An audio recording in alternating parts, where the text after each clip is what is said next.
Hey guys, welcome back to the Sleep Atlas. Before we start tonight's journey, take a moment, dim the lights, let the noise of the day dissolve. Wherever you are, you're about to travel somewhere strange, not a place on any official map, but one that lives in whispers, in dust, in the margins of forgotten atlases. This is the story of Tartaria. They say history is written by the victors, but what happens when the victors forget to mention an entire empire? What if there really was a civilization, vast, advanced, beautiful, erased not by time, but by design? A civilization that built cities we can still see, but no longer recognize. Sounds impossible, right? Yet somehow you've probably already seen pieces of it. The old photos of cities with windows buried beneath the streets, the maps labeled Grand Tartary, the ornate architecture that feels out of place as if it belonged to someone else, someone older, someone gone. Now, to be clear, Tartaria isn't a historical fact. It's a theory, a myth, a dream, if you want to be kind. But it's a dream that refuses to die, because at its heart lies something irresistible. The idea that history isn't what we think it is, that we've been handed a world with a few missing chapters, and whether you believe the myth or not, it's hard not to feel something when you see it. So tonight, we're going to drift through that myth together, through maps, ruins, and half-buried cities, through stories of explorers and erased empires, through the dusty edges of history where imagination and memory blur together. And if you fall asleep along the way, that's fine. That's kind of the point. For more journeys through history to help you sleep, please subscribe to the Sleep Atlas. And hey, what's keeping you up tonight? Let me know in the comments. Alright, let's begin.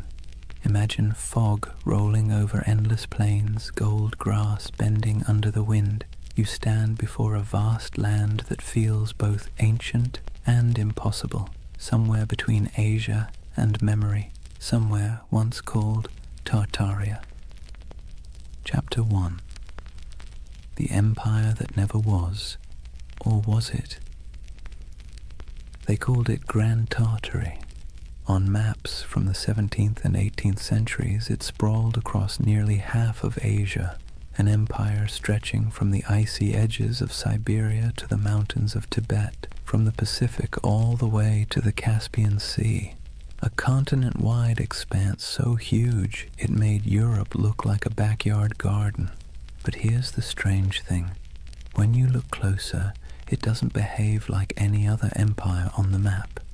No clear capital, no list of rulers, just a name, Tartaria, floating over deserts and steppes, surrounded by decorative drawings of camels and horsemen.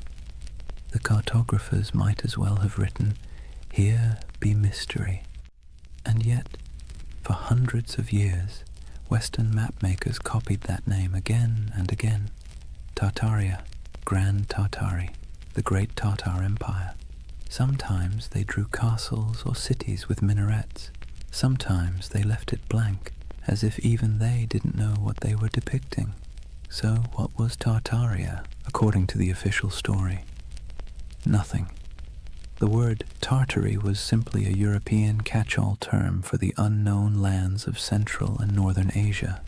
The people who lived there, Tatars, Mongols, Siberian tribes, were lumped together under one convenient label. To the Europeans of the 1600s, it was the great blurry East, wild, uncivilized, and beyond comprehension. But to modern eyes, it doesn't look like nothing.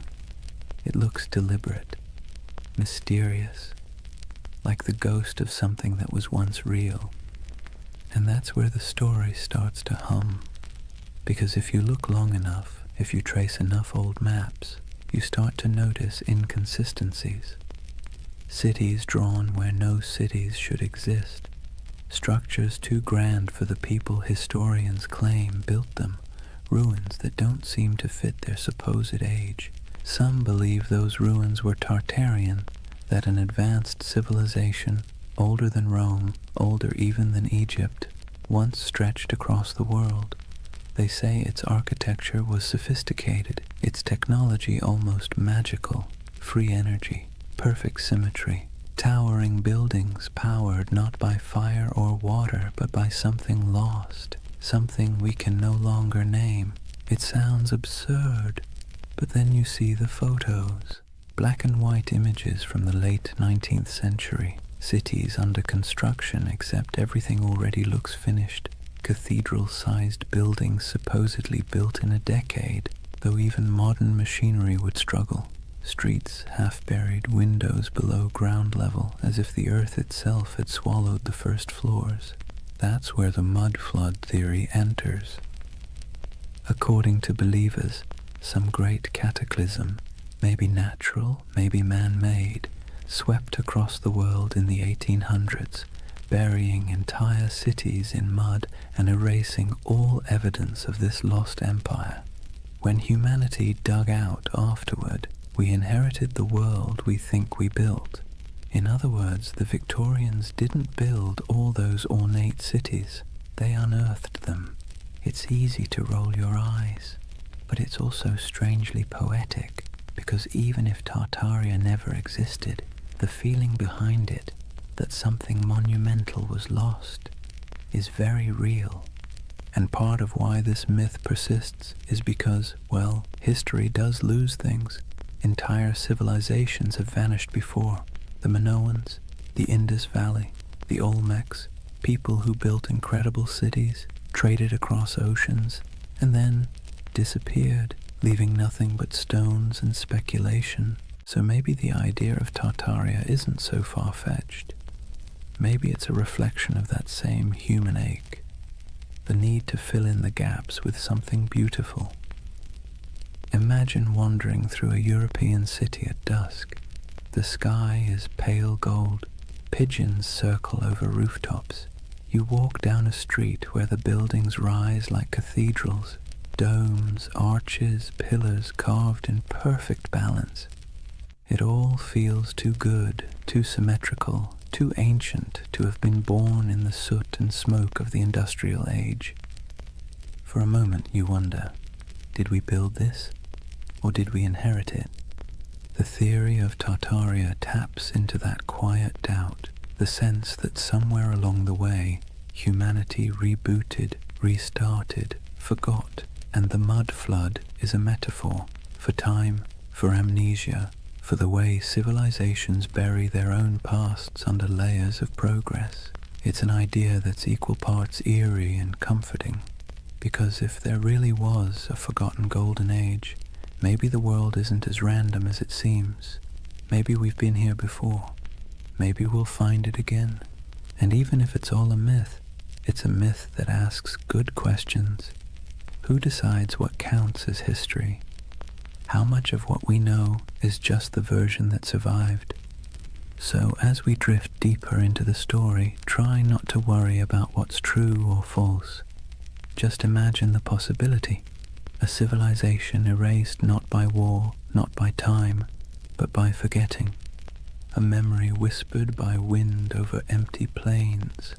The empire that never was, or maybe the one we no longer remember. Imagine you're an explorer in the late 1700s. You've left behind the comfortable parlours of London or Paris, the powdered wigs, the smoky taverns, the endless debates about civilization and progress. You're trudging through a landscape so vast it feels like the sky itself is falling toward the horizon. This is the world early explorers called Tartary. Endless plains, windswept deserts, forests that swallow sound. You could ride for weeks without seeing a soul, yet somehow you never feel alone. There's something in the air, the sense that once something grand was here, something old, something that had the decency to leave quietly. Western explorers were baffled by what they found. Vast stone ruins scattered through Central Asia, half-buried fortresses, walls that seemed to go nowhere. Nomadic tribes spoke of ancient cities lost to storms and floods, old temples built by hands they could no longer name. And yet, in their journals, these explorers rarely admitted confusion. Europeans of the Enlightenment were not fans of mystery. They preferred tidy explanations. Primitive people, ancient ruins, nothing to see here. Still, a few of them couldn't quite let it go. In 1755, the English geographer Emmanuel Bowen published a map labeling nearly the entire interior of Asia as Great Tartary. To the west lay Little Tartary, and further south, Independent Tartary. Even China was labeled part of the Great Tartar Empire. Historians later claimed it was simply ignorance. Cartographers didn't know what else to call it. But if you're a conspiracy-minded insomniac scrolling through old atlases at 3 a.m., it starts to look deliberate, like someone drew a curtain over half the world and wrote, "Don't ask." Those maps became the backbone of the Tartarian legend. The idea that there was once a sprawling civilization across Siberia and Central Asia, erased from history and memory alike. And when explorers traveled through those regions, what they described often sounded contradictory. They found nomadic tribes living in tents, herders, hunters, perfectly ordinary people. But they also found traces of things that didn't fit. Ancient irrigation systems, half-buried brickworks, strange mounds that hinted at forgotten settlements. The farther they went, the more surreal it became. In Siberia, there were reports of colossal ruins swallowed by forests. In Mongolia, strange carvings and fortifications half lost to the sands. Some described crumbling citadels near the Altai Mountains, built of stone so precisely fitted it might as well have been cast, not carved. To modern historians, it's no great mystery. Remnants of older cultures, Turkic kingdoms, Mongol fortresses. But to the romantically inclined, it's something else. Evidence, perhaps, of a civilization that once ruled these lands, far older and more advanced than the textbooks admit. And then there's the emptiness, the eerie, silent expanse that made even hardened travelers uneasy. Take the accounts of Peter Simon Pallas, a German naturalist who explored Russia and Siberia in the 1770s. He described vast areas devoid of inhabitants, where ruined settlements lay beside abandoned mines and decayed fortifications. He mentioned rivers cutting through landscapes that seemed to have been reshaped by catastrophe, as though floods or mudslides had swept entire cities away. When his journals were published in Europe, readers found them haunting. The image of a land once filled with life, now reduced to wind and silence. It's here that the myth of the mud flood starts to germinate. The idea that an ancient disaster literally buried a civilization under layers of sediment, windows below street level, doors half submerged, entire first floors beneath the dirt. For believers, that wasn't just geology, it was evidence. And if you've ever walked through an old city, St. Petersburg, Prague, even San Francisco, you might have noticed it too. Streets sitting higher than the building's original entrances, like time itself kept adding layers. Of course, historians say it's just how old cities evolve. Roads get repaved, foundations sink, streets are raised to prevent flooding. But the human imagination doesn't like boring answers. Geological settling doesn't keep you awake at night. The idea of a worldwide cataclysm, though, that does.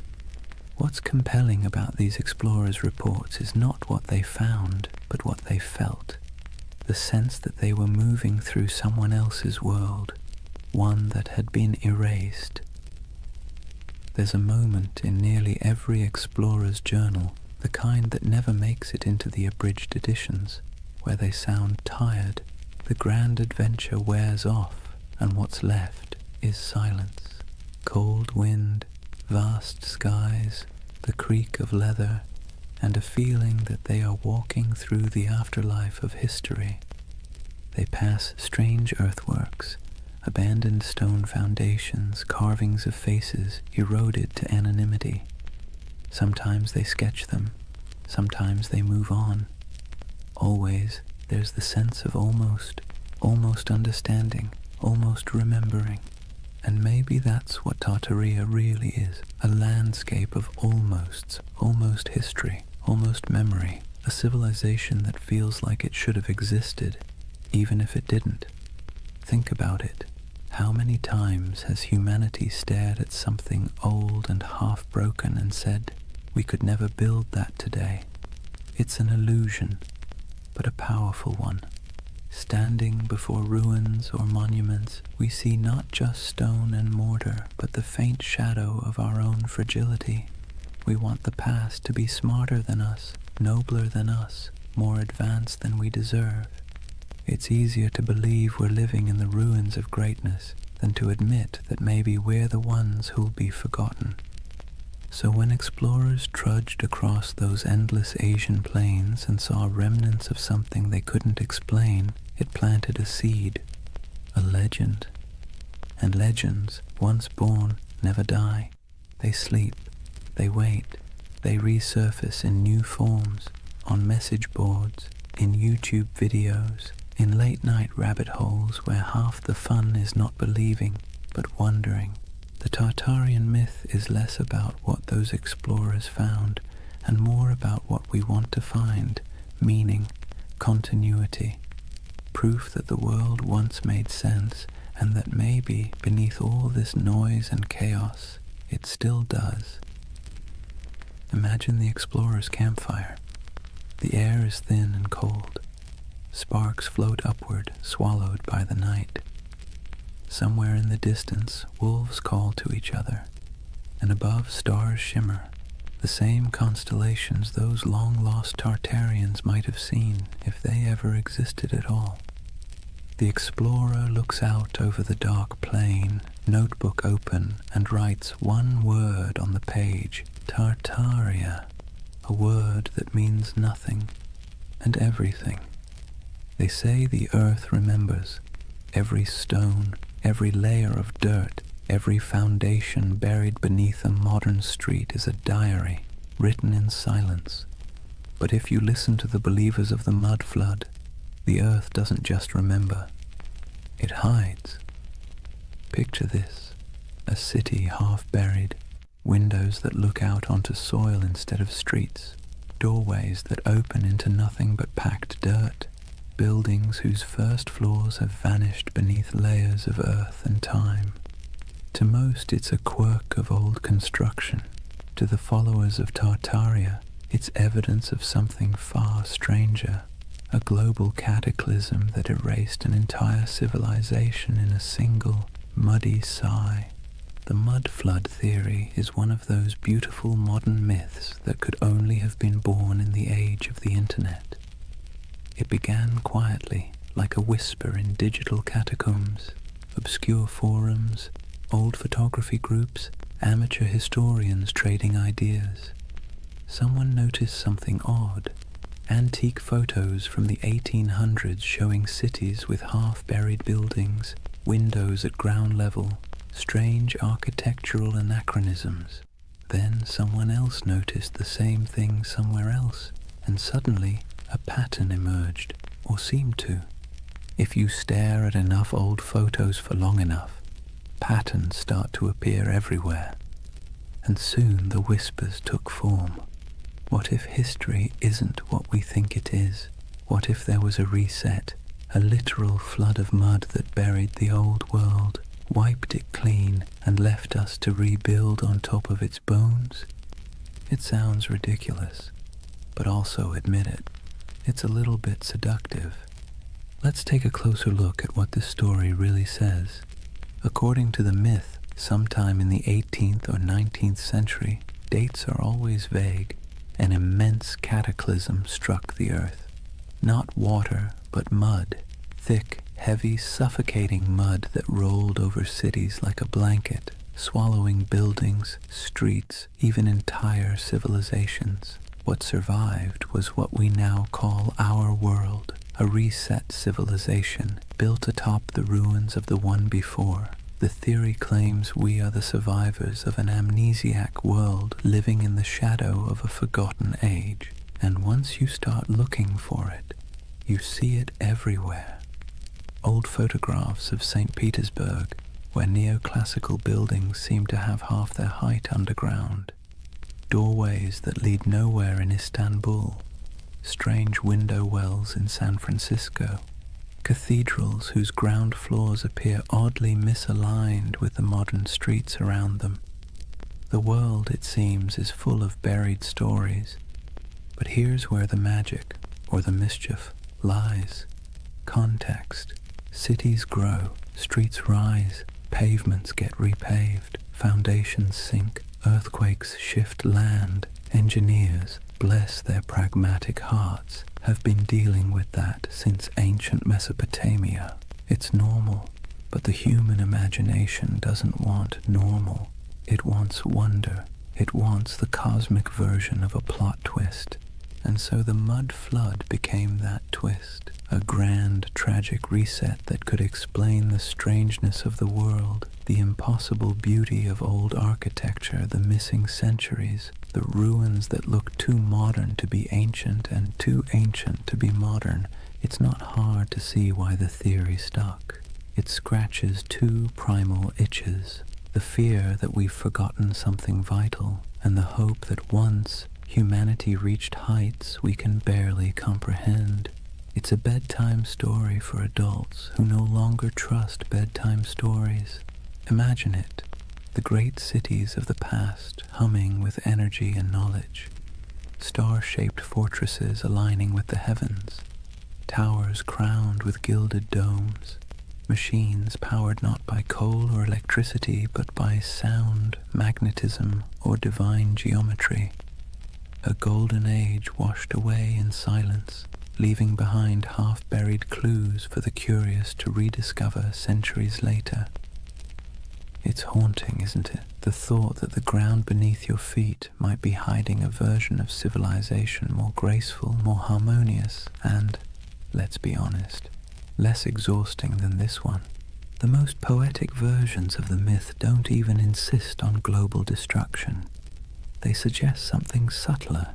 That time itself buried Tartaria. That the mud is just metaphor. The weight of centuries pressing down until memory sank into soil.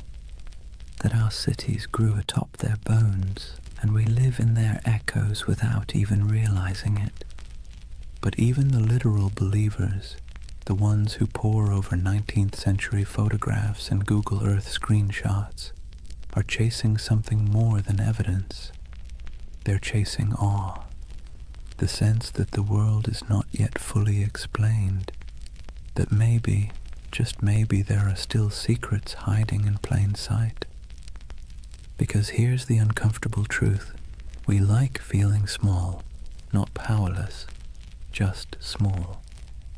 The idea that we are part of something vast, mysterious, and older than we can imagine brings comfort. It means our anxieties, our endless scrolling, our late-night insomnia, they're all just surface noise above something deeper, older, wiser. The mud flood myth, for all its implausibility, taps into that longing. It's also, in a strange way, an act of defiance. In an age where algorithms decide what we see and experts tell us what to believe, the mud flood says, "No, I'll look for myself." It's a rebellion of curiosity, however misguided. And curiosity, even when it wanders off the map, is still one of the noblest human instincts. There's another reason the mud flood myth feels oddly soothing. It provides closure. History as we know it is messy. It's full of gaps, contradictions, burned archives, and lost languages. But if you say, it was all wiped out by a cataclysm, suddenly everything makes sense. The missing records, buried, the inconsistent architecture, survivors of the old world. The sense that things used to be better, proof of what we lost. It's a complete narrative, simple, self-contained, emotionally satisfying. And if you whisper it softly enough, it almost sounds plausible. But let's pause for a moment. Imagine walking through one of these mud-flood cities today. St. Petersburg in winter, snow falling over pale facades, the streets gleaming under the dim orange glow of street lamps. You pass a row of 18th century buildings, their ground floors half below street level, the windows dark and shuttered. And for a second, just a second, you feel it. The hum of something ancient, the faint vibration of time layered upon time. You know rationally that the explanation is boring, centuries of road repairs and architectural evolution. But your imagination doesn't care. It leans closer, it listens, it wants to believe. That's the quiet power of myths like Tartaria. They live not in evidence, but in emotion. And emotion, not logic, is what builds civilizations or stories of them. So when someone insists the world was buried in mud a few hundred years ago, it's tempting to laugh, but look closer and you'll see what they're really saying. They're mourning something they can't name. They're trying to make peace with the feeling that something's missing. That modern life, bright, loud, and efficient, feels a little hollow, as if the real story is still underground. And maybe, in a metaphorical way, it is. Not beneath our cities, but beneath our certainty. History is the soil we stand on, and every generation adds another layer. The deeper you dig, the older the questions get, until eventually you realize that the mud was never hiding the past. It was making it. The world is built on burial, and everything beautiful is, in some sense, reclaimed from the dirt. So maybe Tartaria was never an empire at all. Maybe it's an idea, a longing for the lost wholeness of things. Or maybe it's just a very elaborate excuse for why so many basements flood in spring. Take your pick. Either way, as the night deepens and your thoughts drift like dust in lamplight, the question lingers: if an entire civilization could be buried under centuries of mud and forgetfulness, would we even recognize it when we uncovered it, or would we mistake it for ruins of our own? It's a strange thing, how ruins can feel alive. You walk among them and swear you can hear breathing. Not loud, not human, but the slow exhale of stone, the whisper of time smoothing edges and swallowing stories. That's the allure of forgotten grandeur, the feeling that the past isn't gone, just drowsing, half buried, half awake, waiting for someone to notice. When people speak of Tartaria, they don't imagine mud and dust. They imagine beauty, colossal arches, glittering domes, towers capped with orbs of gold, and wide boulevards aligned with the stars. They imagine symmetry, harmony, perfection, the world before we made it messy. And that's the quiet genius of the myth. It isn't built on fear, but on longing. You've seen it, even if you didn't recognize it. The grand railway stations built in the 19th century, dripping with ornament that seems almost too elegant for its purpose. The courthouses with domes that look more celestial than civic. The cathedrals rising from cobblestone streets like frozen thunderclaps of devotion. You stand before these buildings and wonder, who built this, and why don't we build like this anymore? That question is the ember that keeps Tartaria glowing in the imagination, because it feels wrong that we've forgotten how to make beauty on that scale. It feels wrong that we can't carve marble with such grace, or erect domes that kiss the clouds. And when something feels wrong, the human mind looks for a story to explain it. Tartaria becomes that story, a civilization that mastered form, function, and soul, then vanished without a trace. Some say those old buildings are Tartarian relics, that the ornate facades of St. Petersburg, Paris, Chicago, and even San Francisco are remnants of the same world, a world whose architecture was an act of faith. That the reason we can't replicate it now is because the knowledge was erased, the formulas for harmony, for proportion, for power drawn from geometry, gone, buried under new blueprints and the hum of electric wires. Of course, historians roll their eyes at this. They'll tell you, patiently, that these buildings were designed by very real architects, that neoclassicism was an artistic movement, not evidence of a hidden empire, that the beauty of those domes and arches came not from secret knowledge, but from mathematics, sweat, and a lot of unpaid apprentices. And they're right, technically. But here's the thing. Beauty doesn't care about technicalities. The Tartarian myth persists because these buildings feel different. They hum at a frequency modern architecture doesn't. Walk past a concrete office block and your mind slides off it. Walk past a century-old opera house and you slow down without meaning to. You feel something, a pulse. Maybe it's nostalgia, maybe it's resonance, maybe it's just the echo of a time when craftsmanship was an act of worship. But whatever it is, it feels alive. Imagine standing at twilight in front of one of those old structures. The stone glows amber. The carvings seem to move in the shifting light. You can almost believe the building is remembering itself, its birth, its purpose, its centuries of reign and revolution. That's the spell of forgotten grandeur. The architecture isn't just old, it's haunted by the idea of meaning, and when meaning vanishes, mystery rushes in to fill the space. Tartaria thrives in that mystery. It offers an explanation for why the world feels simultaneously ancient and amnesiac, why progress sometimes feels like forgetting, why the cities of the past, those that survived wars, plagues, and fires, still look more eternal than anything we've built since. Modern life gives us glass towers and efficiency. Tartaria promises something slower, something that glows, a civilization that built not for profit or speed but for resonance, structures designed to outlast memory itself.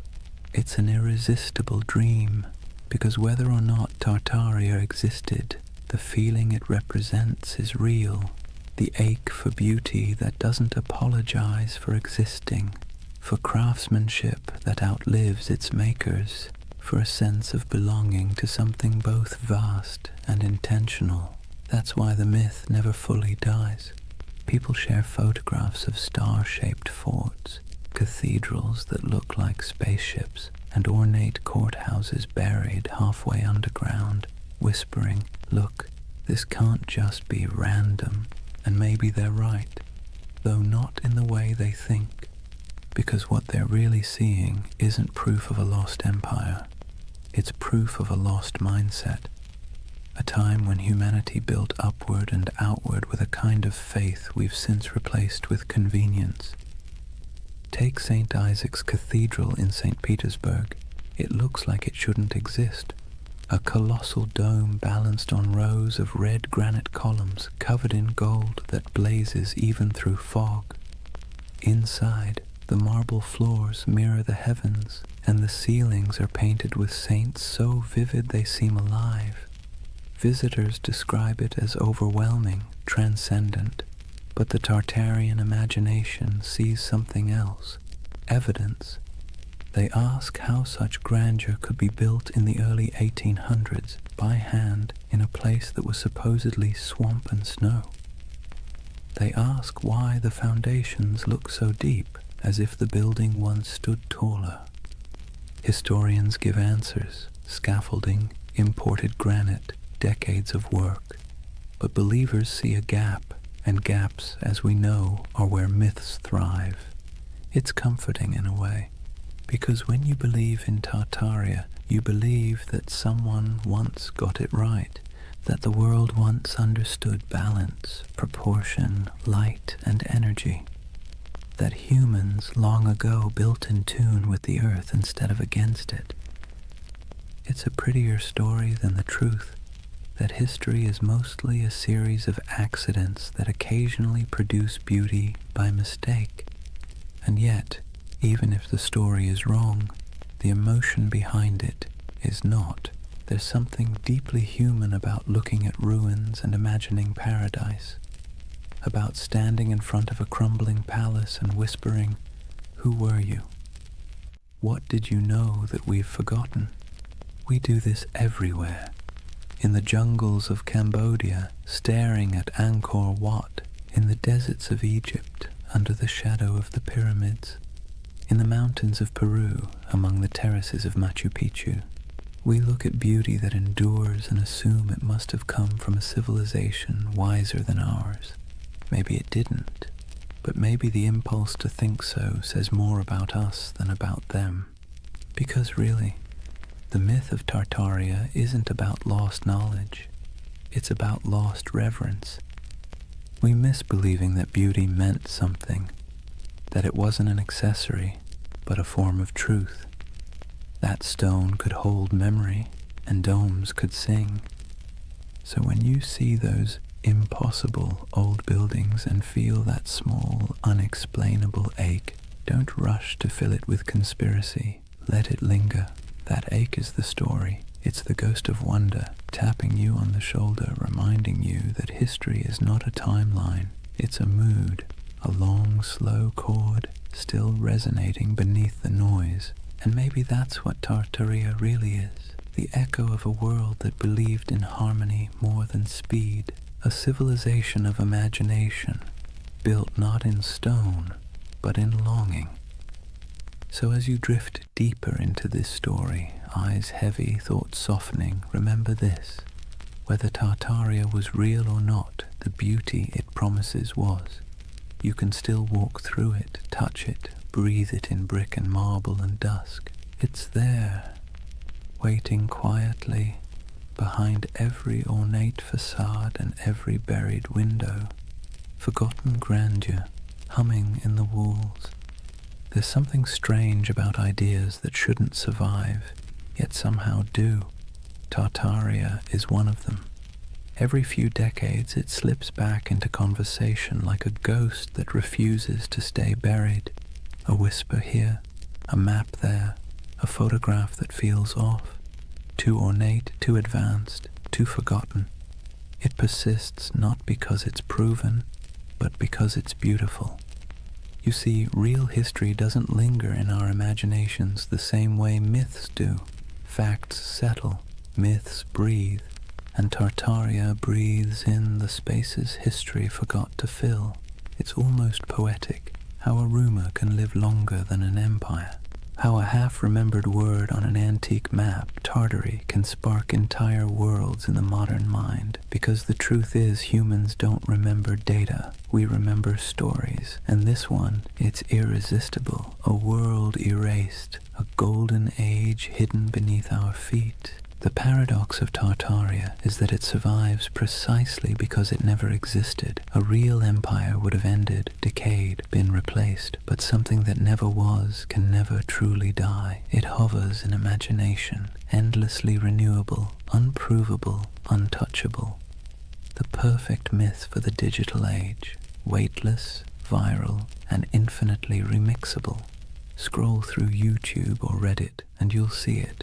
Old photographs of grand cityscapes labeled Tartarian architecture, posts about star forts and buried windows, endless debates about free energy, hidden cataclysms and lost technology, thousands of comments beneath them, people saying things like, "I've always felt something was off about history."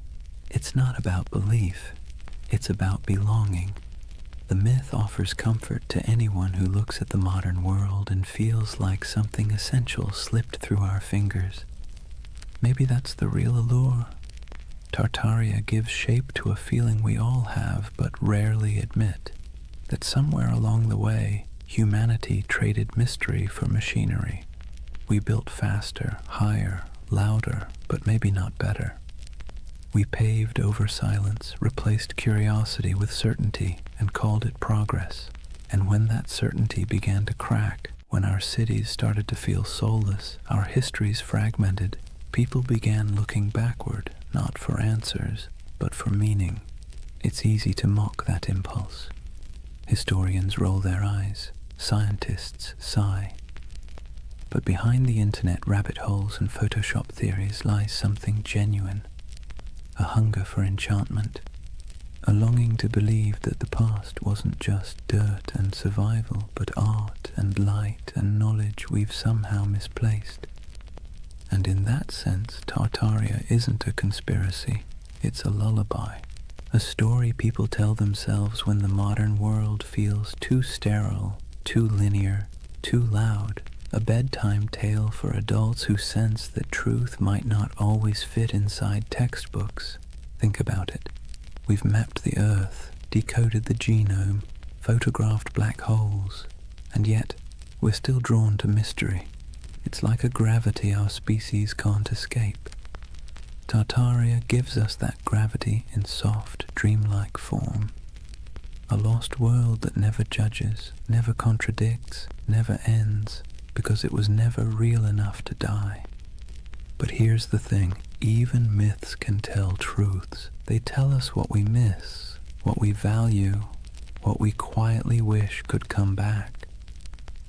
When people imagine Tartaria, what they're really longing for isn't a lost empire, it's coherence. A sense that the world once made sense, that knowledge was sacred, that beauty and purpose weren't at odds. In a way, Tartaria is less about history and more about therapy, a collective daydream for a civilization that feels spiritually jet-lagged.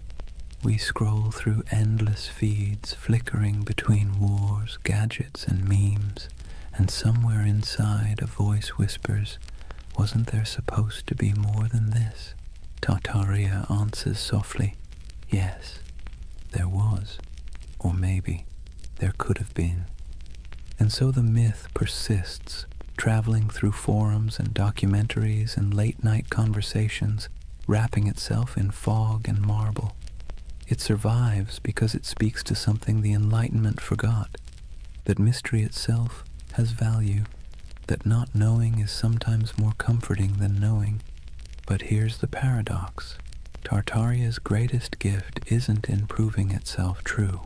It's in reminding us that belief is part of what makes us human, that even in an age of algorithms, we still crave wonder. We still want to stand before something vast and say, "I don't understand, but it feels sacred." Maybe that's why late at night you find yourself staring at photos of old cities, their streets glimmering with gaslight, their domes fading into fog, and feel that tug in your chest. It's not nostalgia for Tartaria. It's nostalgia for awe, for the feeling of being small beneath something magnificent, something that doesn't explain itself. So as you lie there now, the room dim, the hum of the modern world soft around you, imagine that somewhere, beneath centuries of soil, beneath stories and skepticism, there's a quiet city still dreaming. Its towers shimmer faintly under the weight of time. Its fountains murmur in forgotten languages, and if you listen long enough, you can almost hear it, the heartbeat of the world before we named it. They called it Tartaria. Maybe it never was, but its echo, soft, patient, luminous, still lingers. Drift with it for a while. Let the questions fade. You don't need answers tonight, only the wonder. Chapter 2. The Real Tartars, Nomads, Empires, and Misunderstood Worlds. Let's take a breath.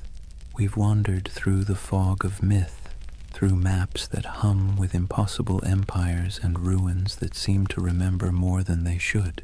But now it's time to peel back the dream and look at the ground beneath it, the soil, the wind, and the people who actually lived there. Because behind every legend lies something real, even if it's been twisted beyond recognition. So, let's step out onto the steppe. Imagine yourself standing somewhere between Russia, Mongolia, and Kazakhstan. Not today, but thousands of years ago. There are no borders here, no lines on a map, no marble cities, just horizon, an ocean of grass rolling under a sky so wide it makes you dizzy.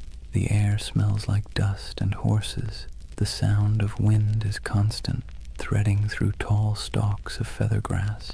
This is the birthplace of what Europe once called Tartary. Not a single empire, but a world of motion, a civilization without walls. To Western minds, this landscape always felt alien. How could a people rule without cities? How could a culture thrive without monuments? To the steppe nomads, that question would have sounded absurd. Their monuments were movement. Their empire was the horizon itself. Centuries before anyone drew Tartaria on a map, there were the Scythians, archers and horsemen who painted their bodies, buried their dead in golden tombs, and drank fermented mare's milk. The Greeks feared them, the Persians tried to conquer them, and yet they moved like smoke, impossible to hold. Herodotus called them a people who have no towns, no walls, no fixed abode, as if that made them lesser. But in truth, it made them free. The Scythians mastered the horse long before Rome even dreamed of chariots. They stitched their world together with leather, not mortar. They carried fire in bronze cauldrons, slept beneath felt tents, and worshipped gods of wind, sun, and sky. To them, the land wasn't empty. It was alive, a vast breathing plain where everything connected through motion and story. After the Scythians came the Sarmatians, then the Huns, then the Turkic Khaganates. The names shifted, but the rhythm stayed the same. Nomads rising like storms, surging westward, reshaping everything in their path. They raided, traded, intermarried, and vanished into the mist again, leaving behind only graves and legends. And so, by the time medieval mapmakers in Europe began sketching the world, this enormous, ungovernable space had already become a myth. To them it was a blank, the unknown lands beyond the Christian world, filled with monsters, giants, and Tartars. That word, Tartar, wasn't even theirs. It came from outsiders, likely twisted from the name of a Turkic tribe, the Tatars, with a dash of poetic menace added. Medieval Europeans thought it sounded like Tartarus, the Greek underworld, so they called these nomads Tartars, as if they'd come from hell itself. You can almost hear the shiver in the name, but the truth was far more complicated and far more interesting. These weren't demons, they were people. Traders, horsemen, mothers, poets. They lived lives as rich as any Roman senators, just measured differently. Picture a nomadic camp at sunset. The steppe glows gold. Horses graze on the horizon, their coats shimmering in the low light. Fires crackle as women stir pots of milk and millet. Children chase each other between felt tents, yurts, their laughter carried by the wind. Men return from herding, their bows slung over shoulders, dust clinging to their boots. The air smells faintly of smoke and grass. Somewhere, a throat singer begins a low, resonant song, and the notes ripple across the plain like the hum of the earth itself. This was their Rome. Not a city of marble, but of motion and memory. And to them the West's obsession with stone walls would have seemed as strange as worshipping stillness. But as centuries rolled on, stillness began to win. Empires like China, Persia, and eventually Russia pushed outward, trying to tame the steppe. They built forts, drew borders, demanded tribute. The nomads resisted, then adapted. They traded horses for silk, hides for grain, freedom for survival. Slowly, their infinite world began to shrink. By the time European explorers stumbled across these lands in the 17th and 18th centuries, the old steppe empires were fading. The Scythians were long gone. The Mongols' great Khanates had fractured. The once fluid borders had hardened into lines on parchment, and those lines, curved by ignorance, exaggerated by imagination, became the first maps of Tartary. To the west, it looked like a mystery, an empire that wasn't quite there, a vast, seemingly empty space once teeming with civilizations that had vanished. But to those who lived there, it wasn't emptiness, it was memory. The bones of ancestors beneath the grass, the hum of stories in the wind, the echo of hoofbeats across the centuries. And maybe that's where the myth begins to make sense, because when you stand on a plain that stretches to the horizon in every direction, it's easy to believe that time itself might fold here, that something ancient could still be sleeping under the soil. Perhaps the world didn't erase Tartaria at all. Perhaps it just forgot how to see it. Let's be honest, Europe never really understood Asia, not in the Middle Ages, not in the Renaissance, and arguably not even now. For centuries, the lands east of Moscow and west of China were less a geographic reality and more a psychological one, an enormous blank space where anything could exist. And in that blankness, the idea of Tartary began to grow like a mirage. Imagine a candlelit room in Venice, sometime around the 14th century. A mapmaker hunches over his parchment, hands stained with ink. On the table beside him lie fragments of rumors, sailors' tales, merchant gossip, and a half-remembered account of a man named Marco Polo, who claimed to have seen palaces of gold and cities of stone somewhere beyond the horizon. He dips his quill and begins to draw. Europe is clear. So is Africa mostly. But once he crosses the Ural Mountains, the lines begin to blur. His hand hesitates. What lies beyond? He's never been there. No one he trusts has either. So he fills the void the way humans always do. He imagines. He writes Tartaria in sprawling letters across the page, large enough to cover thousands of miles.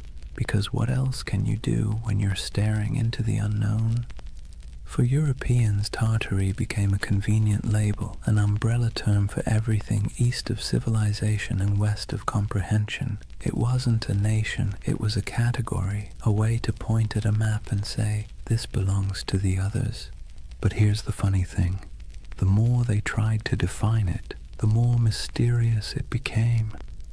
In the 13th century, when the Mongols exploded across Eurasia like a thunderstorm, Europe finally came face to face with the so-called Tartars. Villages burned, kingdoms crumbled, and word of unstoppable horsemen spread faster than the riders themselves. To a continent already steeped in superstition, it must have felt like the end of the world. Priests whispered that the horsemen were the scourge of God, a punishment for human sin. Chroniclers described them as monsters with faces of beasts and hearts of iron. And yet, when the first diplomatic envoys actually met them, they found something unexpected: organization, bureaucracy, even tolerance. The Mongol Empire, at its height, ran on order, not chaos.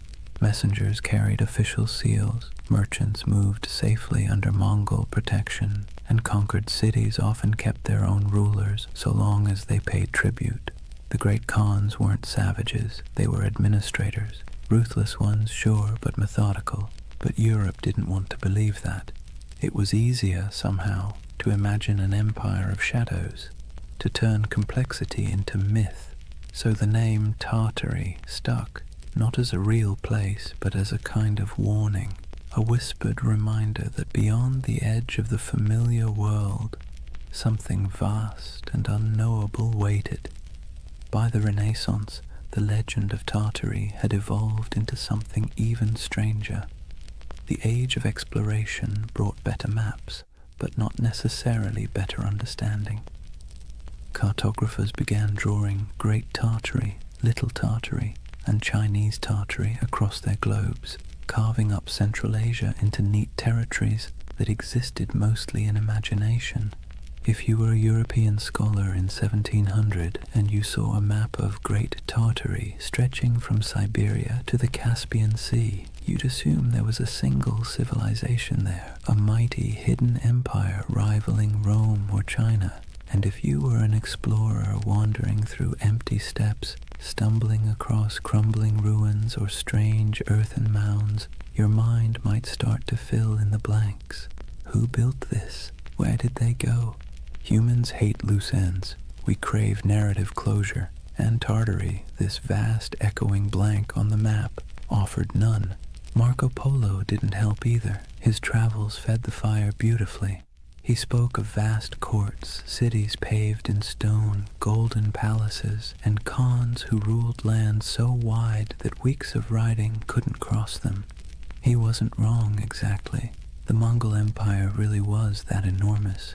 But when his book was copied, translated, and retold, his words grew elastic. People read his tales and imagined something grander still, a civilization older than memory, hidden beneath layers of dust and time. You can almost see it, the way myths grow like vines around facts. Even the Enlightenment couldn't kill it. In the 18th century, as Russian explorers pushed eastward into Siberia, they stumbled upon ancient fortifications, strange geometries in the earth, and traces of civilizations long gone.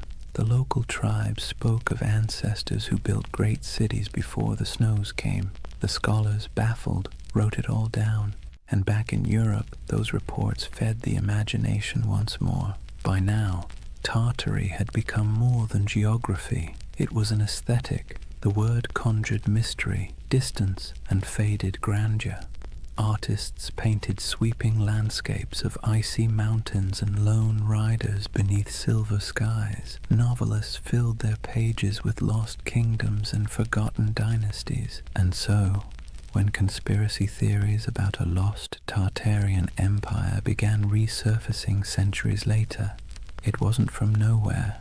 It was born of something older, a long European tradition of misunderstanding the East, of romanticizing what couldn't be explained, and of filling blank spaces with dreams.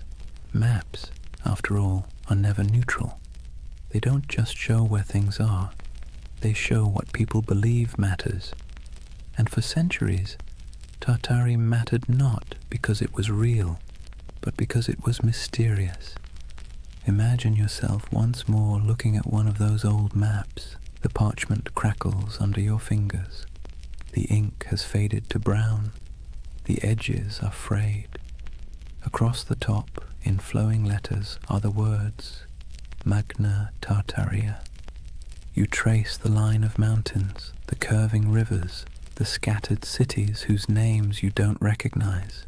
You realize you're staring not at geography, but at imagination, a dream caught in ink, a memory of a place that never quite existed, but that never fully went away either. And maybe that's why Tartaria still captures people today. It wasn't born in a lab or on a message board. It was born in candlelight on parchment, in the minds of men who couldn't stand not knowing. A story that began as cartography became mythology. And mythology, as history always proves, has a way of outlasting the truth.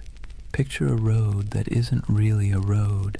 It's not marked by signs or asphalt or tidy lines of direction. Instead, it's an invisible web of paths, camel tracks winding through dunes, mountain passes marked by cairns, river barges drifting under starlight. This was the Silk Road. Not one road, but thousands, threading together China, Persia, India, Byzantium, and everything in between. And somewhere in the middle of that vast tangle lay the ghost of Tartary. The Silk Road was less about silk than it was about exchange. Of goods, yes, but also of ideas, stories, and beliefs. Every caravan that set out carried more than fabric and spices. It carried imagination. The West dreamed of the East as a place of wonder, while the East saw the West as a land of restless curiosity. And where those two imaginations met, right there, in the open steppes of Central Asia, the myth of Tartary quietly took root. Imagine the rhythm of a caravan, bells jingling from camel necks, dust swirling beneath hooves, a merchant humming softly, half to himself, half to keep his pace. At night, when the fires burned low, stories flowed like wine, tales of lost cities swallowed by sand, temples of gold hidden in the desert, empires that rose and vanished before the next dawn. Every traveler added a new layer to the legend, and the Silk Road became less a trade route than a whispering gallery of the world's dreams. Now let's be clear, there were empires here, real ones. The Scythians, Parthians, Sogdians, Kushans, and of course the Mongols, civilizations that thrived for centuries, building fortresses, minting coins, and carving art that fused Greek realism with Persian geometry and Indian grace. These were the real architects of what Europe would later call Tartary. But to a traveler passing through, the borders blurred. One city's language faded into another's. One god's statue looked suspiciously like a god from somewhere else. The world felt unified and strange all at once. The Silk Road had a way of softening distinctions. It made neighbors of distant worlds.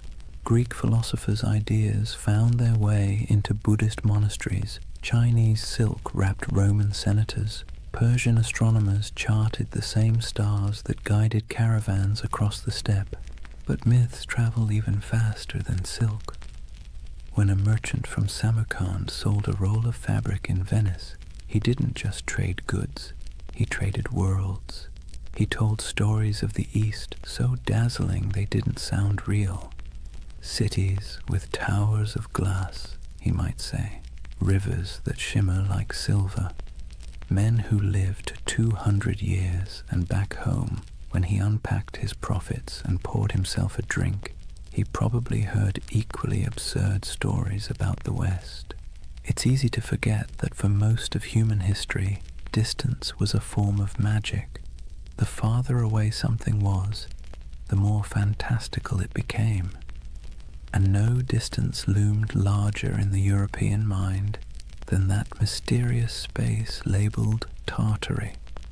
Through this swirling exchange, Tartary became a kind of mythic glue, a word that held together the fragments of a world too vast to comprehend.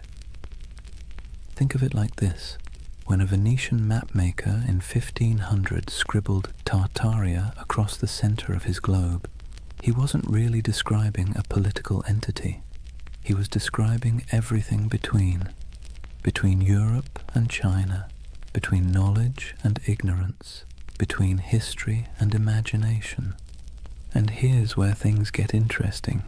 While Europe imagined Tartary as an exotic wilderness, the people who actually lived there were building connections that shaped the ancient world. The Sogdians, for instance, traders from what's now Uzbekistan, ran a network of trade colonies so extensive that historians sometimes call them the FedEx of the Silk Road. They spoke multiple languages, mediated between empires, and filled their homes with art from every culture they touched. A single Sogdian mural might show an Indian goddess, a Persian king, and a Chinese dragon all sharing the same painted wall. To them, Tartary wasn't a mystery, it was home. And yet, this multicultural world also sowed the seeds for misunderstanding. When distant observers caught glimpses of it, they didn't see the nuances. They saw only the grandeur, the temples, the stone roads, the fortified cities, and assumed it must belong to a single empire. That assumption, multiplied over centuries, became the illusion of the great Tartarian civilization. Even today, the ruins scattered across Central Asia, stone walls buried in sand, intricate tile work crumbling in forgotten courtyards, feed that same longing. People look at them and wonder, Who built this? Where did they go? Why do our textbooks skip over it? It's a fair question, because history doesn't just forget, it edits. When empires fall, so do their names. When borders shift, so does memory. The Mongols became the Tatars became Tartars. And eventually, Tartary became a convenient shorthand for the unknown. But beneath all that confusion was something real. A network of humanity that spanned continents. Imagine standing on a hill somewhere near Bukhara around the 10th century. The air smells of dry sage and smoke.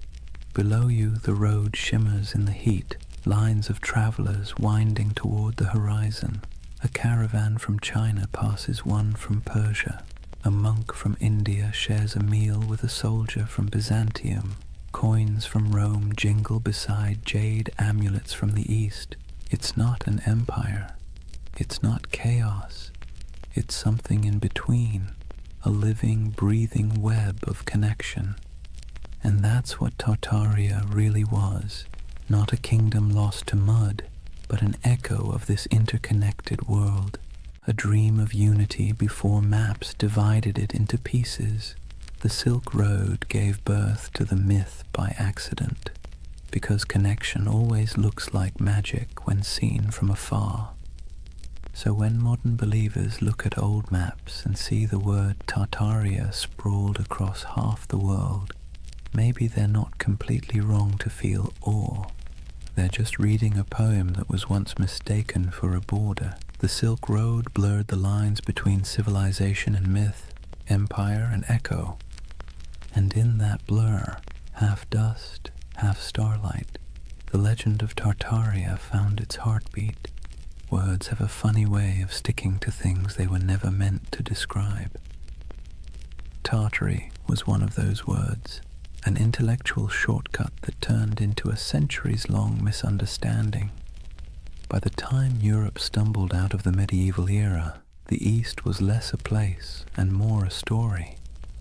Monks copied maps showing vast lands labeled Tartaria, shaded in pale yellows and browns, with scribbled notes like, "Here be dragons," or "Land of Giants."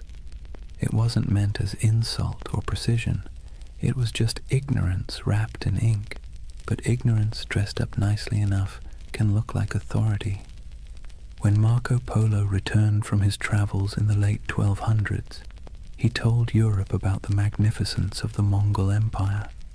Golden palaces, porcelain cities, and roads so smooth you could roll a wagon for days without breaking an axle. His descriptions, half wonder, half exaggeration, lit up Europe's imagination. And when cartographers began to draw what he described, they needed labels. Cathay for China, Ind for India, and for everything else in the vast cold space north of Persia and east of Russia, Tartary. Let's be clear, Europe didn't know what Tartary was, but that didn't stop them from acting like they did. To Western minds, Tartary became a convenient placeholder for the unknown. It wasn't a country, it was a concept, a blank canvas where explorers, missionaries, and chroniclers could project whatever they needed to believe about the world beyond their reach, and what they needed, more often than not, was mystery. Maps from the 16th and 17th centuries show it sprawling across the top of the world like a sleeping giant. Great Tartary, Independent Tartary, Chinese Tartary, Little Tartary, names multiplying like rumors. To anyone who studied those maps, the message was clear. Beyond the borders of civilization lay a vast land of danger, wealth, and the unknown. And there's something deeply human about that. When faced with uncertainty, we name it. We box it in with words, even if those words are wrong. To Europeans of the early modern world, Tartary became shorthand for all the places they hadn't yet conquered, understood, or categorized. It was an intellectual convenience, a linguistic shrug. everything out there. If you were a 17th century scholar in London and someone mentioned the Tatars, you might imagine fur hats, horsemen, frozen tundra, and endless plains. You wouldn't know the difference between a Mongol prince in Karakorum and a nomad in the Kazakh steppe. To you, it was all Tartary.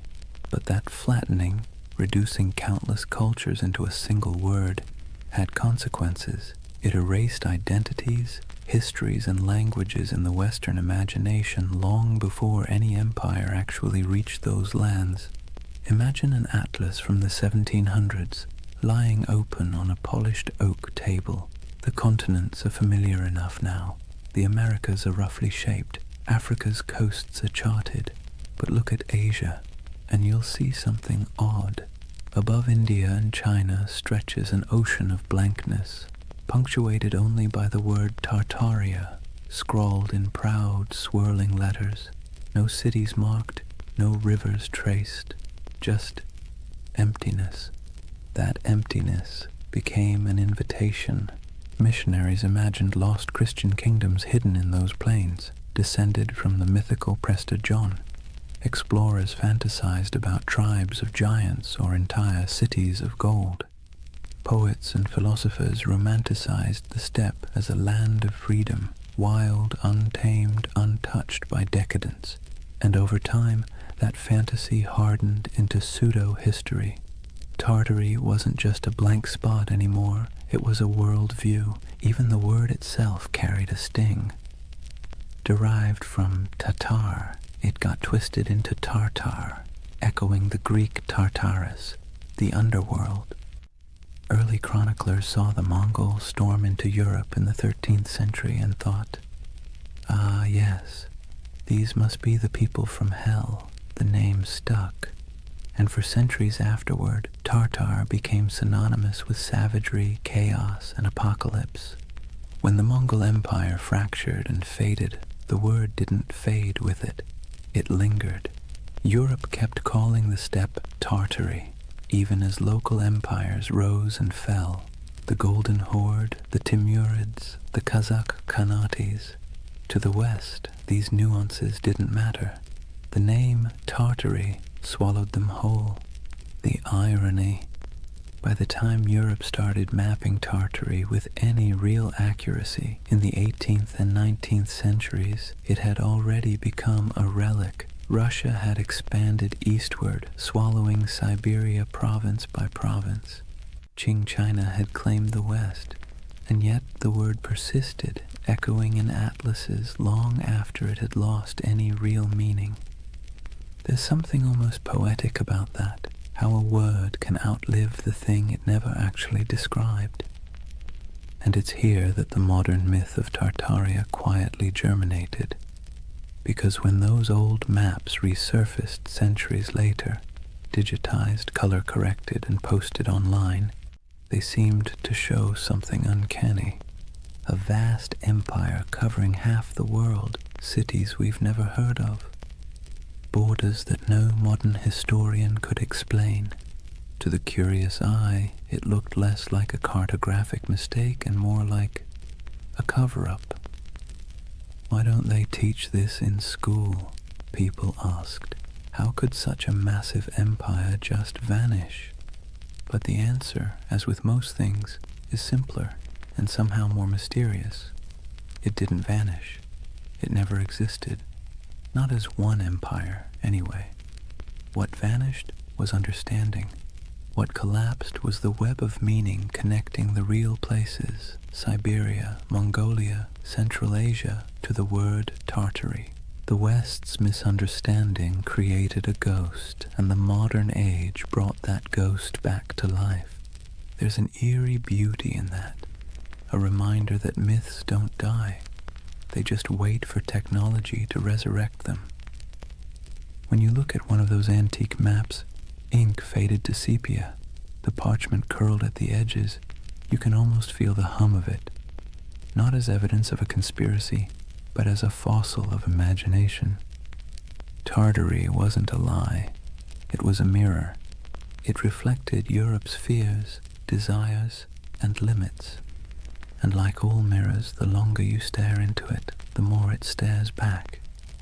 By the dawn of the 18th century, the old mystery of Tartary was about to meet its slow death, not in battle, not in flames, but in bureaucracy, in borders drawn, treaties signed, and maps updated by men who preferred paperwork to poetry.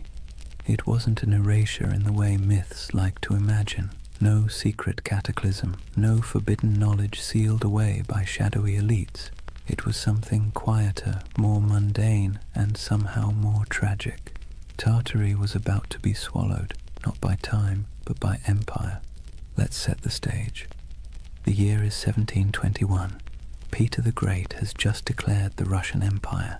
He's reformed the army, modernized the navy, shaved the beards off his nobles, and built a brand new capital, St. Petersburg, on a swamp that would one day gleam like a mirror of Europe itself. Russia, once the frontier of the old Tartarian wilderness, now saw itself as its conqueror. And conquest, as Peter understood, was as much about naming as it was about fighting. Where the maps once said Tartaria, Russia began writing Siberia, Yakutsk, Omsk, Irkutsk. The empty spaces of imagination were replaced with administrative precision, governors, garrisons, and census records. You can almost hear the scratching of quills replacing the crack of hooves across the steppe. This was empire by cartography. For centuries, Europe had peered east and seen a void. Russia filled it with coordinates. And just like that, the last breaths of Grand Tartary disappeared under layers of ink and decree. But here's the irony. While the West's maps were losing their mystery, the lands themselves were as unknowable as ever. Siberia wasn't tamed. It was endured. Frozen rivers, taiga forests, mountains that chewed up expeditions and spat them out as legends. To the empire, it was a treasure chest of resources, furs, minerals, and later oil. But to the people living there, it was home. The native tribes, the Evenki, Buryats, Yakuts, and dozens more, didn't think of themselves as Tartarians or Russians.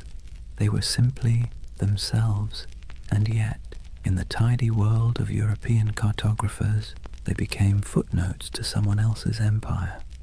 Take a moment to picture a Russian expedition in the mid-17th century, trudging through snow so bright it hurts to look at. The air burns the lungs, the dogs pant steam. A Cossack officer marks a new river on a map, proud that he's bringing civilization to the wilderness. But behind him, an old shaman watches silently, knowing that the land doesn't belong to anyone who needs to draw it to believe it's real. That's how Tartary truly vanished, not by disaster, but by documentation. The Enlightenment had arrived, and mystery was no longer fashionable. The world had to be measured, categorized, and explained. A single romantic name like Tartaria didn't fit into that neat little system. It was too vague, too mythic, too medieval. By the early 19th century, Tartary lingered only as a kind of ghost word on maps, an anachronism that survived in outdated atlases or in the minds of travelers who still preferred fantasy to geography. You might find Chinese Tartary scribbled across what is now Xinjiang, or independent Tartary hovering somewhere over Kazakhstan, but it was already fading, the ink almost apologetic. What had once stretched across half the known world was reduced to a linguistic relic, an old world word for a world that no longer existed. But this quiet death of Tartary created a strange paradox. By removing the name, the empires of the 18th and 19th centuries thought they were clarifying history. In truth, they erased a mystery so thoroughly that, centuries later, people would come looking for it again. Because that's the thing about erasure, it always leaves an outline. In the modern age, when digital archaeologists started poring over antique maps, The rediscovery of Tartaria didn't feel like uncovering a lie. It felt like uncovering a secret. Here was proof, they thought, that something immense had once existed and been scrubbed from the record. The irony? They weren't wrong about the erasure. They were just wrong about what was erased. It wasn't a hidden utopia or an advanced global empire. What disappeared was ambiguity itself, the willingness to admit we didn't know everything. The 18th century push for rational order, scientific mapping, and imperial control smoothed the rough edges of the world, and in doing so, it flattened mystery into history. Let's be clear, the loss of Tartary wasn't a conspiracy. It was a side effect of certainty, and maybe that's why its ghost haunts us still, because deep down humans don't actually like a world that's too explained. We crave wonder, we miss the blank spaces, so when we see Tartaria glowing faintly on an old parchment, we don't just see a name, we see a question. A whisper from the past asking, "What did you forget?" The collapse of Tartary wasn't a fall. It was a fade-out, a slow dimming of a word that once carried the vastness of the unknown, and the quieter it got, the louder the myth became. By the time Russia completed its imperial expansion across Asia, by the time the British, French, and Qing empires carved their pieces of the East, Tartary had been buried not under mud, but under maps. And centuries later, when people began brushing that dust away, what they found wasn't evidence of a lost civilization. It was evidence of our collective imagination still alive and searching. That is the strange beauty of this myth. Tartaria may never have been real in the way empires are real, but its death, its quiet bureaucratic burial, feels as monumental as any fall of Rome, because sometimes the end of mystery is its own kind of catastrophe. Chapter 3. The Great Erasure. Lost knowledge, world fairs, and the architecture of amnesia. Take a deep breath. We're leaving behind the dust of the steppe and stepping into marble, into the gaslit glow of the 19th century, because this is where the story of Tartaria is reborn.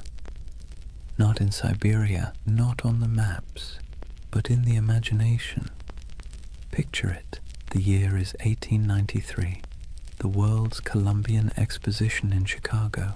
200 white buildings rise like mirages along the lake, glowing in electric light. Domes, arches, columns, architecture so grand that people literally wept when they saw it. It looked ancient, impossible, like something from a forgotten golden age resurrected overnight. And here's the kicker. It was built overnight. A team of architects and laborers had thrown up that entire city in less than 2 years. They called it the White City.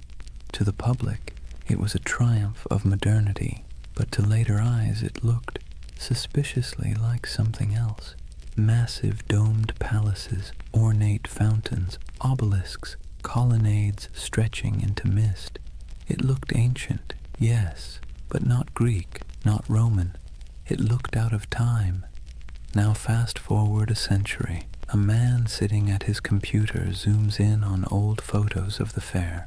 He pauses. He notices something strange. The buildings look far too advanced for their time, he thinks. Too perfect, too grand. And then he finds something even stranger. After the fair ended, almost every single building was demolished, burned, scrapped, gone. And that's how a new kind of myth was born. The idea that maybe, just maybe, these temporary structures weren't built at all, at least not by us. Maybe they were rediscovered, remnants of an older, erased civilization. A civilization called Tartaria. Let's be clear, the buildings were real. We have blueprints, records, payrolls, receipts for every brick. But the feeling, the awe they inspired, the eerie way they appeared and vanished, felt mythic. It tapped into something ancient in the human psyche. our suspicion that we've forgotten something big. And once that suspicion took root, it spread. Soon people began noticing Tartarian architecture everywhere. Those impossible domes in St. Petersburg, the Capitol building in Washington, the palace-like train stations of Paris, even the city halls of small American towns. Weren't they all too ornate, too advanced for their supposed era? The theory blossomed like ivy over ruins that maybe the 1800s weren't a time of invention, but of cover-up, that there had been a worldwide reset, a mud flood, a cataclysm that wiped out the old civilization and left humanity to rebuild amid the ruins. The world's fairs, in this view, weren't celebrations of modern progress at all. They were redecorations, a way to reintroduce a repurposed world, scrubbed clean of its true history. The fairs, the grand expos, were merely the unveiling ceremonies of a planet repainted. Now this is where skepticism and wonder collide, because if you look at those photos, you can feel it. The eerie stillness of early photography only adds to the illusion. Long exposures make crowds disappear. The buildings stand pristine, gleaming, deserted, as if waiting for a civilization that never returned. It's beautiful and unsettling and hypnotic. Even historians, with all their explanations, temporary plaster facades, neoclassical revival trends, technological optimism, can't quite dispel the dreamlike quality. It's too pretty, too deliberate. It feels like memory, not progress. And that's what makes the Tartaria myth so powerful. It didn't come from ignorance. It came from longing. Because by the 19th century, humanity had built machines that could fly, factories that could blot out the sun, and cities that swallowed nature whole. We had replaced mystery with machinery. But beneath the gears and soot, people were starting to feel something hollow, something missing. Tartaria filled that hole. It became the name for everything that seemed too beautiful, too harmonious, too purposeful to belong to the chaotic modern world. It was nostalgia in disguise, a yearning for an imagined time when architecture was sacred, when energy was free, when civilization felt like art rather than industry. Of course, the irony is exquisite. The people of the 19th century built those palaces themselves, but we, centuries later, look back and refuse to believe them capable. Maybe it's easier to believe in a lost utopia than in the idea that our ancestors simply cared more about beauty than we do. So imagine walking through that white city. The lamps hum softly. The canal reflects the moonlight. Music drifts from the pavilions. You hear the shuffle of dresses, the murmur of voices, the click of carriage wheels, and for a moment you can almost believe the myth that you've stumbled into the remains of a vanished empire, briefly resurrected for one last dance before fading again into legend. That's the strange charm of Tartaria. It doesn't matter if it's real.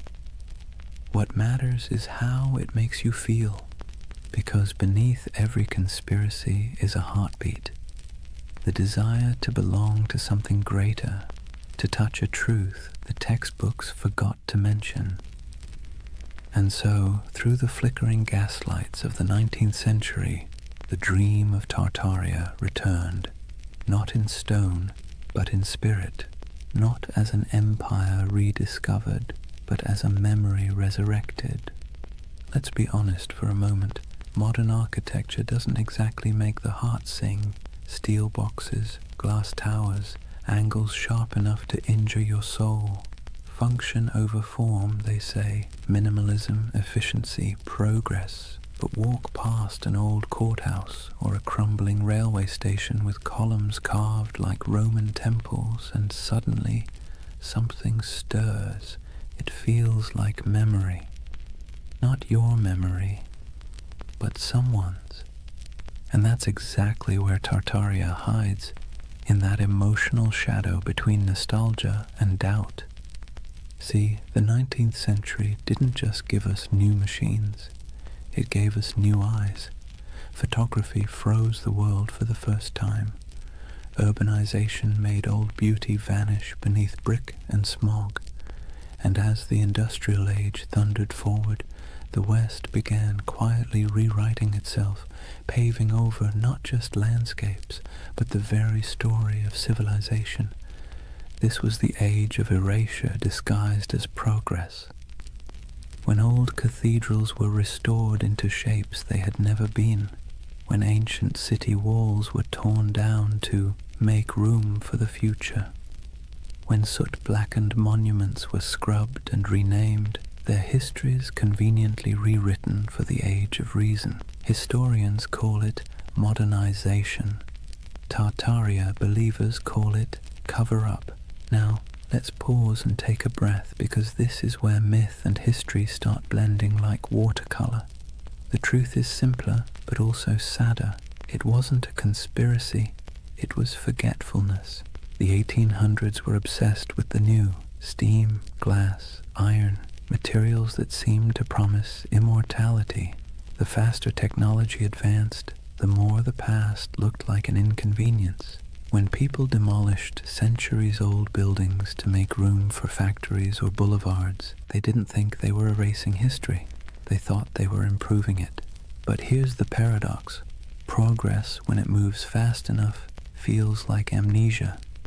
Imagine being a farmer's son in 1820, living in a cottage built by your grandfather, heated by the same hearth. Then picture your grandson in 1890, born under electric light, surrounded by locomotives, reading newspapers printed on machines that could churn out 1 million copies before breakfast. The pace of change was dizzying. The world your ancestors knew had disappeared before your own eyes. And when memory fades that quickly, even the truth starts to look like myth. That's why the great buildings of the 19th century seem suspicious to us now. They're too perfect, too ambitious, too permanent in an age obsessed with speed. To modern eyes, they feel like artifacts of a lost age, something inherited, not made. The Tartaria theory, in this sense, is less about deceit and more about disbelief. We don't believe we could have built something so beautiful in such a short span of time. And perhaps we're right, but not in the way we think, because that beauty came at a cost. It came from child labor, industrial soot, and the quiet suffering of millions who laid bricks, carved columns, and forged iron in furnaces hotter than the sun. It came from colonial wealth siphoned from distant lands. The marble glimmered, yes, but it glimmered on the backs of the exhausted. So when modern minds gaze at that architecture and whisper, "This can't be human," they're half right. It wasn't built by ordinary humanity. It was built by empire. But myths rarely linger on exploitation. They linger on wonder. That's what gives the Tartaria myth its endurance. It erases guilt and replaces it with awe. Instead of confronting how we gained that grandeur, we imagine inheriting it from some ancient, harmonious civilization.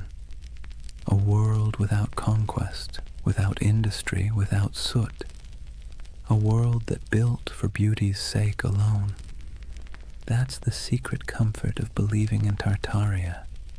It allows us to dream of innocence without the blood, to long for sophistication without the cost.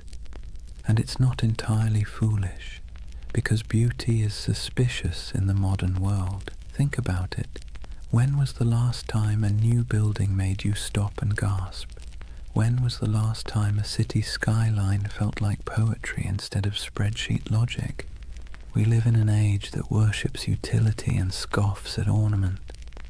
So when people look at those domed cathedrals, those train stations like palaces, those impossible star forts etched into the earth, they don't just see architecture, they see meaning, they see intention. And maybe that's what we've lost, the sense that building could be an act of reverence. The Tartarian lens turns architecture into scripture.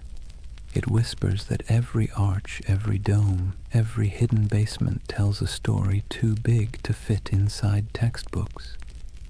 And whether that story is real or imagined, it soothes a modern ache, the feeling that progress has traded wonder for efficiency. So next time you see an old photo of St. Petersburg shrouded in snow or San Francisco's City Hall gleaming in filtered sunlight, look closer, forget the dates, forget the facts, and just feel it. The silence, the symmetry, the faint pulse of something grander than logic. That's the hum Tartaria leaves behind, the ghost frequency of a civilization that may never have existed, but still haunts us with the possibility that it did. And maybe that's enough. Maybe the myth survives not because it's true, but because it's beautiful. Because deep down, beauty itself has started to feel like a conspiracy. Here's the funny thing about lost civilizations. They always seem to resurface when technology changes. The printing press revived Atlantis, television revived the pyramids, and the internet, well, the internet resurrected Tartaria, not in dusty libraries or archaeological digs, but in image boards, YouTube videos, Reddit threads, and algorithm-fed rabbit holes that feel half like history class and half like lucid dream. If the 19th century erased memory through progress, then the 21st century resurrected it through curiosity. The internet, for all its chaos, gave the world a second archive, a place where forgotten photographs, misfiled maps, and half-remembered myths could find each other again. And that's where Tartaria thrived, among digital ruins. Let's be clear, no mainstream historian believes in the Tartarian Empire, but belief doesn't need credentials, it needs emotion. And online, emotion spreads faster than evidence. It starts small. Someone scrolling through antique photos finds an image of a half-buried building, its windows strangely below street level. They post it with a caption, "Mud flood? Hidden history?" Someone else comments with an old map labeled Great Tartary, stretching across half of Asia. Another user adds photos of star forts, geometric fortifications shaped like mandalas carved into the earth. Then someone else notices that the architecture of 19th century world fairs, domes, spires, impossibly ornate facades, seems eerily similar across continents. And suddenly, the pattern takes on life. A civilization that might never have existed begins to coalesce, not in ruins, but in pixels. It's fascinating to watch. The modern Tartarian myth isn't a single story. It's an ecosystem, a living organism built out of collective imagination. People piece together images, compare architectural styles, track supposed mud flood layers in Google Earth, and speculate about ancient technology, free energy, and global resets. And let's be honest, there's something soothing about it. It scratches the same itch that makes people organize puzzle pieces at 2 a.m. You start with fragments, photographs, engravings, forgotten buildings, and try to make sense of the world's dissonance. Why does history sometimes feel incomplete? Why do our cities seem to rest on older bones? Why does beauty feel borrowed? The Tartaria theory online isn't just conspiracy, it's therapy for disillusionment. See, we live in an age drowning in data but starving for coherence. Billions of facts, timelines, and explanations float around like loose screws. But the more we learn, the less it feels like we understand. We've traded mystery for information, and somehow that doesn't feel like progress. Tartaria brings the mystery back. Scroll through its digital cathedrals, YouTube thumbnails of glowing domes and forgotten maps, and you'll see that what people crave isn't deception, it's wonder. The feeling that history still holds secrets, that maybe we haven't already found every answer, that maybe, just maybe, there's still magic left under the mud. And the internet, for all its cynicism, feeds that craving beautifully. Where old historians dismissed oddities as coincidences, the online world stitches them together with creativity. Star forts become energy hubs, domes become ancient power stations, mud floods become symbolic of global resets, metaphors for forgotten knowledge buried under modern noise. It's easy to laugh, but maybe we shouldn't, because behind every pixelated claim is something deeply human, the refusal to accept a world without mystery. The same impulse that made explorers sail off the map now makes people scroll through archives at 3 in the morning, chasing the ghost of a civilization that never left a skeleton behind. And there's something else, an aesthetic truth. Look at those old photos, the sepia skies, the faint haze, the impossible scale of those buildings. They feel dreamlike, like glimpses from another timeline where humanity built for eternity instead of quarterly profits. When people online say, "This architecture is too perfect to be from our timeline," what they're really saying is, "This feels like a dream I half remember." And that's what Tartaria has become, a collective dream stitched together from the past's photographs and the future's loneliness. Of course, the irony is delicious. The very technology that gave us infinite knowledge also gave us infinite uncertainty. The more we digitized our history, the more unreal it began to look. Old black and white photos uploaded at high resolution don't make history clearer. They make it stranger. The lighting, the shadows, the absence of movement, it all feels frozen, ghostly, like the world before electricity was somehow more alive. So when you see someone online connecting old city photos and whispering Tartaria, what you're witnessing isn't delusion, it's longing, a search for coherence, for the feeling that history isn't just progress and decay, but a cycle of remembering and forgetting. And isn't that what all civilizations do? They rise, they crumble, and then they return in imagination. Rome, Atlantis, Lemuria, Tartaria, each one a mirror reflecting not the past, but our hunger to belong to something grander than the present. In that sense, the internet didn't invent Tartaria, it simply gave it a voice, a new empire of whispers sprawling across servers and screens, where myths are immortal and disbelief is optional. Scroll long enough and you'll start to see why people stay. The posts feel soothingly repetitive. Arches, domes, star forts, mud floods, each image a little lullaby of lost grandeur. A bedtime story told by algorithms instead of grandfather. So maybe Tartaria isn't a place at all. Maybe it's what happens when memory and imagination meet in the glow of a computer screen. Half fact, half wish. The myth doesn't just say, "Look what we've lost." It says, "Look what we still want to believe." And that, perhaps, is the most human story of all. Let's pause for a moment, take a slow breath, and think about why people believe in things like Tartaria.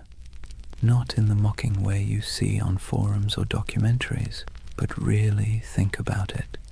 Why does the idea of a lost civilization hidden under our cities feel comforting? It's not stupidity, it's not gullibility, it's yearning. Humans, for all our cleverness, are wired for mystery. We're pattern-seeking animals, tracing meaning in the stars, in tea leaves, in the cracks of old maps. The unknown makes us restless, the known makes us bored, and between the two we spin myths that make life feel a little more meaningful. Tartaria lives in that space. It's not really about mud floods or star forts. It's about the suspicion, deep down, that the world we've been handed is incomplete, that someone, somewhere, has hidden something important, that maybe history isn't a straight line of progress, but a looping dream where civilizations rise, fall, and are forgotten not by accident, but by design. And honestly, that's not such a crazy thought. Think about how much of history you've forgotten personally. Think of everything humanity has lost to fire, war, vanity, or neglect. Libraries burned, languages erased, empires swallowed by desert and jungle. The dark ages weren't dark because nothing happened. They're dark because the light of memory didn't reach that far. So when someone looks at an ornate 19th century building and says, "I don't think we built that," they're not rejecting history. They're mourning it. They're mourning a world that seems to have misplaced its wonder. Let's be clear, modern life doesn't give us much mystery anymore. We have answers for everything, or at least the illusion of them. You can type any question into a search bar and get a dozen replies in seconds. But that convenience has a side effect. It kills the thrill of not knowing. And mystery, as it turns out, is essential to the human spirit. Without it, the world feels flat. That's where conspiracies slip in. They fill the void left by lost awe. When people say the elites hid the truth of Tartaria, what they're really saying is, I miss when the world felt magical. It's an emotional rebellion against boredom, a soft protest against a sterile universe made of facts but lacking enchantment. And here's the interesting part, it's not new. Every age invents its lost golden age. The Greeks dreamed of Atlantis, the Victorians romanticized Lemuria, the 20th century turned the Mayans into cosmic prophets, and now in the digital age we have Tartaria, an empire of dreams built on archives and algorithms. Each generation looks backward and imagines perfection because it's easier than imagining perfection ahead. We do it because the past is safe. It can't disappoint us anymore. Psychologically, belief in a hidden civilization like Tartaria scratches multiple itches at once. There's pattern recognition, the brain's love for connecting dots even when they don't belong together. There's narrative control, the soothing illusion that the world makes sense, that nothing happens by accident. And there's nostalgia, the bittersweet ache for a world that may never have existed, but should have. And then there's trust. Modern institutions, media, government, academia, have lost credibility with the public. When experts say, that's impossible, a growing part of the population quietly replies, so was flight once. The more closed and dismissive authority becomes, the more open people become to alternative voices whispering, maybe they're hiding something. It's not that people trust random YouTube channels more than historians. It's that the channels sound human, curious, skeptical, fallible. The voice of official history often sounds cold, certain, and patronizing. The voice of the Tartaria believer sounds like someone sitting beside you late at night saying, "Look at this, doesn't it make you wonder?" And wonder is addictive. Once you feel it, it's hard to go back to plain explanations. Even the act of believing, of piecing clues together, creates a small dopamine rush. It gives the believer a sense of purpose. You're not just scrolling, you're investigating. You're part of something big, something secret. It's empowering in a world that makes most people feel small and powerless. So the Tartarian myth becomes more than a theory. It becomes a community, a shared dream. People trade discoveries, maps, and theories not because they're delusional, but because it feels good to search together. The hunt becomes the reward. And in that sense, Tartaria isn't a symptom of ignorance. It's a symptom of loneliness. Think about it. The more connected we are online, the less connected we feel in real life. Cities are crowded but isolating. News is constant but disorienting. Our modern world gives us everything except belonging. And so, people build belonging out of mystery. Believing in a hidden past means believing in meaning itself, that we're not just floating through chaos, that someone somewhere once built something extraordinary, and maybe we can again. That's not conspiracy. That's hope in disguise. Of course, hope can be dangerous when it turns to dogma, when questioning becomes obsession, when imagination becomes paranoia. That's when the myth begins to rot, when every gap in knowledge becomes a plot, and every historian becomes an enemy. That's when wonder collapses into fear. But before that point, before the cynicism sets in, there's something oddly beautiful about it. People standing in awe before old cathedrals and asking, how did they do it? People digging through archives at midnight, convinced that history still has secrets. It's easy to mock that. Harder to admit that it's the same impulse that built science, art, and philosophy in the first place. Curiosity is the ember. Myth is just the smoke. So the Tartarian believers, in a strange way, are modern heirs to the ancient dreamers, the ones who stared at the stars and saw gods, the ones who saw order in chaos. They're not historians, but they are human. They want the past to matter. They want the present to make sense. And maybe that's why Tartaria lingers. Not because it's real, but because it feels right, in some deep, poetic way that logic can't quite dismantle. It tells a story not about what we've found, but what we've lost. And that's a kind of truth, too. As the night deepens, imagine those endless digital threads, thousands of people across time zones, glowing screens reflecting in tired eyes, all dreaming together of a civilization that never was. Maybe they aren't crazy. Maybe they're just homesick for a world that once felt full of wonder. Let's take a breath here.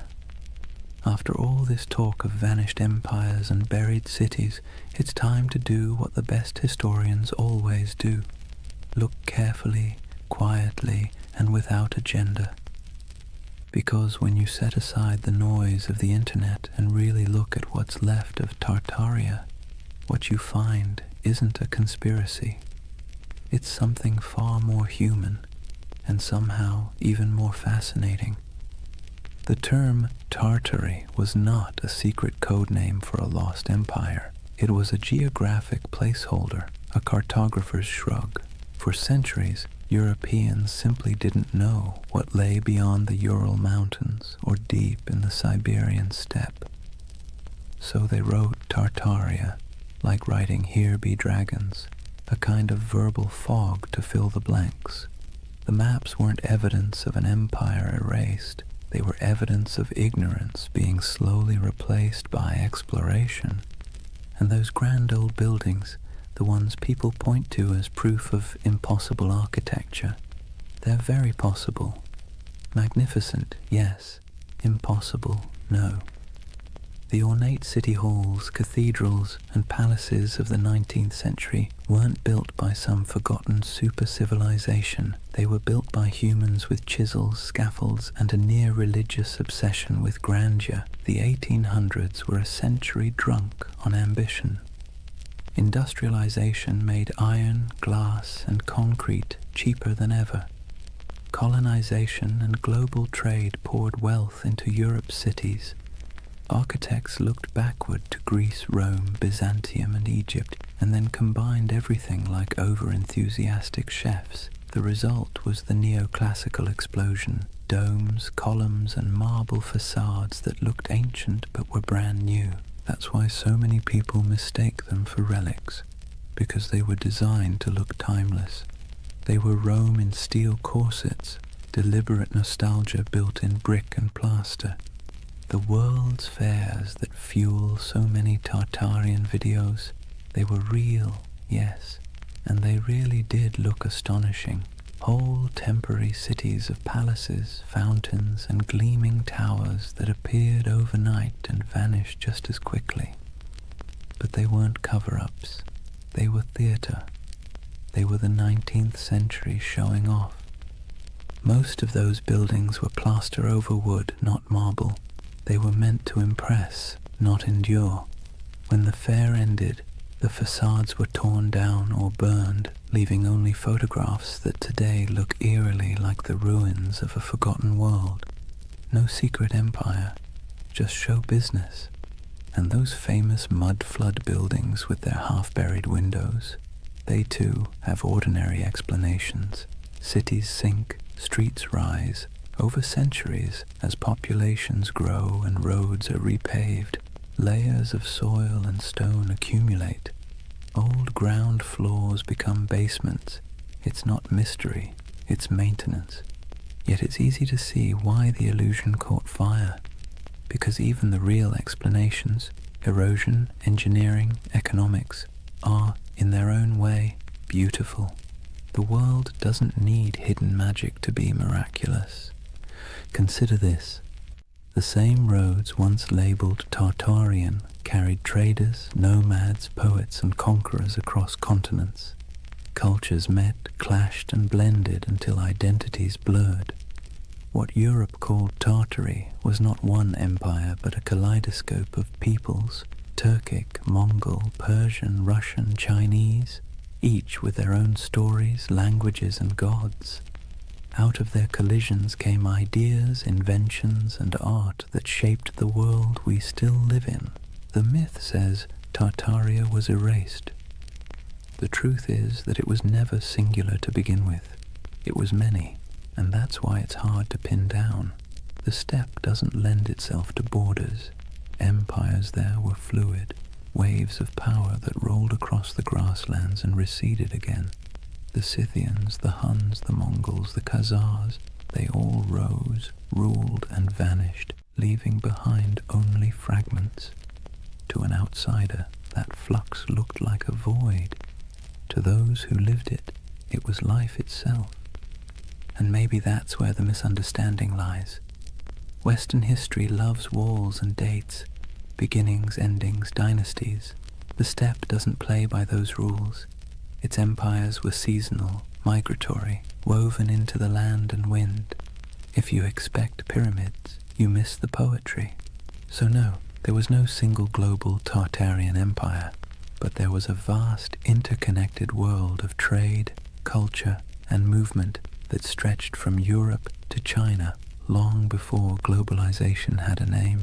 The Silk Road wasn't just silk, it was the internet of its day, transmitting not data but ideas.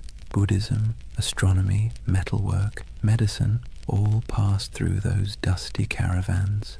The real miracle isn't that something was erased, it's that so much survived, and yet debunking doesn't have to mean disappointment. If anything, it should make the world feel richer, because the truth is not dull, it's layered. The mud flood isn't proof of deception, it's proof of time. The ornate buildings aren't relics of a forgotten empire, they're monuments to human excess. The missing maps aren't evidence of suppression, they're artifacts of discovery. And here's the quiet irony. Even the myth itself is part of history now. The videos, the forums, the believers, they've become a digital folklore, our century's way of myth-making. Future historians might study us and say, they dreamed of Tartaria because they were tired of concrete. Maybe that's what keeps the story alive. Not deceit, but desire. The desire for mystery, beauty, and meaning in an age that feels too catalogued, too explained. Tartaria is less a conspiracy than a collective poem. One line written in frustration, another in wonder. And perhaps that's how we should leave it, gently. The myth and the truth coexisting like twin shadows cast by the same fire. The factual story of history's shifting frontiers and the emotional story of humanity's hunger for lost splendor. So the next time you pass an old building with buried windows or stumble across an antique map marked Tartary, don't roll your eyes. And don't fall into the rabbit hole either. Just pause, look, feel the weight of centuries pressing quietly under your feet.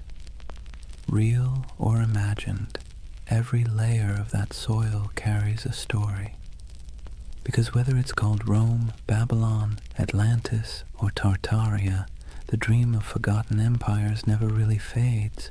It just changes shape, waiting for someone new to wonder. Chapter 4. The Eternal City. Why We Dream of Lost Civilizations.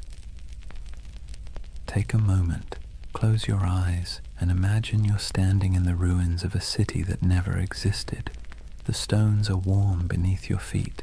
The air hums faintly with the echo of 1,000 unrecorded stories, and the wind brushes against carved columns whose builders' names were never written down.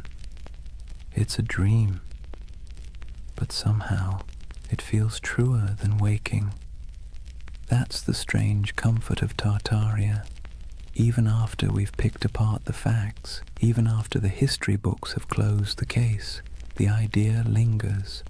The notion that somewhere, sometime, humanity built something magnificent, a civilization unified, enlightened, and then, inexplicably, erased. It's the same instinct that makes us search for Atlantis, or Lemuria, or the lost library of Alexandria. A quiet yearning that whispers, maybe we used to know more, maybe we were better once. And let's be clear, this isn't foolishness. It's longing. Believing in Tartaria isn't really about maps or mud floods. It's about something deeper, the ache for lost harmony, for order in the chaos of modern life.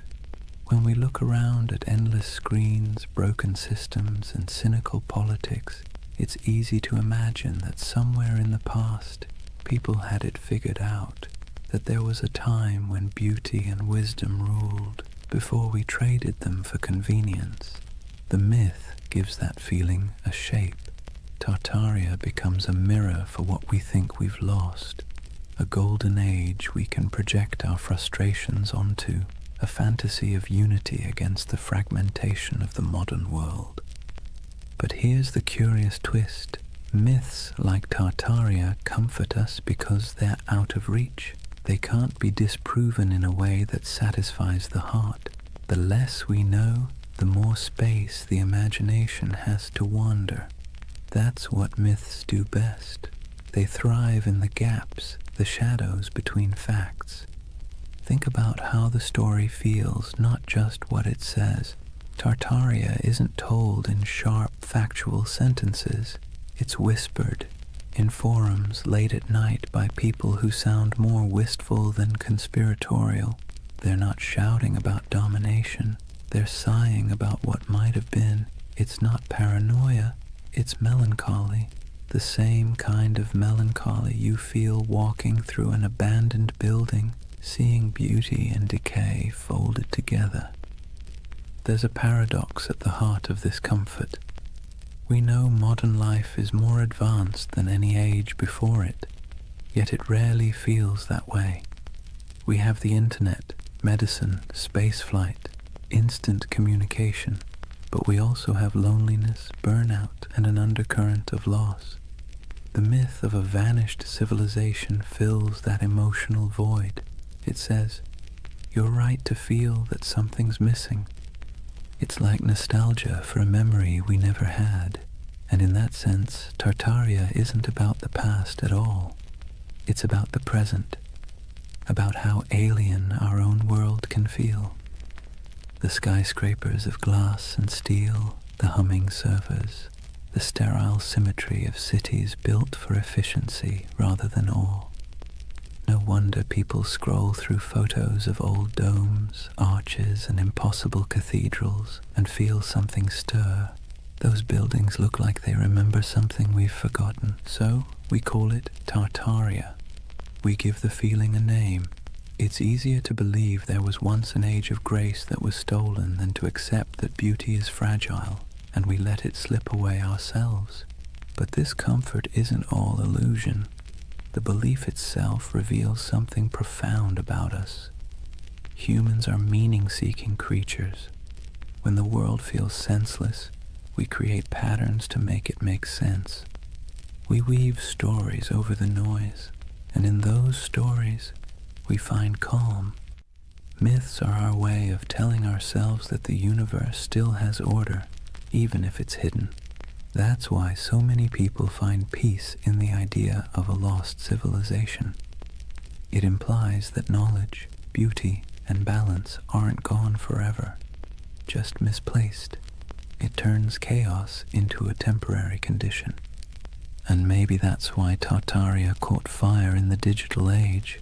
The internet is chaos incarnate, 1,000 overlapping timelines, all screaming for attention. In that noise, the myth feels like a lullaby. It slows everything down. It says, once there was harmony. Once the world was whole. Now, whether that's true or not almost doesn't matter. What matters is the feeling it evokes, the quiet pull toward something larger, wiser, softer than the present. The myth becomes a kind of spiritual balm for an age that measures everything but meaning. Imagine yourself late at night, scrolling through photos of ornate ruins, strange domes, or cities half buried in snow. You feel that twinge, that recognition without memory. The beauty is haunting, not because it hides a secret empire, but because it reminds you that time erases, and yet somehow we still search for permanence. That search, that ache, is what keeps myths alive.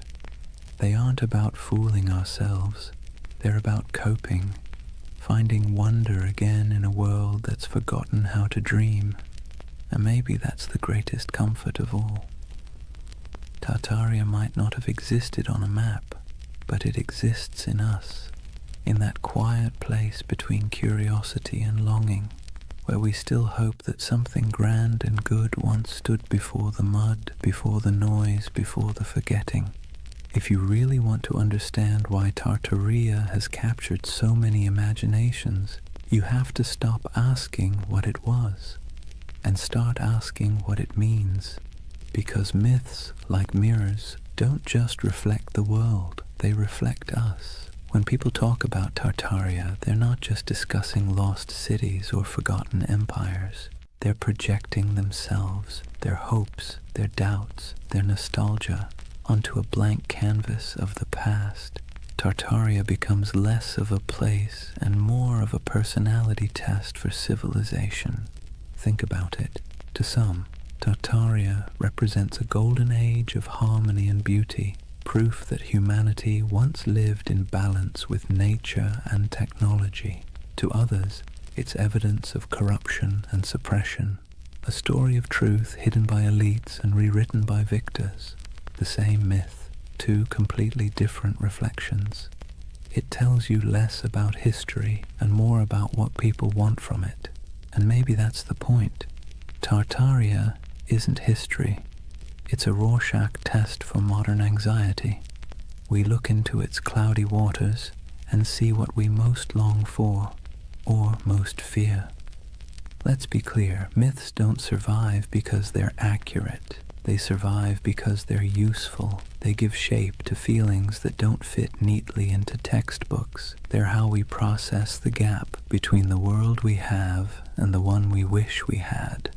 The idea of a lost, enlightened civilization comforts us precisely because it suggests that the world wasn't always this complicated.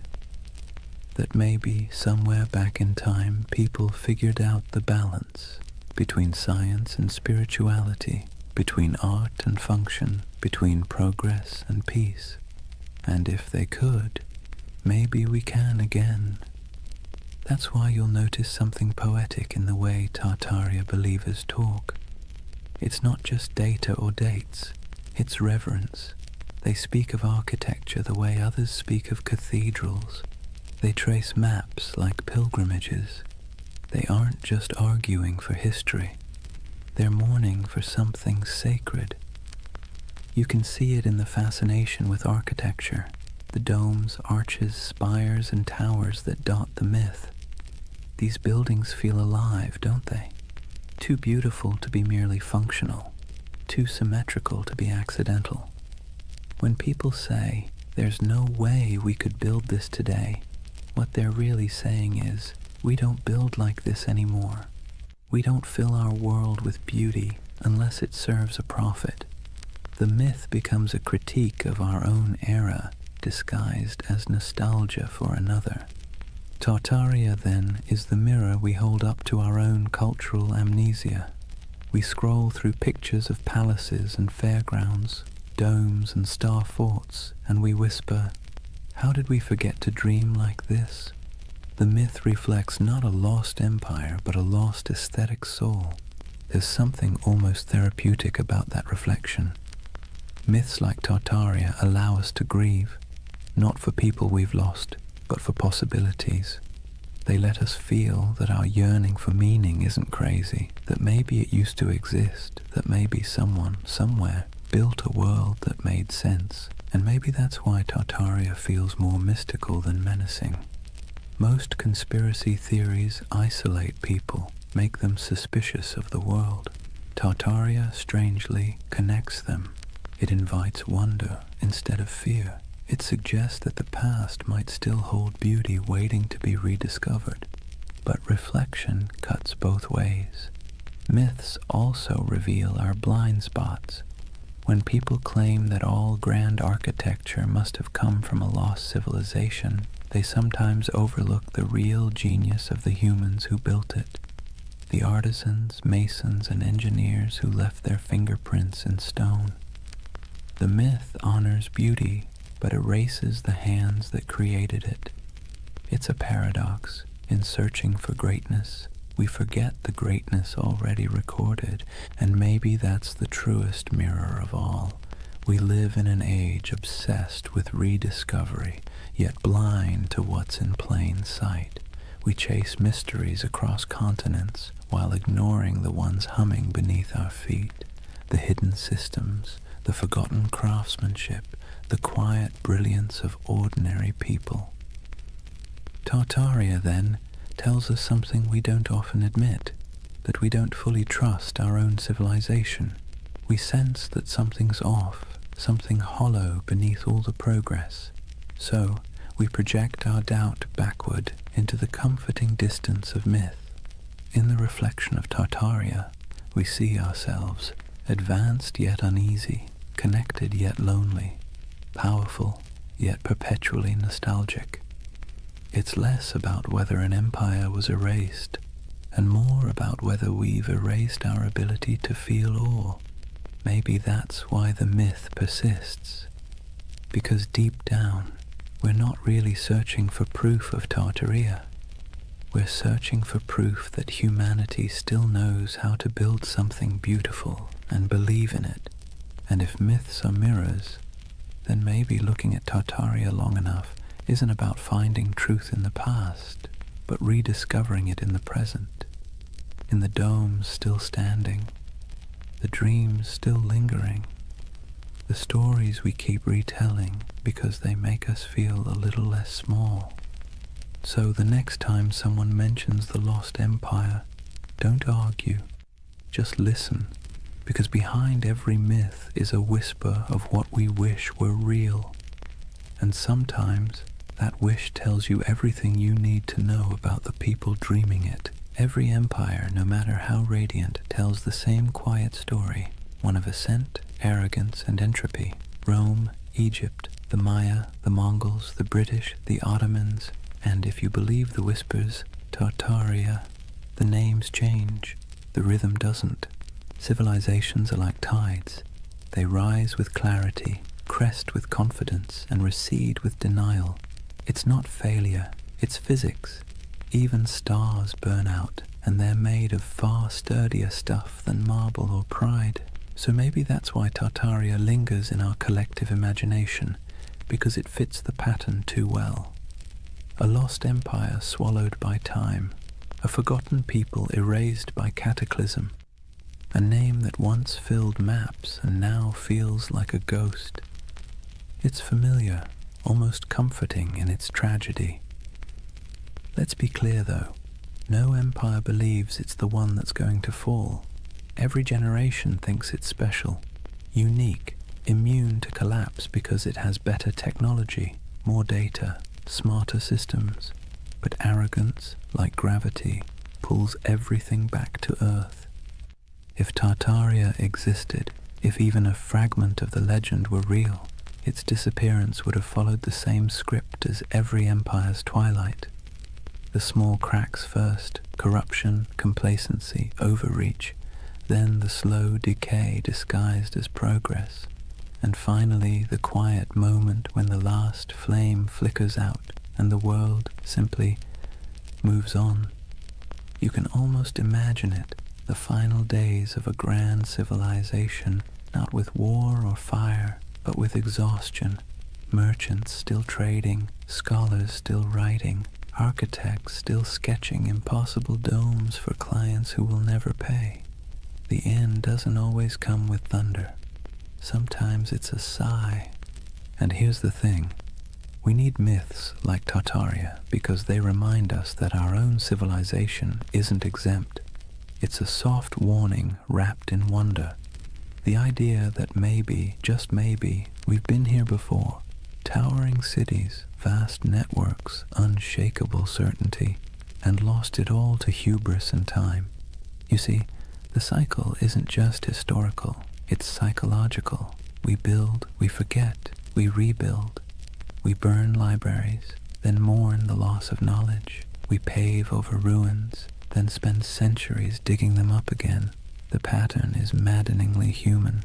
The Greeks had a term for this, anarchiklosis, the cycle of government and decay. Kingdoms become tyrannies, tyrannies become democracies, democracies collapse back into chaos. Wash, rinse, repeat. The myth of Tartaria just takes that ancient idea and stretches it across a planetary scale. And that's what makes it powerful, because deep down we know the pattern fits us too. Look at the ruins of any civilization, and you'll find the same fingerprints. Ambition, brilliance, greed, denial. The same stone roads leading nowhere. The same monuments built to outlast time, quietly losing that argument. Even today we build our towers of glass and steel, our data empires, our digital libraries with the same optimism that we're preserving knowledge forever. But maybe 1,000 years from now, someone will wander through our abandoned cities and ask the same question we whisper about Tartaria. Who built all this? Maybe that's why we're drawn to stories of collapse told in soft voices, because they allow us to grieve for what's inevitable before it happens. They help us process the strange truth that impermanence is not failure, it's the natural order. In that sense, Tartaria becomes a bedtime story for civilization itself, a reminder that we are temporary but not meaningless, that even in loss there's continuity. The ruins of one world become the foundations of the next. And if you look closely, you'll see that rebirth is always hiding inside decay. The Renaissance bloomed from the ashes of plague. The Enlightenment grew out of dark superstition. Even myths once dismissed are rediscovered as metaphors with new life. The cycle never ends. It only changes costume. So perhaps Tartaria isn't just about a lost civilization, but the eternal rhythm of creation itself. We build worlds, lose them, and then dream them again. Every myth, every ruin, every archive is a heartbeat in that endless pulse.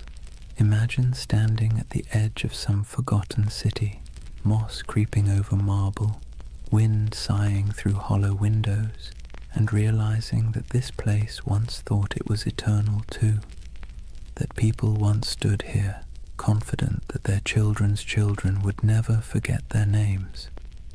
But the earth has other plans, and yet the beauty is in the persistence.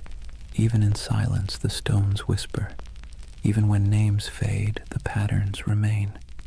Every fallen empire becomes a lesson written in dust, and every myth like Tartaria is the echo of that lesson, trying to reach us before we make the same mistake. History doesn't repeat exactly, but it rhymes in hauntingly familiar cadences.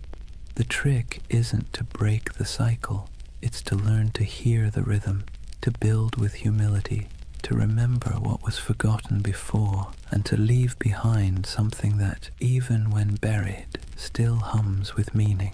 So when you hear the word Tartaria, don't roll your eyes. Listen to the rhythm beneath it, because that's not just a myth about the past.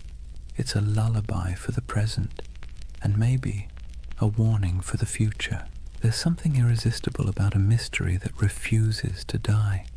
You can debunk it, explain it, trace its origins down to the dusty corners of old libraries, but if it still feels like a secret, people will keep chasing it. That's the real magic of Tartaria. It doesn't survive because it's proven. It survives because it haunts. In a world that measures everything, categorizes everything, and leaves nothing ungoogleable, a mystery like Tartaria feels like a rebellion. It's a crack in the glass of certainty, a reminder that not everything is neatly archived in the cloud. Some things remain just out of reach, teasing, luminous, half-remembered. Let's be honest, the modern world isn't built for mystery. We live in an age of answers. Every question has a search bar waiting to solve it in half a second. And yet deep down, we miss not knowing. We miss wonder. We miss the feeling that the world is bigger than our understanding. Tartaria gives us that feeling back. It's a paradox. We're surrounded by more information than any civilization in history, and somehow we trust less of it. We have satellite maps of every mountain, street view of every alley, but we still find ourselves staring at old maps labeled Grand Tartary and thinking, maybe something's missing. Maybe history isn't as linear as it pretends to be, and who can blame us? The past is always a little blurry, like a photograph printed from a damaged negative. Historians do their best to fill the gaps, but even the most rigorous scholarship leaves shadows. Tartaria slips into those shadows, into the empty spaces between what we know and what we feel. There's also a quiet beauty in unanswered questions. They remind us that curiosity itself is a form of connection. When someone spends years digging through forgotten archives, zooming into grainy satellite images, or exploring the ruins of an abandoned palace, they're not just chasing facts, they're chasing wonder. They're trying to feel something vast and timeless, something that hums beneath the noise of everyday life. Tartaria gives people permission to believe that the world might still hold secrets. That's why even skeptics can't quite bring themselves to dismiss it entirely, because even if it's not true in a historical sense, it's true in a psychological one. It's the same impulse that made ancient people draw constellations in the stars, to impose meaning on the infinite and find comfort in the patterns. Imagine yourself walking through an old European city at night. The cobblestones glisten after rain. Gas lamps flicker against the carved faces of forgotten gods on building facades. You look up, and the skyline feels impossibly ancient. Arches, domes, and spires stacked like a dream you can't quite interpret. You don't know who built it. You don't need to. The mystery itself is enough. It's like hearing a song in a language you don't understand but somehow recognize. Tartaria lives in that feeling. The hum between knowing and not knowing. The soft echo of lost craftsmanship, the sense that time might be a loop and we're just tracing paths our ancestors already walked. And the irony is, the more we learn about history, the more mysterious it becomes. Every discovery opens 10 new questions. Every answer reveals how much we don't know. The ruins of Göbekli Tepe pushed back the dawn of civilization by thousands of years. The Antikythera mechanism rewrote what we thought the ancients could build. Maybe Tartaria doesn't exist, but the idea that civilizations rise and vanish, leaving traces we mistake for impossibilities, isn't so far-fetched after all.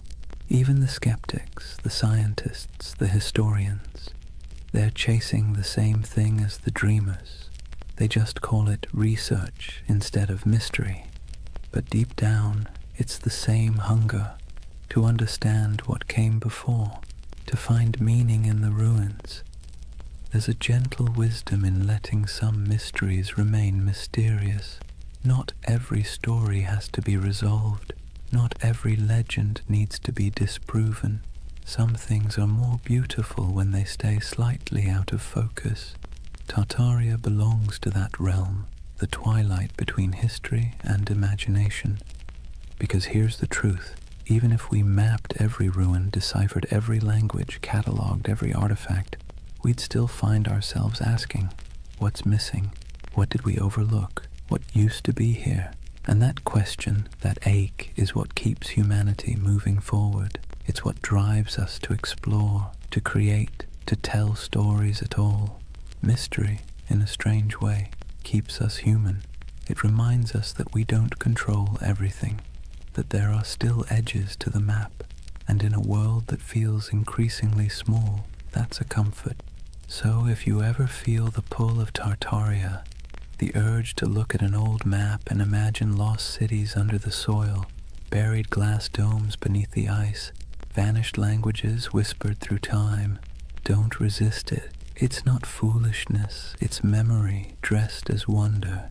It's the part of you that still wants to believe there's more to the story, because there always is. Imagine drifting in that half-awake space between dreaming and memory, the kind where time doesn't quite make sense and faces blur into landscapes.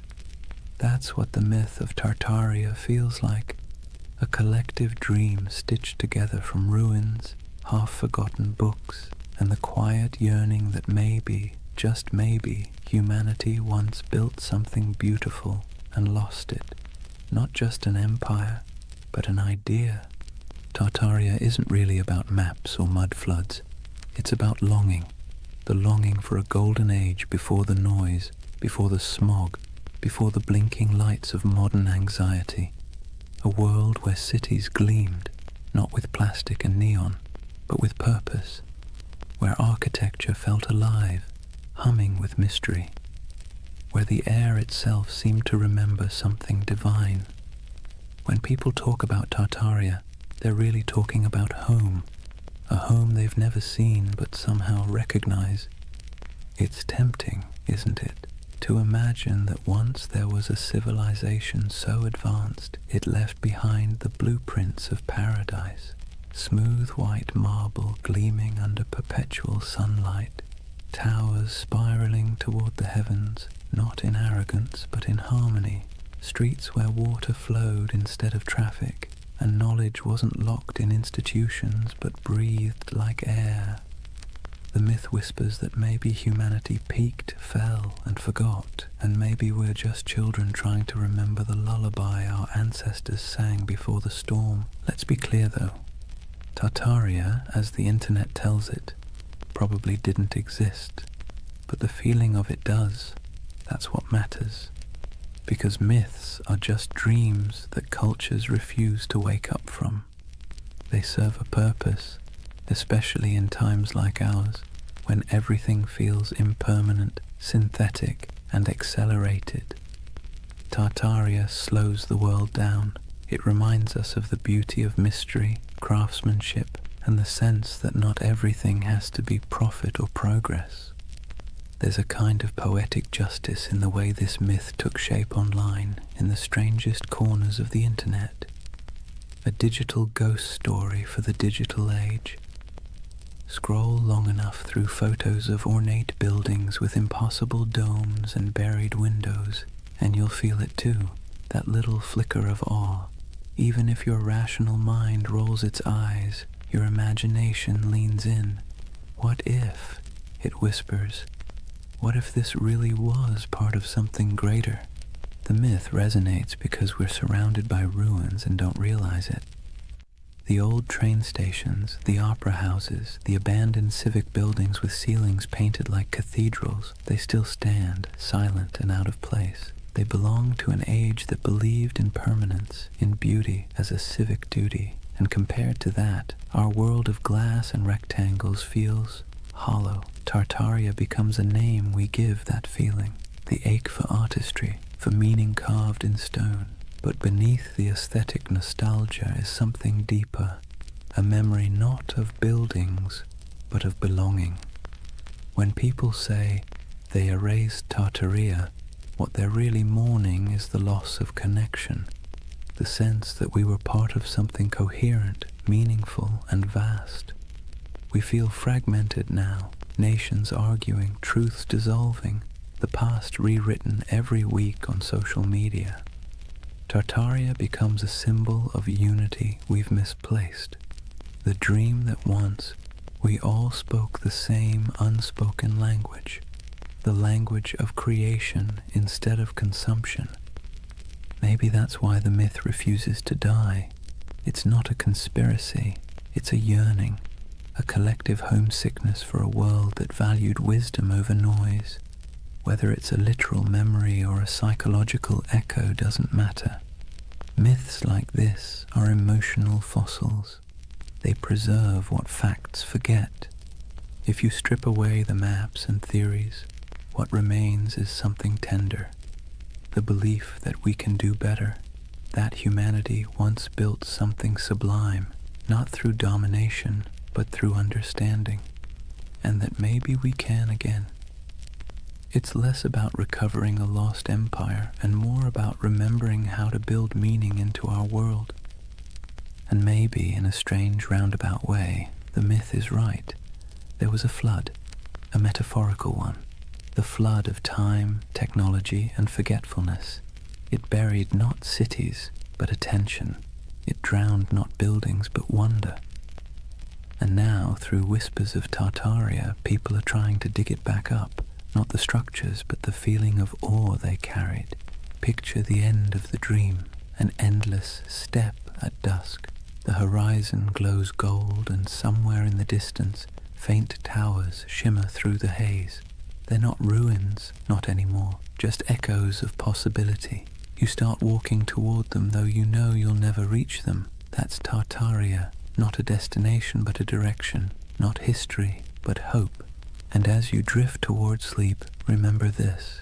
Every civilization is both a memory and a prophecy.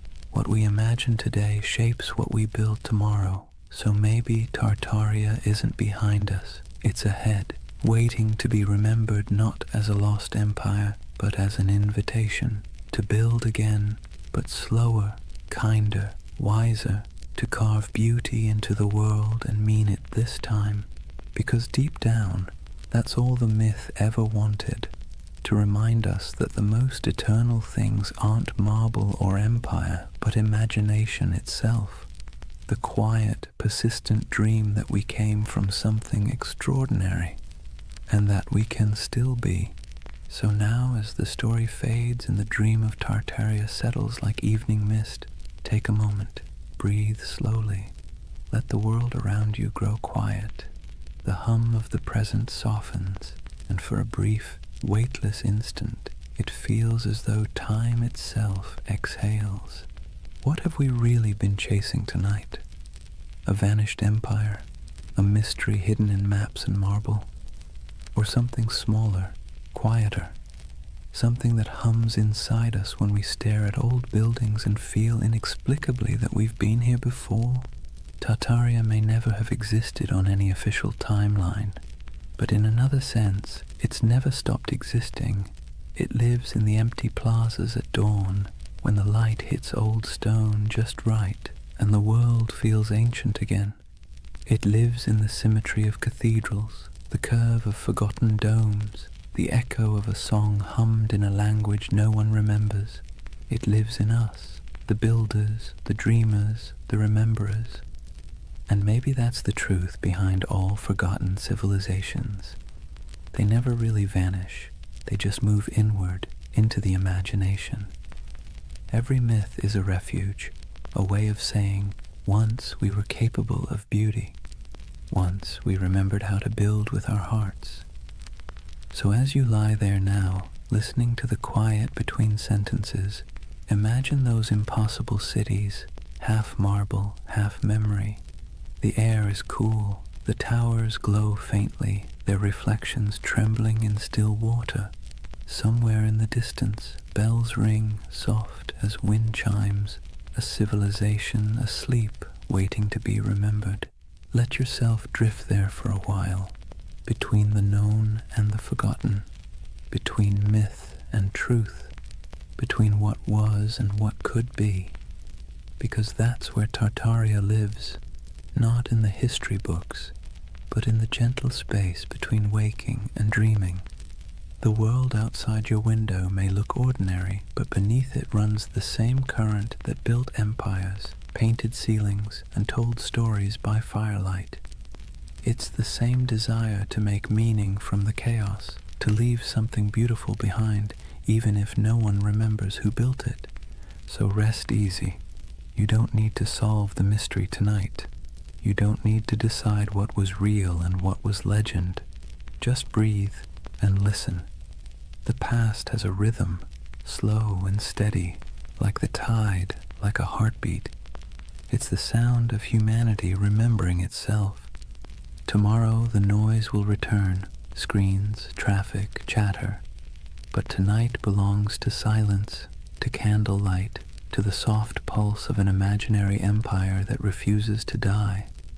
Tartaria is gone, but also eternal, an echo across time reminding us that wonder is its own kind of truth.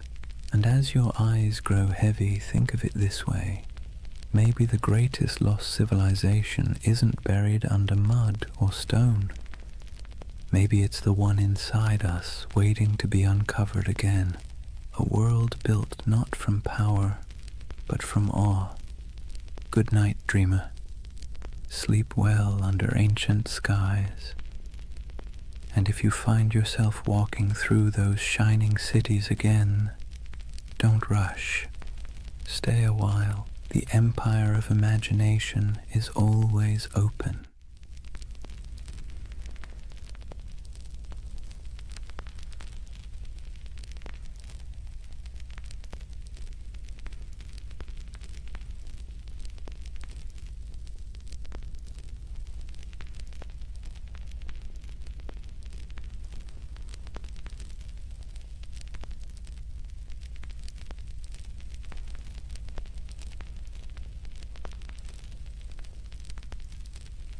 Hey guys, welcome back to the Sleep Atlas.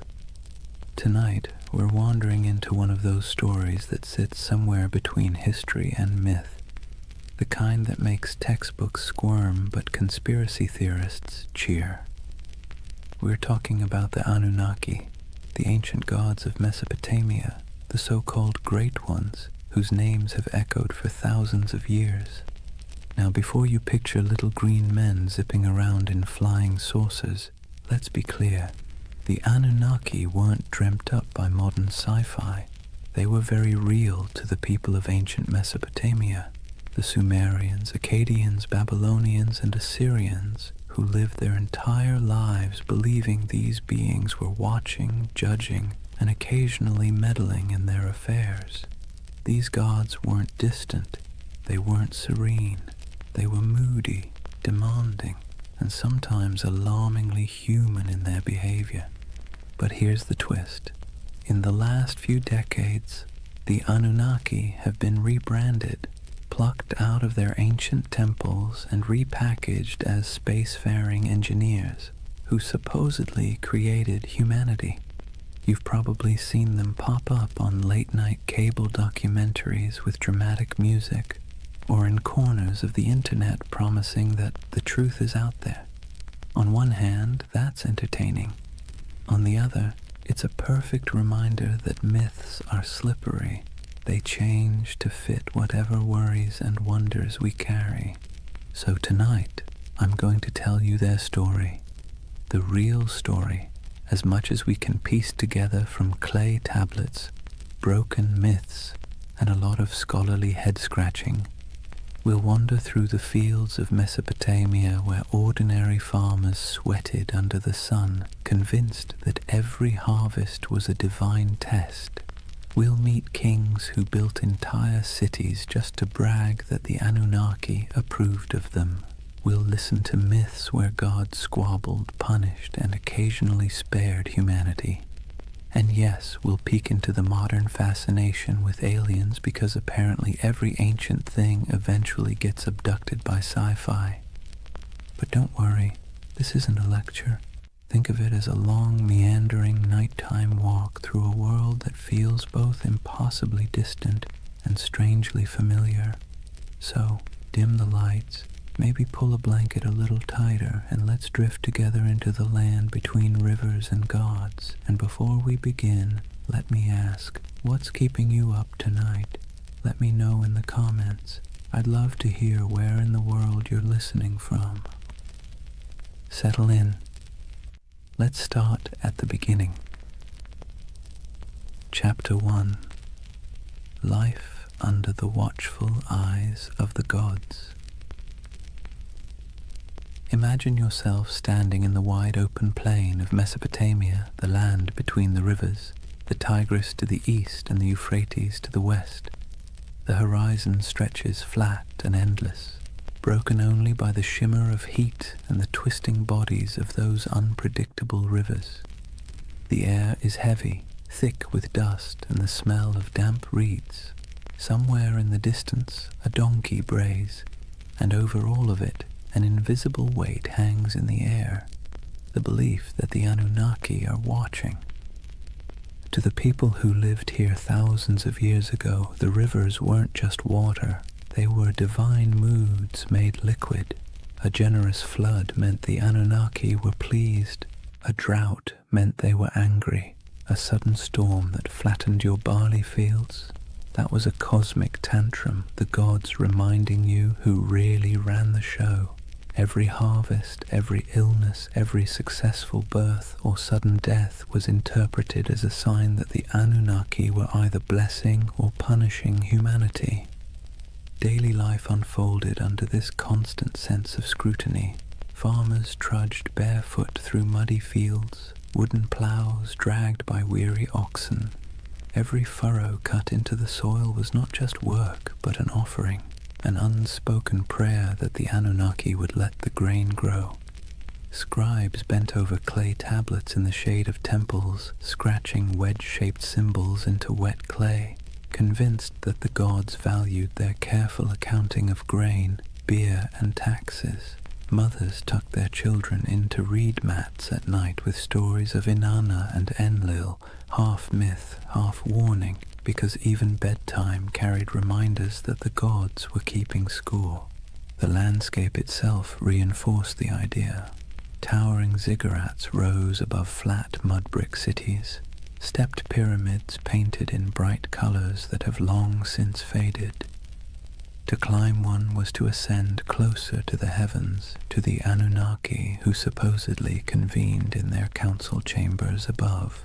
At the base, ordinary people shuffled forward with offerings, bowls of grain, jars of beer, bleating goats, hoping that their small sacrifice might earn a flicker of divine favor. And through it all, the question lingered: were the gods ever satisfied? The answer, most of the time, was no. If the Anunnaki were pleased, life was merely tolerable. If they were displeased, life became unbearable. It was a kind of spiritual anxiety disorder written across an entire civilization, one that never let you forget that your fate was being judged by beings you couldn't see but definitely believed in. So here's the paradox of Mesopotamia and of the Anunnaki themselves. They gave people a framework to explain the chaos of life, but they also kept everyone permanently nervous. Imagine waking up every day knowing that your job performance review wasn't coming from your boss, but from a pantheon of unpredictable, immortal beings with the power to ruin your entire year. Comforting? Not exactly. Necessary? Absolutely. That was life under the watchful eyes of the Anunnaki, and it was only the beginning. Now that we've set the scene, the dust, the rivers, the nervous glances toward the heavens, let's lean into the daily grind of keeping the Anunnaki happy. Because if there was one thing everyone in Mesopotamia agreed on, it was that the gods were needy. Think of the Anunnaki less like distant divine beings and more like an extended family of very spoiled aristocrats.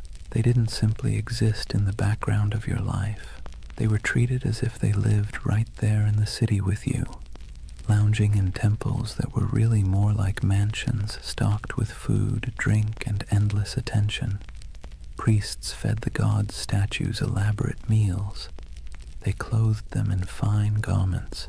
They bathed them, sang to them, and even tucked them into bed at night with rituals designed to assure the gods that yes, they were adored. And here's the kicker, the gods didn't actually eat the food, wear the clothes, or drink the beer. The priests did. But in the logic of the time, that was the point. The offering wasn't about literal nourishment. It was about respect, about demonstrating submission to the divine order. Imagine working all day in a scorching field, hauling baskets of barley, and then handing over a chunk of your hard-earned harvest to a temple where priests would cook it up in front of a golden statue. You didn't get to enjoy the meal. The gods did, or so you were told. This wasn't optional. Failing to make offerings wasn't just rude, it was dangerous. Skip your temple duties, and you risked angering a god who could retaliate with a bad harvest, a plague, or a flood. It was like living with an unpredictable landlord who might torch your house because you didn't bring them enough bread. And so, day after day, people dragged their grain, their livestock, their jars of beer, and their prayers into the temple courtyards, hoping the divine egos were stroked enough to leave them in peace. Markets reflected this cycle of giving and appeasing. Merchants sold incense imported from far-off lands, exotic woods for temple furnishings, and precious stones for idol adornment. Whole industries thrived not because people needed goods for themselves, but because the gods supposedly needed them. The economy of worship was real, and it was heavy. And then there were the rituals, constant, exhausting, and often bewildering. Priests performed chants, sacrifices, and ceremonies to interpret the gods' moods. Ordinary people had little say in the process. They simply trusted or feared that the professionals got it right. Was the river about to flood? Only the gods knew. Was a plague looming? Better pay for a ritual just in case. Imagine the anxiety. You might lose your family, your crops, your city, not because of something you did wrong in the field, but because a priest forgot to wash a statue properly before a ritual. This constant pressure shaped how people thought about themselves. You weren't just a farmer, a merchant, or a craftsman. You were a servant of the gods, and your work was always under review. The Anunnaki weren't the kind of bosses who praised your effort either. At best, they ignored you. At worst, they punished you for reasons you could never quite understand. And yet there was comfort too. As strange as it sounds, the ritual obligations gave life structure. There was a rhythm to the year, festivals, sacrifices, processions, moments when the whole city gathered together in noisy, colorful celebrations. For a while, the pressure of survival melted into shared relief. Beer flowed, music played, incense smoke curled into the sky, and people could convince themselves that the Anunnaki might actually be pleased for once. But make no mistake, the weight of worship was heavy. It pressed down on every meal, every harvest, every family gathering. It meant living in a world where you never really owned your life. You were always making payments upward, into the hands of gods who demanded much and explained little.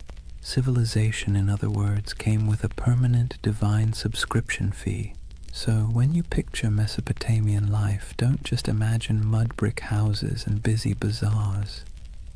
Picture the temples looming above everything, casting long shadows across the city. Picture priests bustling through courtyards, chanting prayers and carrying offerings. And picture the ordinary farmer at the gate, holding a bowl of barley with cracked hands, hoping that this small gift would keep the Anunnaki's attention fixed somewhere else. That was the weight of worship, a constant burden, heavy as the mud brick walls themselves, shaping every breath of life in the land between the rivers. If temples were the stage for grand rituals, then the family was where belief in the Anunnaki seeped into the most ordinary corners of life. From the moment you were born in Mesopotamia, you were wrapped in layers of tradition, lore and stories that all reminded you the gods were watching and you had better behave. Picture a household, mud brick walls enclosing a small courtyard with reed mats laid out for sitting and sleeping. The air smells faintly of cooking grain, sheep dung burned for fuel, and maybe onions sizzling in oil if the family was lucky enough to afford them. Life here was simple, cramped, and endlessly repetitive. Yet, hovering over every task, grinding flour, weaving wool, teaching children their chores, was the belief that the Anunnaki were present, judging not just cities or kings, but households too. Families were patriarchal, meaning the oldest male ruled the home, and his authority was framed not as personal power, but as divine order. Fathers were seen as enforcers of a structure that supposedly mirrored the cosmic hierarchy. Just as gods ruled over humans, men ruled over their families. Hammurabi's famous law code spelled this out with brutal clarity. Wives owed obedience, children owed respect, and failure to comply could bring harsh consequences. This wasn't just social convention. It was written into the laws that claimed divine backing from the gods themselves. Mothers carried their own weight, of course. They were the backbone of the household, weaving, grinding, managing food stores, raising children, and passing on the stories that glued the family's beliefs together. Bedtime wasn't a cozy session of fairy tales. It was an education in fear and respect. Children were told myths of Inanna descending to the underworld, of Enlil sending storms, of the Anunnaki judging souls in the afterlife. These stories weren't entertainment so much as early compliance training. The message was clear: live properly or the gods will notice. Children's lives reflected this constant training. Boys learned the family trade early, whether that meant trudging in the fields, selling goods in the marketplace, or, if you were very lucky, scratching cuneiform signs into clay tablets under the harsh eye of a schoolmaster. Girls learned weaving, cooking, and managing the household, roles that prepared them to keep the rhythm of worship alive in the next generation. Even play wasn't free of divine oversight. Children carved little clay figurines of gods and heroes used in games that blurred the line between fun and reverence. Faith wasn't just whispered in prayers, it was baked into family rituals. Before meals, small offerings of grain or beer might be set aside for the household gods. Amulets were hung by doorways to ward off demons.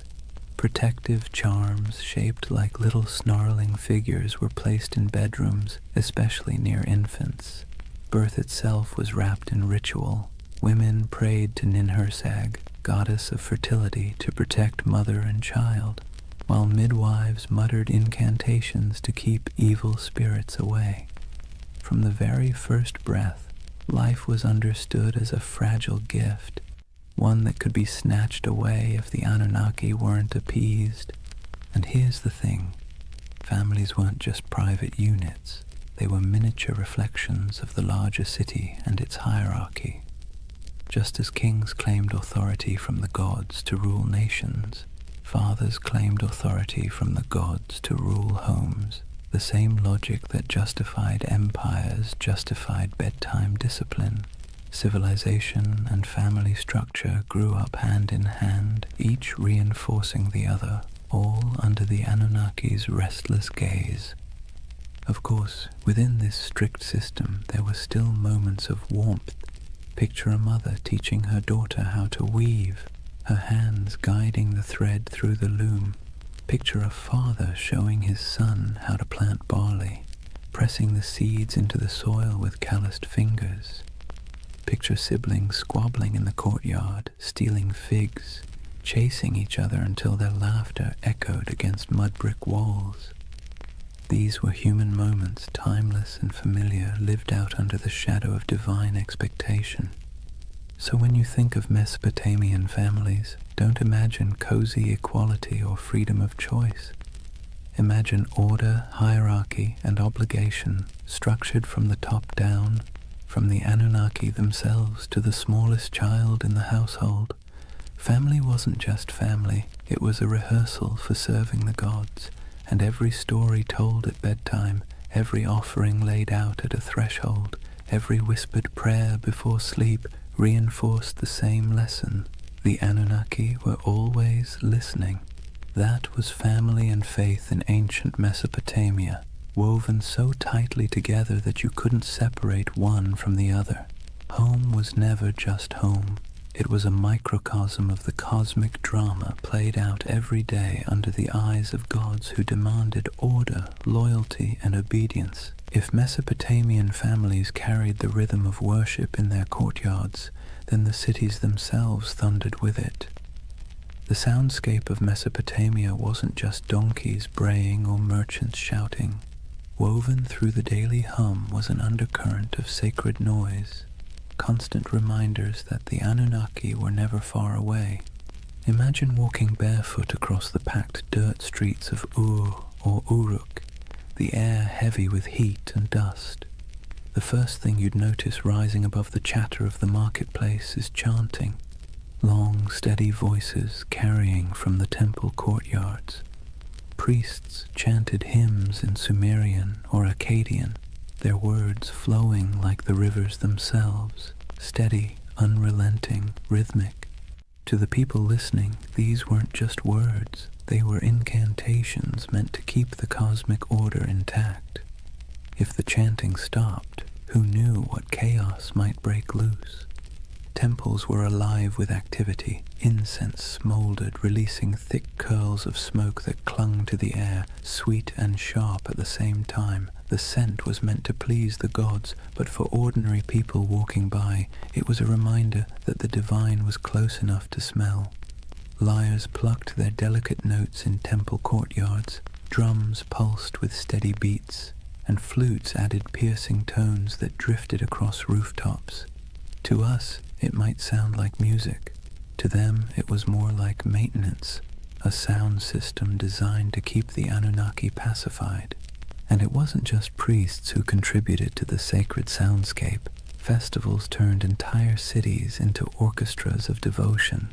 Imagine crowds gathering for a procession, voices rising together in chants, bells clanging, animals bellowing as they were led toward sacrifice. The ziggurat loomed above it all, terraces echoing with footsteps as priests climbed higher to offer food, drink, and prayers to the gods at the summit shrine. From miles away, travelers could hear the echo of music, the low murmur of thousands of voices, and know they were approaching a city where gods were fed daily like pampered royals.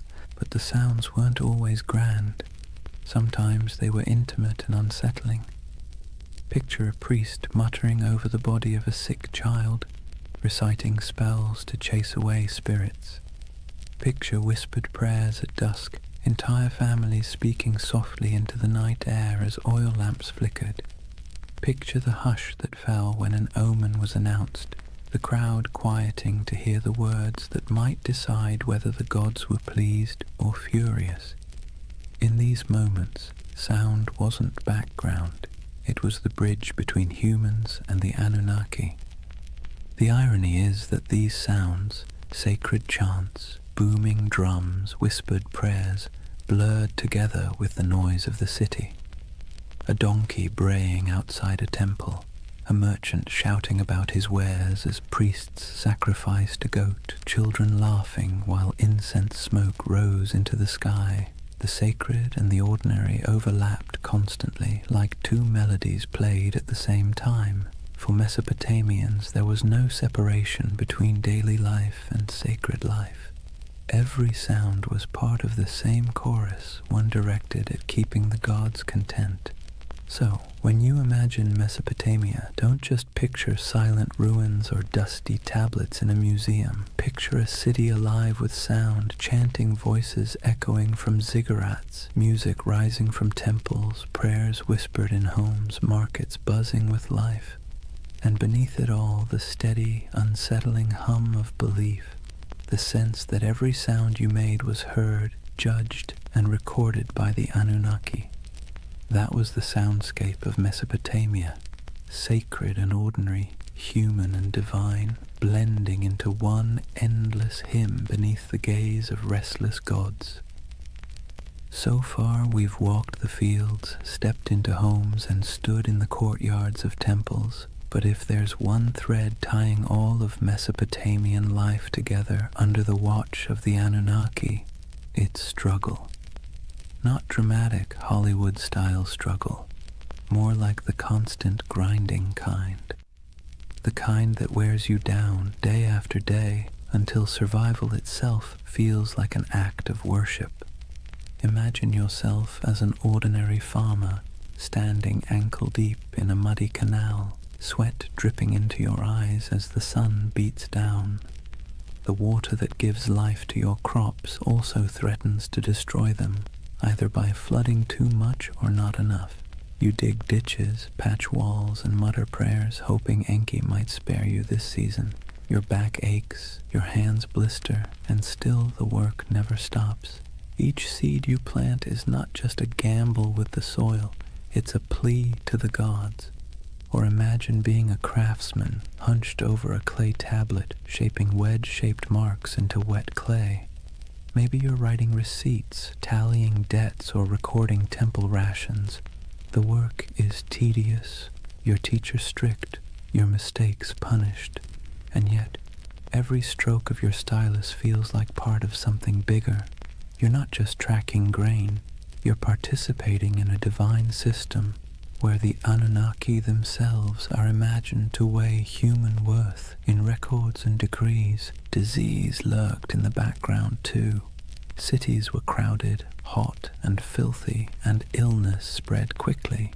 If someone in your family fell sick, you didn't think of germs, you thought of angry gods or lurking demons. Maybe it was punishment, maybe it was bad luck, maybe both. Priests muttered incantations over the feverish burned incense and offered sacrifices. Sometimes it worked, sometimes it didn't. Either way, you believed your life was being tallied by powers you couldn't see. And then there was the simple, unshakable anxiety of living in a land where nothing stayed stable for long. Floods, droughts, raids from neighbors, every threat felt like it came with divine approval or divine neglect. You might work tirelessly, live faithfully, and still watch your field wash away overnight. It's no wonder that Mesopotamian myths constantly circle back to the same themes. Humans struggling, gods displeased, chaos always around the corner. But within that struggle, there was resilience. People endured. They dug new canals after floods, rebuilt homes after raids, prayed louder after disasters. Families bound themselves tightly together. Neighbors leaned on one another in the marketplace, and communities clung to rituals that gave their world meaning. The Anunnaki may have loomed like stern overseers, but the people found ways to keep living, laughing, and even celebrating in the cracks between their hardships. So, when you picture Mesopotamia under the eyes of the Anunnaki, don't imagine endless golden fields or carefree abundance. Imagine sweat-soaked tunics, cracked hands, and weary faces that still lifted toward the ziggurat at dawn. Imagine humanity trying, failing, and trying again, all while believing that somewhere, far above or deep below, the Anunnaki were watching, measuring, and deciding their fate. That was the human struggle, a constant effort to carve order out of chaos, meaning out of hardship, and survival out of a world that felt forever precarious. And in that struggle, civilization itself was born. Chapter 2. The Gods Who Ruled the Skies and Earth. If life in Mesopotamia felt like a constant test, then the examiners were the Anunnaki. These weren't gentle guardian angels or abstract philosophical ideas. They were the great gods, beings who sat at the very top of the divine food chain, descended from the union of Anu, the Sky Father, and Ki, the Earth Mother. To the Mesopotamians, the Anunnaki weren't distant background characters. They were judges, enforcers, and supervisors, always peering down like cosmic landlords who never forgot to collect rent. The word itself, Anunnaki, has a heaviness to it, something that sounds like it should be whispered by torchlight.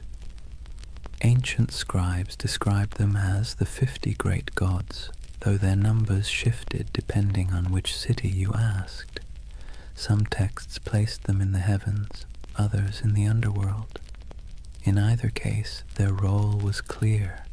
They were the arbiters of fate, the beings who decided whether you lived to see another harvest or whether your name would vanish into dust. Picture it like a cosmic council chamber. Anu presides as the lofty patriarch of the skies, his authority absolute, but his personality distant. He isn't the kind of god you chat with about personal problems. He's the one who sets the tone, like a CEO you've never met, but whose name sits on every memo. Beneath him, Enlil, god of air and storms, is the enforcer, a figure as feared as he was respected. He could bless the land with life-giving rain or flatten it with violent winds. His moods were the weather forecast. Ea, or Enki, the clever god of wisdom and water, often played the role of fixer, the one who bent the rules when the council's decisions were too harsh. Ninhursag, the mother goddess, embodied fertility and nurturance, though even she could be stern when humanity overstepped. The Anunnaki weren't imagined as serene or harmonious. Their council was more like a divine courtroom full of debates, rivalries, and power plays. They were the ones who weighed the fates of kings and commoners alike. If a ruler conquered a rival city, it was because the Anunnaki permitted it. If a plague swept through the streets, it was because the Anunnaki had signed off on the punishment. Their decisions rippled down into every corner of daily life, from the canals of farmers to the palaces of kings. And while ordinary people couldn't see them directly, their presence was everywhere. Every temple inscription invoked their names. Every prayer carried their authority. Every law code claimed their approval. Kings ruled not because of military might alone, but because they claimed to be chosen by the Anunnaki. To question their power was to question the gods themselves, and that was a career-ending move, if not a life-ending one. So, when you picture Mesopotamian religion, don't imagine a single figure like Zeus hurling thunderbolts or a kindly creator painting the skies. Imagine a boardroom full of moody, powerful beings, each with their own agenda, each wielding immense influence over humanity. Some offered guidance, some unleashed terror, and all demanded constant recognition. The Anunnaki were both the architects and the auditors of civilization, and their signatures were stamped on everything that survived from Mesopotamian life. They weren't just gods in stories. They were the living framework of reality, the background hum of existence. and under their watchful eyes, humanity took its first halting steps into what we call civilization. If the Anunnaki were the great gods of Mesopotamia, then their stories were the epic sagas that gave life meaning and, frankly, kept people both entertained and terrified. These weren't bedtime tales meant to lull you to sleep. They were cautionary dramas about power, mortality, and what happens when you cross the wrong god on the wrong day. Take Inanna, also known as Ishtar, the goddess of love, war, and everything messy in between. Her most famous story is the descent into the underworld. Imagine her striding into the shadowy realm ruled by her sister Ereshkigal, Queen of the Dead. But there's a catch. At each of the 7 gates she passes through, she must remove an item of clothing or jewelry. By the time she arrives before her sister, she's stripped bare, not just physically, but of her power and protection, and the Anunnaki, acting as judges in the underworld, condemn her. She's struck down, lifeless, and the world above begins to wither without her presence. Only through divine trickery and intervention does she return, but not without a price.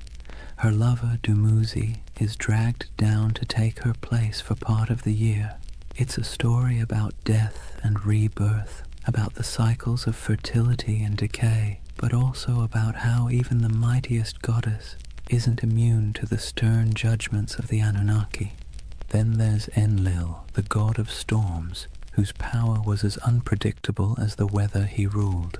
In one tale, he decides humanity has become too noisy. Seriously, that was their crime, just existing too loudly, and pushes for their destruction. You can imagine a farmer shaking his head at this, muttering, "We break our backs in the sun, and still the gods complain we're too chatty." But it wasn't just petty annoyance. The Anunnaki gathered as a council to decide humanity's fate, and their verdict carried the weight of life and death. Enki, the god of wisdom and water, often acted as a counterbalance. He was the sly one, slipping humanity a lifeline when the other gods turned cruel. He whispers secrets to mortals, helps heroes survive floods, and generally makes sure that civilization doesn't collapse entirely under the divine equivalent of poor management. His rivalry with other Anunnaki, especially when their decrees seemed harsh, created the tension at the heart of many myths. Without him, the stories would end a lot sooner, usually with humanity wiped off the map. The Anunnaki didn't just sit around in myths as background figures. They were portrayed as active enforcers of cosmic law. They're described as judges in the underworld, weighing the souls of the dead. They show up in tales as the arbiters of fate, determining whether kings succeed or fall. To the Mesopotamians, this wasn't abstract philosophy. It was how the universe worked. The Anunnaki weren't just on the stage. They were the directors, the critics, and occasionally the executioners. And then, of course, there's the divine drama.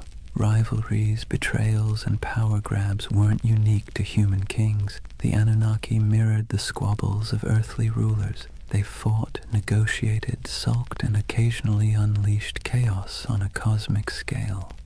Every myth reinforced the idea that the universe was not run by serene, detached beings, but by temperamental gods with very human flaws. So, the mythic storylines of the Anunnaki weren't simple tales. They were the scripts by which Mesopotamians understood their place in the world. When you planted your crops, you remembered Inanna's descent. When storms raged, you muttered prayers to Enlil. When you needed a glimmer of hope, you looked to Enki. These stories explained why life was fragile, why the gods were fickle, and why survival always felt like it balanced on the edge of divine whim. If Mesopotamian myths were the great campfire stories of their day, then the Epic of Gilgamesh was the full-length box set, multi-season, full of drama, cosmic cameos, and the occasional existential crisis. And tucked into this saga, just behind the swagger of Gilgamesh himself, you find the fingerprints of the Anunnaki. They weren't the stars of the show, but they were always present, quietly pulling strings, stamping judgments, and reminding humanity who was really in charge. Gilgamesh, king of Uruk, is portrayed as 2/3 divine, 1/3 human, a math equation that somehow worked in Mesopotamian mythology but would make your high school algebra teacher sweat. Despite his divine heritage, he still lived under the gaze of the Anunnaki. His strength, his ambition, even his arrogance, all of it was tolerated but not entirely unchecked. The Anunnaki weren't about to let one man, no matter how mighty, get away without consequences. Take his quest for immortality. After the death of his companion Enkidu, Gilgamesh is swallowed by grief, staring mortality in the face, and in that grief he sets out to find Utnapishtim, the Mesopotamian Noah, the one mortal granted eternal life after the great flood. But here's the twist. Utnapishtim's story is inseparable from the Anunnaki. It was they who decreed the flood to wipe out humanity, annoyed once again by our collective noisiness. It was they who sealed the fate of countless villages, and it was Ea, sly Ea, who bent the rules by whispering to Utnapishtim, helping him survive in a boat loaded with animals. Without that divine trickery, there would be no flood hero, and thus no quest for Gilgamesh to undertake. When Gilgamesh finally finds Utnapishtim, he's told in no uncertain terms that immortality isn't for him. The Anunnaki themselves had decreed it. When the gods created man, they allotted him death, but life they retained in their own keeping. That line is essentially the fine print of existence. Humanity got the mud bricks, the barley, the back-breaking labor. The gods kept immortality for themselves. Tough luck. Even the great adventures within the epic, slaying Humbaba, guardian of the cedar forest, or killing the bull of heaven after Inanna sends it to punish him, circle back to the gods' involvement. The Anunnaki weren't background noise. They were the referees, deciding when Gilgamesh had crossed a line and when his hubris deserved punishment. The death of Enkidu, for instance, is the direct result of divine judgment. The Anunnaki convene and decree that one of the pair must die for their defiance. Enkidu becomes the casualty, and Gilgamesh, for all his divine strength, can do nothing but weep and rage. What's remarkable is how these stories resonate with us even now. The Epic of Gilgamesh isn't just about a king wrestling lions or digging canals. It's about humanity's oldest anxieties. Why we die, why we suffer, and why no amount of wealth or power can change those facts. And standing behind those anxieties are the Anunnaki, like cosmic administrators who handed humanity its most dreaded memo. Life ends, always. So, as Gilgamesh wandered deserts, scaled mountains, and crossed seas in search of eternal life, he wasn't just wrestling with his own fears. He was wrestling with the verdict of the Anunnaki, a verdict no mortal could ever overturn. His story wasn't just a king's adventure.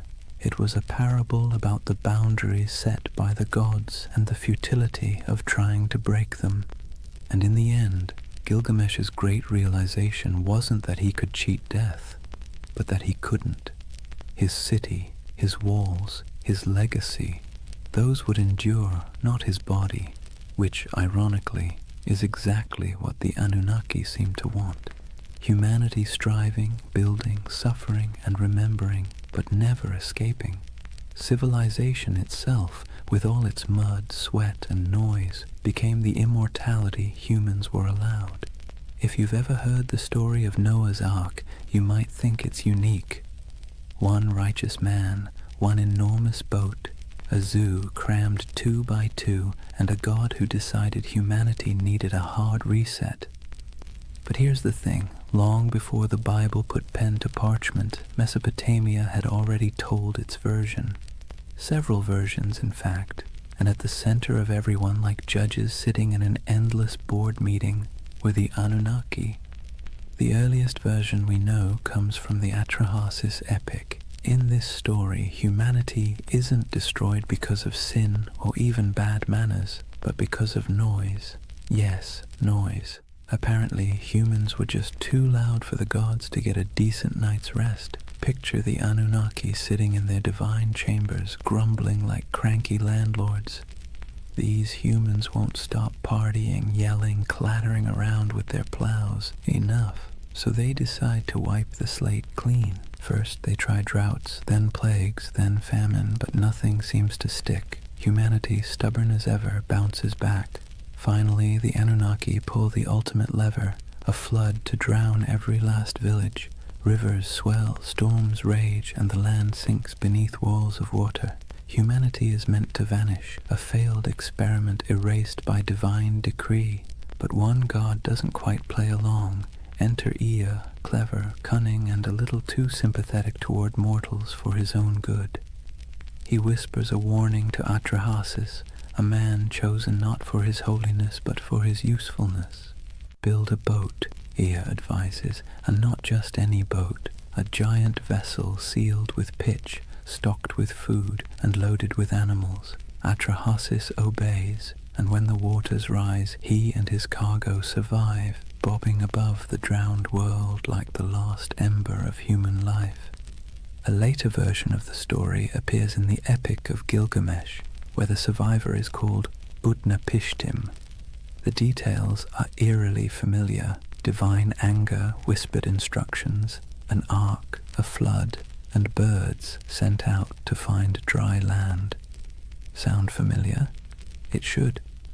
The echoes between these Mesopotamian tales and the later biblical flood story are too strong to ignore. Scholars argue endlessly about who borrowed what, but one thing is clear: Mesopotamia wrote the first draft of humanity's greatest flood myth, and in every draft, the Anunnaki are central. They sit in council, they bicker about humanity's fate, and when the floodwaters finally cover the land, they're portrayed in almost comic relief, huddled together, terrified by the very storm they unleashed. Some tablets even describe them as starving, deprived of the offerings that humans usually provided. Without people bringing bread, beer, and incense, the gods themselves were suddenly cut off. The flood, in other words, was as inconvenient for them as it was catastrophic for us. The flood stories reveal something essential about how Mesopotamians saw the Anunnaki, as powerful but flawed, terrifying but needy. They could annihilate the world on a whim, yet still panic when their own survival was threatened. They were less like all-knowing deities and more like moody overlords with too much power and not enough foresight. For the people who told these stories, the message was clear. Humanity existed at the mercy of forces it could never control. Floods could sweep away entire harvests overnight. Droughts could starve villages. Life was precarious, fragile, and unfair. By embedding those anxieties into myth, the Mesopotamians made sense of the chaos. The Anunnaki weren't just random forces of nature. They were personalities you could bargain with, flatter, or, if you were lucky, find an ear to outwit on your behalf. And maybe that's why the flood myth has lasted so long. It resonates with the most basic human fear, that everything we've built, everything we've struggled for, can be washed away in an instant. The Mesopotamians wrapped that fear in the story of divine judgment, a story so powerful it sailed forward through time, carried on clay tablets, copied into scripture, and retold for millennia. So the flood wasn't just water rising, it was a story of humanity's fragility, the gods' capriciousness, and the desperate hope that someone, anyone, might survive to start over again. If you've ever sat through a corporate meeting where everyone jockeys for credit, interrupts each other, and tries to outdo the boss, congratulations, you already understand Mesopotamian divine politics. Because the Anunnaki, for all their cosmic authority, were basically the original middle managers of the universe, constantly bickering, scheming, and pushing their agendas. Let's be clear. The Anunnaki weren't serene, enlightened beings sitting in eternal harmony. They were more like a council of city-states writ large. Each had their turf, their loyalties, and their grudges. When they gathered, it wasn't kumbaya around the celestial campfire. It was more like a landlord's association deciding how much rent to raise while secretly planning who to stab in the back at the next vote. Take Enlil, for example, the storm god, known for being both immensely powerful and immensely irritable. He's often depicted as the one pushing for harsh judgments, floods, plagues, the occasional smiting. If you had to assign him a modern role, he'd be that boss who always thinks the best solution is fire half the staff and never sticks around to clean up the mess. Then you've got Ea, or Enki, the god of wisdom and water, who often played the role of the office saboteur. Whenever Enlil wanted to wipe out humanity, Ea would sneak behind his back, whispering to mortals like Atrahasis or Utnapishtim. He wasn't rebellious enough to stage a coup, but he was crafty enough to bend the rules. Think of him as the co-worker who nods along in the meeting, then quietly emails the client with a completely different plan. And of course, Inanna, also known as Ishtar, the goddess of love, war, and chaos incarnate. She didn't just play politics, she was politics. One moment she's seducing rivals, the next she's unleashing the bull of heaven on Uruk, because Gilgamesh bruised her ego. If the Anunnaki had a group chat, you can bet Inanna was the one sending messages in all caps at 3 a.m. This divine drama mirrored human politics almost perfectly. Kings invoked the Anunnaki to justify their wars. Priests claimed to interpret the gods' wishes, usually in ways that happened to benefit their city. When two cities fought, it wasn't just about irrigation canals or trade routes. It was framed as their gods battling too. The human squabbles were just the earthly reflection of celestial office politics. What's fascinating is that the Anunnaki weren't portrayed as flawless rulers. They were prone to jealousy, anger, and terrible decision-making. They punished entire populations for petty grievances. They feasted on offerings while mortals starved. They demanded loyalty, but offered little security in return. Sound familiar? That's because the people who invented these myths knew exactly what it felt like to live under rulers who acted the same way. The gods were a cosmic mirror of their kings, only with bigger egos and the ability to drown the world when annoyed. And yet this chaos wasn't just accepted, it was baked into the worldview. For Mesopotamians, the divine council was messy because life was messy. The Anunnaki didn't represent a utopia, they represented reality, unpredictable, unfair, and exhausting, but also the only system anyone knew. So the next time you picture Mesopotamian religion, don't imagine calm temples and peaceful hymns. Picture a smoky back room, gods arguing over humanity's fate, each angling for influence while pretending to act for the greater good. That was the drama of divine politics, and it shaped every flood, famine, and fleeting moment of human survival.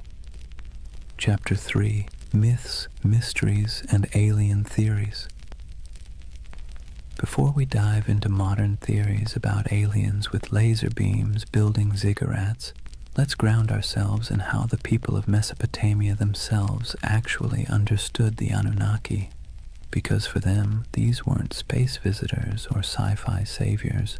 They were the very fabric of existence. The Anunnaki were the great gods, descended from Anu, the sky, and Ki, the earth.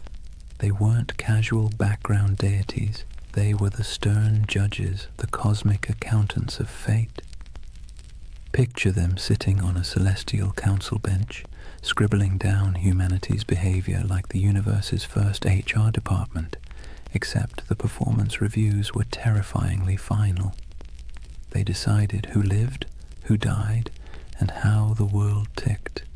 But here's the twist. They weren't abstract.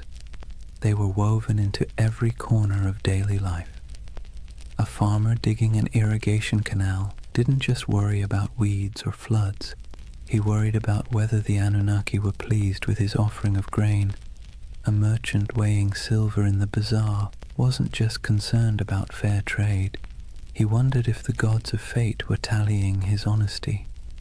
The Anunnaki weren't far away. They were breathing down your neck in every deal, every harvest, every storm cloud on the horizon. Temples were their houses, but also their workplaces. Priests acted as caretakers, feeding the statues daily meals, dressing them in embroidered garments, and bathing them in ritual purity. Imagine treating a carved stone figure as if it were your very picky, very powerful roommate who might throw a tantrum if dinner was late. That's the relationship Mesopotamians had with their gods, equal parts reverence and anxiety. The Anunnaki's role stretched beyond the fields and temples. They were tied to fertility, justice, and even the underworld. In some myths, they sit as judges in the realm of the dead, weighing the shadows of human lives like bureaucrats processing endless paperwork. Not exactly a comforting image, but then again, Mesopotamian religion wasn't about comfort. It was about explaining a world that was dangerous, unpredictable, and constantly shifting. And the rituals reflected that. People poured out libations of beer, laid down offerings of bread, burned incense, and sang hymns to keep the divine machine running. Festivals were not just moments of joy, they were mandatory maintenance on the cosmic engine. Skip a ritual, anger a god, and suddenly your canal might collapse or your child might fall sick. So when we talk about the Anunnaki, the ancient understanding wasn't glamorous, it was anxious. These weren't benevolent guardians handing out blessings. They were moody overseers, cosmic bosses whose whims dictated survival. And humanity's job was simple, if exhausting. Keep them fed, keep them clothed, keep them entertained, and maybe, just maybe, they wouldn't ruin your week. In other words, the Anunnaki were less about lofty spirituality and more about survival management.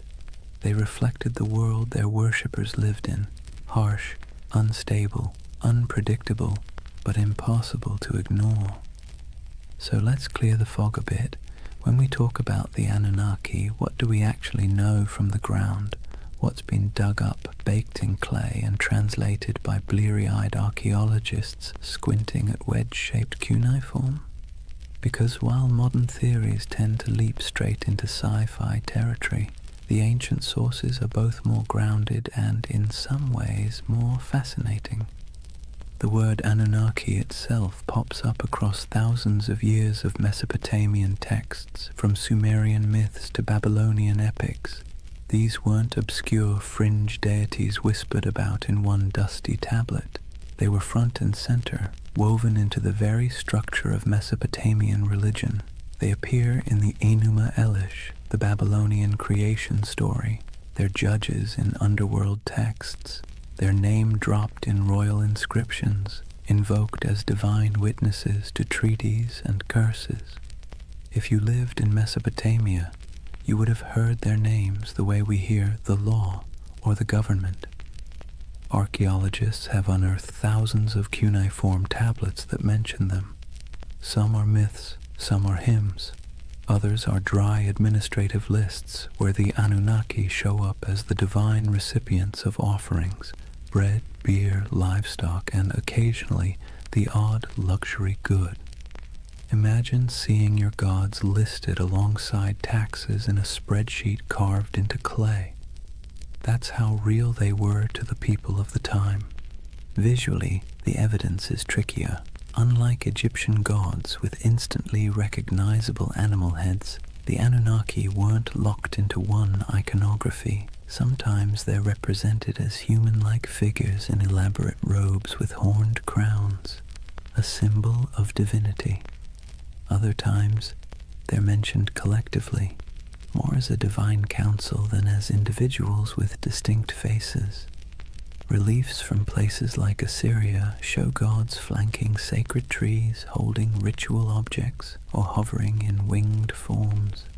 Whether every winged figure should be read as Anunnaki is debated, but what's certain is that these divine images were meant to remind worshippers of cosmic hierarchy, gods above, humans below, no exceptions. Then there are the ziggurats themselves, the massive step temples that dominated Mesopotamian skylines. While we can't slap a label on the bricks reading Anunnaki headquarters, the texts make clear these structures were dedicated to them and their kin. Priests, trained scribes, and entire economic systems revolved around the upkeep of these temples. Archaeological digs at Ur, Uruk, and Babylon show storehouses stuffed with offerings, workshops producing ritual goods, and courtyards where processions would wind past colossal altars. These weren't quaint little shrines, they were institutions, part Wall Street, part Vatican, part government office, all in the name of gods like the Anunnaki. Of course, the tablets don't answer every question. They leave gaps. Frustrating gaps that modern minds love to fill with speculation. Did the Anunnaki descend from the heavens in some dazzling moment of contact? The texts never say that. Did they genetically engineer humans in a laboratory? No mention. What they do say is that the Anunnaki were the arbiters of fate, the enforcers of divine will, and the ever-watchful overseers of human existence. They're described as present in the underworld, as the ones who decree destinies, and as an assembly that even other gods had to respect.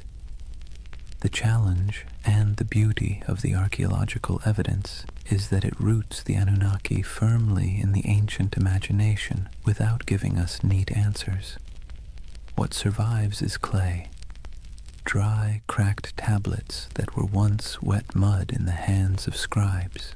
Reliefs chipped out of palace walls, broken statues that once carried offerings, the echoes of rituals performed in smoke-filled courtyards.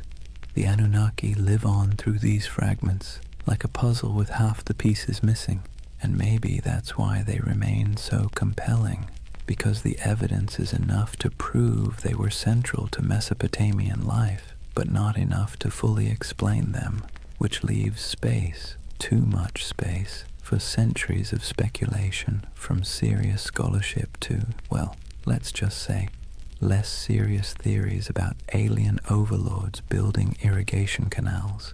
Now, here's where things take a sharp turn from dusty tablets to late-night cable television.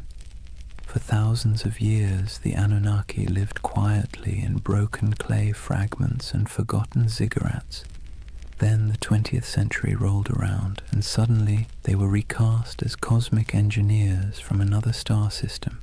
The gods of the underworld became astronauts, and the myths of Mesopotamia were rebranded as ancient history's greatest cover-up. The name most associated with this reimagining is Zecharia Sitchin, a writer who in the 1970s published a series of books claiming that the Anunnaki weren't just gods.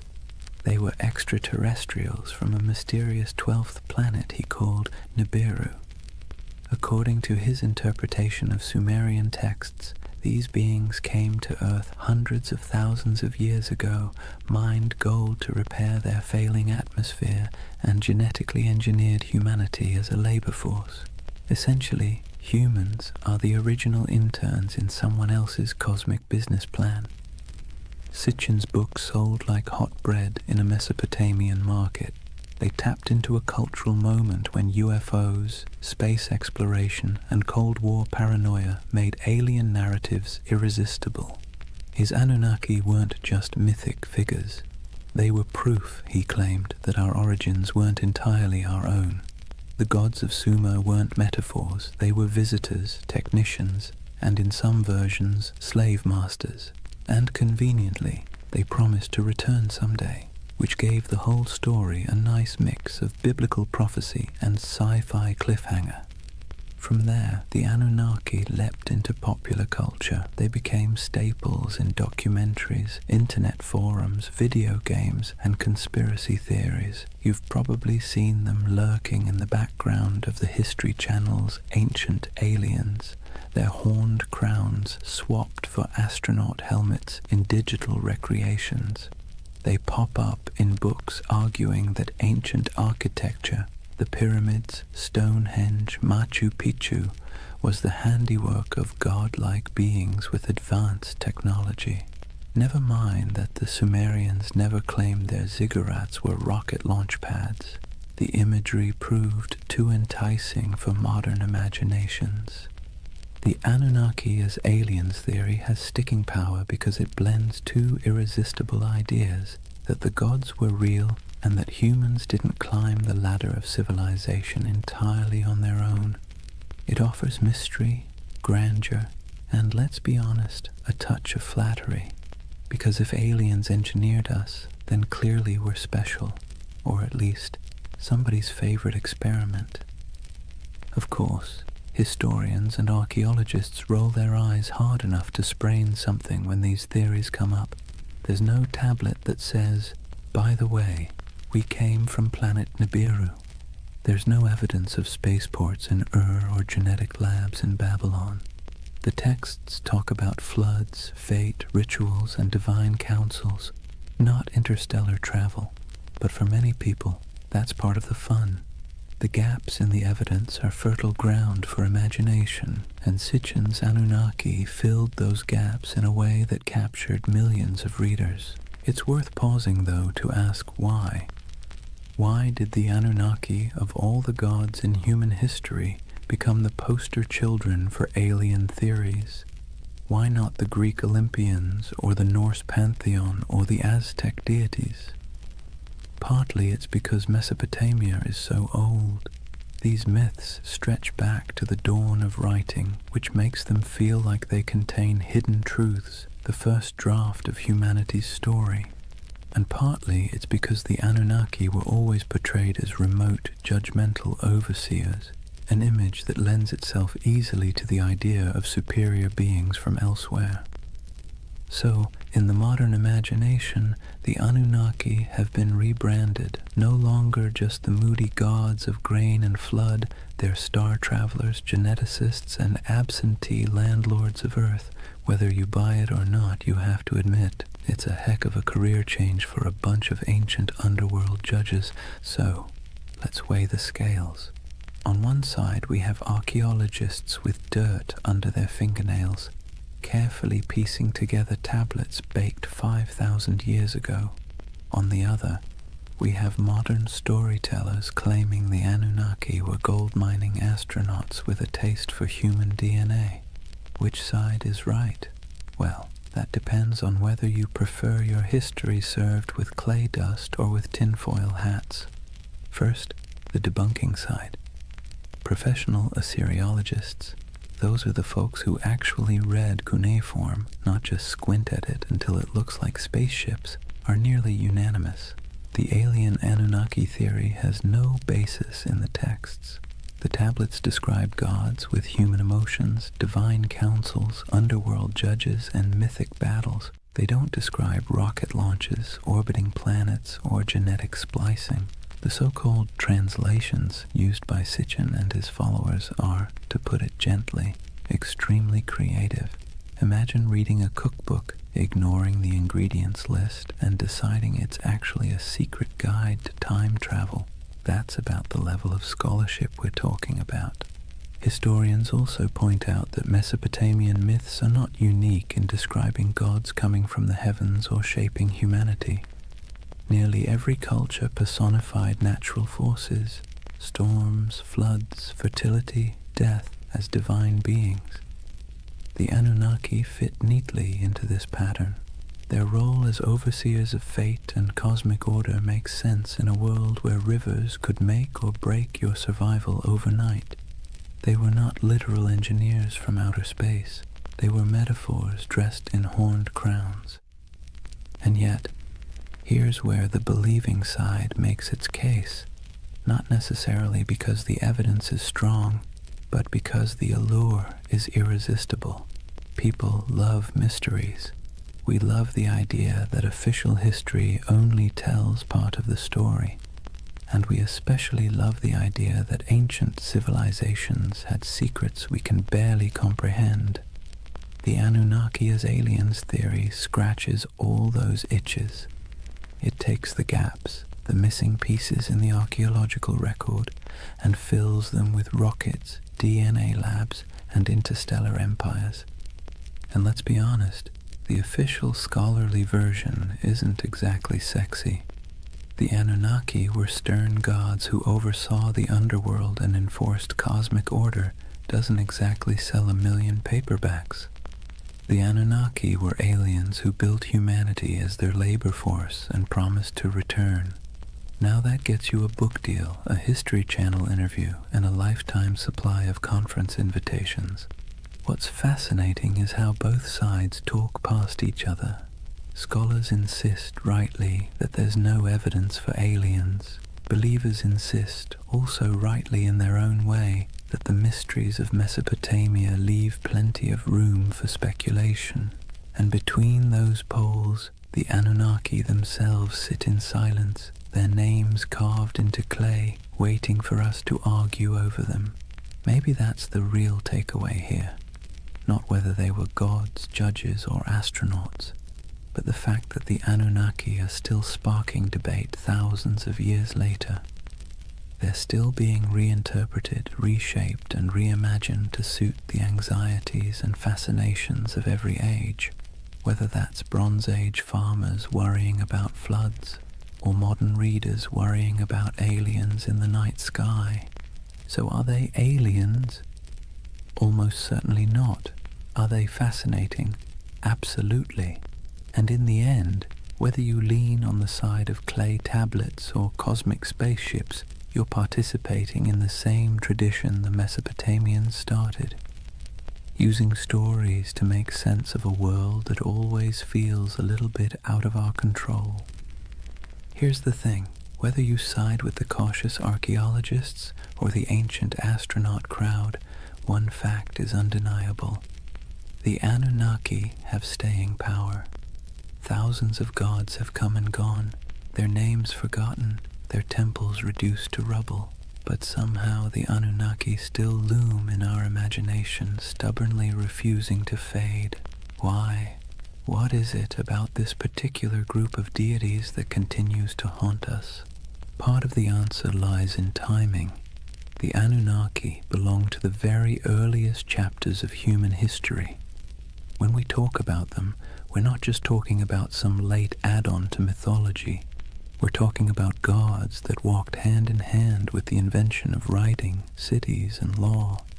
They're baked into the foundations of civilization itself. To imagine them is to imagine the dawn of human organization, when the rules of existence were still being scribbled on clay for the very first time. That alone gives them an aura of primordial authority. Another part is their personality. Unlike distant creator gods who retreat into the heavens after making the world, the Anunnaki were meddlesome. They judged, they punished, they demanded offerings. They were nosy landlords of human destiny, constantly keeping score. And let's be clear, that resonates because it feels familiar. Who hasn't felt like life is governed by forces beyond your control, demanding rent, setting impossible rules, and punishing you when you fall short? The Anunnaki embody that eternal human anxiety that someone powerful is watching and that your fate is never entirely your own. Then there's the modern twist. Once writers like Sitchin recast them as aliens, the Anunnaki slipped neatly into our age of science fiction. Suddenly they weren't just gods in dusty temples. They were interstellar overlords, genetic engineers, perhaps even visitors who might return. That storyline dovetails perfectly with our cultural obsessions, UFO sightings, government cover-ups, the dream that humanity's origin story has a cosmic footnote. The Anunnaki became flexible enough to serve both the skeptic and the dreamer, the scholar and the conspiracy theorist. But maybe the deepest reason they captivate us is because they stand at the intersection of myth and mystery. They are ancient enough to feel weighty, mysterious enough to feel open-ended, and human enough to feel relatable. They bridge the gap between the world we know and the world we suspect might exist just beyond our understanding. Whether as gods, symbols, or aliens, the Anunnaki invite us to ask big questions about control, destiny, and the possibility that humanity isn't entirely steering its own ship. And so they linger on broken tablets in dusty museums, on the shelves of UFO bookstores, in memes, podcasts, video games, and documentaries. They've outlived the cities that once worshipped them, and they'll probably outlive our own stories too, because the Anunnaki aren't just gods of the underworld, they're gods of imagination, and that, in the end, might be the only immortality any deity truly needs. Chapter 4. Legacy, Splendor, and Echoes in Time. If you were a Mesopotamian king, life wasn't just about managing crops or worrying about canal maintenance. That was for everyone else. Your main job, besides bragging in stone, was to convince people that the Anunnaki were firmly in your corner. Ruling wasn't just politics, it was theater, and the Anunnaki were the ultimate stage props. Step into the palace of a Babylonian ruler and look at the walls. Carvings show the king standing tall, flanked by divine symbols, winged discs, horned crowns, stars etched above his head. These weren't decorative doodles, they were bold advertisements. The message was simple: I don't just rule because I say so, I rule because the gods, the Anunnaki themselves, have given me the keys to the kingdom. If anyone dared question it, well, they weren't defying just a man, they were defying the cosmic order. Not exactly a comfortable position to be in. And then there were the temples. Massive ziggurats weren't simply for piety, they were political assets. Kings poured resources into these towering mud brick staircases to heaven, dedicating them to the Anunnaki as if they were paying off a divine mortgage. Each new level added, each gleaming brick was another way of saying, see how devoted I am? Clearly the Anunnaki love me more than the guy ruling next door. Priests, of course, benefited handsomely from this arrangement, receiving offerings, land, and workers, all in the gods' names. Kings and priests together formed a kind of divine PR firm, endlessly reminding everyone that their power flowed straight from above. Rituals, too, were carefully choreographed to spotlight this connection. The king might be shown pouring libations to a statue of a god, or personally leading a festival procession. Behind him trailed nobles, musicians, soldiers, and ordinary citizens, all participants in a drama where the king was both actor and messenger. The Anunnaki's presence was invoked at every step, their supposed approval stamped onto the very structure of civic life. Of course, it wasn't all incense and hymns. Kings also invoked the Anunnaki in their darker pronouncements. Inscriptions often came with curses attached. Whoever defaces this monument, may the Anunnaki destroy his seed, wither his fields, and turn his name to dust. Nothing like a little cosmic threat to keep people from messing with your statues. The Anunnaki became both benefactors and enforcers, tools for rulers to extend their grip long after their actual armies had gone home. To the elite, the Anunnaki were less distant deities and more political allies. Their approval justified expansion, conquest, and the construction of monumental architecture. Their names adorned treaties, their authority sealed laws, and their imagined presence loomed over courts and councils. Ordinary Mesopotamians might have seen the Anunnaki as stern judges of fate, but for kings they were a brand, one you invested in heavily because without it your power was just another mud-brick palace waiting to crumble. And so when you think of Mesopotamian splendor, banquets with honey cakes and music, dazzling gates covered in glazed brick, kings reclining in luxury, remember that every goblet raised was, at least on paper, raised in honor of the Anunnaki. The gods were everywhere, woven into the very fabric of elite life, both as protectors and as the ultimate marketing department. Let's step outside the palaces for a moment and see how different life looked depending on where you stood in Mesopotamian society. Because while kings and nobles could commission inscriptions boasting about their cozy relationship with the Anunnaki, ordinary people experienced those gods in very different, far less glamorous ways. Start with the farmer. He rises before dawn, trudges barefoot through mud, and pours out a portion of his precious grain as an offering. That handful of barley might be the difference between feeding his family through the week or going hungry, but the ritual isn't optional. The Anunnaki need to be kept happy, or at least not too angry, and so sacrifices are made. For him, the gods are stern overseers whose moods swing with the floods, the plagues, and the weather. His prayers are not about glory or legacy. They are desperate petitions for rain, for healthy crops, for the survival of his children. Now step into the temple courtyard. Here, priests oversee elaborate offerings, roasted lamb, beer poured into bowls, incense rising in aromatic clouds. Nobles and kings show up too, parading gifts of gold and silver, dedicating massive feasts in the gods' names. On the surface, it looks like everyone is worshipping the same deities, but the scale is entirely different. Where the farmer gives a clay bowl of bread, the king gives an entire bull. Where the laborer prays for enough water to survive the season, the ruler prays for divine sanction to conquer a neighboring city. Same gods, very different wish lists. And that's the irony. The Anunnaki were invoked as protectors of the entire community, yet the experience of worship was stratified. For the elite, ceremonies doubled as political theatre. A grand feast for the gods also reminded the crowd who had the wealth to host it. Statues clothed in embroidered robes weren't just signs of piety. They were signs of power, gifts only rulers could afford to lavish.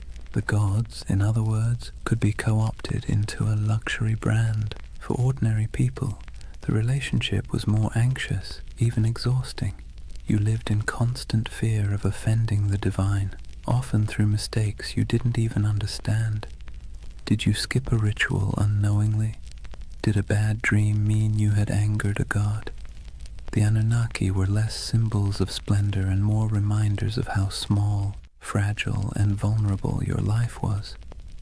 While kings used the Anunnaki to justify authority, you used them as insurance, however unreliable, against catastrophe. So picture the contrast. In the palace, banquets lit by oil lamps, honey cakes dripping with syrup, nobles reclining as musicians play, the king raising a jeweled cup to the gods. In the commoner's home, a dim reed fire, a bowl of barley porridge, children sleeping on mats while parents whisper prayers that the river won't flood that night. Both acts are framed as honoring the Anunnaki, but the emotional reality could not be more different. And yet, this inequality was accepted because it was dressed in the language of religion. If the Anunnaki had chosen to bless the king with riches, then clearly the king deserved it. If a farmer struggled, well, perhaps he had failed to please the gods properly. Religion became the great explainer of inequality, smoothing over cracks by wrapping them in divine will. The gods, it seemed, loved hierarchy just as much as kings did. That divide between the opulence of elite worship and the bare-bones devotion of ordinary people reveals something profound about Mesopotamian civilization. The Anunnaki weren't just deities of the skies and underworld. They were instruments of power, woven into the daily grind of survival for some, and the dazzling spectacle of glory for others. Nothing lasts forever, not even gods. For centuries, the Anunnaki dominated Mesopotamian imagination. They judged in the underworld, presided in temples, and loomed over every prayer, curse, and clay tablet. But slowly, quietly, they began to fade, not because people suddenly stopped believing in gods altogether, far from it, but because new powers, new empires, and new religions rolled in, sweeping the old names into the shadows. It began with conquest. Mesopotamia was never an isolated bubble. It was a crossroads where Persians, Greeks, and eventually Romans stamped their own cultures onto the land. Each wave of rulers brought new pantheons, new rituals, and new myths. The Anunnaki, once the unquestioned arbiters of fate, were slowly blended, reshaped, or outright replaced. A Babylonian might once have whispered prayers to Inanna or Enlil, but by the time of the Persians, attention shifted toward Ahura Mazda. Later, under Hellenistic influence, Greek gods elbowed their way into local imagination, blending awkwardly with the old Mesopotamian figures. The Anunnaki became echoes, half-remembered names tucked into older hymns and inscriptions, less feared than they once were. Even in the myths, they began to shrink. In the earliest texts, the Anunnaki were grand, mighty judges of humanity, controllers of storms and harvests. But later, their roles were downplayed, reinterpreted, or demoted. Some became minor underworld deities, their names appearing only in lists or rituals, stripped of personality. Others were absorbed into the identities of more dominant gods like Marduk, who rose to prominence in Babylon. It's as if the divine stage grew crowded, and the Anunnaki were pushed to the background, while new stars took the spotlight. Part of their decline came from the simple fact that memory is fragile. Myths were preserved on clay tablets, but those tablets broke, crumbled, or were buried under centuries of dust. Without scribes constantly rewriting and teaching them, names slipped away, and when temples fell into ruin, when ziggurats melted back into mud, the rituals that once kept the Anunnaki alive dissolved too. Gods require worshippers. Without daily offerings, songs, and fear, even the most intimidating pantheon becomes just a whisper in old stories. Yet their influence didn't vanish completely. Biblical writers remembered Babylon and its gods, often casting them as symbols of arrogance or oppression. Later cultures hinted at shadowy beings who sounded suspiciously like the Anunnaki, stern judges, watchful figures, half-remembered echoes of older myths. But their names, once shouted in temple courtyards, became faint murmurs in academic footnotes and archaeological reports. Imagine walking through the ruins of Ur or Babylon centuries after their decline. The great ziggurats are crumbling, reeds sprouting between broken bricks. Once bustling courtyards are silent save for the wind. The statues of gods are toppled or eroded, their once bright garments long since rotted. To stand there is to feel the silence of forgotten worship, a silence where the Anunnaki once thundered. And yet there's a strange comfort in that silence. Even the gods, it turns out, are subject to time. They too fade, replaced, rewritten. The Anunnaki's decline is a reminder that nothing, no matter how powerful it seems, escapes the erosion of centuries. Their temples collapsed, their names blurred, but the idea of them lingers, proof that even when the divine fades, memory holds on, however faintly. The Anunnaki may have faded from temples and clay tablets, but they never disappeared entirely. Instead, they slipped sideways, out of daily worship and into memory, myth, scripture, and eventually pop culture. In some ways, they're more famous today than they were in the last days of Mesopotamia, though not always for reasons a Sumerian priest would recognize. Let's start with the Bible. The Hebrew writers who lived through exile in Babylon didn't forget the overwhelming presence of Mesopotamian gods. They may not have name-dropped the Anunnaki directly, but echoes of their imagery crept in. The Watchers, described in certain apocryphal texts, the Nephilim, giants said to descend from divine beings, carry a suspicious resemblance to older tales of moody gods and semi-divine figures. The story of the Tower of Babel itself feels like a faint shadow of the ziggurats, those stairways to the heavens where priests once claimed the gods descended. Babylon became a symbol of arrogance, sin, and divine punishment. But behind that symbol lurked the forgotten faces of the Anunnaki. Fast forward a few millennia, and the Anunnaki were dusted off, not by priests or kings, but by authors with a taste for the mysterious. In the 20th century, writers like Zecharia Sitchin gave them a brand new identity, not just gods, but aliens. According to his theory, the Anunnaki were advanced beings from another planet, here to engineer humanity as a labor force.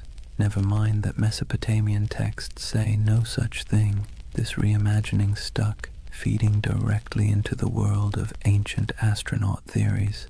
Suddenly, the Anunnaki weren't forgotten deities of grain and underworld judgment. They were interstellar overlords with spaceships, genetic labs, and a taste for gold. Do scholars roll their eyes at this? Absolutely. Archaeologists point out that Sumerian inscriptions mention plenty of gods, but none of them arrive in rockets or dabble in DNA splicing. Still, the theory has traction because it taps into a deep human itch, the sense that our past hides secrets, that civilization began not just with mud and sweat, but with some kind of hidden intervention. The Anunnaki, rebranded as cosmic engineers, became perfect fodder for late-night documentaries, YouTube rabbit holes, and endless speculation about what if. And it didn't stop with conspiracy books. The Anunnaki found their way into movies, video games, and novels. They appear as shadowy gods in fantasy series, as alien overlords in science fiction, as mysterious powers in role-playing games. Their very name carries weight, ancient, strange, vaguely menacing. You don't even need to know who they were to feel a flicker of intrigue when you hear it. It's ironic, really. In Mesopotamia, the Anunnaki were feared as judges, overseers, the divine middle management who ensured humanity never forgot its place. Today, they're debated in podcasts, plastered across memes, and occasionally turned into boss battles on a PlayStation screen. From temple chants to digital avatars, that's quite a career arc for a pantheon. But here's the bigger question. Why do they still haunt us? Why do people, thousands of years later, still turn to the Anunnaki as symbols of hidden knowledge, ancient power, or cosmic conspiracy? Maybe it's because they embody both sides of human imagination, the sacred and the strange, the myth and the mystery. They were never gentle gods. They were moody, demanding, unpredictable. In that sense, they feel closer to us than the serene, distant gods of later traditions. They remind us of a time when the divine was messy, imperfect, and perhaps a little terrifying. And in that imperfection, they remain endlessly fascinating.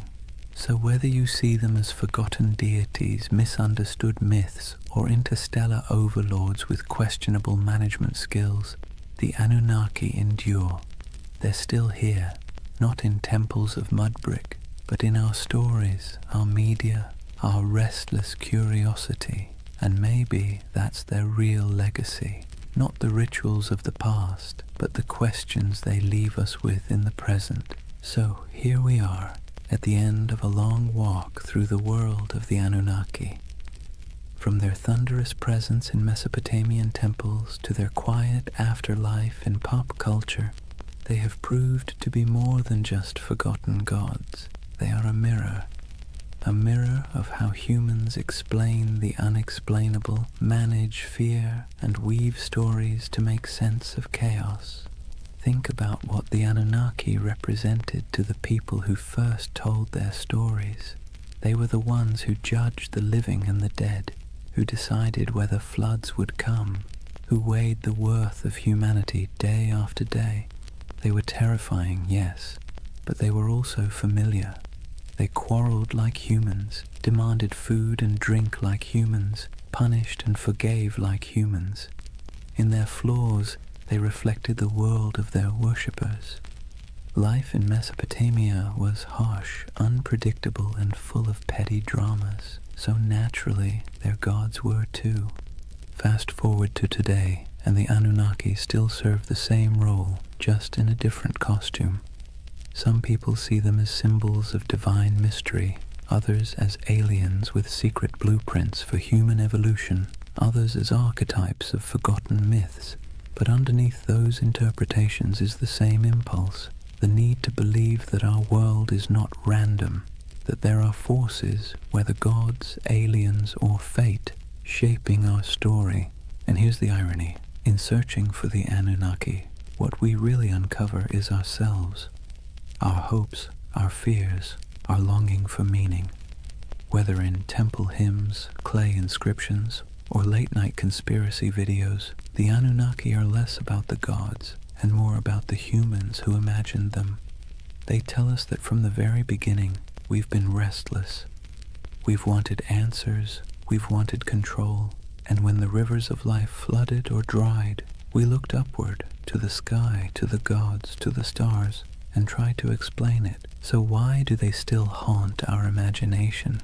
Maybe because they embody the uneasy truth of civilization, that progress comes with anxiety, that knowledge comes with questions we can't quite answer, that power, whether divine or human, is always precarious. The Anunnaki remind us that even at the dawn of history, people wrestled with the same feelings we carry today: awe, fear, wonder, doubt. And as you drift into sleep tonight, let that thought settle in gently. The Anunnaki may be gone, their names eroded by time, their temples reduced to dust, but the echoes of their stories still ripple through us, not as warnings from stern gods, but as reminders of our own humanity. The rivers rise and fall, empires bloom and crumble, gods fade, then return in new disguises. Yet the rhythm of life carries on. In the quiet of your own night, you don't need to worry about divine judges weighing your worth. You can rest easy, knowing you are part of a story that stretches back to those ancient voices who once whispered prayers under starlit Mesopotamian skies. They too feared the night, they too searched for meaning, and in that connection, across thousands of years, maybe we find the most peaceful truth of all. We've always been human, and we've always been looking up. And so, we come to the end of our long journey with the Anunnaki. We've walked the muddy fields of Mesopotamia under their watchful gaze, sat in the courtyards of ziggurats while priests chanted, listened to myths of floods, heroes and gods who judged humanity like a never-ending performance review. We've seen them fade into dust, only to reappear in new disguises, as echoes in scripture, as theories of alien visitors, as symbols of mystery and power. What's remarkable is not that the Anunnaki vanished, but that they never truly left. They live on in the stories we tell, in the patterns of our thought, in the restless curiosity that keeps humans forever asking, what if? They are a reminder that civilization itself began with questions, with awe, with fear, with the desire to turn chaos into order. And in their myths, we can still hear the heartbeat of the first cities, the first prayers, the first sleepless nights. But unlike those ancient people lying awake under reed roofs, fearing floods, demons, and divine wrath, you don't need to worry tonight. The Anunnaki may have been restless gods who never slept, but you can. The rivers outside your window aren't about to rise and sweep you away. The stars aren't omens of disaster, just quiet lights marking the night sky. The fears of yesterday can stay in yesterday. So take a breath. Let the weight of history ease your own thoughts.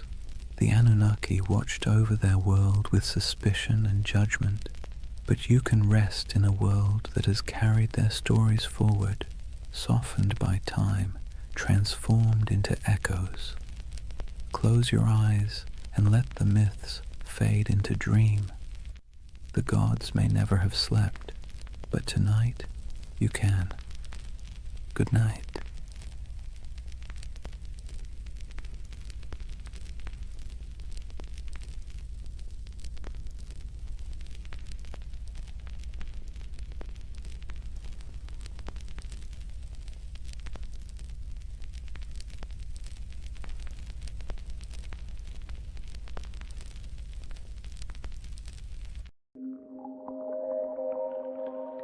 Sometimes history hides things so enormous that we only notice them when we leave the planet. Hidden deep in the Sahara is a perfect circle 25 miles wide, a formation so strange that astronauts were the first to truly see it. Yet despite its size, its symmetry, and its eerie resemblance to a giant eye staring straight up through the sand, no one can fully explain how it formed. This is the Risha structure, the Eye of the Sahara, and tonight we're going to gently unravel one of Earth's quietest and most hypnotic mysteries. But here's the part that stops you in your tracks. However, despite all our technology, satellite mapping, and geological theories, the Risha structure still doesn't neatly fit into any box. It isn't a crater, it isn't a volcano, and it isn't the kind of erosion that typically produces such clean, concentric rings. And yet there it sits, alone in the desert, looking just organized enough to make your brain whisper, "Wait, who made that?" Now, don't worry. We're not here to chase sensational theories or sprint through conspiracies. This channel is all about slowing down, letting curiosity stretch out a bit, and using history's strangest corners as gentle stepping stones toward rest. So if you're someone who falls asleep best to ancient civilizations, quiet landscapes, and mysteries wrapped in soft, soothing detail, you're in the right place tonight. Go ahead and dim the lights, settle in, and if you haven't already, subscribe to continue exploring the enigmatic corners of history that make the perfect companions for sleep. And let me know in the comments where you're tuning in from and what time it is for you. I really do love seeing the entire world checking in. Tonight's journey starts with the moment humanity first encountered the Rishat structure. Not from the shifting dunes below, but from hundreds of miles above the Earth, where astronauts stared down at the Sahara and spotted something that absolutely shouldn't have been there. From that strange cosmic discovery, we'll move slowly backward through time to the lush green Sahara that existed long before the desert we know, to the geological puzzles that still bother scientists, and eventually to the gentle whispers of an ancient legend you may already be thinking about. So take a breath, let your shoulders relax, and whenever you're ready, we'll begin with Chapter 1, the moment we first glanced down from orbit and saw the eye looking back. Chapter 1. The Eye That Shouldn't Exist. Imagine looking down at Earth from orbit, the Sahara stretched beneath you in soft, endless waves of gold. From up there, the desert doesn't look harsh or unforgiving. It looks calm, like a giant sleeping creature under a pale blue sky. Astronauts have always taken moments to stare at the planet that way, partly out of awe, partly out of boredom, and partly because when you're strapped into a metal capsule moving faster than anything humans were ever meant to travel in, looking out the window is one of the few activities that doesn't involve switches, checklists, or mild existential dread. But during one of those early missions in the 1960s, a crew noticed something unusual, a shape far too large, too perfect, and too strange to ignore. Down on the desert floor, there was a circle, a perfect circle, 25 miles across, spiraling outward in broad rings that looked almost architectural. Not a crater, not a mountain, not a lake, just a massive, quiet symbol pressed into the land, so large that the only way to truly see it was to leave the planet entirely. To those astronauts, it looked like an eye staring straight back at them from the surface of Mauritania, the Richat structure, though it didn't have that name yet. At the time, it was simply that giant thing nobody expected. From a distance of hundreds of miles, the symmetry was unmistakable: perfect curves, clean rings, a massive pupil-shaped center. It had the kind of geometry that makes your brain immediately start asking questions it can't answer. Why is it so round? Who carved it? What force makes a shape like this in a place so empty? And perhaps the most unsettling question of all, how could something this big go unnoticed for so long? On the ground, the Richat structure is much less obvious. If you were walking across it on foot, you wouldn't see a circle at all. You'd just see gentle ridges rising and falling, interrupted by patches of rock, sand, and stubborn little plants that somehow decided this environment was worth the trouble. Nothing about it screams perfect cosmic spiral. From eye level, it looks like any other collection of rocky hills, the kind of place early travelers might have grumbled about after stubbing a toe or losing a sandal in a patch of loose sand. People likely passed through it for thousands of years without realizing they were walking across something extraordinary. And that contrast, invisible from below, unavoidable from above, is part of what makes the Richat structure so hypnotic. It's a feature you can only understand by stepping back far enough to see the pattern. It quietly resists being known, as if it only reveals itself to observers who approach from the right angle, with the right distance, and the right amount of patience. Scientists naturally tried to classify it the moment the images came down from orbit. Their job, after all, is to put everything neatly into categories, like very polite librarians of the natural world.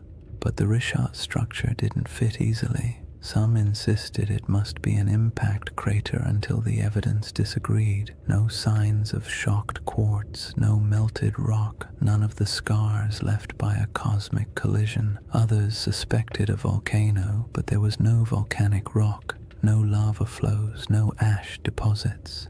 Then came theories of uplift, erosion, domes, collapses, each one working nicely for the first few sentences before quietly falling apart upon closer inspection.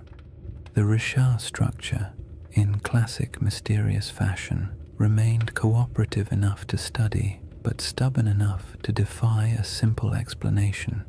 It sits awkwardly between categories, like a puzzle piece cut in the wrong shape but still clearly belonging to the overall picture. And it doesn't help that it's located in one of the most remote regions of the Sahara, far from major trade routes, major kingdoms, or the kinds of resources that attract large ancient settlements. This is not the place where ancient people built empires or dug canals or left behind giant inscriptions announcing their presence. It's a place of wind, silence, heat, and sand, the kind of environment that erases evidence as quickly as humans can create it. Yet even in that isolation, the Risha structure demands attention. It is too large to ignore, too precise to dismiss, and too quiet to fully understand. You look at it and it feels like a riddle you weren't meant to solve on the first attempt. The desert around it stretches endlessly, dunes rising and falling like slow-motion waves, while the structure itself sits calmly in the center, a spiral carved into a world of shifting sand. There is a strange comfort in its stillness, as if it has been watching changes for far longer than humans have been paying attention, waiting patiently for someone to finally look down and notice.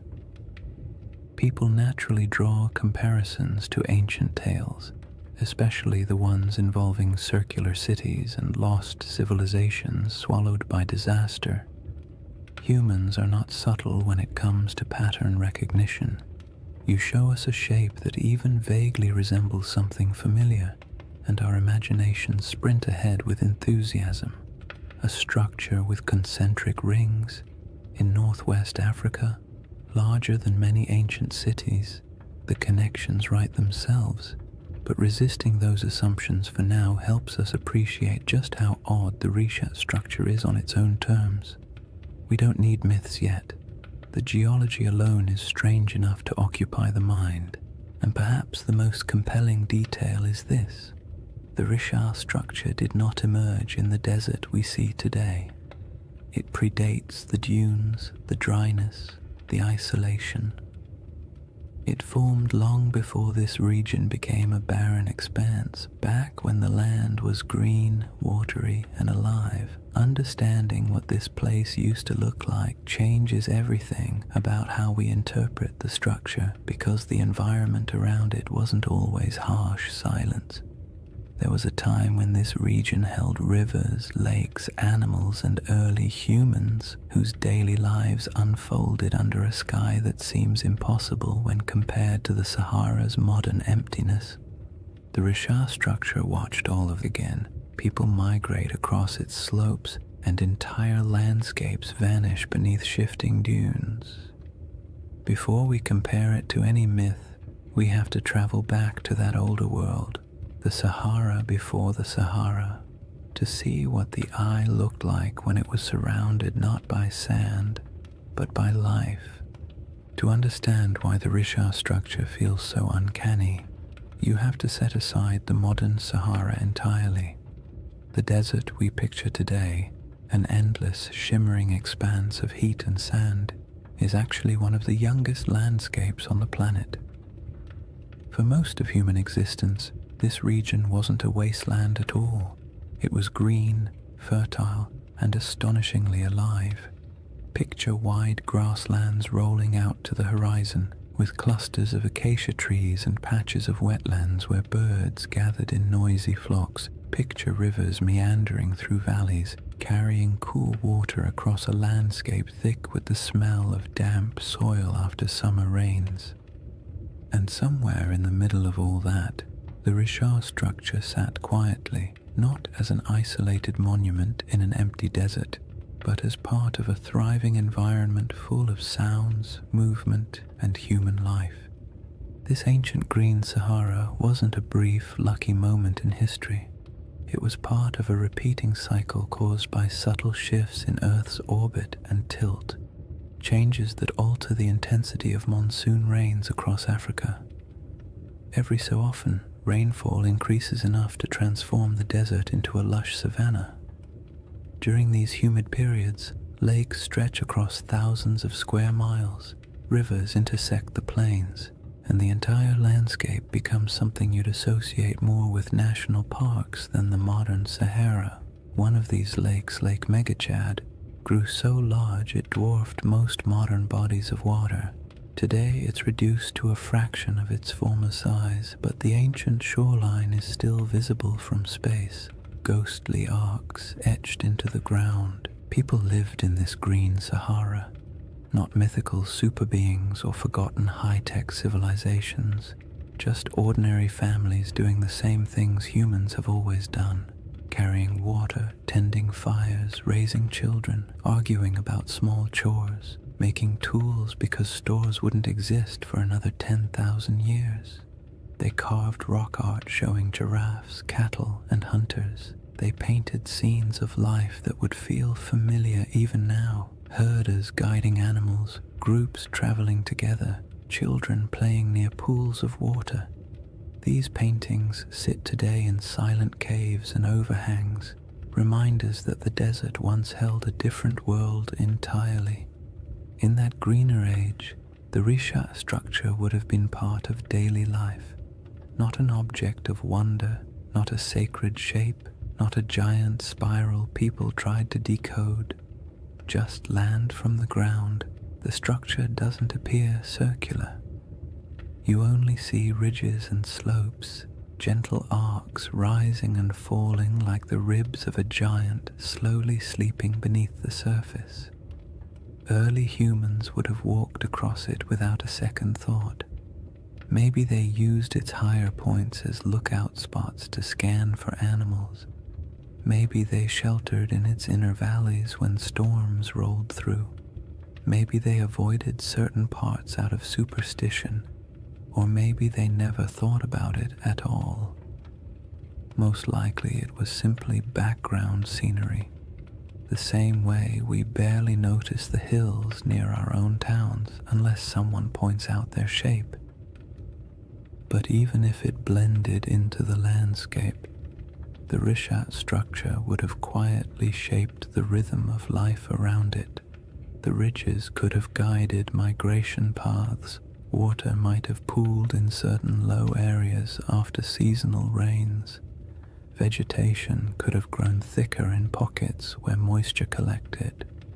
For thousands of years, people and animals would have used the structure without realizing they were interacting with something that would one day puzzle scientists, entice researchers, and inspire late-night conversations about lost civilizations and ancient catastrophes. As the climate shifted and rainfall declined, the green Sahara slowly began to fade. Lakes shrank, rivers dried, vegetation withered. The smell of earth after rain became less common.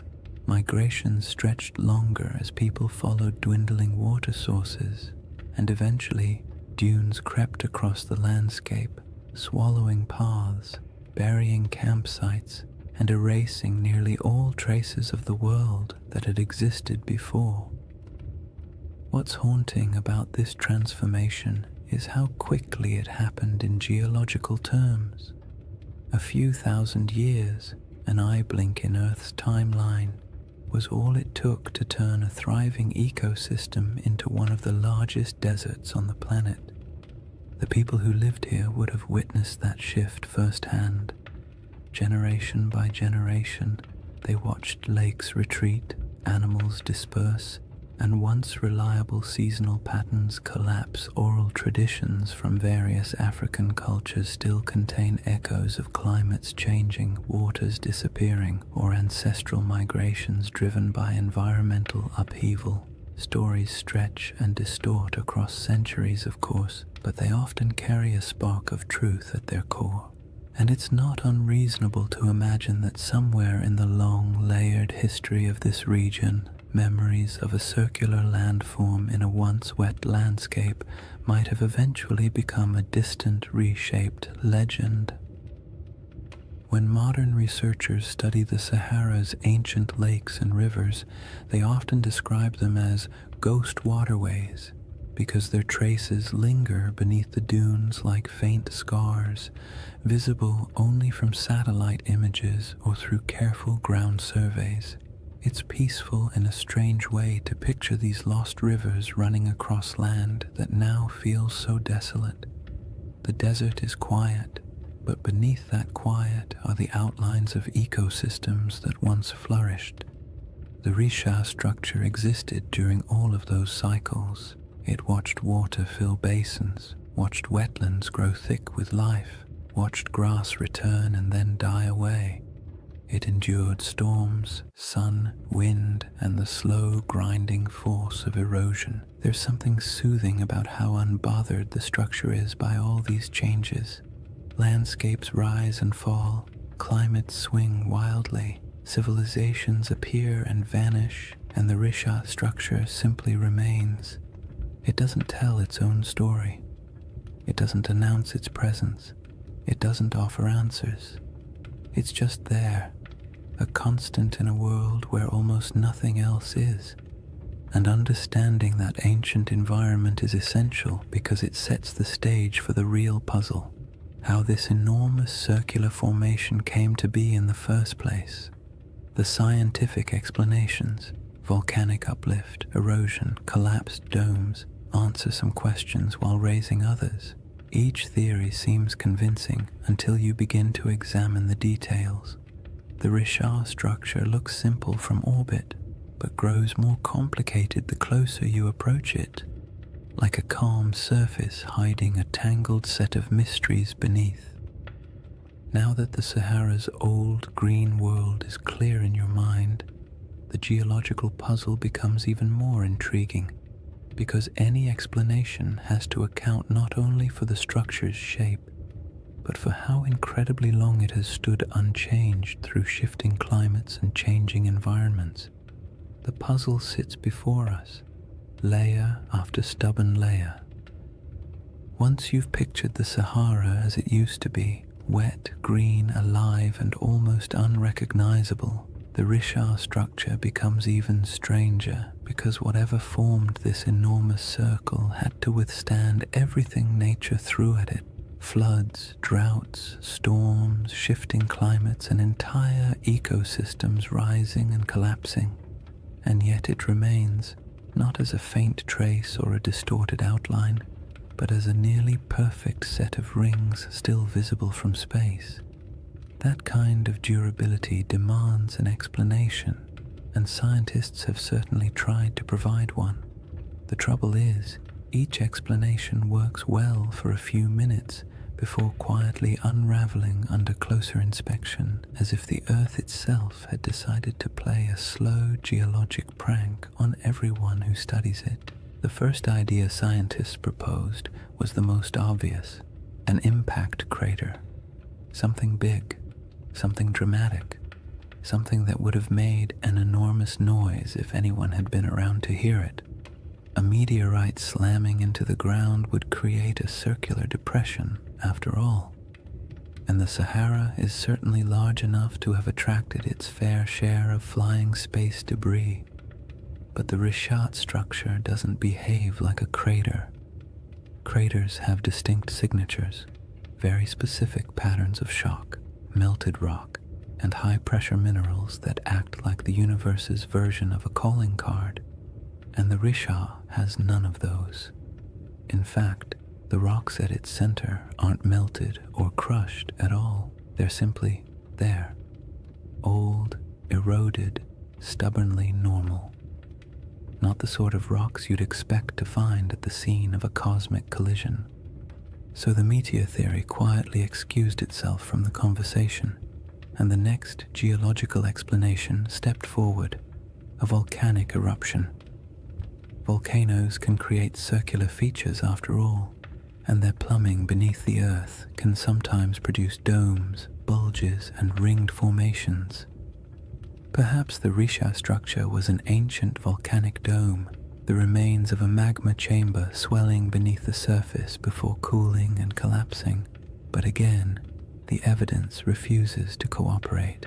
There's no volcanic rock, no basalt flows, no ash layers, no hardened lava tubes, nothing that says, yes, once upon a time fire erupted here. The region around the Rishat structure is geologically calm. Too calm for the kind of drama that volcanoes tend to bring into the world. The next traditional candidate was an eroded dome, something called a geological uplift.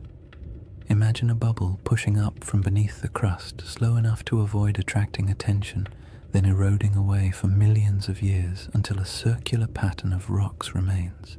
This idea actually gets halfway close, because the Risha does contain different layers of rock exposed in circular patterns, almost like the inside of a peeled onion. But even this explanation feels incomplete. Uplifts don't usually produce such clean rings, Erosion is messy. Wind and water rarely work with architectural precision, and yet the Rishat structure has rings so consistent that they appear intentional when viewed from above. The dome theory explains the general shape, but not the perfection of it, and certainly not its scale. A 25-mile wide circle is not something easily dismissed as coincidence.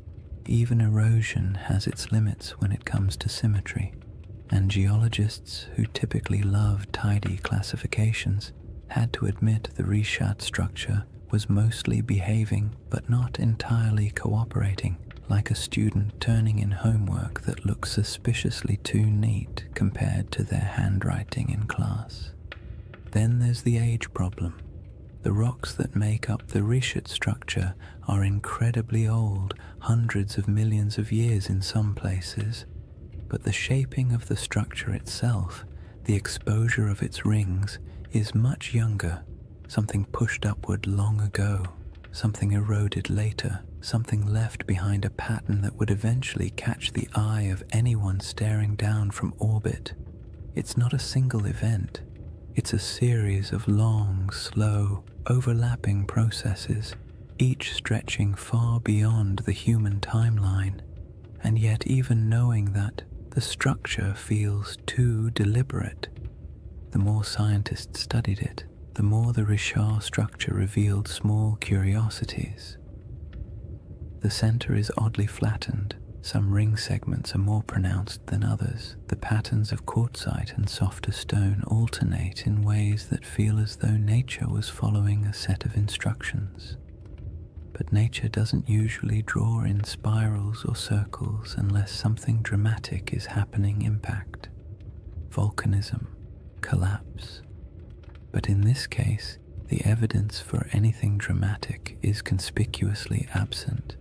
And then there's the perfect ring issue, the one that quietly bothers everyone who looks at the structure, even if they don't say it out loud. Circles in nature are rare at this scale. Random erosion doesn't create them, rivers don't carve them, wind doesn't sculpt them, and when you see one this large, this clean, and this old, it's hard not to feel like the earth briefly decided to act like a compass and draw a near-perfect shape in the sand. It's not surprising that the Rishat structure often leaves people with a vague sense of unease, not fear, not dread, just the gentle discomfort of encountering something that feels too orderly in a world built on chaos.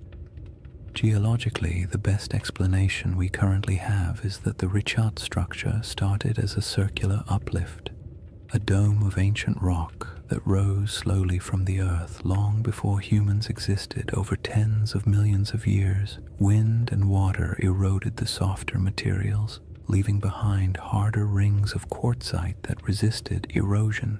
In essence, the shape is a natural accident, a byproduct of uplift plus erosion plus time. But even if this is the correct explanation, it still doesn't quite satisfy the imagination, because most uplifts don't look like this. Most erosion doesn't cooperate so neatly, and so the Rishat structure lives in that strange middle space, scientifically explainable, yet visually suspicious, like a naturally occurring optical illusion, a formation that checks enough geological boxes to avoid being classified as supernatural, yet raises enough questions to spark curiosity in anyone who looks at it. It's the kind of feature that almost begs for a story or a legend, something to give meaning to its shape, even if that meaning exists only in the human mind. Once you've explored the geological explanations and realized none of them fully capture the structure's quiet strangeness, it becomes easier to understand why some people entertain a very different question. Not the scientific, what made this, but the mythic, does this remind me of something? A city described long ago with concentric rings of land and water, positioned somewhere to the west of ancient civilizations, a place said to have vanished in a single day and night. The Rishat structure does not announce itself as that place, but it echoes the pattern just enough to make you wonder where coincidence ends and imagination begins. Before any comparisons can be made gently or cautiously, the building blocks of those ancient descriptions must be understood, not as fantasy, but as the fragments of memory, geography, and storytelling that shaped one of history's most enduring legends. Long before anyone could stare down at satellite images or argue over geological uplift on the internet, there was a different kind of puzzle circulating through the ancient world. A story recorded by a single philosopher, passed on from a conversation he claimed to have heard, describing a civilization so strange and so perfectly structured that it bordered on myth even in its own time. Plato's tale of Atlantis has been repeated so often, repackaged so many times, and stretched so far by imagination that the original description often gets lost under the weight of all the versions built on top of it. But if you strip away the embellishments, the crystal cities, the impossible technologies, the ancient aliens with clipboards, interpretations, you're left with a surprisingly simple outline: a circular city, rings of land and water, mountains to the north protecting it, a broad plain to the south, a river that flowed to the sea stones of red, black, and white, abundant animals, especially elephants, and a civilization that rose to prominence before collapsing in a sudden, dramatic event. Whether this description is literal, symbolic, exaggerated, or entirely fictional is something scholars have debated for centuries. But what matters for our quiet journey tonight is not whether Atlantis existed. What matters is the shape of the story, because that shape is what causes people to glance at a satellite photo of the Risha structure and pause. The comparison doesn't begin with belief. It begins with pattern recognition. Humans are wired to look for familiar shapes in unfamiliar places. It's the same instinct that makes us see faces in electrical outlets or animals in passing clouds. So when someone sees a massive set of concentric rings in northwest Africa, a structure wrapped in mystery and sitting in a region that once held rivers, lakes, and life, it's reasonable that part of their brain whispers, "This looks like something I've heard before." The resemblance is not perfect, not literal, not conclusive, but it's enough to make curiosity shift in its seat a little. Consider the colors Plato mentions: red, black, and white stones. The Rishat structure, like much of the Sahara, contains layers of rock and sediment that naturally fall into those shades. Iron-rich sandstone brings the red. Basalt and volcanic remnants elsewhere in the region bring the black, and pale limestones offer the white. No one is saying ancient builders selected them and arranged them like a geological art project, but the coincidence is interesting, especially when paired with the natural ring pattern visible from above. Then there are the mountains. Plato describes a notable mountain range to the north of Atlantis. The Risha structure sits in front of the Adrar Plateau, a raised, rugged region that would have looked like a natural wall in a greener era. Today, it's a dry, worn highland, sculpted by time and wind, but long ago it would have been more dramatic. Cliffs, ridges, and elevated land dotted with vegetation and wildlife. If early people lived in the region, they would have viewed those northern heights as a defining feature of their landscape. And what about animals? This part always surprises people because they imagine the Sahara as permanently empty. But during the African humid period, elephants were plentiful. So were giraffes, rhinos, crocodiles, and countless other species. Elephants weren't just passing through, they were thriving. Some rock art across the Sahara shows entire herds, depicted with the casual familiarity of people who lived alongside them. So yes, if someone had described this region during one of its greener eras, full of elephants, would have been an accurate statement. The river connection is where things become both interesting and gentle in their ambiguity. In a lush Sahara, a river system could have flowed westward toward the Atlantic. Some ancient channels still appear faintly beneath the modern desert, traced by satellite radar and geological surveys. These channels hint that at least some rivers once traveled across areas that are now sand and stone. Whether any of them connected near the Richard structure is debated, but the possibility is not unreasonable. In a world where climates shifted dramatically, waterways did too. It's worth saying calmly and clearly, none of these correlations prove anything. They simply show why the mind wanders toward the comparison. The Richard structure does not need Atlantis to be interesting. Its mystery stands fully on its own. But when the circular shape, the colors, the mountains, the animals, and the long-lost rivers all quietly line up with parts of an old story, your thoughts naturally drift toward the what-if of it all. Plato wasn't writing a travel guide. He was a philosopher using allegory to make a point about human nature, power, hubris, and collapse. Atlantis, in his narrative, was less a factual account and more a moral lesson bundled into a geographic metaphor.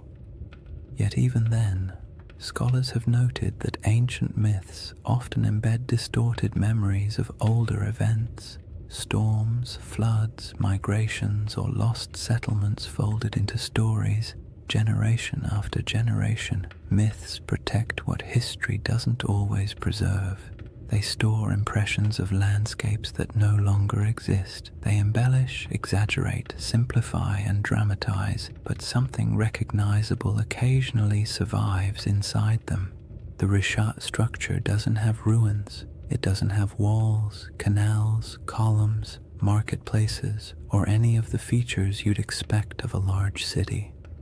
The environment around it would have been challenging even in greener times. And human settlements from that ancient period would likely have left fragile traces now erased by thousands of years of wind and shifting sand. So the idea of it being a lost civilization rests not on evidence but on the shape alone, the irresistible symmetry that triggers recognition even when no proof supports it.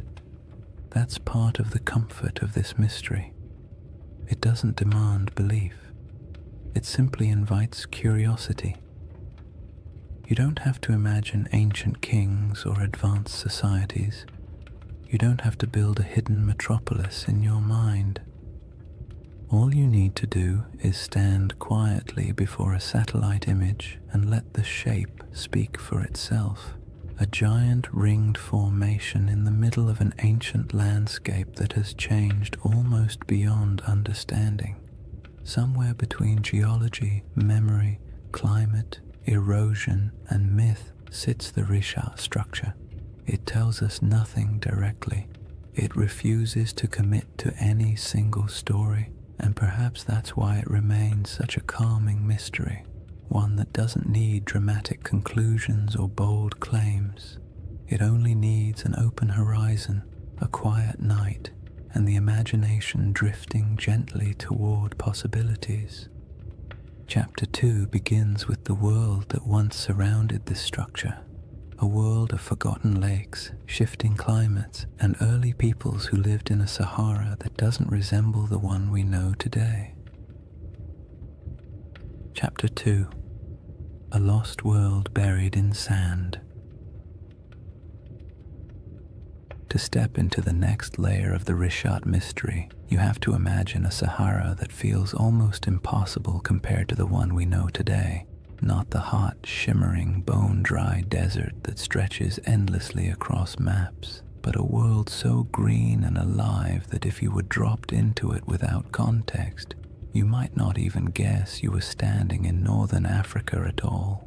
The Sahara's greener eras weren't brief accidents of climate, they were entire chapters of Earth's history, long enough for lakes to swell into inland seas, for animals to migrate freely across savannas, and for human communities to settle into rhythms of daily life as familiar and as ordinary as any other early society.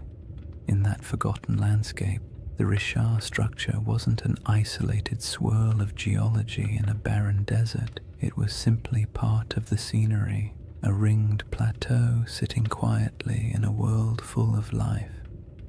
During the African humid period, monsoon rains shifted northward and transformed the Sahara into a mosaic of grasslands, wetlands, and rivers.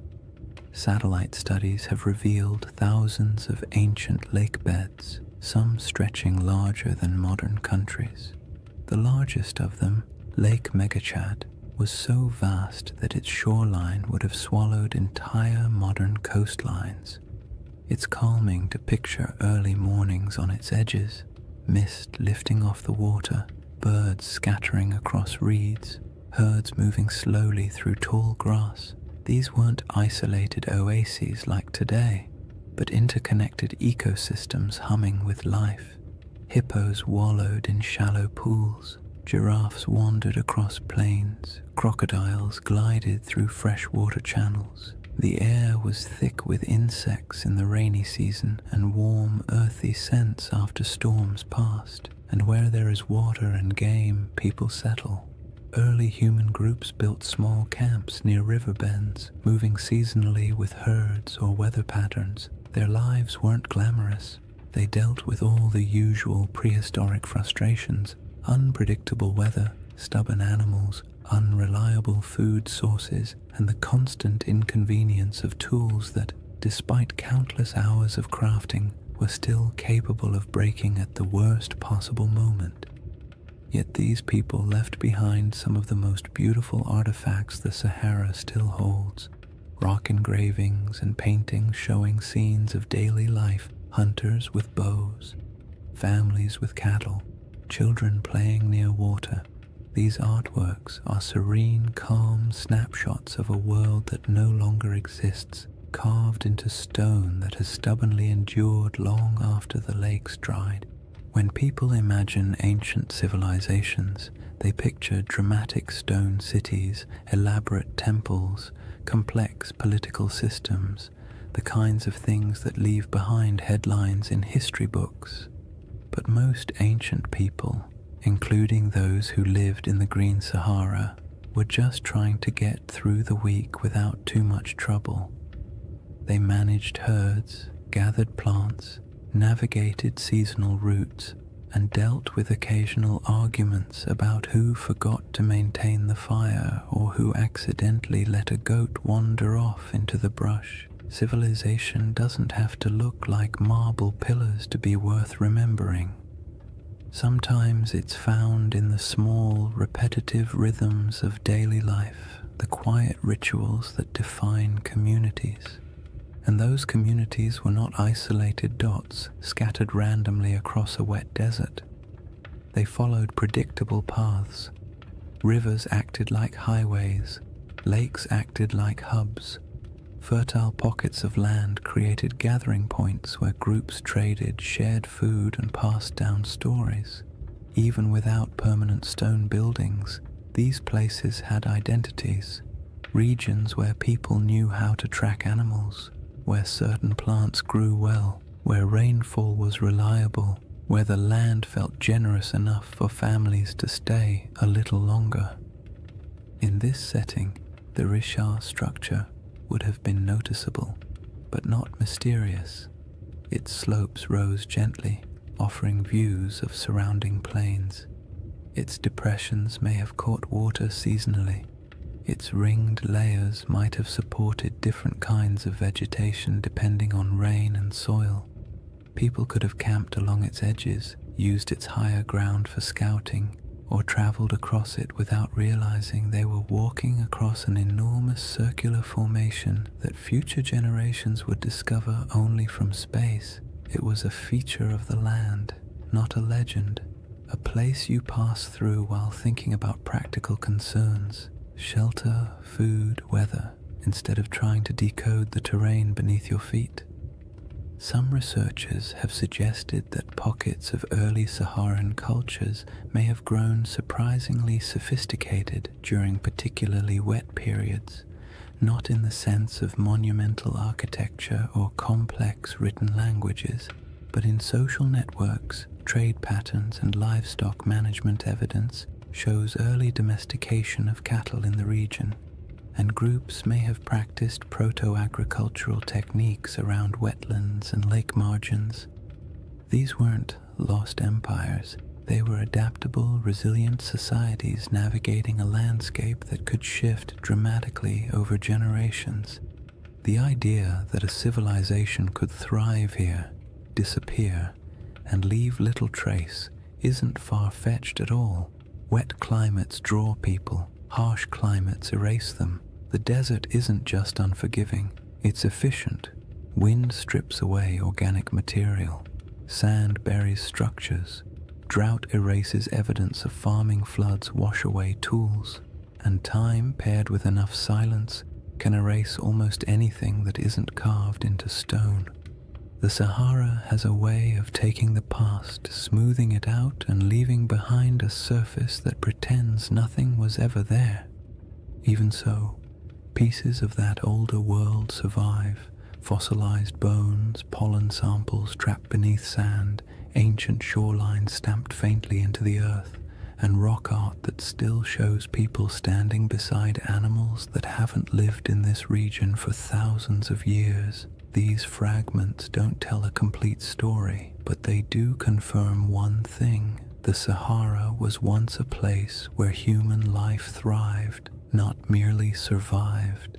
And in that world, the Risha structure might have been a landmark of sorts, a subtle gate in the landscape, a recognizable formation people used to orient themselves, not a secret, not a holy site, and not the center of anything monumental, just a distinctive feature in a land full of water and vegetation. The idea that early groups might have navigated by it is peaceful to imagine. Small bands of families moving across plains, spotting the familiar rise of the rings in the distance, and knowing they were approaching water or shade or simply a place they'd passed through many times before. When the climate shifted and the world dried, those routes disappeared.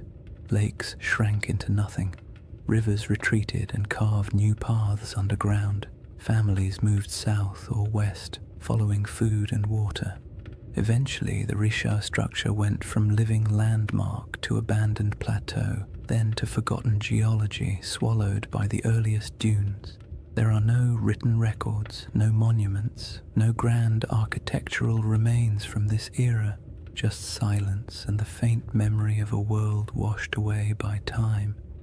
The civilizations of the Green Sahara weren't lost in a dramatic catastrophe.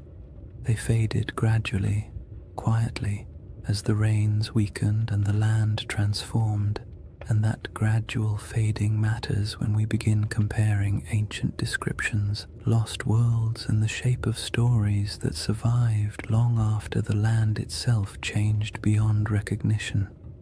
The timeline of that fading, and how closely it lines up with certain ancient myths, forms the next layer in the riddle. When people hear the word Atlantis, they often imagine something impossibly ancient, a civilization so old it might as well have existed when mammoths were still wandering around, being large, shaggy inconveniences. But Plato didn't describe Atlantis as a civilization from the dawn of time. He dated its downfall to around 9,600 BCE, a period surprisingly close to the end of the last ice age and, as it happens, surprisingly close to the moment when the Sahara began shifting into one of its long, humid phases. The more you compare his proposed timeline with the environmental data, the more you notice an odd overlap, not in details or certainty, but in rhythm. And rhythm is often what ancient memories preserve best. Geologists studying the African humid period estimate that around 10,000 BCE, rainfall began increasing dramatically across North Africa.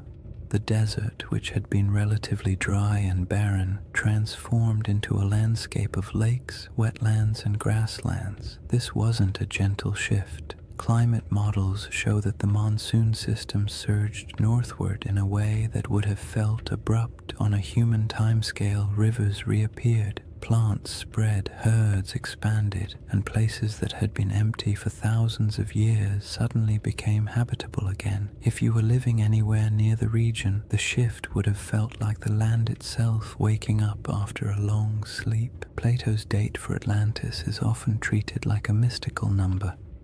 But if you strip away the mythology and look only at the time frame, it places his story right inside the most dramatic environmental transformation the Sahara has ever undergone.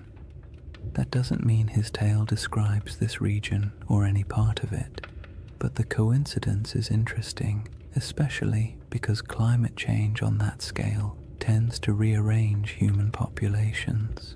Cultures migrate. Old settlements are abandoned, new territories open for exploration. Oral traditions begin to evolve, preserving memories of places that were flooded or dried out or swallowed by landscapes that changed too quickly for people to adapt smoothly. The timeline problem becomes more intriguing when you move forward a few thousand years. Between roughly 7,000 and 5,000 BCE, the Sahara was at the peak of its green transformation. Lakes were plentiful. Rivers connected regions that are now separated by hundreds of miles of sand. The climate was stable enough that people began developing more complex subsistence strategies, managing herds, experimenting with early forms of cultivation, and forming social groups large enough to leave meaningful traces in rock art and archaeological deposits.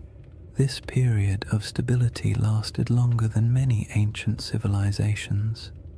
For thousands of years, life in the Sahara was predictable enough for generations to grow up without ever knowing anything except abundant water, warm seasons, and a landscape that supported human life easily. When conditions are that reliable for that long, people tend to form stories about belonging, about identity, about who they are and how their world works. And when environmental changes finally disrupt those patterns, the departure from what once felt normal can echo through oral traditions for centuries. Around 5000 BCE, rainfall began to decline, slowly at first, then more dramatically. Rivers shrank, lakes retreated, grasslands thinned. People who had lived in certain places for generations found themselves forced to move, one small migration at a time. What's striking about this timeline is how well it fits what many ancient myths tend to describe. Not sudden apocalypses, but drawn-out declines, landscapes that once supported life losing their balance. Cultures forced to let go of familiar places, worlds shrinking gradually in ways that felt both natural and tragic. Plato described Atlantis as falling in a moment of sudden catastrophe, but his narrative was shaped by philosophical goals, not meteorological accuracy. When you strip the moral and symbolic layers away, you're left with a simple suggestion: an old civilization, once vibrant, lost to changing conditions long before recorded history. You don't need a supernatural event to produce a memory like that. All you need is a shifting climate. But the timeline problem isn't just about the humid period itself. It's also about the ancient coastline. During the era Plato places Atlantis, sea levels were dramatically lower. Coastlines extended far beyond their modern boundaries. Large parts of West Africa that are now underwater would have been exposed as dry land. Rivers would have flowed along different paths. Estuaries, marshes, and coastal plains would have existed where the ocean now rests. If someone in the deep past described a coastal landscape, That description would make little sense today unless you knew where the shoreline used to be. This matters because many interpretations of Plato's story assume that his geography reflects the world we see now, when in reality none of the modern coastlines apply. What he described could have been based on something that existed thousands of years before the Sahara dried, in a world with rivers and lakes stretching across land that is now considered lifeless. The Risha structure itself sits inland today, but in an earlier era, with different river networks and different coastlines, it might not have felt nearly as isolated. Human perception of geography is always shaped by local experience. A river can feel like a highway. A lake can feel like a boundary. A plateau can feel like a landmark that divides territories. When climates shift, those familiar markers vanish, but the stories about them can persist long after the landscape has changed beyond recognition. The most compelling part of this timeline overlap isn't the idea that Atlantis maps onto the Sahara, it's the realization that human memory, especially oral tradition, often stretches back further than we assume. Cultures pass down stories of floods, droughts, migrations, and disappearing lands without needing exact dates or written scripts. These stories evolve, take on symbolic meaning, and sometimes become cautionary tales. But the seeds of truth often remain embedded in the narrative. A changing coastline becomes a city swallowed by the sea. A drying river becomes the fall of a once great kingdom. A shifting climate becomes a punishment from the gods. Human imagination attaches meaning to change, especially when change feels larger than individual experience. The Risha structure sits quietly in the middle of this enormous timeline, a geological constant in a world that refused to stay still. Ancient people may have lived near it when the land was green. Their descendants may have moved away when the desert expanded.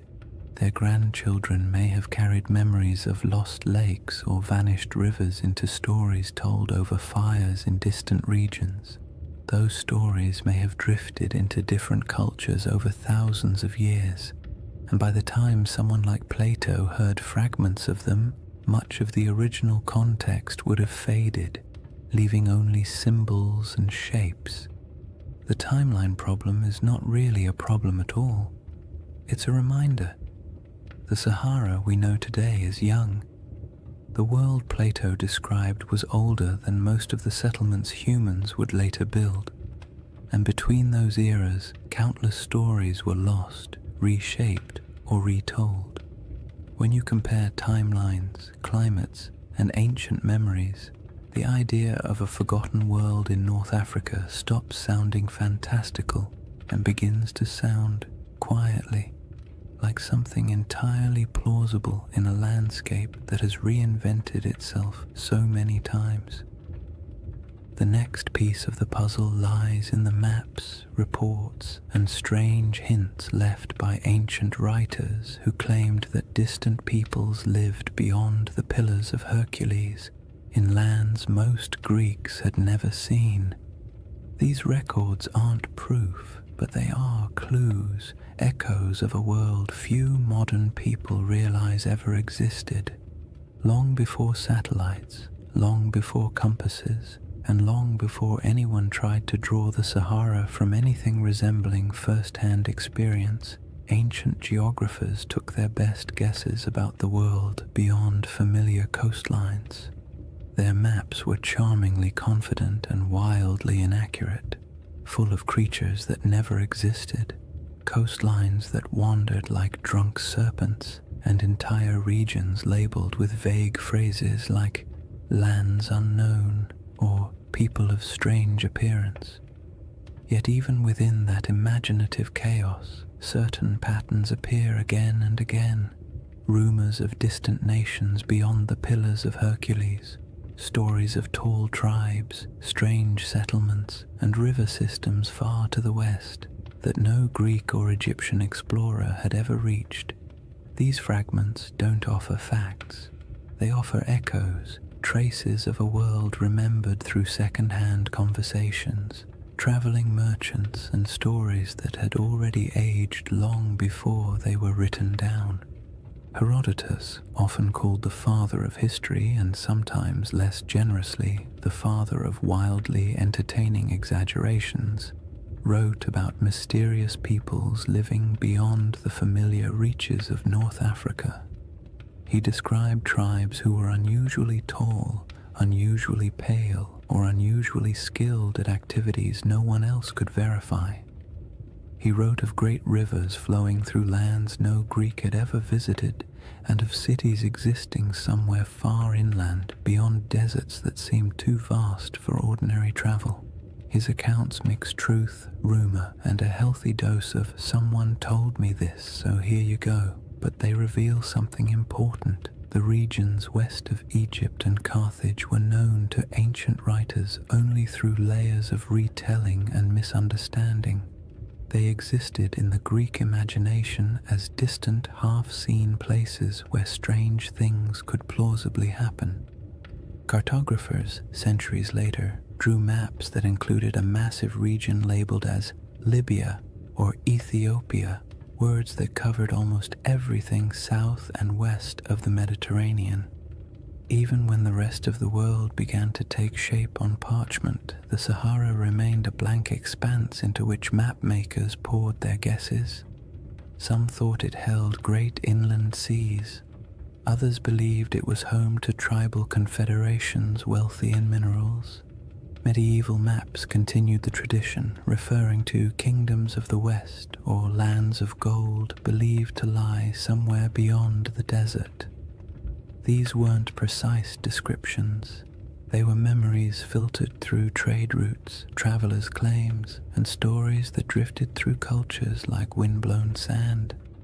The most interesting thing about these early references is not their accuracy, but their persistence. For thousands of years, people believed that lost polities existed somewhere in the interior of Africa. Some of these rumors later turned out to be distorted accounts of real kingdoms. The Ghana Empire, for example, or the early Sahelian states whose wealth came from gold and trade. But some rumors seem older, as if they preserve vague memories of societies that were already gone by the time written history began. It's not hard to imagine how this could happen if the Sahara once held lakes, rivers, and stable populations. Then early travelers from coastal regions might have heard stories about people inland who lived near great bodies of water. By the time those stories reached Greek scholars, the lakes might have dried, the migrations might have begun, and the cultures connected to those earlier landscapes might have dispersed. All that remained were fragments, not histories, just hints. Modern science adds another layer to this puzzle. With satellite imagery, researchers can trace ancient riverbeds beneath the desert. These paleo-channels, as they're called, snake across the Sahara like veins in an old, forgotten body. Some run directly from central North Africa toward what is now the Atlantic. Others branch into networks that once fed massive lakes. These rivers didn't disappear in a sudden catastrophe. They dried gradually as the climate changed, leaving landscapes that no longer match the stories that may have been told about them. If early civilizations or large communities existed near these rivers, their memory would have been separated from their physical location by thousands of years, making it nearly impossible for later cultures to understand what the stories referred to. This disconnect between old memories and new landscapes is how myths form. A story that once described a river civilization becomes, after generations of retelling, a story about a kingdom swallowed by the sea. A recollection of great plains becomes a memory of a vanished island. A description of a circular plateau becomes an account of a circular city. The Sahara's transformation from green to desert wasn't instantaneous, but it was dramatic enough to fracture cultural continuity. If families were forced to migrate because their water sources vanished, they would carry memories of their old homeland with them. Their descendants might repeat those memories in new places. By the time those descendants' stories reached literate societies, the land they described would have changed beyond recognition. Even the idea of lost maps plays into this.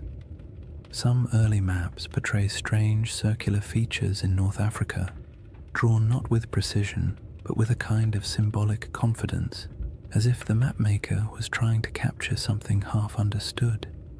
These circles often correspond to mountain ranges or basins that once held water. They might represent ancient memories of circular lakes, natural rings of highland terrain, or simply the human impulse to draw the unknown in symmetrical shapes because symmetry feels meaningful.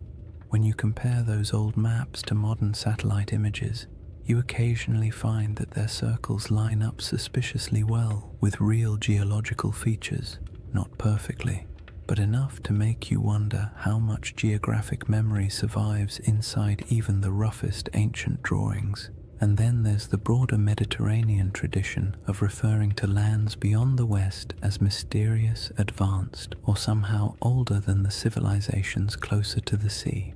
Phoenician traders, known for their long-range voyages, undoubtedly reached parts of West Africa, but their records are mostly lost. Carthaginian sailors may have traveled even farther, leaving behind legends like those of Hanno the Navigator, who described coastlines that are still debated today. These accounts weren't detailed maps or precise reports. They were impressions, glimpses of coasts, glimpses of rivers, glimpses of interior lands that would later be swallowed by dunes over generations. These impressions morphed. Cultures forgot the context but kept the intrigue. What makes all of this so calming and strangely satisfying is the realization that humans have always tried to map the unknown. Even when they lacked the tools, even when they guessed incorrectly, they kept trying. And in doing so, they sometimes preserved things they couldn't possibly understand. Old coastlines, vanished rivers, or stories from travelers who described worlds that no longer existed. When you approach the Sahara with that perspective, its ancient geography becomes less like a blank desert and more like a palimpsest, a surface written over many times but still carrying traces of the words beneath. The question isn't whether ancient maps show Atlantis or any other legendary city. The question is whether the stories behind those maps contain fragments of real places erased by climate and time. In a world where the Sahara once supported thriving cultures and vast waterways, it's not unreasonable to imagine that memories of those lost communities could drift across centuries, eventually arriving in distorted form on the pages of ancient writers. The final piece of this chapter lies in the moment when all those rivers dried and the green Sahara collapsed into the desert we know now. A transformation so dramatic that it could easily have become the seed of legends about worlds swallowed, lands lost, and civilizations fading into silence. When people imagine worlds disappearing, they usually picture sudden disasters, walls of water, earthquakes splitting the earth, angry gods sweeping civilizations into the sea. But the Sahara didn't collapse in a single night. Its transformation from a green, living landscape into a vast desert was quieter, slower, and far more unsettling. It wasn't a dramatic catastrophe, it was a gradual unraveling of an entire ecosystem. A process so steady and so relentless that it might have felt to the people living through it like the land itself was breathing out for the last time. This slow-motion disaster is one of the most profound environmental changes in human history, and its echoes still shape our perception of ancient worlds. The end of the African humid period began subtly. Rains that had once arrived predictably started coming later. Lakes that had always been full began to shrink just slightly around their edges. Wetlands that had supported birds, fish, and early settlements became patchier. People may not have noticed these first signs at all. One dry season feels like an anomaly. 2 in a row feel like an inconvenience. 3 or 4 begin to feel like a pattern. And before long, families who had lived near the same lake for generations might have found themselves walking farther and farther to reach the shore each year. As rainfall continued to decline, the lakes shrank dramatically. Rivers that had once flowed energetically across the plains became shallow streams, then trickling channels, then dry paths where children could walk without getting their feet wet. The soil hardened, vegetation struggled, herds moved away, and because humans rely on the same resources as every other species, they followed. Migration became a necessity rather than a choice. People packed up their belongings, tools, baskets, simple ornaments, memories of what had once been, and set out in search of more reliable water. This wasn't an age of monumental architecture. People didn't leave behind cities where archaeologists could sift through layers of foundations. What they left behind were stories, passed from one generation to the next. Stories of places that had been full of water, stories of rivers that used to run through valleys now swallowed by dust, stories of hunting grounds that disappeared so gradually it felt like watching a friend fade over time. These stories survived even after the landscapes themselves did not. And as families moved farther away, spreading into new regions, the memory of those green lands became a distant echo, reshaped by each retelling. If you could watch the Sahara's drying from a high vantage point, maybe even from the center of the Richard structure itself, the change would look like a slow retreat, lakes pulling inward decade by decade. Shorelines collapsing, riverbeds fracturing into networks of disconnected pools before vanishing entirely, grasslands thinning until the only plants left were the stubborn species adapted to drought.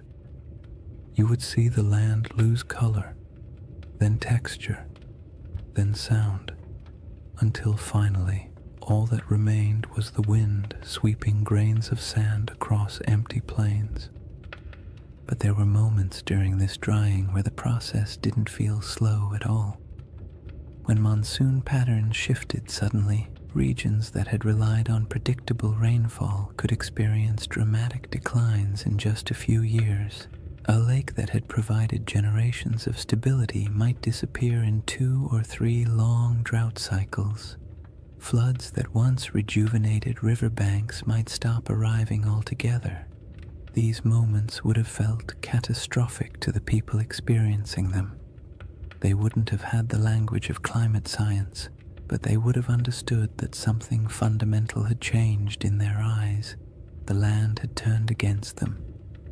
Such moments of environmental collapse often become the seeds of myths. A lake vanishing can become a story about the gods withdrawing a gift. A flood that never returns can become a story about a cursed people. A migration forced by drought can become a tale of exile. When these stories pass through enough generations, the context blurs and the details shift. What once described a drying valley might eventually become a narrative of a kingdom sinking beneath waves or disappearing overnight. Not because the original event was exaggerated maliciously, but because the environment changed more quickly than human memory could keep up with. As the desert expanded, dunes began to march across the land. Sand doesn't move with purpose, it simply responds to wind, drifting slowly over everything in its path. It fills valleys, it buries old lake beds, it smooths over animal tracks, human footprints, and any fragile structures that once stood nearby. Over centuries, dunes consumed the last evidence of the old Sahara. Rock art survived only where cliffs or caves shielded it. Any settlements built from organic materials vanished entirely. The landscape became clean, empty, and silent, a perfect blank slate for future generations to wonder about. Today, when you look across the Sahara, it's difficult to imagine the world that came before it. The silence is heavy. The land feels ancient in a way that suggests permanence, but permanence is an illusion. The desert is young, geologically speaking. It is still changing, still shifting, still carrying beneath its surface the faint outlines of rivers that once sustained entire populations. And in the midst of this world of sand sits the Rishat structure, a relic of deeper geological time that somehow feels connected to the stories of the people who once lived nearby. If early civilizations or pastoral groups did gather near the Rishat structure in greener times, they would have watched their world collapse gradually. The retreat of the lakes, the shrinking of rivers, the decline of herds, and the encroachment of sand would have felt like losing a home in slow motion. And when those people moved on, their stories went with them. Stories of a place where water once flowed. Stories of circular hills or landscapes shaped in ways that felt meaningful.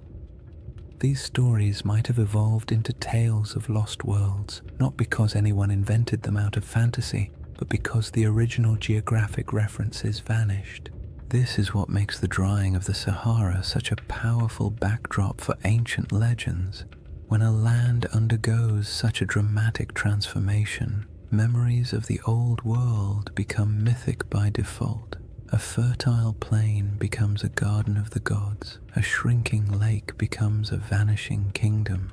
A circular plateau becomes a city swallowed by disaster.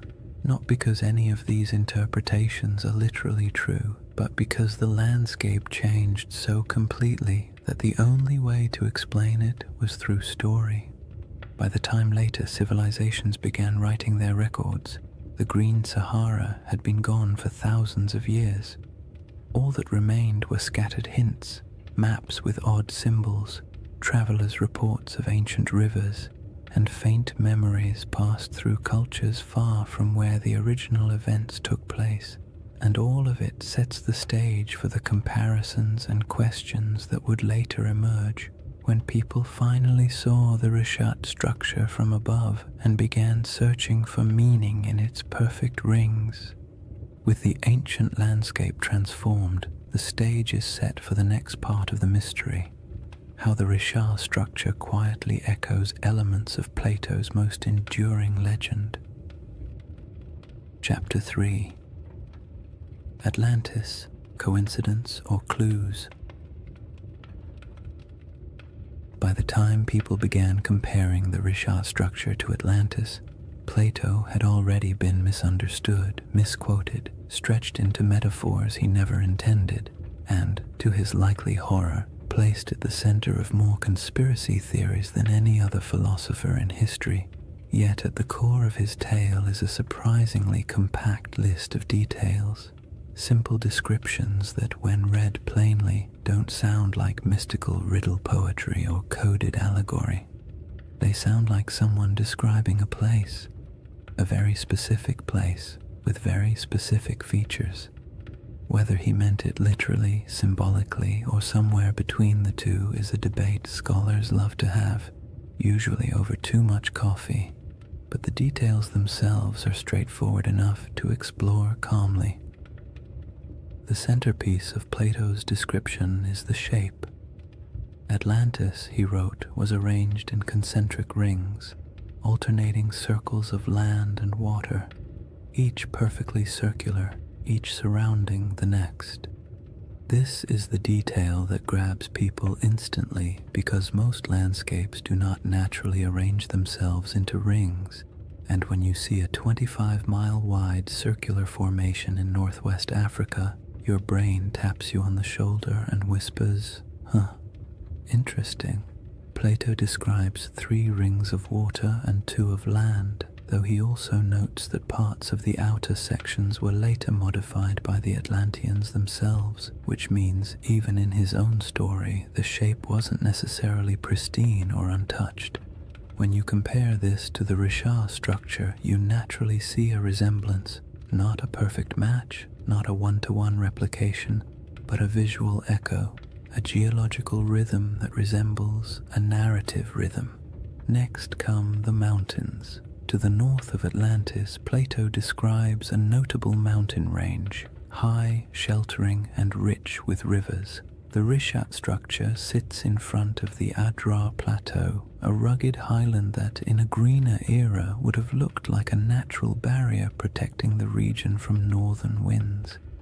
Today it looks like ancient stone sculpted by ages of dryness, but 10,000 years ago those elevations would have been covered in vegetation dotted with water sources and significantly more imposing. The match isn't perfect, but it's enough to make you tilt your head slightly. Plato then mentions the plain to the south, long, level, fertile.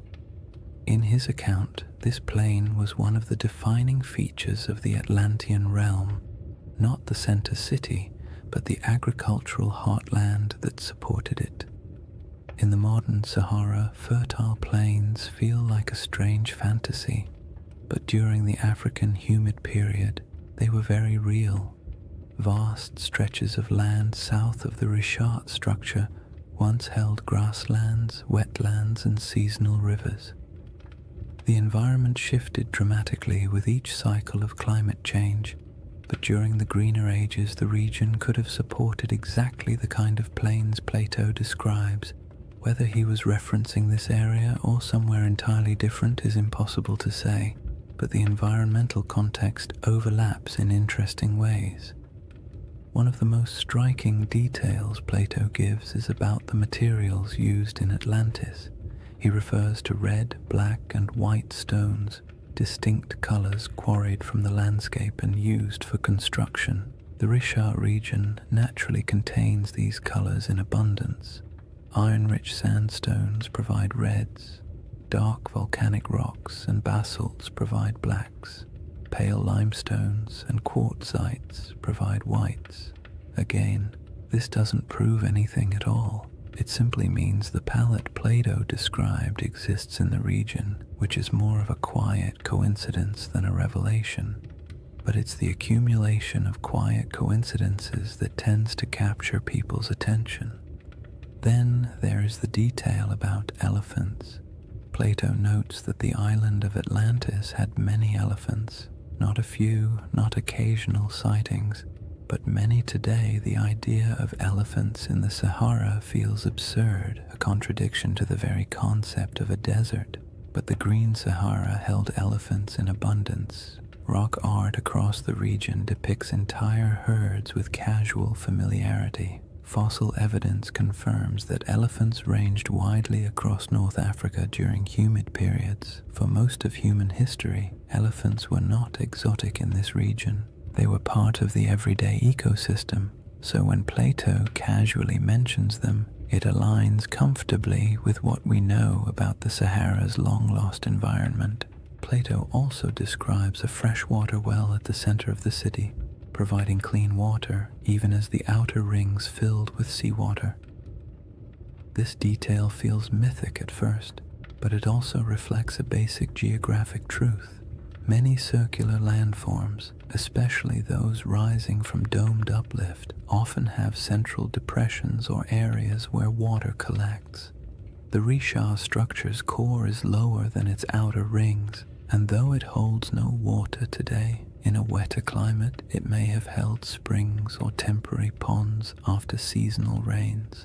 Early humans could have used such features for drinking water. As climates changed, memories of these water sources might have been folded into later stories. The river to the sea detail is where the puzzle grows delicate. Plato describes a channel from the city to the ocean, allowing ships to pass through the rings. The Richat structure is inland today, very inland, but ancient river systems in the region once flowed toward the Atlantic. Satellite imagery captures paleo-channels that trace ancient waterways westward. The landforms no longer match these paths because the Sahara has reshaped itself repeatedly, but it is not impossible that rivers once connected this region to coastal plains that have since eroded, drowned, or shifted beneath rising sea levels. All these details create a gentle sensation. Not belief, not certainty, just curiosity. Plato's list is simple enough that it can't be mapped cleanly onto any one place. It can describe a landscape long gone, a symbolic metaphor, or a region badly distorted by oral tradition before ever reaching Greek ears. His text leaves just enough room for interpretation and just enough specificity to make pattern-seeking minds perk up when they see a satellite photo of the Risha structure. The most important thing to remember is that Plato was not attempting to write a historical documentary. He wasn't giving coordinates or providing an atlas. His story was part philosophical argument, part political commentary, and part inherited memory. He may have drawn from older Egyptian traditions or misunderstood travel accounts or combined several cultural memories into one dramatic narrative. But within that narrative lies a pattern: rings, plains, mountains, colors, elephants, rivers that align loosely, gently, and intriguingly with what once existed in parts of North Africa. What makes this segment of the mystery so soothing to explore is the absence of pressure. You don't need the Risha structure to be Atlantis. You don't need the description to match perfectly. All you need is the simple awareness that Plato left a list of clues describing a place that may have existed in the deep past, a place shaped by water, climate, geography, and memory. And when you place those clues beside a quiet, circular geological formation surrounded by a desert that used to be alive, it becomes easy to drift into a state of gentle wonder, the kind that invites curiosity without demanding conclusions. Once you've examined Plato's clues and quietly accepted that some of them line up with the Rishat structure in a pleasantly suspicious way, the next step is to look at the smaller oddities, the details that don't prove anything on their own but linger in the mind like faint fingerprints on ancient glass. These are the features that make researchers pause, tilt their heads slightly, and say something academic like, "Well, that's interesting." They don't demand conclusions, they simply refuse to be ignored. One of the strangest among them is the presence of ancient salt deposits inside the Risha structure.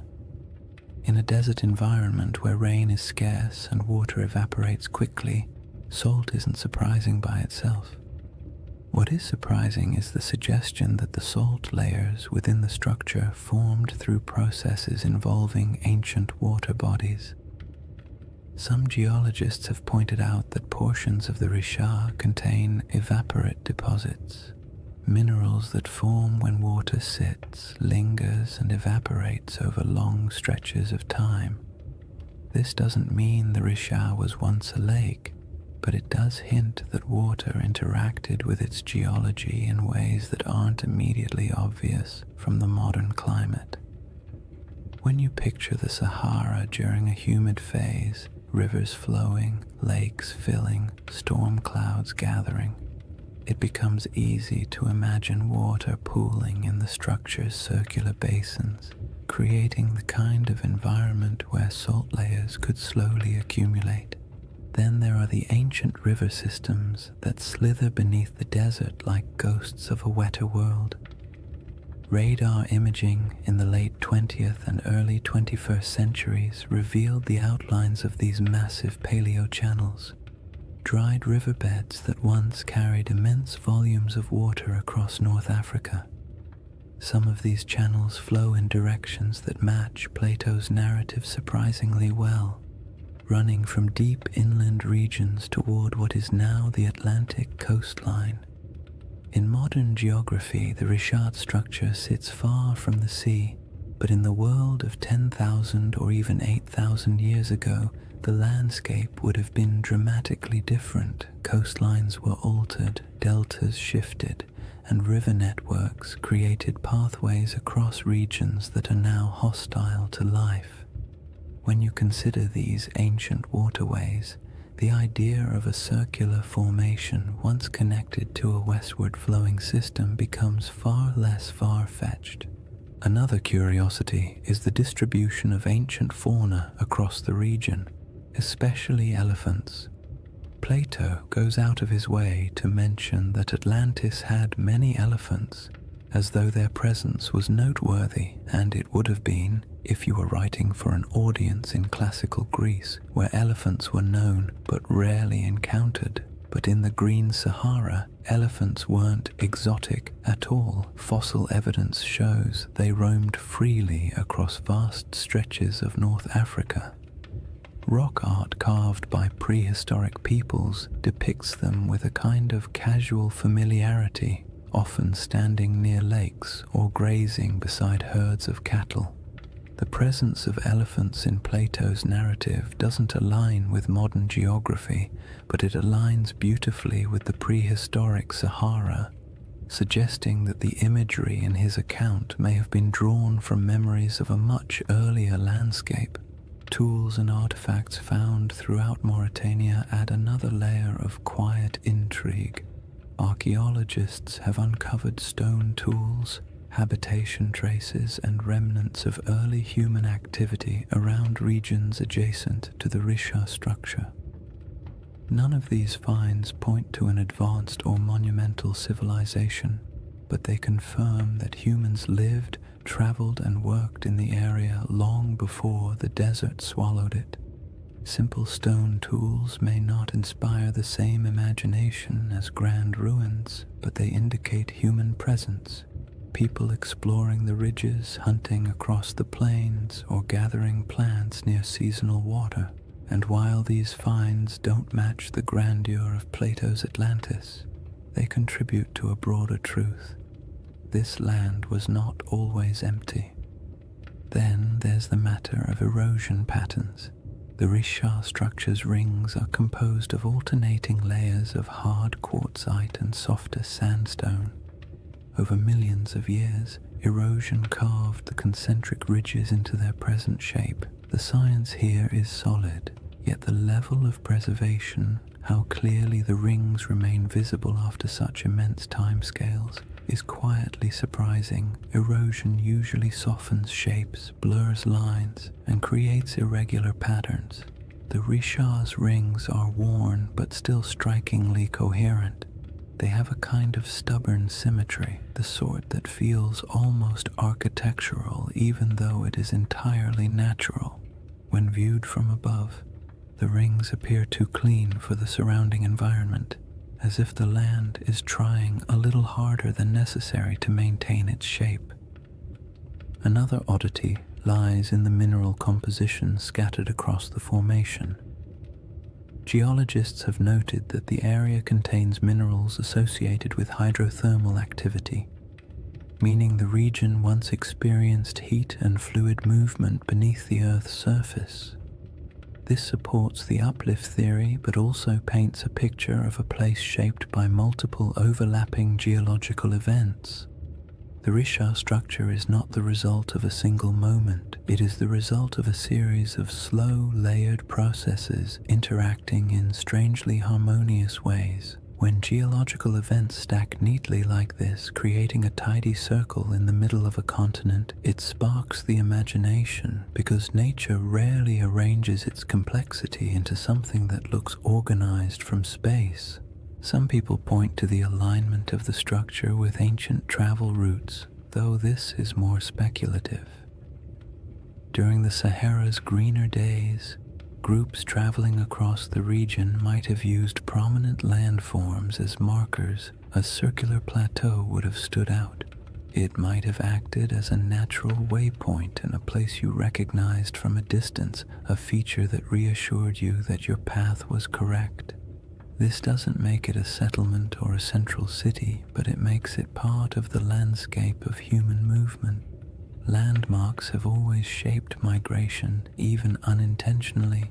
Then there's the subtle but persistent fascination researchers have with the interior depressions of the Richat structure. The central basin and inner rings create natural pockets where water might have pooled during rainy seasons. These areas could have provided temporary freshwater sources long before the desert took hold. If early communities ever camped here, the structure might have served as a resting place, a place where the land, by pure coincidence, gathered the elements people needed to survive. None of these oddities amount to direct evidence of Atlantis or any lost civilization. They don't point to architecture, writing, or engineering. They don't claim that the Richat structure is anything more than a geological formation shaped by erosion, uplift, and deep time. But taken together, these small details create a sense of place, a landscape shaped by water, life, and environmental transformation. A place where memories of a greener world might have lingered long after the land grew silent. A place that feels like it carries the whispers of older stories, even if those stories can never be proven. What remains after examining these clues is not certainty, but the soft, contemplative feeling of a mystery that refuses to resolve too neatly. That's the charm of the Richat structure, not that it answers questions, but that it invites you to keep asking them slowly and without urgency, the same way the desert allows time to drift without needing conclusions. After exploring the curious parallels and intriguing coincidences, it's important to settle into the other side of the discussion, the quiet, grounded, scientifically steady side, the side that takes a deep breath, adjusts its glasses metaphorically, and says, "All right, let's not get carried away." Because while the Richat structure is visually compelling and undeniably mysterious in its aesthetic, the case against it being anything remotely like Atlantis is just as strong as the case that makes people wonder in the first place. And acknowledging that doesn't make the mystery less soothing. In fact, it makes it more balanced, more realistic, and more grounded in the rhythm of nature rather than the drama of myth.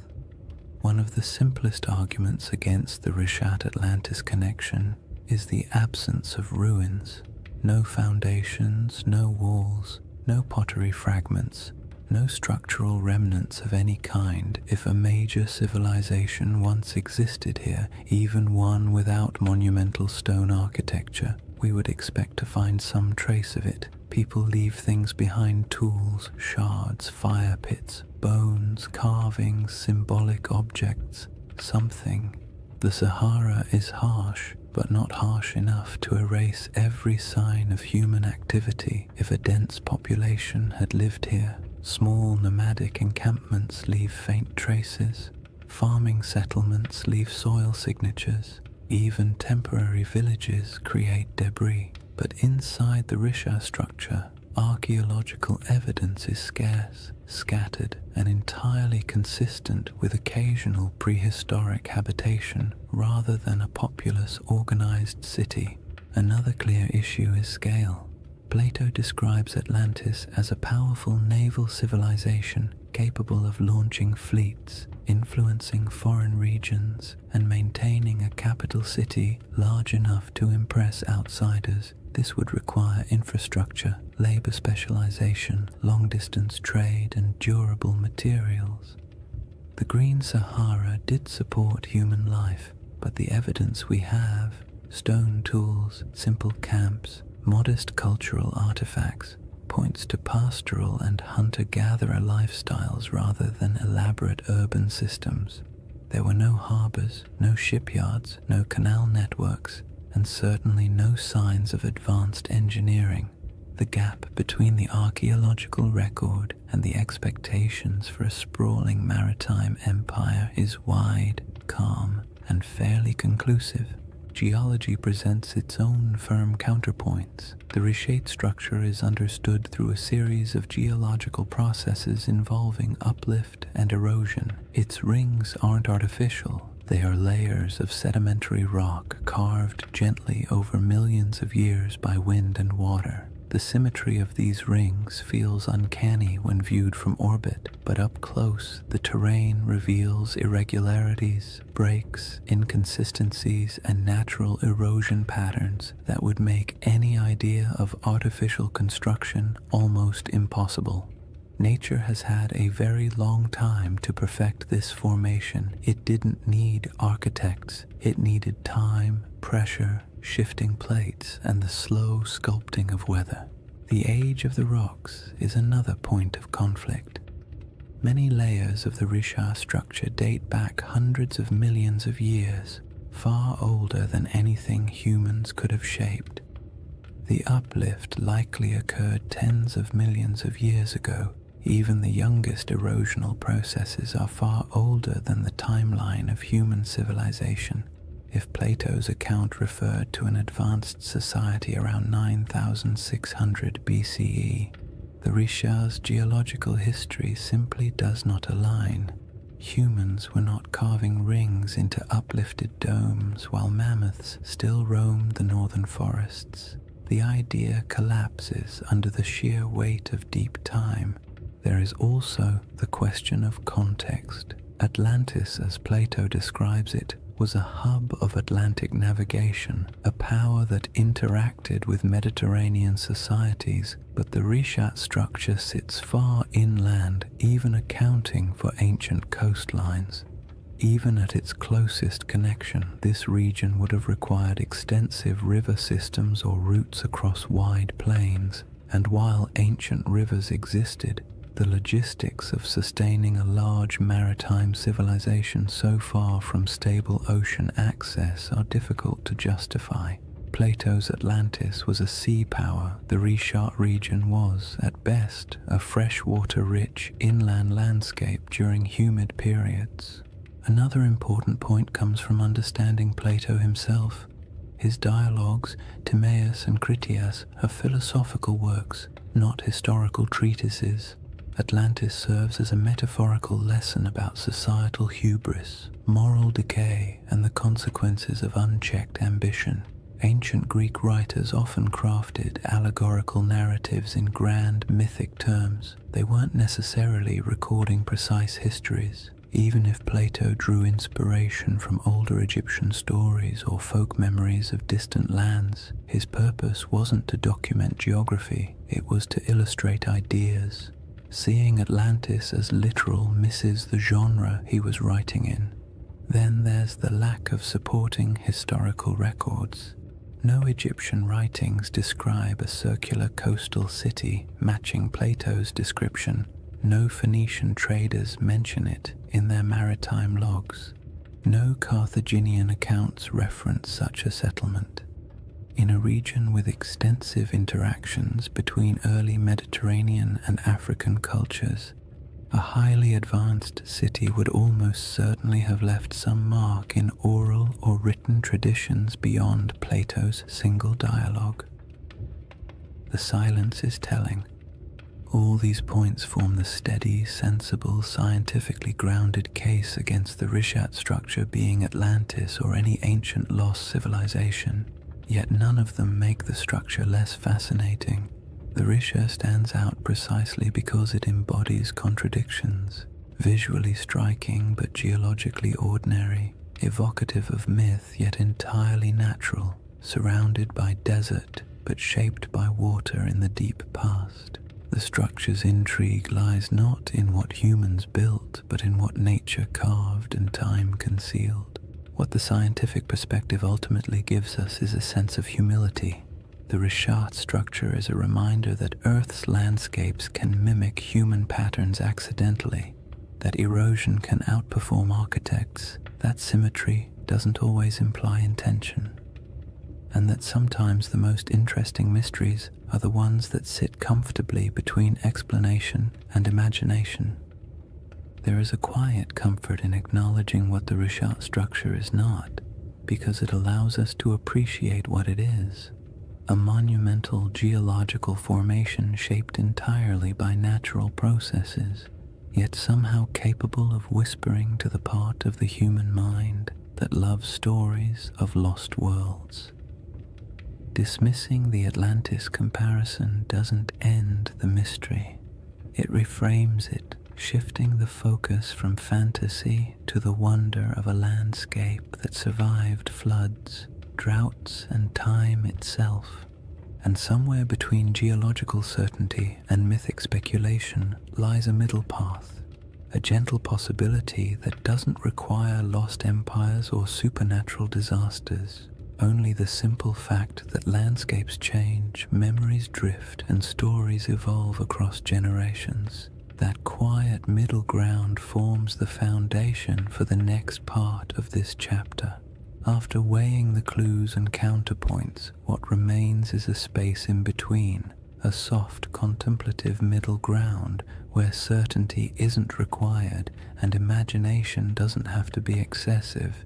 It's the place where most real historical mysteries quietly live, suspended between the cold confidence of science and the gentle allure of myth. The Rishaw structure fits comfortably there, not as Atlantis, not as evidence of a forgotten super-civilization, but as something far more grounded and oddly more beautiful, a landscape that carries echoes of memories older than history itself.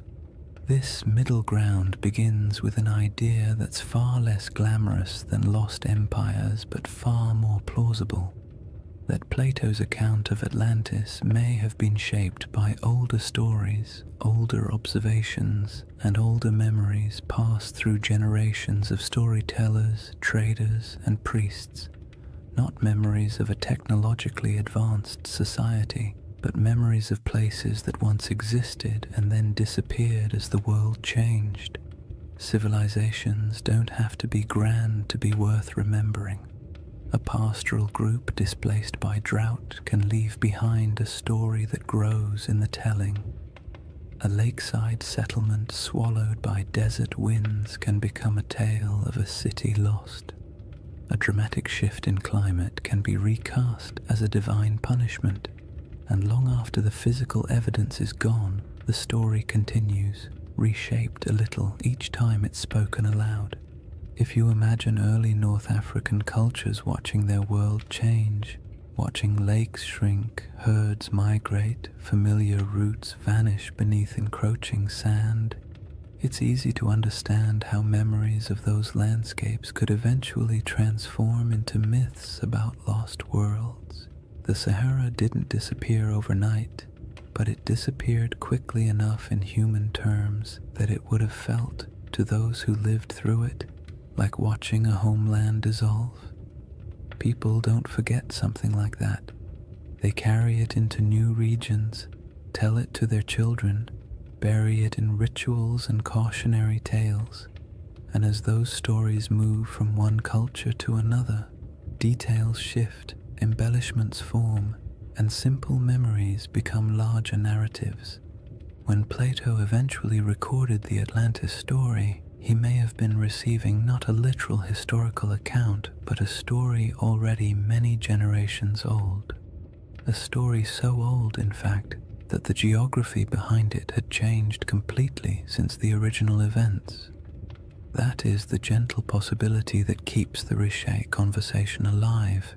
Not that it was Atlantis, but that it resembles the type of place that could have inspired memories strong enough to survive climate shifts, migrations, and cultural reinterpretation. In this middle ground, the Rishat structure becomes less a candidate for Atlantis and more a symbol for the forgotten worlds that once existed during the Sahara's green phases. The circular shape isn't a blueprint, it's a coincidence that resembles human descriptions of circular settlements or lake systems. The environment around it, once fertile, later desolate, fits the rhythm of myths describing lands that flourished and then vanished, and the geological strangeness of the formation makes it the type of place human imagination gravitates toward, even without evidence of ancient cities or monumental architecture. This perspective is calm and grounding. It acknowledges that the Richat structure is geological, not architectural. It embraces the idea that natural formations can inspire awe without requiring supernatural explanations, and it allows space for the possibility that human stories, especially the very old ones, often preserve impressions of landscapes altered or erased by time.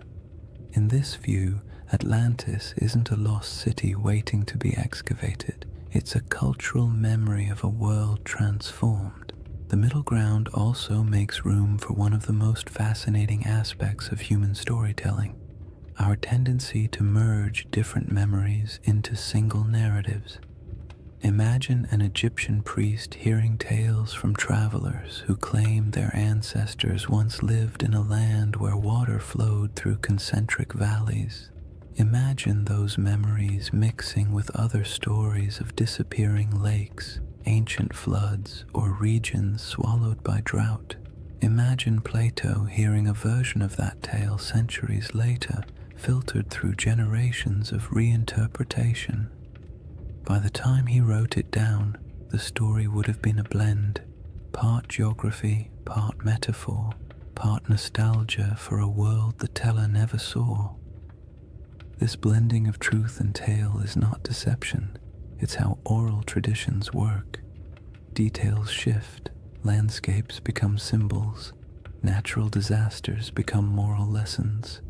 A story meant to explain why the world changed becomes a story explaining why people must be humble. Even today, we do this without realizing it. We condense complex events into simple narratives because simple narratives are easier to remember, easier to teach, and easier to carry into the future. In the calm light of this middle ground, the Richat structure serves as a gentle reminder that landscapes shape stories just as stories shape our perception of landscapes. The structure's rings might have meant nothing to the people who walked across it thousands of years ago, but to someone hearing a distorted account of those landscapes generations later, the image of a circular landform might have blossomed into something mythic. Not because the Richat structure was Atlantis, but because it felt like the kind of place myths grow from, strange, memorable, and entirely out of step with its surroundings. The temptation of this middle path lies in its openness. You don't have to believe the Richat structure hides ruins. You don't have to assume ancient people built concentric canals.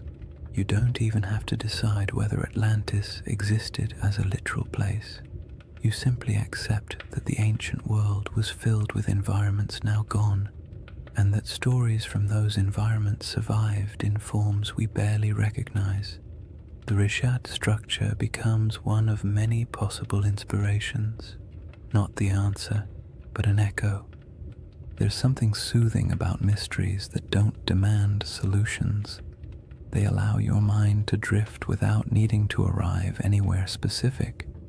The Richat structure isn't a riddle asking to be solved. It's an invitation to explore deeper layers of time, to imagine landscapes that no longer exist, and to appreciate how human memory stretches across millennia. It reminds us that myths often begin with something real, not a lost empire necessarily, but a lost environment, a lost way of life, or a lost understanding of the land. And that leads us gently into the final chapter of this journey, a shift away from evidence and counter-evidence, and toward the quiet, cosmic perspective that emerges when you consider how long the Richat structure has watched the desert around it rise, fall, and change. Chapter 4: The Eye That Remembers Everything. If you ever find yourself imagining the Richat structure at night, it helps to forget the satellite photos and geological diagrams for a moment and picture something much quieter. A place far from modern roads, far from city lights, far from anything that interrupts the soft rhythm of the desert after sunset. Night in the Sahara is its own world, almost a separate dimension from the harsh daylight that most people think defines it. The heat drains away slowly, the wind settles into a steady breath across the dunes, and the sky opens wider than seems reasonable, filled with stars that feel impossibly close. In that stillness, the Rishat structure doesn't feel like a geological puzzle or a misunderstood legend. It feels ancient in a way few places do, as if it has been sitting patiently through eras, watching everything change around it while remaining almost unchanged itself. Standing at the center of the formation under a clear sky would feel like standing inside a natural observatory. The circular ridges rise around you, not high enough to trap you, but just high enough to create the sense of being in a vast stone bowl. The curves would guide your gaze upward toward the sky, making the stars appear as though they are swirling in unison with the rings below. There are no lights to dim the stars, no distant hum of traffic, no artificial sounds, just the low whisper of the wind brushing across ancient rock, passing through channels carved by time, creating tones so soft you might not even register them consciously. In that kind of quiet, the desert feels alive.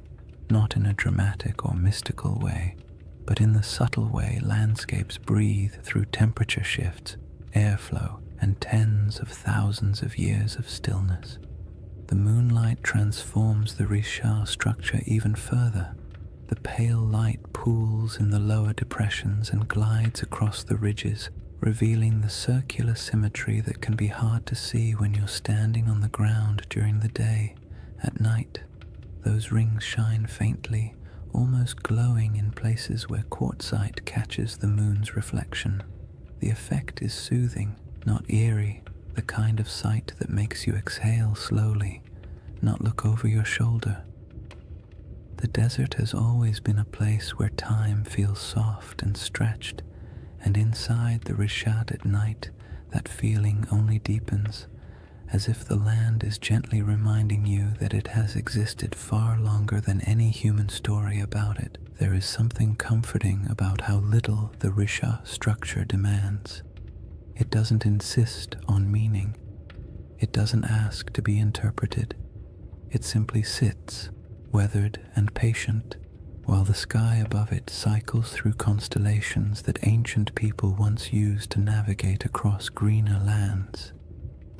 Thousands of years ago, when the Sahara was still alive with lakes and grasslands, early humans would have looked up at the same stars, using them to track seasons, migrations, and time. They may have passed near the Rishat without knowing its shape, but they would have walked under this same sky, feeling the same cool air after sunset, listening to similar breezes skimming across the land.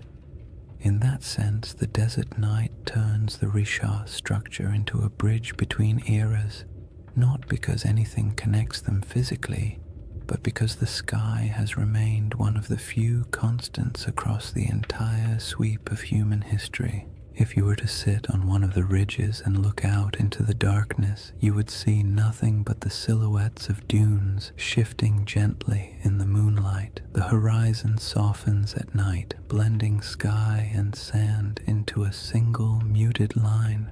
It's the kind of scene that encourages introspection, not analysis. You don't wonder who built the structure or whether it held palaces or temples. You simply feel the weight of time, not as something heavy or intimidating, but as something vast and calming. The world has changed so many times, and the Risha has been here through all of it, absorbing the silence, weathering the storms, and watching the land around it transform. The desert's silence isn't empty. It holds layers of memory, not the kind you can excavate with tools, but the kind that lingers in atmosphere. The silence feels old, as if it carries a faint awareness of the worlds that once existed here. Lakes reflecting starlight, animals moving across grasslands, families gathering near fires that burned in a landscape now gone. The nighttime air feels thick with that invisible history, yet it doesn't demand your attention. It simply exists like a soft background hum. The stars above the Rishat structure appear especially dense because of the region's extreme remoteness. The Milky Way stretches overhead like a pale river of light, echoing the rivers that once flowed across the Sahara during its humid phases. The longer you look, the more constellations seem to reveal themselves, and the more the structure on the ground feels connected to the cosmos above. The rings of the Rishat mirror the vast circular patterns in the sky, the arcs of the galaxy, the curvature of the horizon, the slow rotation of the Earth itself. It creates a sense of gentle symmetry between Earth and sky, a reminder that humans have always found meaning in patterns even when those patterns were accidental. It's easy to understand why people feel drawn to connect this ancient formation with legends. Standing inside the Risha at night could make anyone feel the urge to tell a story, not a sensational one, but a quiet one about the persistence of the land, the fragility of memory, and the way nature sometimes creates shapes that feel like symbols. In the soft glow of the moon, the structure doesn't look artificial, but it does look intentional in a way only nature at its most patient can achieve. What makes the Risha structure so soothing at night is the way it absorbs human curiosity without answering it. You can wonder about its origins, its place in mythology, its connection to past climates, or whether ancient people ever felt a hint of awe when passing near it. But the structure offers nothing back except the gentle assurance that it will still be here long after our questions fade into silence. In that sense, it becomes a reminder not of lost civilizations, but of time's quiet endurance, the slow, steady processes that shape the Earth far beyond human timelines. And as the night grows deeper and the air cools further, the Rishat structure settles into complete stillness, becoming not a mystery to solve, but a place to simply exist for a moment, to rest, to breathe, and to absorb the sense of calm that comes from standing in a landscape that has survived every climate, every story, and every shift the world has thrown at it. The next layer of this journey explores the source of that storytelling instinct, why humans see patterns, build myths, and create meaning from landscapes that endure long after the civilizations around them disappear. If you sit long enough inside the Risha structure, not literally of course, but in your mind, quietly imagining the desert night and the slow movement of stars overhead, you eventually drift into a very human question. Why do we tell stories about places like this? Why do certain landscapes, certain formations, certain patterns pull at the imagination more strongly than others? We don't look at an ordinary hill and assume it holds ancient secrets.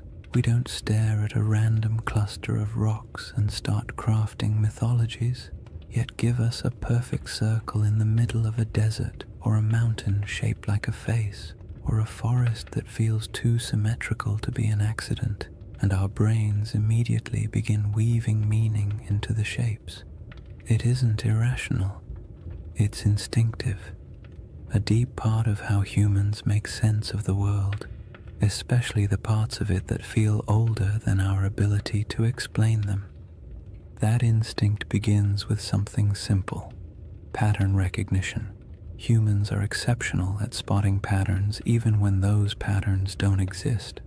It's a survival trait. Recognizing the difference between a harmless shadow and a predator hiding in the bushes was once a matter of life and death. Over time, that instinct expanded into art, religion, storytelling, and all the imaginative ways we try to connect the dots between what we see and what we feel. When early people saw the rings of the Rishat structure, perhaps not from the ground but from the gradual rise of surrounding terrain, they might have sensed an unusual regularity in its shape. Maybe not enough to interpret it as a city or a monument, but enough to remember it, enough to describe it, enough to make it feel distinct from the ordinary landscapes around it.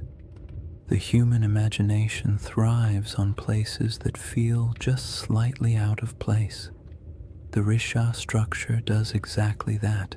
It's too round, too wide, too neatly layered to blend in with the rugged desert. It doesn't look artificial, but it doesn't look random either. It occupies a liminal space, natural but strangely intentional in appearance, and when a landscape hovers in that space, the imagination naturally steps in to fill the gaps. People project stories onto it not to deceive anyone, but because stories help us understand what feels beyond understanding.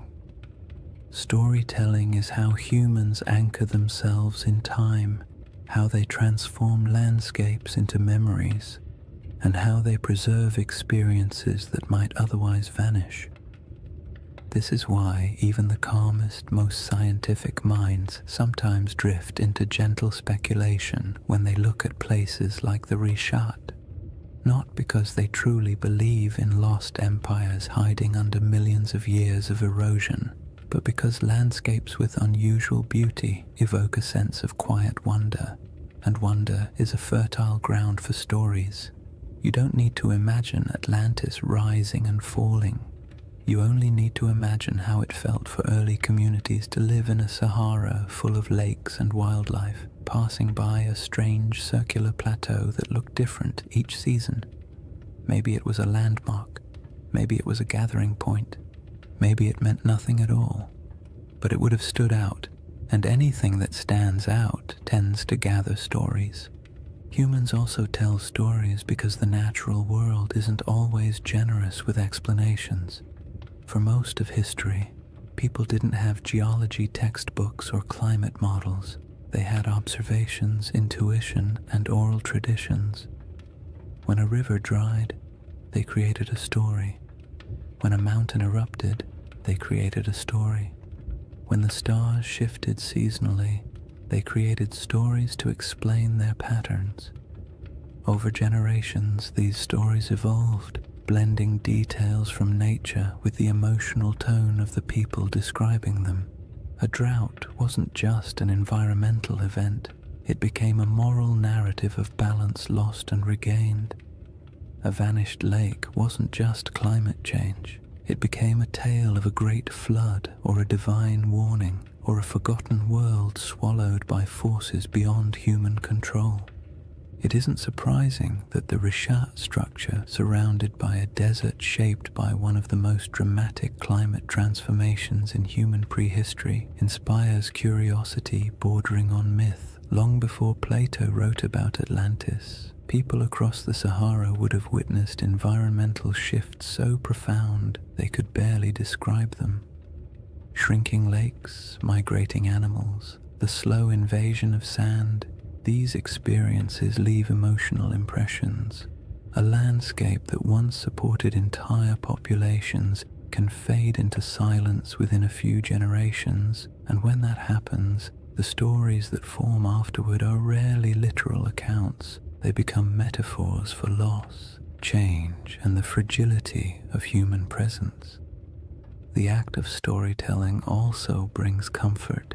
It creates order in places where nature seems chaotic. It offers meaning in events that feel senseless, and it allows cultures to pass knowledge from one generation to the next. A story about a lost world isn't just entertainment. It's a way of saying, something important happened here, don't forget it. Those stories can stretch across thousands of years, even if the exact details blur. The memory of a disappearing lake might evolve into a legend of an entire region swallowed by the sea. The recollection of an unusually shaped landform might become a story about circular cities or divine architecture. When landscapes change as drastically as the Sahara did, the human imagination steps in to preserve what the land no longer shows. What's interesting is that the imagination doesn't only reach backward, it also reaches upward. humans have always linked earthly landscapes with the sky.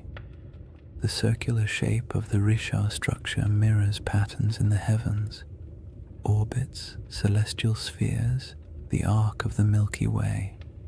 Ancient cultures often looked at the sky and the earth as mirrors of one another.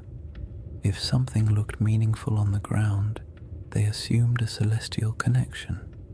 If something appeared in the stars, they looked for its reflection in the landscape. This tendency isn't mystical, it's psychological.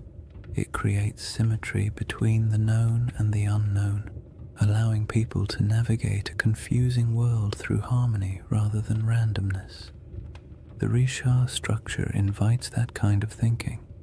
At night, when the stars swirl overhead and the rings below form a gentle spiral of shadow and light, it becomes easy to understand how the human imagination might link the two, not through elaborate theories, but through quiet intuition, through the simple feeling that a place shaped in circles must hold a story shaped in circles, through the awareness that landscapes sometimes look like symbols even when they are not, through the natural desire to connect the visible world with the invisible past.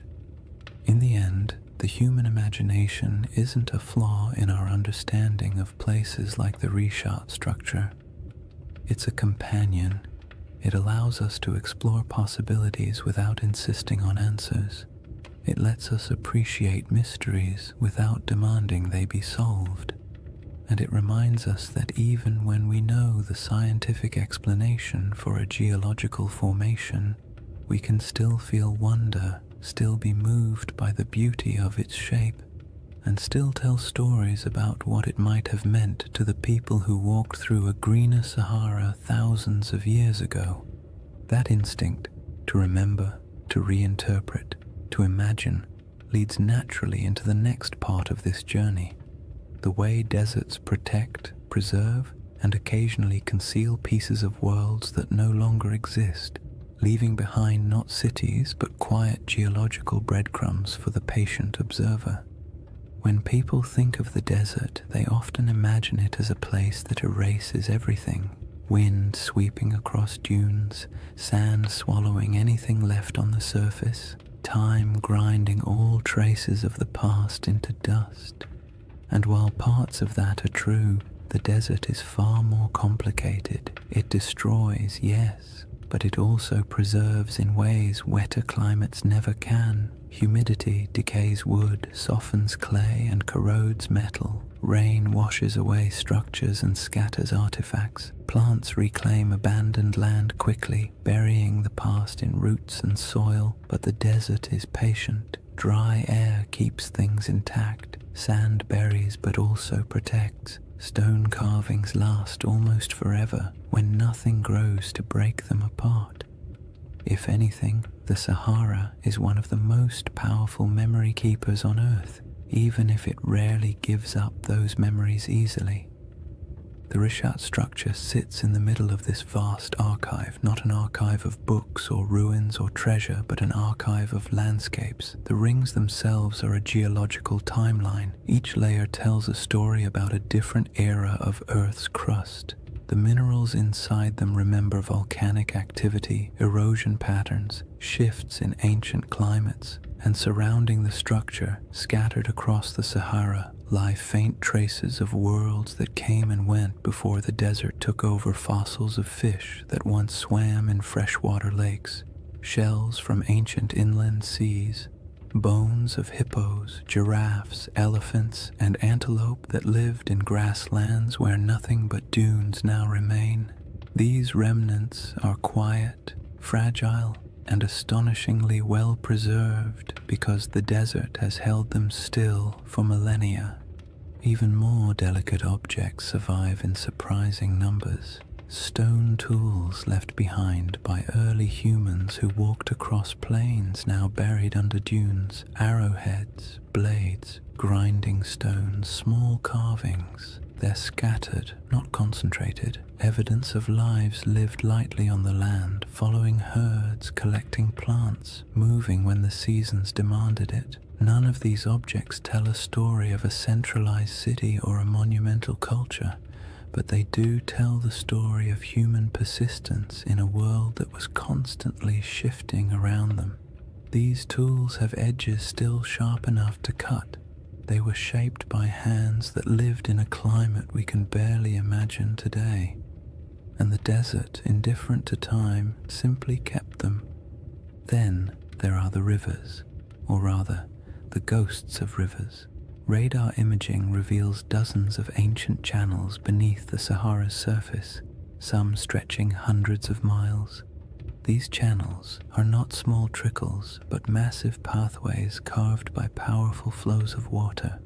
They show where life once concentrated, where animals gathered, where early humans traveled and settled, and though they're invisible from the ground, their presence beneath the sand acts like a geological memory, a map of how different the world used to be. Long after lakes vanished and grasslands withered, the shapes of these channels remained, buried but intact. The desert also preserves what might be called emotional landscapes, the subtle, atmospheric memory of places people once inhabited. Rock art in the Sahara captures these moments with eerie clarity, carvings of cattle, religious symbols, hunting scenes, boats gliding across water. Some images show animals that haven't lived in the region for thousands of years. Others depict rituals or daily activities of groups whose descendants migrated far away when the climate changed. These paintings survive because the desert air is too dry to dissolve the pigments. They are echoes etched into stone, fragments of human emotion fossilized in mineral form. And even though they don't correspond to Plato's Atlantis, they show how easily early cultures could leave behind traces that would confuse or inspire later generations. But the desert's preservation comes with a twist. It protects selectively. It keeps what nature builds, but rarely what humans build. Wood, cloth, bone, and plant materials decay quickly, stone lasts, but only if left untouched by wind. Anything built from mud or organic material disappears, so a region could support generations of habitation and leave barely any physical evidence. When the Sahara dried, entire ways of life evaporated with it. People moved south or toward the coast, leaving only a thin scattering of tools and art behind. By the time later civilizations emerged in Egypt, Carthage, and the Mediterranean world, the memory of those Saharan cultures had already faded into rumor. What remained was the land itself, a massive desert holding fragments of forgotten worlds. The Risha structure in this context isn't a monument to something lost. It's a survivor from geological history that just happens to sit among the buried traces of human history. Its rings are not ruins, but reminders that the planet keeps records in stone long after humans forget. Its symmetry draws the imagination not because it hides a city, but because it stands out against the silence of the desert, a quiet landmark in a landscape that erases almost everything else. What the desert preserves best, strangely enough, is not artifacts or fossils, but absence. It preserves the feeling of worlds that used to exist but no longer do. It holds the echo of water where there is none. It holds the memory of animals that once roamed freely. It holds the imprint of climate cycles so vast they dwarf every human empire combined. When you stand in a place like the Rishat structure, the most powerful sensation isn't that something is buried beneath your feet. It's that something is missing, something that used to be here but isn't anymore.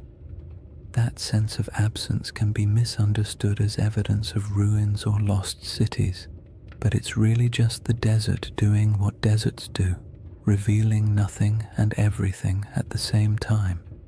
And that is why this landscape inspires stories. Humans fill silence with meaning. We see the absence and imagine what might have once filled it. We see preserved fossils and picture thriving ecosystems. We see ancient riverbeds and imagine the people who walked beside them. The desert keeps just enough evidence to suggest what once existed, but not enough to tell the full story. And in that gap, wide, quiet, and centuries deep, the imagination takes over. This brings us to the final movement of this journey, a gentle widening of perspective, a step back from geology and fossils and myths, and into the broader cosmic calm that emerges when you stand in the middle of a desert night and realize just how ancient, patient, and enduring the earth truly is. When you step back from all the theories, the geology, the ancient climates, and the quiet wonders preserved by the desert, the Risha structure becomes something simpler. Not a riddle demanding an answer, but a reminder of how small we are against the scale of time. Standing in the middle of its rings, especially under the night sky, you can feel the weight of millions of years pressing gently around you, not in a frightening way, but in a calming, grounding way, the kind that makes your breath slow down without you meaning to, as if the land itself is inviting you to let go of the need for certainty. Because the truth is, the Rishat structure doesn't care what we believe about it. It existed long before humans tried to make sense of it, and it will exist long after our stories fade. The desert has watched entire civilizations rise and fall at its edges, while the eye of Africa simply remained what it always was, a geological formation shaped by pressures, erosion, and deep time. And yet, for something so indifferent, it has a remarkable ability to hold our attention, to stir our imagination, to make us lean forward and whisper, "What if?" That what if doesn't need to be answered.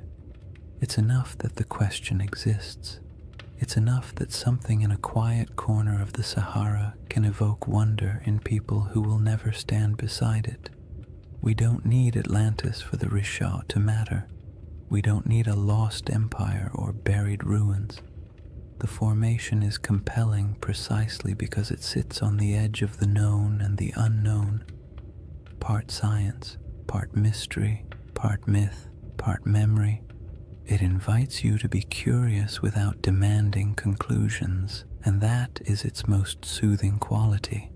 If you imagine the Risha at its quietest moment, perhaps just before dawn, when the stars begin to fade but the sun hasn't yet lifted over the dunes, the entire landscape feels suspended. The air is cool, still carrying the desert's nighttime clarity. The sky brightens slowly, revealing the faint outlines of the rings around you. The first light washes over the ridges, turning the stone soft shades of blue and gold. In this moment, it feels as though the structure is waking up, though of course it never sleeps. It simply cycles through light and darkness, warmth and cold, day after day, century after century, long after humanity stopped paying attention, and that quiet persistence is part of its allure. The Rishat structure doesn't ask for interpretation because it doesn't need us. It exists comfortably beyond our stories. We are the ones who project meaning onto it, who draw parallels, who search for patterns, and there's nothing wrong with that. Humans make meaning because it helps us navigate a world that rarely explains itself. But when you're standing in front of something so ancient, so vast, and so unaffected by our questions, the impulse to interpret eventually softens. You start to accept the landscape the way you accept the night sky, beautiful, mysterious, complete without needing answers. This is why the final feeling the Risha structure gives isn't excitement or fear or even curiosity. It's perspective, the kind of perspective that makes you realize how temporary human history is compared to geological time, Civilizations rise, cities flourish, myths form, and then everything fades. But the land remains. The Sahara has been green, then brown, then green again, then sand, then grass, then dunes. The world shifts constantly, but overspans so long that it's easy to forget. Human history is only a blink in the Earth's memory. When you imagine the Eye of Africa remembering, it's not literal, of course. Rock doesn't hold memories the way we do, but landscapes preserve patterns, scars, layers, and echoes of what came before. The Risha structure remembers not through intention, but through endurance, through the way its rings hold the imprint of ancient forces, through the way it witnessed the Sahara's transformation without changing its own essential shape, through the way it stands in the middle of emptiness, still holding the quiet dignity of something older than our oldest stories. And as you let that perspective sink in, the idea of Atlantis becomes less about a place and more about a feeling that somewhere, sometime, a world existed that is now gone, a feeling that memory outlasts evidence, a feeling that not everything that disappears is lost forever. Some things simply fade into new forms, new landscapes, new interpretations. The Risha structure doesn't solve the Atlantis mystery, but it offers a gentle space where that mystery can rest, unpressured and unbothered. In the end, the most peaceful thought of all is this: maybe Atlantis was real, maybe it wasn't. Maybe it was a memory of a greener Sahara. Maybe it was an echo of rivers and lakes that vanished before history began. Or maybe it was just a story, a beautifully structured story passed down through generations. But somewhere out there in the quiet heart of the desert, the Eye of Africa is still watching. Not searching, not revealing, just watching. Watching the night sky turn. Watching the dunes shift. Watching time pass with the patience only the earth itself can hold. And there is something profoundly comforting about that. To know that long after questions fade and theories shift and stories evolve, the land remains silent, enduring, timeless. A slow, cosmic heartbeat in the middle of the Sahara, inviting you to breathe a little slower, to let your thoughts drift, and to fall gently into rest. If you've made it this far, awake, half asleep, or somewhere in that gentle in-between space where thoughts drift like sand across a desert floor, then you've journeyed through one of Earth's quietest mysteries. And maybe that's the real beauty of the Risha structure. Not that it holds answers, but that it encourages the kind of patient wondering that modern life rarely gives us time for. In a world full of noise, urgency, and constant stimulation, the Eye of Africa offers the opposite: silence, space, perspective, a slow reminder that the planet moves at a pace far older and far calmer than anything we build on its surface.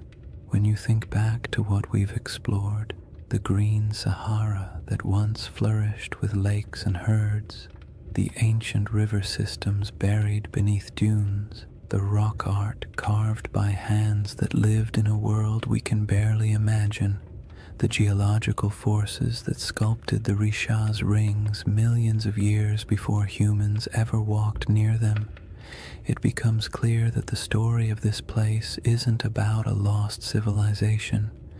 It's about a lost landscape, a world that once existed, quietly thrived, and then vanished not because of catastrophe, but because Earth itself shifted into a new rhythm. The Rishat structure is a witness to all of it, a memory in stone shaped not by human intention but by natural processes that unfold over spans of time far beyond our comprehension. And even though the Atlantis comparison has become part of its identity, The truth is, you don't need a legend to appreciate this formation. You don't need Plato or myths of rings and cities or theories about ancient mariners. You only need the simple awareness that our planet contains places so strange and so beautiful that they feel like stories even before we start telling them. The Richat structure is one of those places. Perfectly circular, timeless, a little unsettling, completely mesmerizing, the kind of formation that makes you pause and remember that the Earth was sculpting wonders long before anyone arrived to give them names. There's a quiet comfort in imagining the Eye of Africa as a presence rather than a puzzle, not a watcher in any mystical sense, but a symbol of endurance. It has seen the Sahara as a cradle of life, then as a wilderness, and now as a vast ocean of sand. It has seen climates shift, species migrate, and entire ecosystems vanish into memory. And through all of it, it stayed where it was, letting time carve every ridge, every basin, every curve. There's something almost meditative about that, the idea that some things don't chase meaning, they simply endure and allow us to come to them with whatever questions or stories we carry. As you settle into the final moments of this journey, imagine once more the Richat structure under the stars, the rings around you fading into shadow, the sky stretching overhead like an ancient tapestry, the air cool, the sand carrying the day's warmth, the wind quiet enough to feel like the earth is holding its breath. In that moment, all the theories, all the debates, all the speculation falls away. What remains is just the land, unconcerned, immense, older than memory, a reminder that our place in the world is temporary but also meaningful in its own small way. And maybe that's the real gift of places like this. They allow us to step outside ourselves, to drift gently into perspective, to remember that not everything needs to be solved. Some mysteries are meant to rest. Some landscapes are meant to simply be admired, and some stories, like the Sahara itself, are more soothing when left open, when allowed to breathe, when allowed to drift into the same soft silence that defines the desert at night. So as you drift towards sleep or into a deeper state of calm, let the Richat structure fade into that quiet space behind your thoughts. Let the rings dissolve into darkness, the stars soften overhead, and the desert wind carry away whatever tension you brought with you. The earth has been here a long time, and it will be here long after the worries of today have faded. You are small compared to the scale of geological time, but that smallness is not a burden. It's a comfort, a reminder that it's okay to rest. Thank you for spending this time exploring one of the planet's most beautiful and enigmatic features. If you enjoyed this journey and you'd like to drift through more forgotten landscapes and ancient mysteries crafted to help you unwind, consider liking the video and subscribing to the channel. It truly helps, and it means a lot. And before you fall asleep fully, let me know in the comments where you're watching from and what time it is for you. I love seeing the entire world gathered in one quiet, shared moment. For now, take one last breath. Let it go slowly, and let the desert night close around you. The Eye of Africa will keep its silent watch. You only need to rest.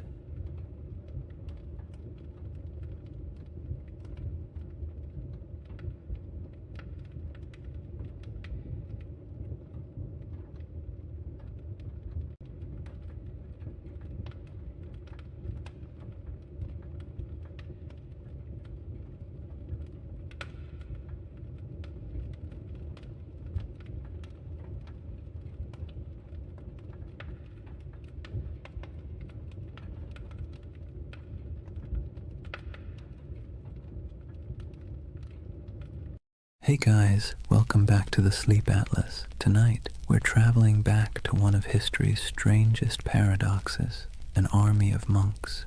men who swore vows of poverty, chastity, and obedience, then marched into battle with swords gleaming in the sunlight and banners blazing red crosses against white, the Knights Templar. For the next 2 hours, you're not in the 21st century anymore. You're in the age of cathedrals and crusades, relics and rumors, faith and fear. And as always, if you enjoy these journeys through history that help you fall asleep, please subscribe for more nights like this one. It helps the channel, and it helps you find your way back when you need another story to drift away to. Now tell me in the comments, what's keeping you up tonight? Because tonight, we're going to talk about a brotherhood that was born in faith, drenched in blood, and consumed by legend. A story that begins not in a palace, but in silence. Imagine, a torch flickers in an underground chamber beneath Jerusalem. The year is 1119. The city still smells faintly of conquest, burned wood, incense, and the metallic tang of drying blood. 9 knights kneel in a circle. Their armor creaks as they bow their heads.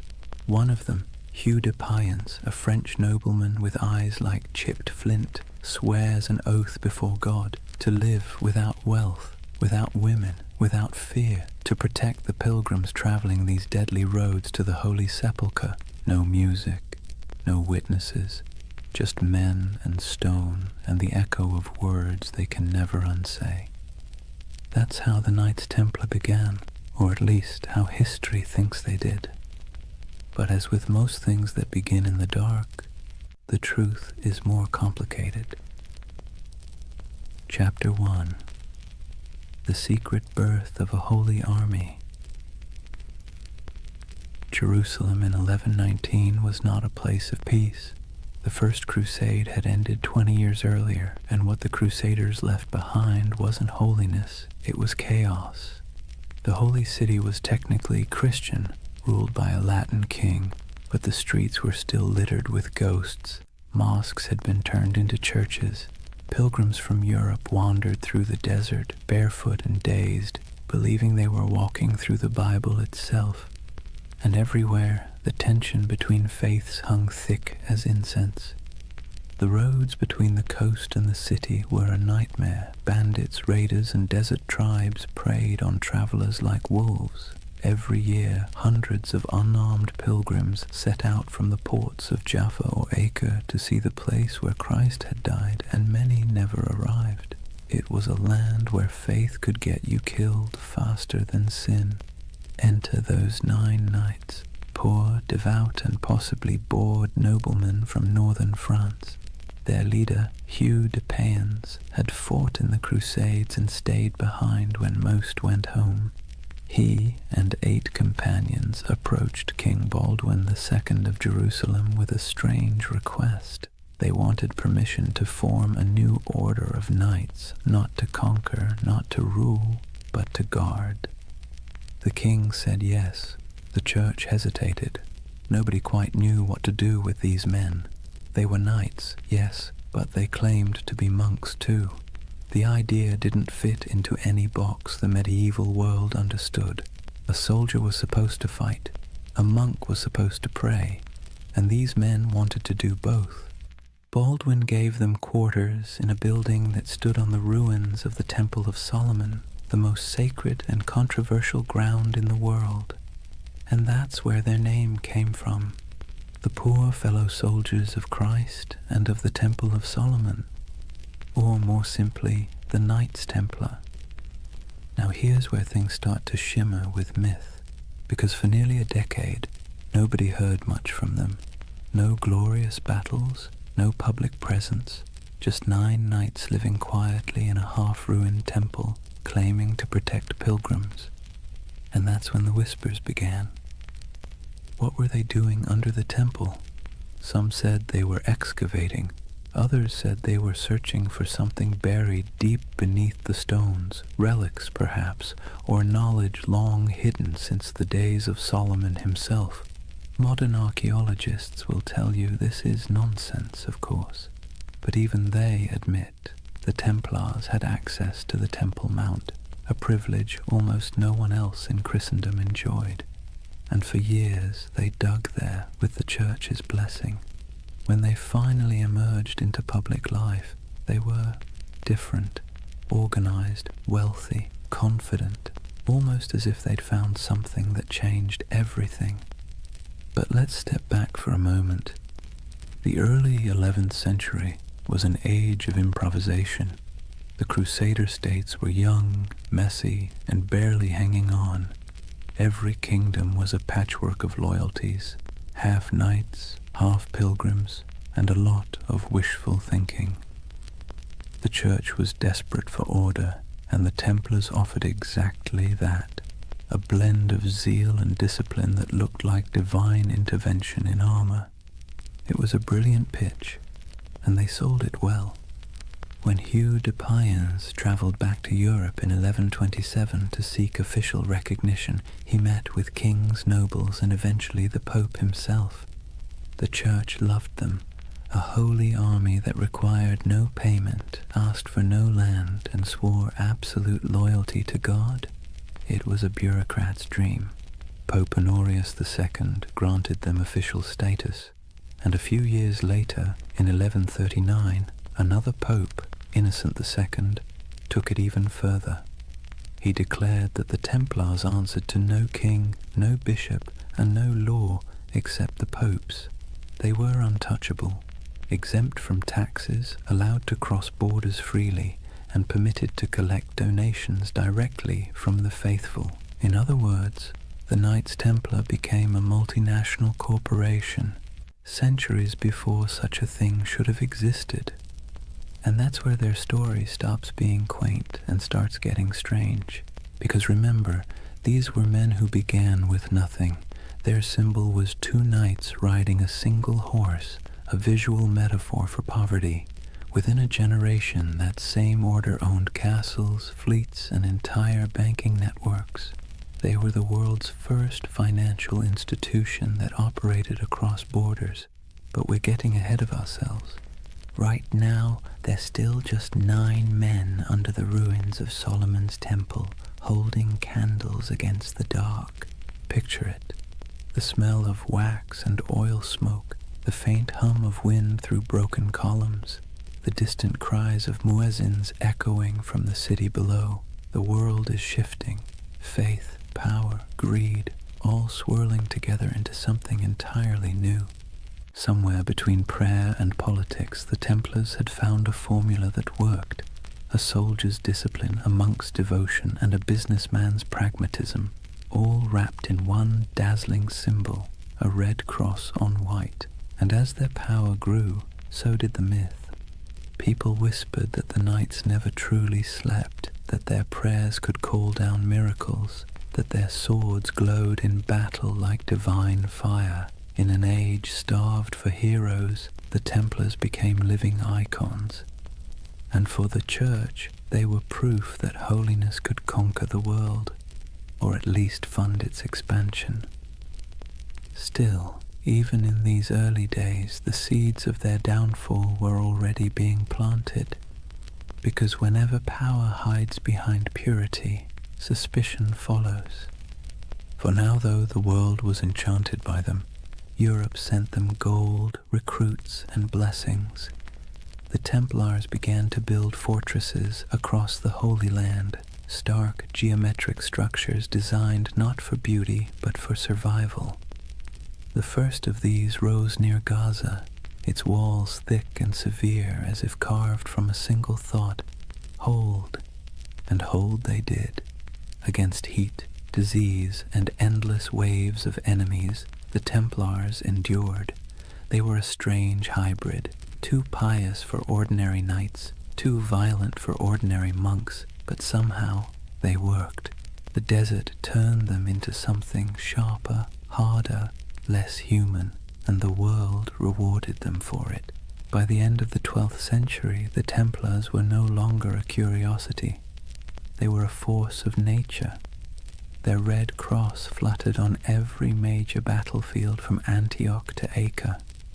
Pilgrims prayed to them as if they were saints. Kings borrowed money from them as if they were banks. and behind their stoic silence they smiled, because they knew the holiest men in Christendom were also its most indispensable. The Holy Land.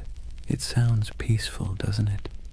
Golden deserts, olive groves, sun-bleached ruins, the kind of place you might imagine angels hovering over in serene silence. But in the early 12th century, it was anything but serene. Jerusalem had been liberated by Christian crusaders only a few decades earlier, and let's be clear, liberation in medieval terms usually meant blood up to the ankles. The First Crusade had ended with the massacre of nearly every inhabitant of the city, Muslim, Jew, and even some Christians unlucky enough to be standing in the wrong doorway. The survivors who staggered out of those gates left behind a city that was holy, yes, but also haunted. Now, imagine you're one of the pilgrims arriving from Europe after that carnage. You've sold your land, kissed your family goodbye, and endured months on a leaky ship that smelled of salt, vomit, and desperation. You finally set foot on the sacred soil of Jerusalem, only to realize it's crawling with mercenaries, thieves, and rival priests arguing over who owns which holy relic. There were monks selling pieces of the true cross for pocket change, relic peddlers waving around bones that supposedly belonged to every apostle, and beggars who could quote scripture better than bishops. It was chaotic, commercial, and weirdly alive. The Holy Land was supposed to be a place of purity, but it was also a marketplace of faith, and this was the world the Templars were born into. To protect pilgrims, they needed roads.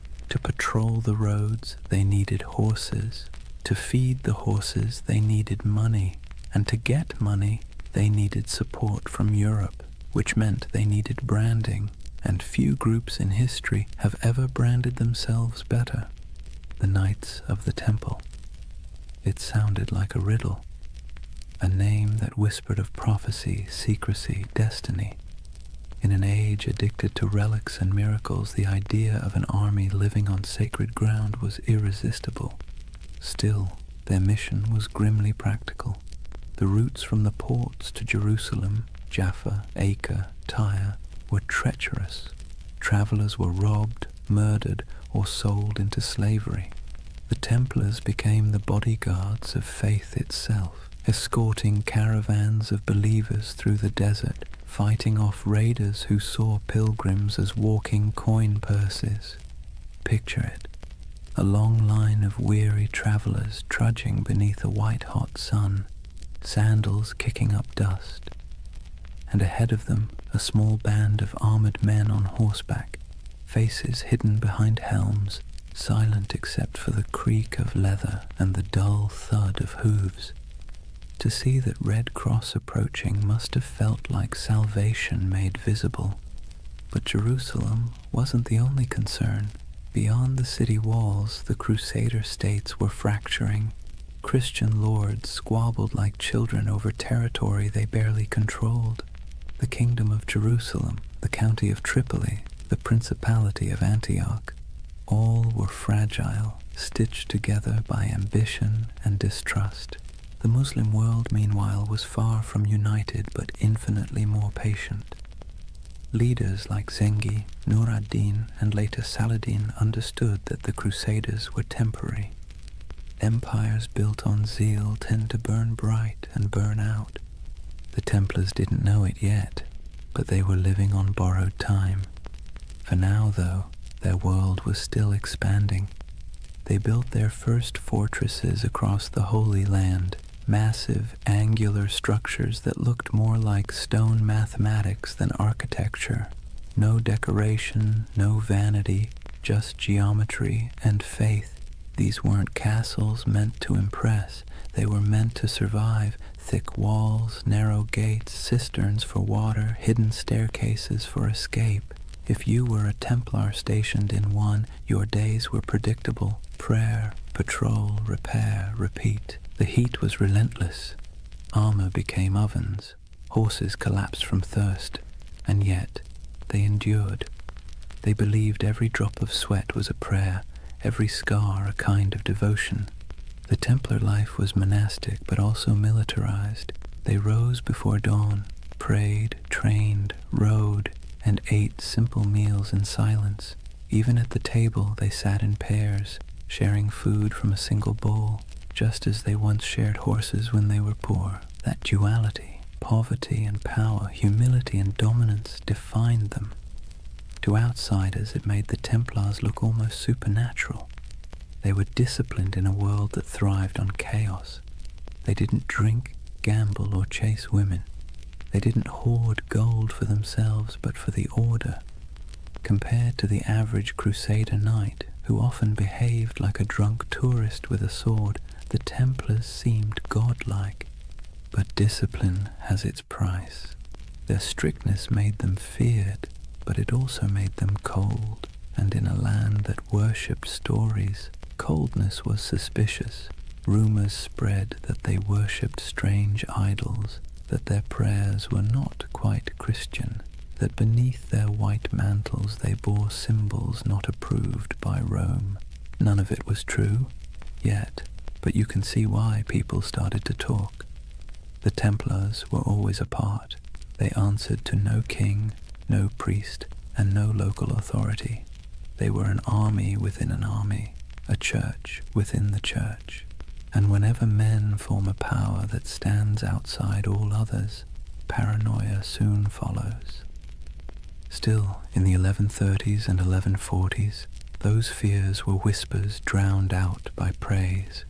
Pilgrims wrote home about the silent, white-cloaked knights who saved them from bandits. Kings sent donations, nobles offered land. The Templar name spread across Europe like wildfire. Soon new recruits poured in, sons of minor lords, second brothers with no inheritance, men too proud to farm and too poor to rule. To join the Templars was to gain purpose, rank, and immortality of a kind. When they swore their vows, they gave up everything, property, family, even their names. They became one organism, and that made them terrifyingly efficient. Meanwhile, in Jerusalem, politics festered. The so-called Latin Kingdom looked glamorous from afar. Gleaming churches, processions of relics, knights shimmering in gold. But behind the spectacle lay disease, infighting, and endless debt. Maintaining an army in the desert cost a fortune, and Europe's appetite for holy war was already fading. That's where the Templars' financial genius quietly began. They developed systems for storing, transferring, and protecting wealth for pilgrims and crusaders alike. A traveler could deposit money at a Templar preceptory in London, receive a coded letter, and withdraw the funds safely in Jerusalem. It was medieval banking, and it worked. While the kings of the Crusader states struggled to feed their armies, the Templars were busy inventing international finance. It's a miracle they didn't invent the credit card. Their wealth, however, wasn't just monetary, it was reputational. In a world obsessed with honor, the Templar cross became a brand of trust. Churches displayed it proudly. Merchants painted it on their ships. Even thieves hesitated to rob a Templar convoy because rumor said anyone who did would die within the year. But faith and fear are fickle allies. By mid-century, the political tides began to turn. Muslim forces under unified banners were pushing back. The dream of permanent Christian rule in the East was already fraying. The Templars found themselves fighting not for glory but for survival. Still, for every setback, they doubled down. When they lost a castle, they built two more. When armies fell, they recruited faster. When allies faltered, they became their own nation of stone and secrecy. You can almost admire the sheer stubbornness of it. The idea that faith could replace geography, that brotherhood could outlast empire. By the late 12th century, the Templars were no longer 9 poor knights in a ruin. They were the backbone of Christendom's military and financial power. Their headquarters in Jerusalem gleamed with marble. Their fortresses dotted the coasts of Syria and Palestine. Their banner, a red cross on white, was feared from Cairo to Constantinople, and yet the cracks were already showing. The Holy Land had always been an illusion of permanence. Empires rose there only to crumble beneath the same sun. The Templars, for all their discipline, could not change geography. They were foreigners defending a dream, and dreams, like empires, are fragile things. For now, though, as the night deepens and the desert cools, imagine the campfires of the Templar outposts glowing under a canopy of stars. The wind sighs across the sand. The horses snort softly in their sleep. A monk knight kneels beside a stone wall, whispering a prayer in Latin that drifts into the dark like smoke. Somewhere far to the west, Europe sleeps, safe, wealthy, and unaware that its most sacred soldiers are already walking the thin edge between salvation and damnation. Imagine the year is 1120. The air in Jerusalem still hums with dust and incense, the streets winding like veins between crumbling walls and half-rebuilt churches. The Crusaders hold the city now, but barely. Pilgrims shuffle past soldiers, merchants haggle beside priests. Somewhere, a choir is singing in Latin while a camel coughs nearby. It's the kind of world where the sacred and the absurd coexist perfectly comfortably, and beneath all that noise something else is stirring. 9 men, that's all. 9 poor French knights, led by a man named Hugues de Payan. They arrive in Jerusalem without fanfare. No army, no banner, no gold.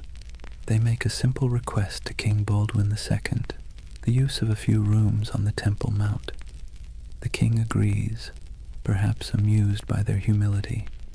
He gives them quarters in the old Al-Aqsa Mosque, which the Crusaders believed sat atop the ruins of Solomon's Temple. That's where the story becomes hazy. Officially, these knights called themselves the poor fellow soldiers of Christ and of the Temple of Solomon. Their stated mission: to protect pilgrims traveling to and from the Holy Land. A noble enough cause and one desperately needed. But here's the question. Historians still whisper over their coffee. If their job was guarding roads, why did they spend the next 9 years living almost entirely underground? According to later accounts, the Templars rarely left the Temple Mount during that first decade. They dug tunnels, moved stones, and kept their activities secret. When questioned, they gave vague answers about renovations and holy works, which, let's be honest, is exactly what you say when you don't want people to ask more questions. So what were they doing? The truth is, no one knows for certain. But speculation has filled that silence for centuries. Some believe they were excavating ancient ruins, searching for relics buried since the days of Solomon. Others suggest they were hunting for texts, scrolls containing forgotten wisdom, early Gnostic writings, alchemical treatises, even architectural blueprints said to hold divine secrets. And then, of course, there's the most enduring rumor of all, the Holy Grail. It's easy to roll your eyes now, but picture it from their perspective. You're in the 12th century, sleeping on the ruins of the most mythic temple in history. You're a warrior who believes God speaks through symbols, and beneath your feet are thousands of years of rubble, Babylonian, Persian, Roman, Byzantine. If faith ever had a basement full of mysteries, this was it. The Templars' time under the Temple Mount became the seed of every legend that followed. Later chroniclers claimed they discovered something extraordinary, but were maddeningly vague about what that was. Some said they found the Ark of the Covenant. Others insisted they unearthed gold from Solomon's treasury. More imaginative souls suggested they uncovered proof of bloodlines, records linking Christ's family to European royalty. And then, of course, there were the occult theorists who decided the knights had learned sacred geometry, secret knowledge about the structure of the universe itself. Whatever the truth, one thing is certain. When the Templars finally emerged, they were not the same men who went in. They returned to Europe transformed, quietly powerful, almost unnervingly composed. Hugues de Payen travelled to France and sought an audience with Bernard of Clairvaux, one of the most influential churchmen of the age. Bernard was a Cistercian monk, a man so ascetic he considered sleep an indulgence and food a distraction. Yet he was also a brilliant strategist, the closest thing the medieval church had to a public relations genius. Hugues explained the mission, a brotherhood of knights bound by poverty, chastity, and obedience, dedicated to God but armed for war. Bernard immediately saw the potential. It was a paradox so perfect it had to be divine. Monks who killed, soldiers who prayed, holy poverty funded by the wealth of nations. In 1129, at the Council of Troyes, the Templars received official papal approval. They were no longer just a handful of wanderers. They were an order of the Church. Bernard even wrote a sermon for them in praise of the new knighthood, describing the Templar as a man who fears neither demons nor men, because he bears Christ in his heart and steel in his hand. It was marketing genius. Overnight, the Templars went from mysterious diggers under a ruin to God's chosen army. Donations poured in, nobles offered land, peasants offered sons. The Templar banner, white for purity, red for martyrdom, became one of the most recognized symbols in Christendom. But still, the whispers persisted. Even as they rose, people kept asking, what did they find beneath that temple? Why did they never speak of those 9 silent years? The truth, if there is one, is probably less cinematic and more bureaucratic. Archaeology as we know it didn't exist. Digging beneath ancient ruins wasn't about science. It was about faith and superstition. Maybe they really did find something sacred. Maybe they found nothing but stones. But it almost didn't matter. The mystery itself was more powerful than any treasure, and the Templars knew how to use that. You see, medieval Europe adored relics because relics made the invisible visible. A saint's bone could turn a dusty chapel into a pilgrimage site. A scrap of cloth from Christ's robe could transform a forgotten village into a holy destination. The Templars, deliberately or not, became a living relic. They didn't need to show proof of miracles. Their very existence was the miracle. Their silence became their sanctity, their secrecy, their strength. And silence travels farther than any sermon. When you think of the early Templars, don't picture roaring armies. Picture candlelight flickering in a stone corridor, the faint echo of Latin prayers, the sound of picks striking stone somewhere deep beneath the earth. 9 men convinced that God had chosen them for something they didn't fully understand, but could feel like a heartbeat in the dark. The idea of the hidden runs through everything they did afterward. Their architecture, simple, geometric, full of hidden passages. Their symbols, crosses, circles, dual riders on one horse. Even their banking system, which relied on coded letters and secret ledgers, carried that same shadowy precision. It's as if the memory of that underground decade never left them. They had been under the world, and when they emerged, they brought a little of the underworld with them.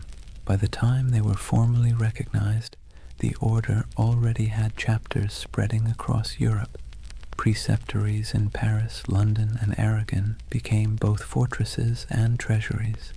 Templar seals began to appear on documents everywhere, a sign that whatever business was being done, it was trustworthy, incorruptible, and conveniently untouchable by taxes. They were monks, they were soldiers, they were accountants, and they were untouchable. If it sounds like a setup for disaster, that's because it was. But for now, their ascent felt unstoppable. Jerusalem glowed in their imagination as both a holy city and a buried promise. Whatever they had found, or thought they had found, gave them a sense of destiny that radiated outward. They built fortresses across the Holy Land like a constellation, each one a star of faith, light against the desert. They moved with precision, their ranks swelling from 9 to hundreds. Their banners fluttered beside kings, yet their loyalty remained solely to the order and to God, or at least their version of him.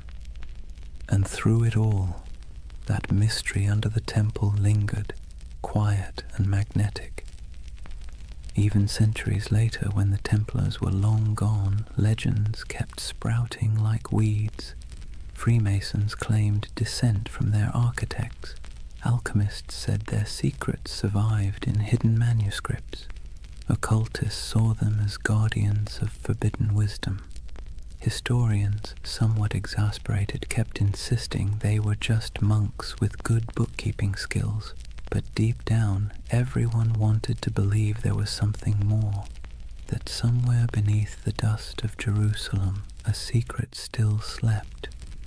So perhaps it's fitting that the story of the Knights Templar begins not with battle, but with silence, not with conquest, but with curiosity. Because if history has taught us anything, it's that the most powerful empires are often built on unanswered questions. The Templars' first great victory wasn't on a battlefield, it was in the imagination, and that, more than gold or relics or papal favor, would carry them into legend. Picture Rome in the early 12th century, a city that smells of candle wax and incense, but also of politics. Papal banners hang limp in the sun. Monks shuffle through marble corridors whispering in Latin, and outside the streets reek of tanneries and ambition. The church by now was more than a faith. It was the nervous system of Europe, pulsing through every kingdom, dictating who ruled, who knelt, and who burned. Kings were crowned by its hands, empires justified by its blessings. And into this complicated organism walked Hugh de Payens and his strange little band of knights. They didn't look like much. They were poor, quiet, foreign. Their armor was worn, their mission vague. Yet they brought with them something the church found irresistible: usefulness. You see, the Holy Land was chaos. The Crusader kingdoms had been carved from blood and miracle, and now they were crumbling just as quickly. Pilgrims were still being robbed, caravans ambushed, relics stolen, and cities changed hands faster than anyone could update the maps. The church needed protectors, reliable ones, faithful ones, and the Templars, well, they were perfect. No wives, no children, no debts, no distractions, just pure obedience. The kind of men who'd ride into battle without pay, die without complaint, and most importantly, funnel everything they owned directly into the hands of the church. But they needed legitimacy first. The Pope's blessing wasn't just a stamp of approval, it was armor. It turned obscure men into an institution. So Hugh de Payens travelled to meet with the powerful Abbot Bernard of Clairvaux, a man both saintly and strategic. Bernard was the face of the Cistercian reform movement, which prized simplicity, purity, and obedience. He lived on bread, wore plain robes, and wrote letters that could humble kings. He was also, conveniently, the Pope's favourite monk. When Hughes explained the idea of warrior monks, men who prayed like monks but fought like crusaders, Bernard saw opportunity gleaming like gold leaf in a gospel. Think of it. Europe was overflowing with restless knights, violent men with nothing to do once the Crusades ended. They roamed the countryside, looting villages, feuding over puddles of land, and repenting on Sundays. The church couldn't stop them. But what if it could redirect them? The Templars were the perfect solution. Channel the chaos of knighthood into a holy purpose. Sanctify violence. Wrap war in prayer. Bernard became their champion. He wrote, in praise of the new knighthood, a sermon that would become their manifesto. In it, he drew a sharp line between ordinary knights and these new holy warriors. The Knight of Christ, he wrote, fights the battles of the Lord without fear, for he bears Christ in his heart and steel in his hand. It was genius, simple, poetic, dangerous. With those words, the Templars became the Church's favorite paradox. Men who could kill for peace, who could die for salvation, who could hold a sword and a rosary in the same hand and never feel the contradiction. At the Council of Troyes in 1129, the Templars were officially recognized as a religious order. Pope Honorius II approved their rule, a strict code of conduct modeled after monastic life but adapted for war. They took vows of poverty, chastity, and obedience. They ate in silence. They wore plain white mantles to symbolize purity, later marked by a red cross, the color of martyrdom. They slept in communal dormitories, their armor near at hand. They prayed 8 times a day. And yet they were also soldiers, men who trained for battle, guarded caravans, and fought with terrifying precision. It was an impossible combination, but that was the point. The contradiction itself was their mystique. The Church, always hungry for spectacle, adored it. Sermons across Europe began praising these poor knights of Christ as living saints. Relics were touched to their swords. Songs were written about their devotion. Donors poured gold into their coffers. Within a decade, they owned lands across France, England, and Iberia. Within 2, they controlled a network that stretched from London to Jerusalem, all under the cross, all under God. The irony, of course, was that their vow of poverty made them one of the richest organizations in Europe. Nobles who couldn't join gave donations instead. Merchants stored money in Templar houses for safekeeping, the world's first reliable banking network. Pilgrims could deposit coins in Paris and withdraw them in Acre. It was faith-based finance, centuries before anyone invented the word finance, and all of it tax-free. The papal bulls that followed granted them extraordinary privileges. Templars answered only to the Pope himself. They could cross borders freely, build their own churches, even collect tithes. Kings couldn't touch them. Bishops couldn't question them. They were a country within a country, a kingdom without a king. And perhaps most importantly, they believed their mission was divine. Every Templar fortress was built like a sermon in stone, simple, geometric, symmetrical. Their architecture rejected ornamentation, favoring clean lines and silent strength. Every chapel pointed east toward Jerusalem. Every wall was both defense and devotion. They didn't just build structures, they consecrated the landscape. Travelers who saw them described the order as unnervingly calm. They marched without shouting. They fought without looting. They prayed without hesitation. To their enemies they were terrifying. To their allies, indispensable. And to themselves, they were chosen. You can almost hear it in the rhythm of their days, the steady tolling of bells, the scraping of armor on stone floors, the murmured prayers before dawn, each man believing he was part of something eternal. But let's be clear, beneath the holiness there was also bureaucracy. For every knight who swung a sword, a dozen servants and scribes managed logistics, accounts, and correspondence.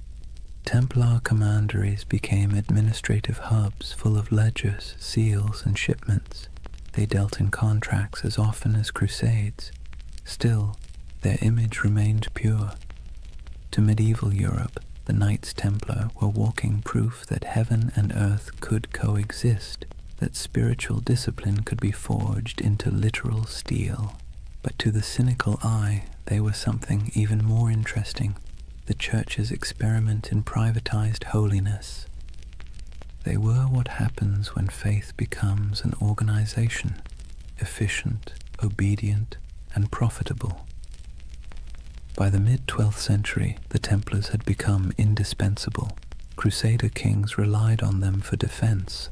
Merchants trusted them with their fortunes. Popes used them as envoys and bankers. If you wanted something done quickly, quietly, and absolutely, you called the Templars. But with power came something more dangerous than sin, perception. People began to notice that the order's members rarely answered questions. They had their own language, their own symbols, their own rites. Their headquarters, a vast round church in London modelled after the Holy Sepulchre in Jerusalem, seemed deliberately mysterious. And then there were the rumours, always the rumours. Some said they still possessed what they found under Solomon's temple. Others claimed they performed secret ceremonies, that they whispered oaths in the dark, that they had seen things no mortal should. And yet the Church did not question them, not yet. For now Rome was content. The Templars had become everything it could hope for, holy warriors, loyal bankers, global agents of faith. But you can sense the shift coming, can't you? The same way you feel a storm before it breaks. Because no institution, no matter how divine, can grow this fast, this powerful, without making enemies. Kings who owed them money began to resent them. Clergy jealous of their wealth began to whisper, and the pilgrims they once protected began to wonder if these poor knights might be serving something other than God. But that part of the story comes later. For now the order stands at its shining zenith, a creation of faith and fear, cloaked in purity but humming with power. The Vatican's blessing had turned them from a rumor into a reality, and that reality would reshape the medieval world in ways no one, not even the Pope, could have imagined. It's almost poetic, really. The Church had set out to sanctify war, and in the process it had created something far more potent, the first multinational corporation of the soul. And as history will show, nothing that powerful ever stays holy for long. Imagine the early morning light over Jerusalem, a pale gold haze drifting through the heat, settling softly over the domes and stones. The city still breathes the air of miracles and blood. Pilgrims shuffle along narrow streets, whispering prayers in every language. Merchants haggle in the shadow of sacred ruins, and the sound of distant bells drifts through the desert wind like a memory that refuses to fade. And somewhere among the hills, a line of riders moves slowly, white mantles gleaming, swords at their sides, red crosses stitched over their hearts. The Knights of the Temple. They ride in silence, always in silence. To the people watching they seem otherworldly, not nobles, not monks, something in between. They do not laugh or boast. They rarely remove their helmets in public, and when they pass through a market, the crowd parts as if by instinct. It's said that a Templar's gaze could freeze a man, not with fear, but with the strange gravity of conviction. In that moment, the myth was already being born. The story spread faster than their horses could ride. Word of a brotherhood who answered only to God, men who took no wives, owned no lands, and gave everything to their order, soldiers who prayed before battle and confessed after killing, knights who marched under the sign of the cross but lived by a code sharper than any blade. Europe adored them. The Church, of course, encouraged it. Myths are good for business, and the Templars were perfect propaganda. They embodied everything the papacy wanted the faithful to believe: purity, discipline, divine protection. Sermons compared them to angels with swords. Paintings showed them glowing in battle, untouched by arrows, faces calm in the chaos of holy war. But the truth was more human and, in a way, more beautiful. Most Templars were ordinary men drawn from a world that offered few choices, younger sons of minor nobles who'd inherited nothing, restless adventurers, repentant sinners, and zealots in search of purpose. They joined not because they were fearless, but because the world outside offered even less certainty.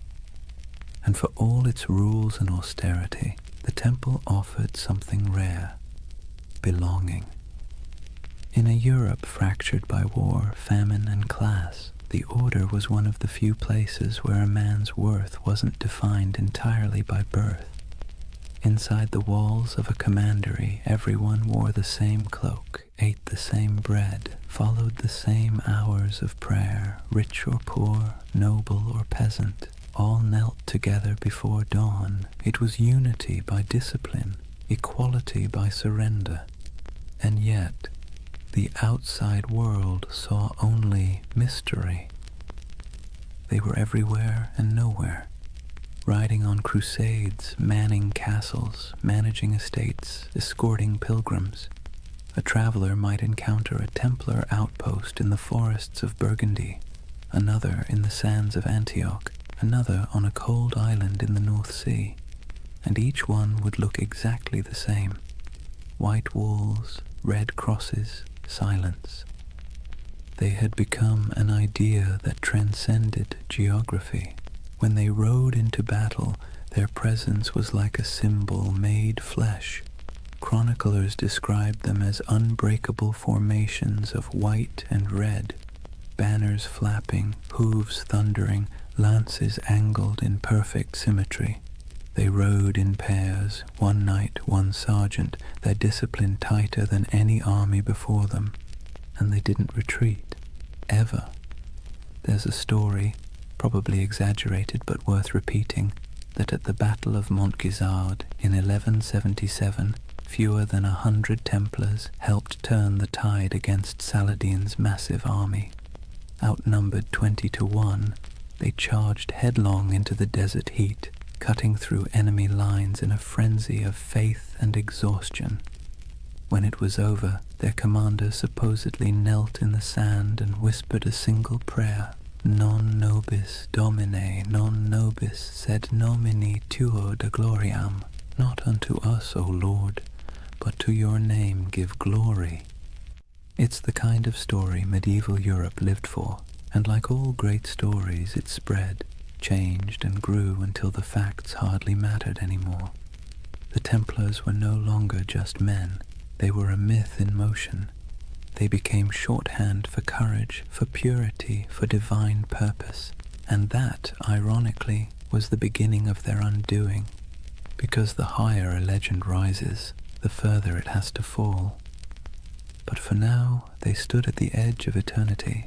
Their coffers swelled with donations. Their castles gleamed across Christendom like white stars on a dark sea. Their red cross was the most recognized symbol in Europe. Kings sought their loans. Bishops sought their blessing. Pilgrims sought their protection. It must have felt like destiny, a divine reward for faith and sacrifice. And yet, beneath the surface, something subtle was changing. The order that began with 9 men and a dream was turning into a machine. Their vows of poverty persisted, but their treasuries overflowed. Their humility was genuine, but their power was growing beyond measure. Their lands stretched across thousands of miles. Their archives held contracts and secrets that kings would have killed to read. And because they answered only to the Pope, no monarch, no bishop, no secular court could touch them. They were untouchable, the Church's holy weapon, sharpened to perfection. But history, like the sea, is always shifting. The Crusader states were beginning to crumble. The Muslim world had learned from its defeats and was uniting under stronger leaders.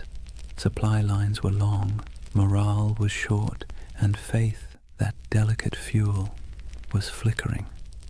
The dream of permanent Christian dominion in the East was dying, and the Templars, who had built their identity on that dream, suddenly found themselves defending something that no longer existed.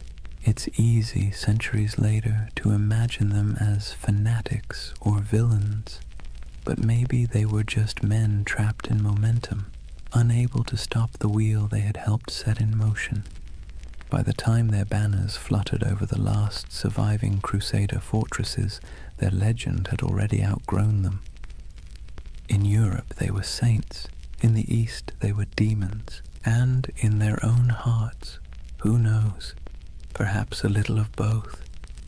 The ordinary knights must have felt it, the slow decay beneath the glory, the endless wars that achieved nothing, the heat, the sand, the weight of armor, the prayers whispered into silence, the feeling of being instruments of something divine, and yet increasingly something political.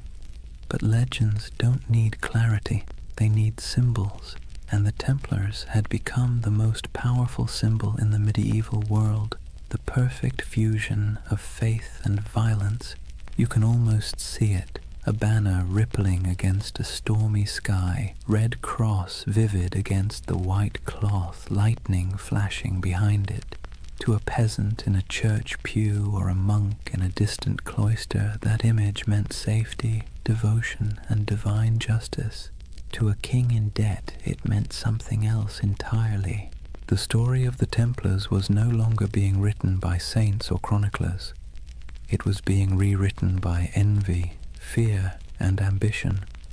But for now, the curtain hasn't fallen, the candles still burn, the chants still echo in stone halls. The world hasn't yet turned against them.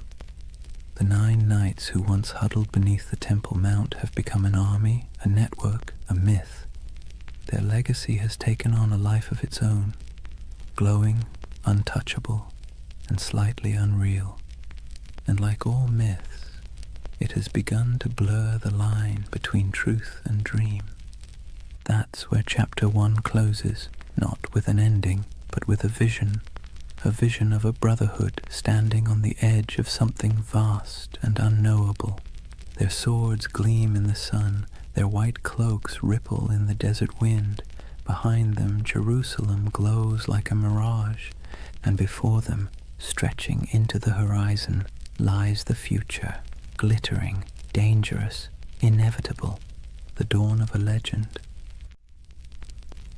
Chapter 2. The Rise of the Warrior Monks. Imagine standing on a cold morning plain somewhere in France, perhaps Champagne, perhaps Burgundy. The mist still clings to the fields, soft and silver, the kind that blurs the line between land and sky. Out of that fog rides a column of horsemen, their armor dull from travel, their cloaks heavy with dew.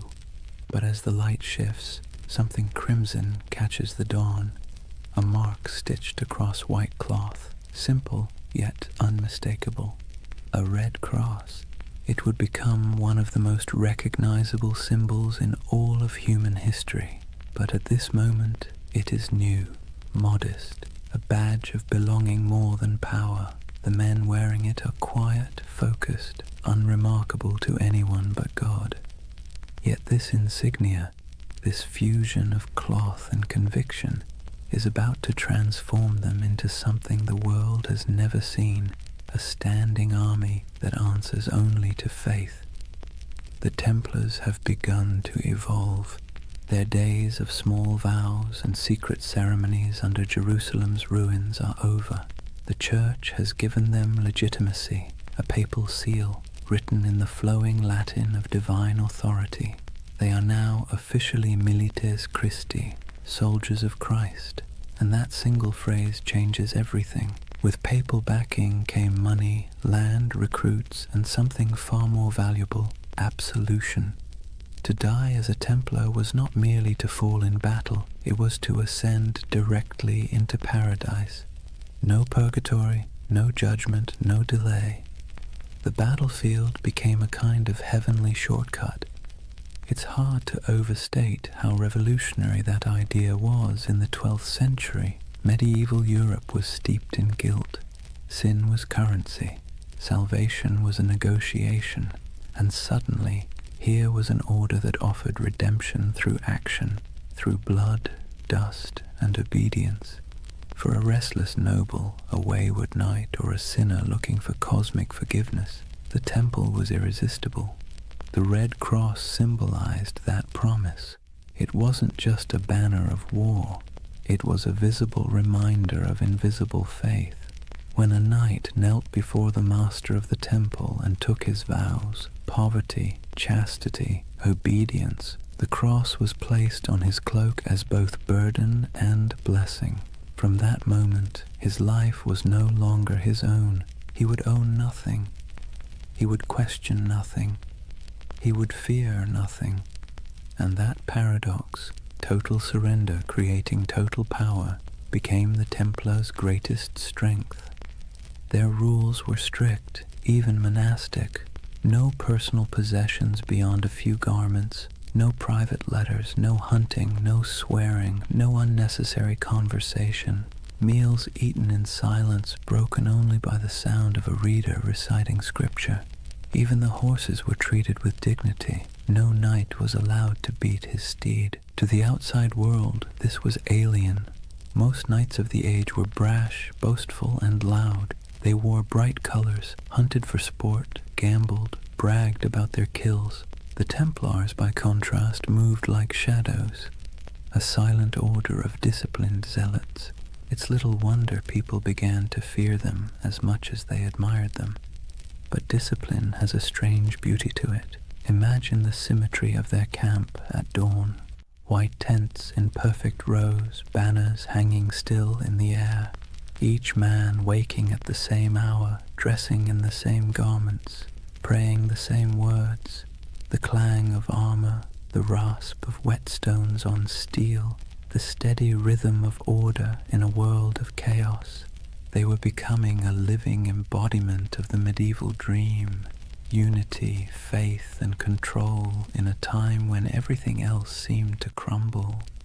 And when they rode into battle, that unity was terrifying. Templars did not scatter, did not break rank, did not retreat unless ordered.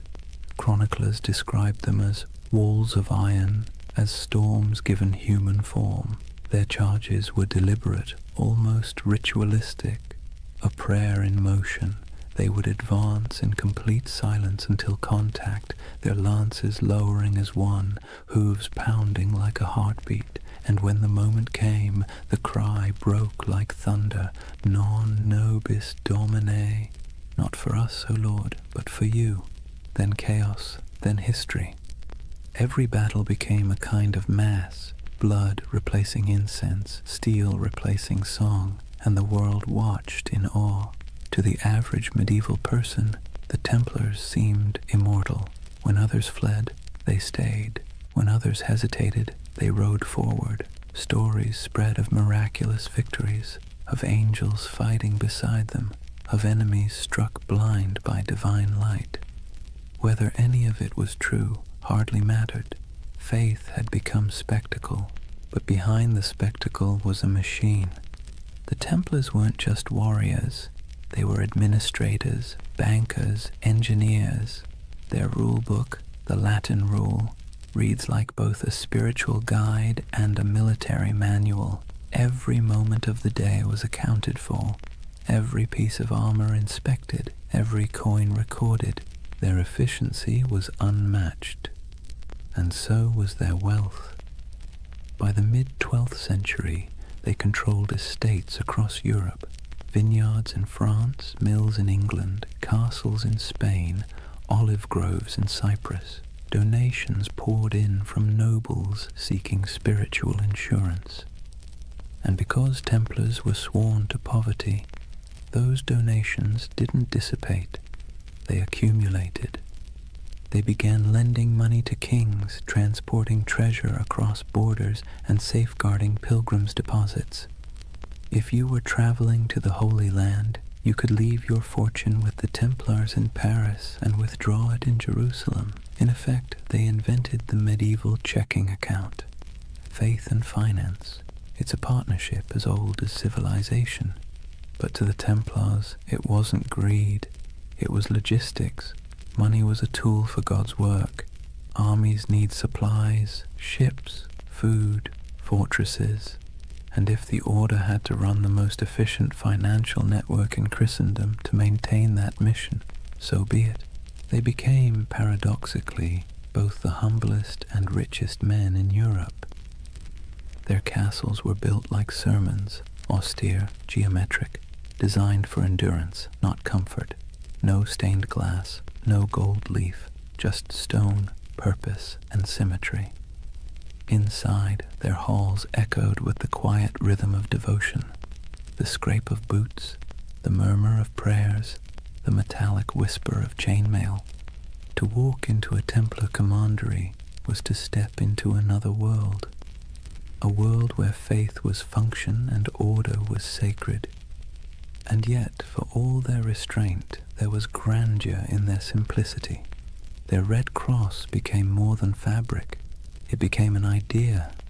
When people saw it, they saw authority, salvation, and something close to fear. The same emblem that comforted pilgrims terrified heretics.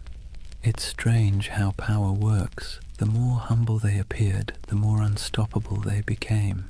In a way, that red cross marked the beginning of a new era, not just for the Templars, but for the medieval imagination itself.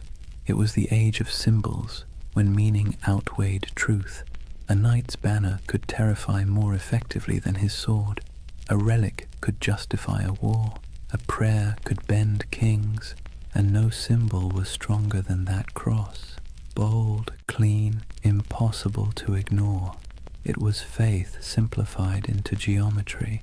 When the sun hit it, it glowed like blood. Some chroniclers wrote that it frightened the enemy before the fighting even began. Others said it calmed the men who bore it. Maybe both were true. Maybe that's the real magic of symbols. They shape both sides of the story. Over the next century, that cross would ride on countless banners across the Holy Land, through dust storms, over dunes, across shattered city gates.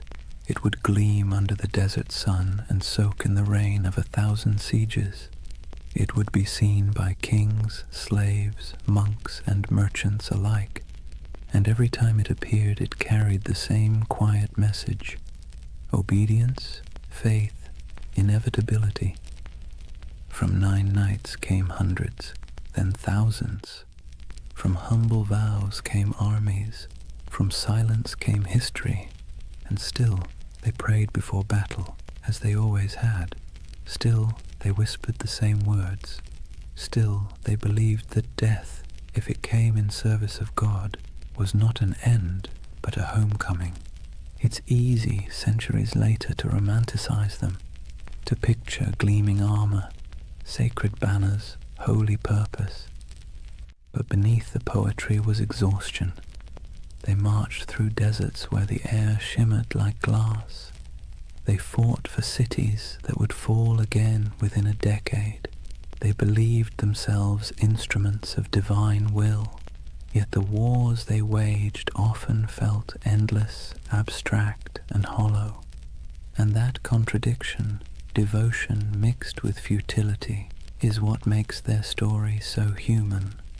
By the time the Red Cross became synonymous with power, its wearers had already begun to wonder what it meant.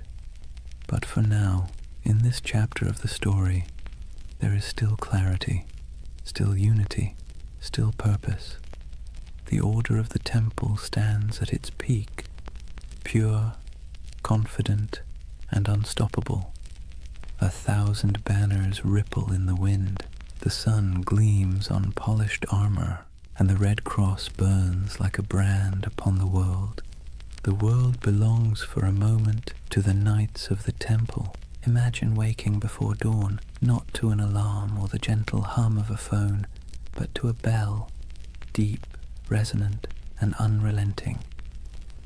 The sound rolls through the dark halls of a stone dormitory, pulling a dozen men from sleep at once.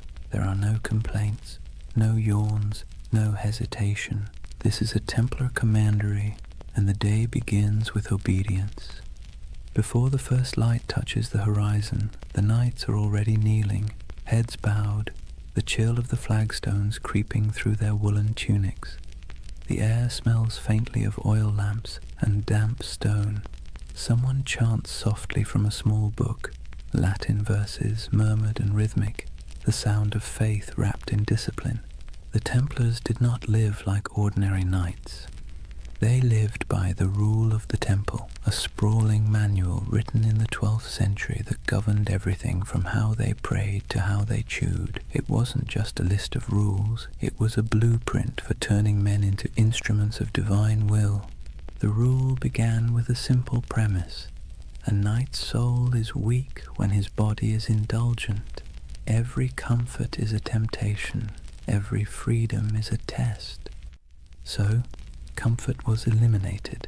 Templars slept fully clothed, tunic, belt, even their boots close by, ready to ride at a moment's notice. They owned no personal possessions, not even a coin or a comb. Their cloaks and armor belonged to the order, and if something broke, it was repaired or replaced, never personalized. They were forbidden to hunt, to falcon, to gamble, to swear, forbidden from kissing women, even their own mothers or sisters, forbidden from eating meat more than 3 times a week, forbidden from laughter that wasn't humble or restrained. Templar joy was not the joy of feasting or music or wine. It was the quiet satisfaction of obedience, and obedience to them was the purest form of freedom. Every knight took a vow of poverty, chastity, and obedience, the holy trinity of control. But unlike monks who lived behind monastery walls, Templars carried their vows into the world. They were soldiers, but their battlefield was also their monastery. Every act, from sharpening a sword to cleaning a saddle, was a kind of prayer.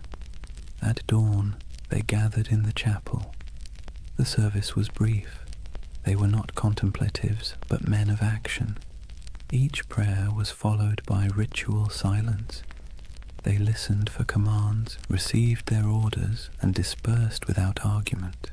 Theirs was a faith built on motion, not meditation.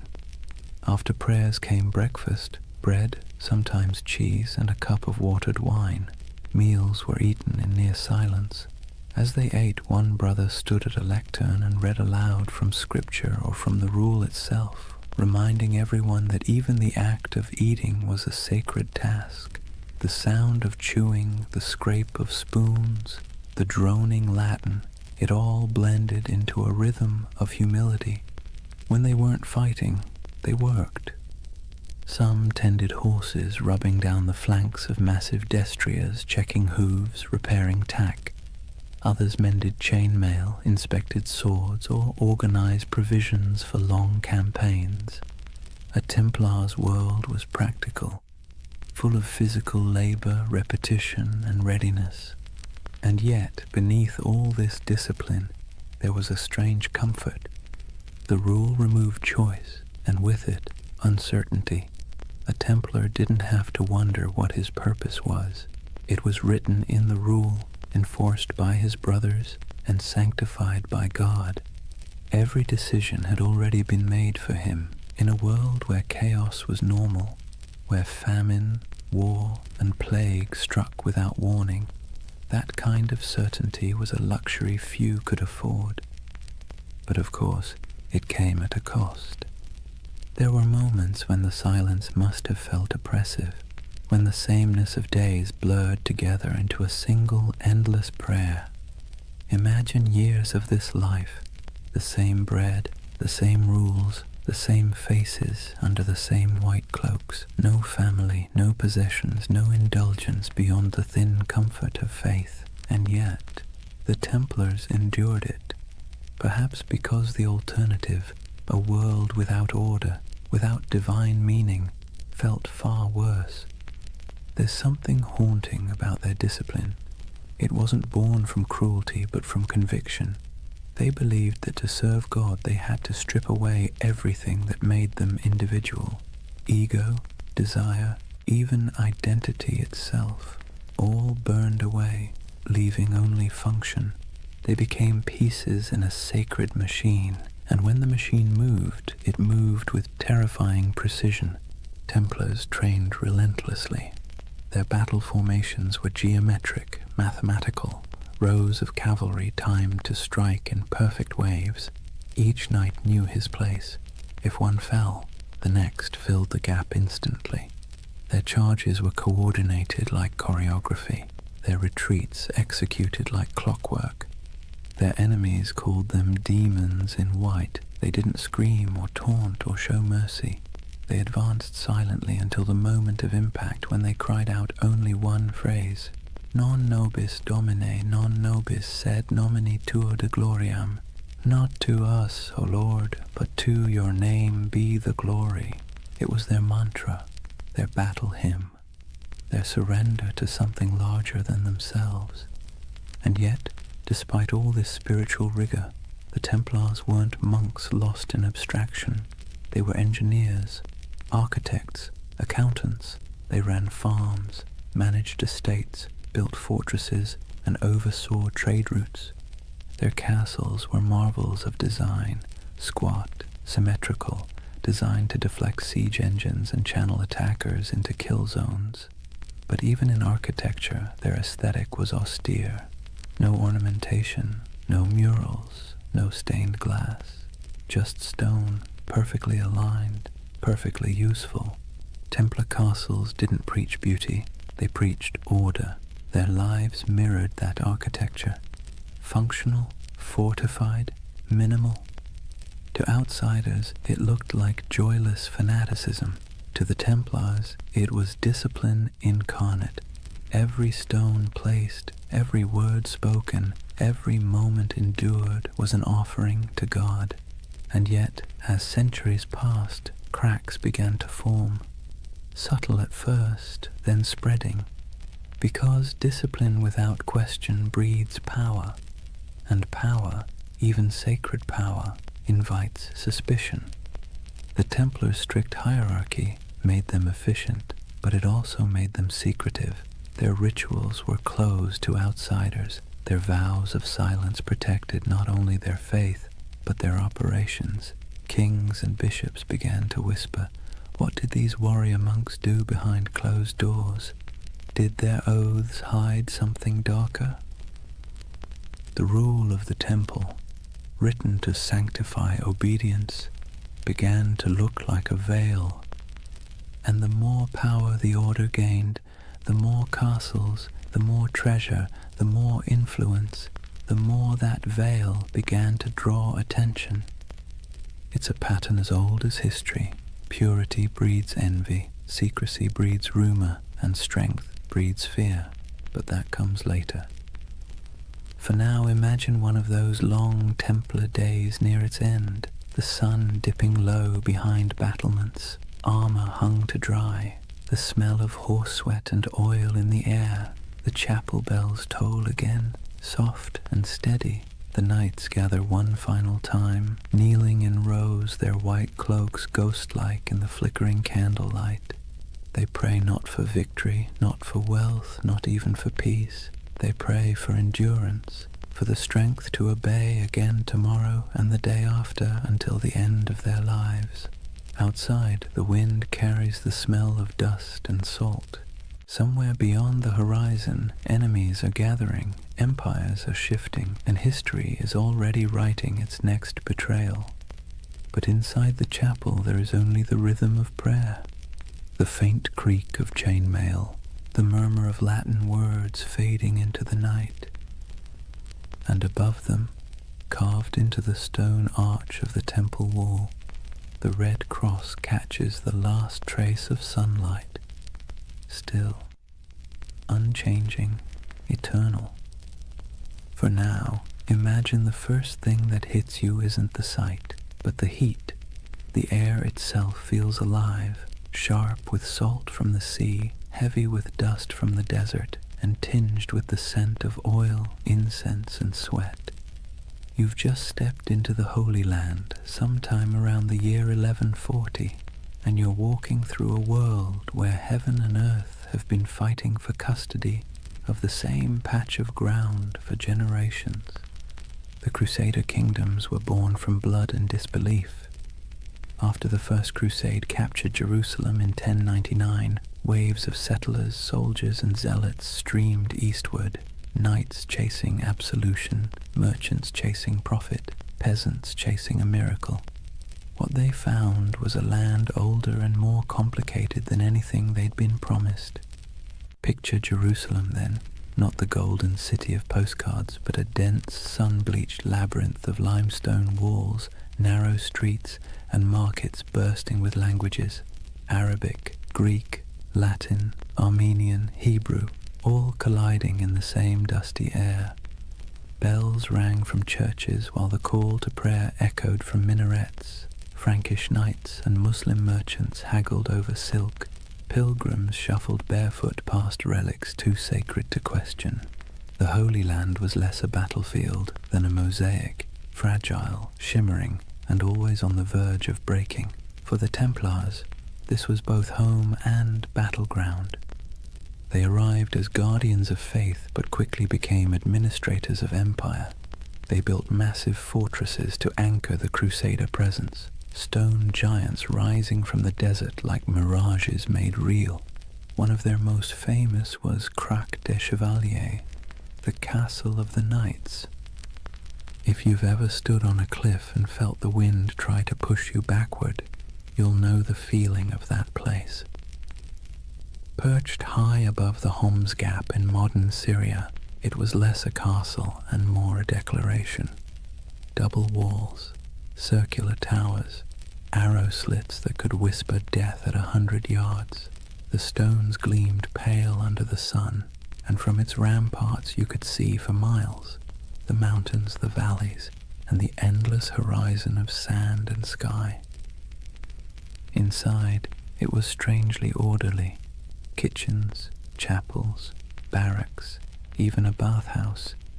You could live there for months without stepping outside, which was convenient, since stepping outside usually meant someone was trying to kill you. The Templars' castles weren't built to impress. They were built to endure. They were a theology of stone, faith expressed in geometry.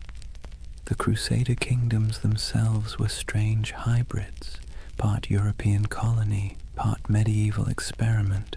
French nobles ruled over Middle Eastern cities filled with Syrians, Greeks, and Jews. Mosques stood beside cathedrals. Crusader coins bore Latin inscriptions on one side and Arabic ones on the other. In some ways it worked. Trade flowed, cultures mixed, and for a brief shimmering moment East and West coexisted, not peacefully, but practically. Templars thrived in that liminal space. They spoke local languages, made deals with Muslim rulers, and hired Arab engineers to fortify their walls.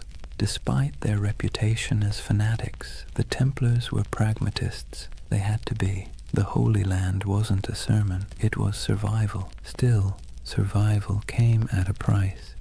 The heat wore on them, the endless patrols through sand and rock, the smell of blood baked into armor, the weight of divine expectation pressing down like the sun itself.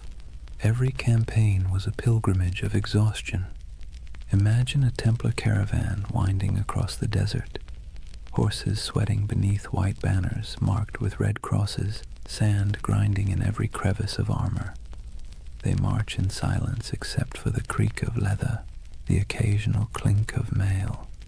Ahead lies an enemy they can't see, only the shimmer of heat on the horizon. By nightfall they camp beneath a vault of stars so clear it feels like a cathedral of light. Prayers are murmured, wounds are tended. The men sleep on bare ground, swords within reach, their faith both pillow and weapon. In this land even the air felt charged with contradiction, sacred and savage all at once. and nowhere was that clearer than in Jerusalem itself. For a brief century the city stood under Christian control, a jewel of Christendom wrapped in ancient dust. The Templars' headquarters was no ordinary building. It was the Al-Aqsa Mosque, believed at the time to stand on the ruins of Solomon's Temple. To the Muslim world it was one of Islam's holiest sites. To the Templars it was the very foundation of their identity, the Temple of Solomon, the birthplace of their name. They turned its halls into barracks, its courtyards into stables, its shadowed corners into places of prayer and secrecy. There, in the dim glow of oil lamps, the Templars trained, planned, and perhaps, as rumors later claimed, uncovered something ancient. Some said they found relics buried beneath the Temple Mount, the Ark of the Covenant, the Holy Grail, scrolls of forgotten wisdom. Others said they simply found nothing and invented mystery to fill the void. Whatever the truth, their presence in Jerusalem became mythic. The sight of their white mantles moving through the streets, calm, silent, immaculate, inspired awe and unease in equal measure. They were soldiers of God, but they moved like ghosts. Their faith was practical, but their reputation became supernatural. Pilgrims whispered that Templars could not be killed by ordinary men. Enemies swore they saw them fight after being struck down. And perhaps that was the point. In a land where death was daily and miracles were currency, a little fear was useful. Templar strategy was as psychological as it was martial. They fought not just with swords but with image, the cross on their chest, the silence in their ranks, the absolute certainty in their purpose. Their presence in battle could shift morale before a single blade was drawn. When the call to arms came, whether at Ascalon, Damascus, or Hattin, the Templars rode out not as individuals but as one unbroken will. Their discipline was terrifying. They charged in perfect formation, shields tight, lances lowered, red crosses blazing against white. They were often the first to enter and the last to retreat. In moments when other armies broke, the Templars held, and when they died where they stood. But for all their valor, their victories were temporary. The Crusader kingdoms were built on sand, politically, literally, and theologically. They could conquer cities, but they could never conquer geography. The further they stretched their lines, the thinner their strength became. And while Templars built walls of stone, their enemies built alliances. Muslim leaders like Zengi, Nur ad-Din, and eventually the great Saladin began to unify what had once been divided. The dream of Christian dominion over the East began to falter as reality, relentless and strategic, pressed back. Still, for nearly 2 centuries, the Templars endured.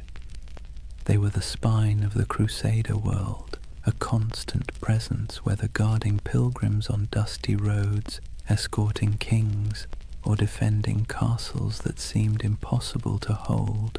And through it all they believed, or at least tried to, that their struggle was holy, that every drop of sweat, every wound, every brother lost was part of a cosmic design. But in quieter moments, as the wars dragged on and the Holy Land slipped further from their grasp, doubt must have crept in. What happens when a holy mission stops feeling holy? When obedience begins to feel like futility? When you've spent your life serving God with sword and blood, and still the world refuses to be saved? History doesn't record their private thoughts, but you can imagine the silence inside those massive stone fortresses, the kind of silence that comes after years of praying into a void. The Templars' castles still stand in ruins across the Middle East, in Syria, in Israel, in Turkey, their stones sun-bleached, their halls open to the wind. Stand in one, and you can almost hear the echoes Hooves on cobblestone, the whisper of chainmail, the low murmur of prayer, those walls remember. They remember a time when faith and empire shared the same heartbeat, when men rode into battle convinced they were defending heaven itself. And maybe, in their own way, they were. Because for all its contradictions, the Crusader dream wasn't just about conquest, it was about belief so strong it reshaped landscapes, rewrote maps, and built fortresses that still defy time. The Templars were both its architects and its prisoners, bound by duty, by faith, by the unbearable beauty of purpose. And even as the Crusader kingdoms began to crumble, they didn't loosen their grip, they just prayed harder, fought longer, and built higher, until the day came when the walls themselves began to crack. But that's a story for the next night. For now, picture that world one last time, the desert glowing gold under the last light of day, the red cross fluttering above a fortress wall, and somewhere inside, a group of knights kneeling in silence, their faces half-shadowed, their faith still unbroken. The wind moves through the stones like a sigh, the candles flicker, and the Holy Land sleeps, as it always has, torn between heaven and earth. Imagine standing in a candle-lit chamber somewhere in Paris in the early 1200s. The air smells of beeswax and damp stone. At a table sits a man in white robes marked with a red cross, quill poised above parchment. Before him, a merchant lays down a pouch heavy with coins, silver deniers, gold florins, copper dirhams from faraway ports. The knight nods, seals the parchment with wax, and hands the merchant a folded document stamped with the sigil of the temple. "Show this in Jerusalem," he says, "and you'll receive the same sum." The merchant bows, the pouch stays, the man leaves. And just like that, without a single coin crossing a sea, the Knights Templar have just performed one of the earliest forms of international banking. You see, the Templars weren't just warriors, they were administrators, financiers and logisticians of staggering sophistication. While kings still measured their treasuries in piles of glittering metal, the Templars had already learned that information, records, signatures, trust was worth more than gold. Their network stretched from the windswept shores of England to the sun-scorched walls of Jerusalem, a chain of commanderies that functioned as safe houses, training centers, warehouses, and financial hubs all at once. Each of these commanderies was like a small universe, self-sufficient and meticulously organized. They had their own chapels, fields, mills, and workshops. Some raised horses, others produced wool, wine, or grain. Every coin earned was logged, weighed, and sent up the chain, an unbroken current flowing toward the heart of the order, and through this system the Templars quietly became one of the richest organizations in the medieval world. The irony, of course, is that they began with vows of poverty, but vows are tricky things. The Templars themselves owned nothing. The order owned everything, and that subtle distinction let them accumulate wealth without technically breaking faith. Their financial system worked with an elegance that modern bankers would envy.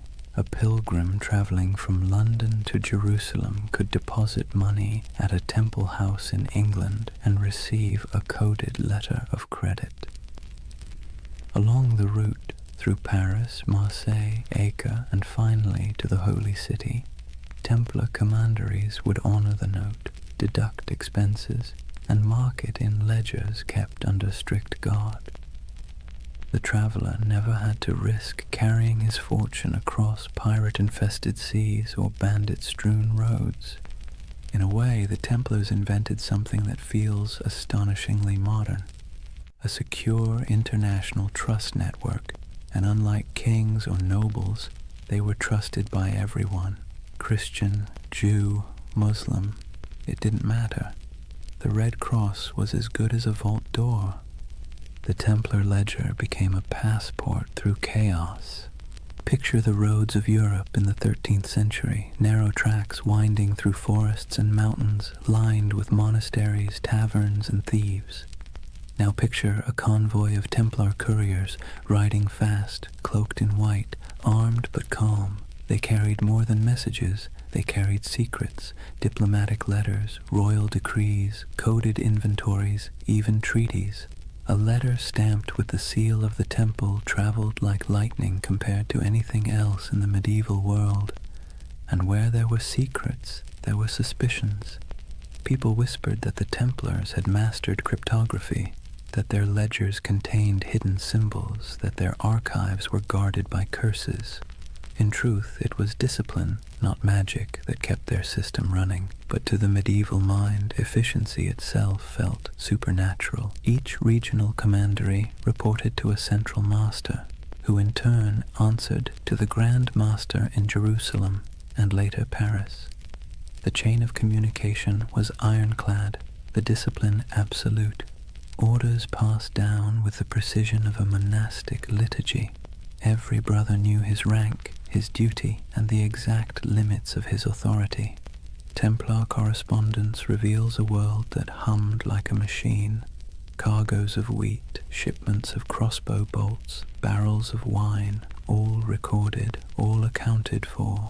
Even the smallest commandery in rural France or Scotland was part of a vast, synchronized network, a medieval multinational that existed centuries before the word corporation would be invented.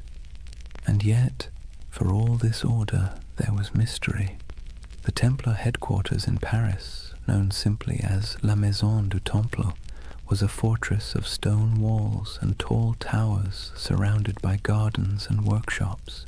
Inside lay one of the greatest treasuries in Europe, a glittering hoard of gold, silver, jewels, and documents so valuable that kings themselves stored their wealth there. King Louis VII did. So did Henry III of England. Even the Pope trusted the Templars to manage funds for crusades. When monarchs needed loans, it was often the temple that provided them. When nobles needed to transfer land, the temple served as intermediary. They were accountants of God, and for a time it seemed even heaven owed them interest. But power has a way of creating shadows. As their influence spread, so did envy. Clergy whispered that the Templars had grown too rich, too independent. Kings resented being indebted to monks with swords. Rumors began to drift through Europe like incense, that the Templars worshipped idols, that their rituals were secret and profane, that the cross they bore was not a sign of purity, but of blasphemy. Still, in their heyday, those whispers were little more than background noise. Outwardly, the Templars thrived.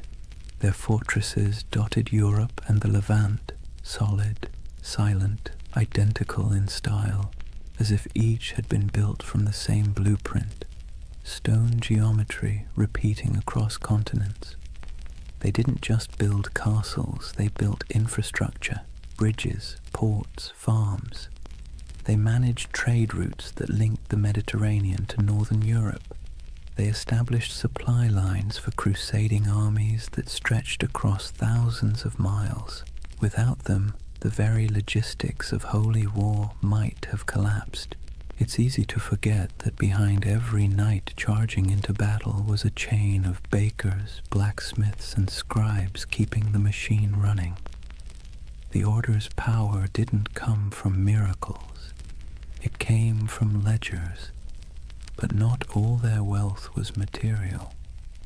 The Templars also held something far more dangerous: information. Through their far-flung network, they gathered intelligence about politics, trade, and warfare from every corner of Christendom. They knew which kings were broke, which roads were unsafe, which alliances were shifting. In an age before newspapers, that knowledge was gold. Their reach was so vast that you could travel from Scotland to Syria and never truly leave their shadow. Every few days' journey, you'd find another Templar house, white walls, red cross, the same rhythm of prayer and order. Their presence was both reassuring and unnerving, like a vast skeleton under the skin of medieval Europe. To ordinary people, they must have seemed immortal. Their discipline never wavered, their symbols never changed. Generations rose and fell, and still the Templars endured, unmoved, unstoppable. Even their dress added to the myth. While nobles flaunted velvet and jewels, Templars wore plain wool, dyed white for purity. Their only ornament was the red cross, a reminder of both sacrifice and authority. When they moved through a town, heads bowed, they looked less like men than like an idea, one that walked and breathed and collected rent. And it wasn't only men. Though the order itself was male, its network included women, nuns, widows, and lay sisters who worked in the commanderies, managing estates, caring for pilgrims, brewing ale, and keeping the wheels turning. History rarely mentions them, but without them, the Temple's empire of faith would have faltered. By the mid-13th century, the Templars had reached their zenith. Their ships carried goods across the Mediterranean. Their estates covered vast tracts of Europe. Their influence seeped into every court, every treasury, every crusade, and yet, like all empires, they had already sown the seeds of their own decline. The Holy Land, their reason for existing, was slipping away. Muslim forces were reclaiming city after city. The Crusader states were shrinking, and with them the spiritual justification for the Temple's existence. But the Templars adapted. They shifted their focus westward, becoming less of a crusading order and more of a financial and political one. Their castles became banks, their swords gathered dust, their prayers became ledgers, and with each ledger their power grew. But so did resentment. Imagine being a king and realizing that the most efficient, trustworthy, and wealthy organization in your realm doesn't answer to you. It answers to no one but God, and maybe the Pope. That unease was the first tremor before the fall. But for now, in the candlelit rooms of the 1200s, the world still looked stable. Templar scribes bent over parchment, quills scratched, coins clinked softly in wooden chests. Outside, the moonlight shimmered on stone, and the red cross of the order fluttered faintly in the night wind. It was a world of precision, discipline, and quiet ambition. A world that believed itself eternal. And perhaps, for a while, it was. Picture a long stone hall lit by morning light through narrow slits in the wall. The air smells faintly of straw and cold iron. Dozens of men kneel side by side, white mantles draped over their shoulders, red crosses stark against the fabric. No one speaks. The only sounds are the shuffle of boots, the whisper of breath, and the faint crackle of a torch. It's not a church exactly, not a barracks either. It's both, and that contradiction is the essence of the Knights Templar. Discipline was their creed. Every movement, every word, every thought was governed by the rule of the temple, a sprawling set of commandments written in the early 12th century that blended the rigidity of a monastery with the brutality of a battlefield.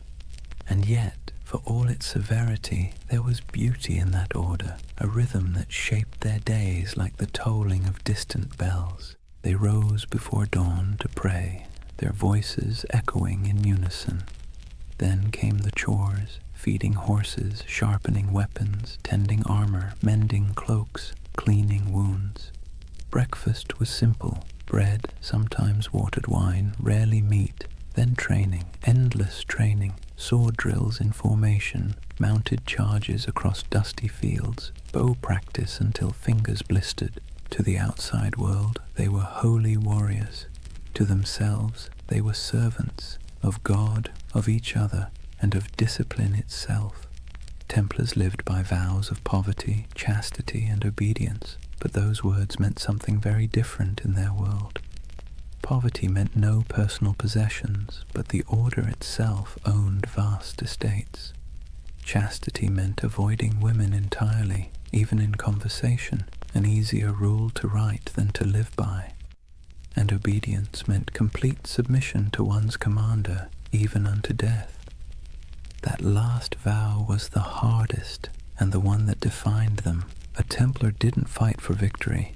He fought to obey. If ordered to hold a line, he held it. If ordered to die, he died.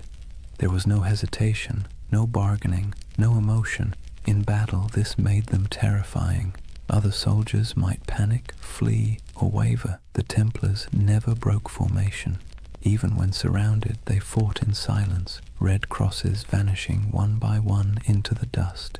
It's tempting to romanticize that kind of devotion, but there was nothing romantic about it. It was hard, mechanical, and often lonely. Templars were forbidden to embrace their own brothers without permission, forbidden to joke or sing frivolously, forbidden to play games of chance. Even laughter was discouraged, except in moderation. Their armor, too, reflected that restraint, plain, functional, unadorned. No bright colors, no gilded crests, only the red cross sewn near the heart. It was said that when the Templars rode into battle, the sound of their charge was unlike anything else. Not the roar of chaos, but the low thunder of synchronized hooves, a kind of terrible harmony. They weren't the largest army in the Crusades, nor the most numerous, but they were the most feared, because the enemy knew they wouldn't stop. Every Templar learned to fight and die as part of something greater, and that mindset extended beyond the battlefield. Inside their commanderies, every task, no matter how small, was done with the same ritual precision. From the folding of cloaks to the cleaning of armor, everything had its method. The order saw chaos as the devil's playground, and order as divine.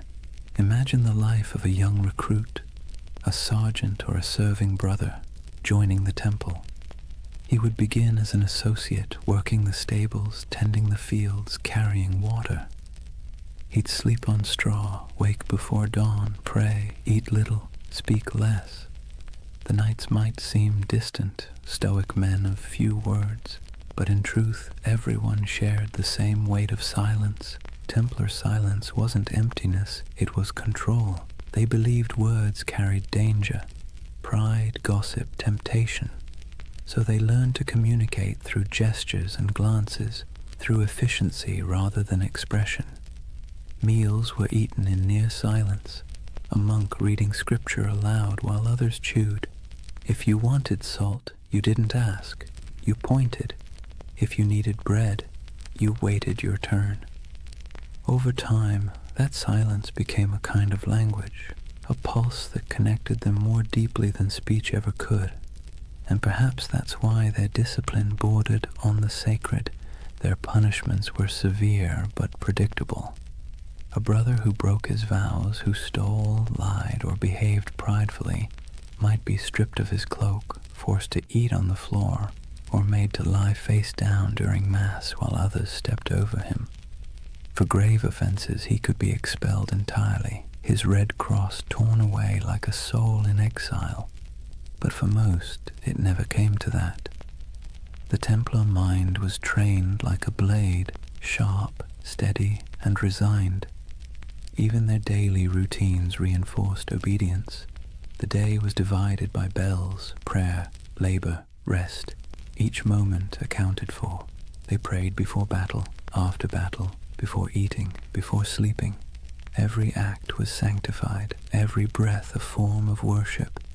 And yet, for all their austerity, there was a quiet humanity beneath it. The rule allowed small comforts, wine on holy days, the company of brothers during feasts, laughter when earned. They kept dogs and falcons. They played music sometimes, though always solemnly. Their lives weren't joyless, just measured. To outsiders, that restraint looked inhuman. To insiders, it was peace. Because here's the thing, medieval life was unpredictable, dangerous, and filthy.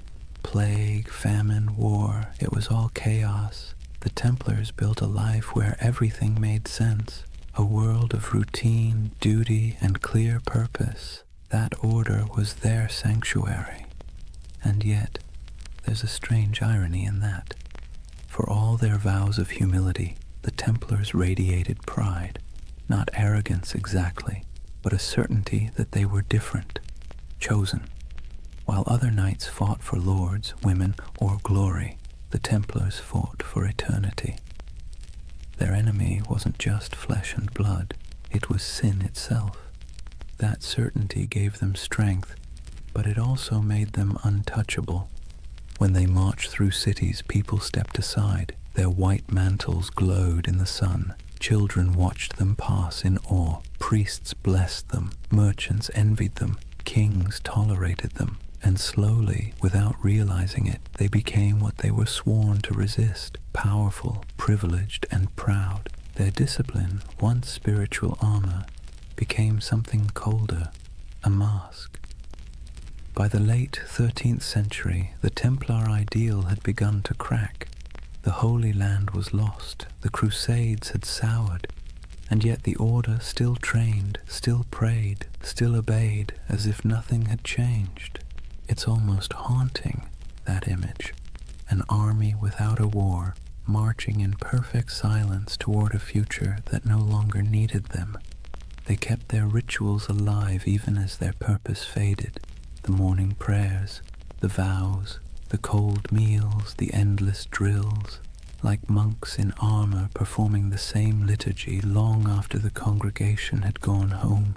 If you had visited a Templar stronghold, then, say, Tomar in Portugal, or the great fortress of Crac des Chevaliers, you'd have seen perfection on the surface, polished discipline, unbroken ranks, but beneath it, something else was stirring, uncertainty. What happens to an order built for holy war when holiness itself goes out of fashion?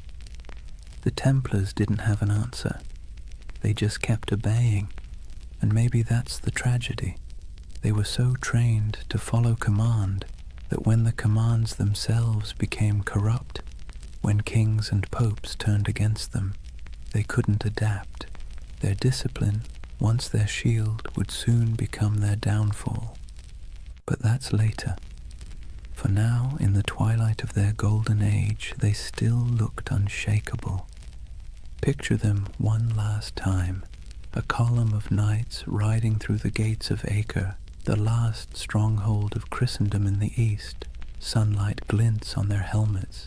The sea wind carries the smell of salt and steel. Their banner ripples, a red cross against white. They move as one body, one will, one faith. And somewhere in the back of the formation, a young knight whispers a prayer he has said 1,000 times before.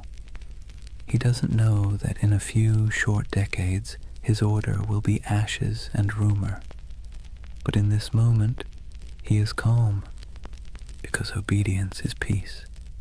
And for the Knights Templar, peace, however fleeting, was always worth dying for. Chapter 3. Secrets, Shadows, and Heresy. Imagine the stillness beneath Jerusalem. The air is cool, dry, and old, older than the Crusaders who came here with dreams of salvation and plunder. Torches flicker against ancient stone, illuminating tunnels carved centuries before the birth of Christ. The sound of footsteps echoes faintly, rhythmic and deliberate. These men wear no crowns, no jewels, only white mantles marked with a red cross. 9 knights, poor, pious, exhausted, descending under the ruins of Solomon's temple. At least that's the story. The first whisper in a legend that would stretch across continents and centuries. According to chroniclers, when the Knights Templar were founded around 1119, their official mission was humble: to protect Christian pilgrims traveling the dangerous road from Jaffa to Jerusalem.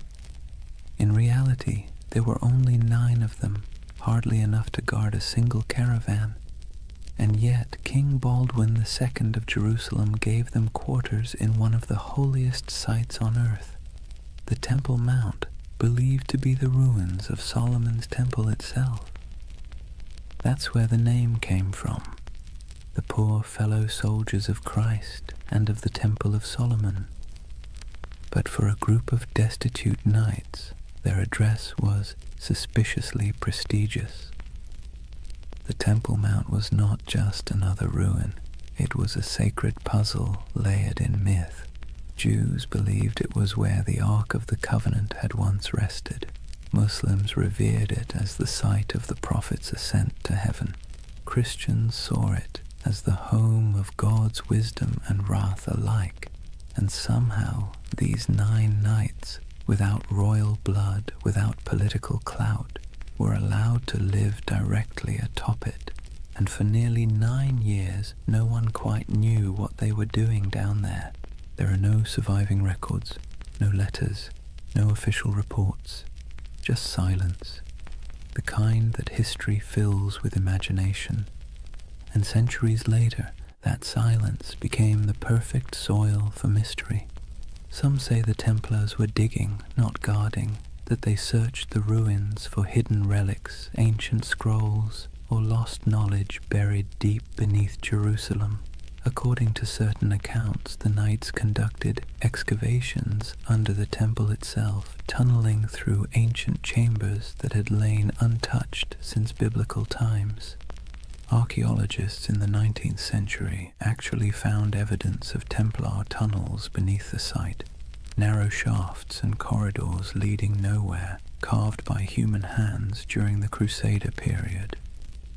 That's when the myth took root, that the Templars had uncovered something extraordinary, something that transformed them from a handful of ragged knights into one of the most powerful organizations in the medieval world. What was it? The Ark of the Covenant? The Holy Grail?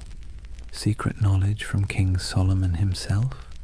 Or perhaps something less tangible?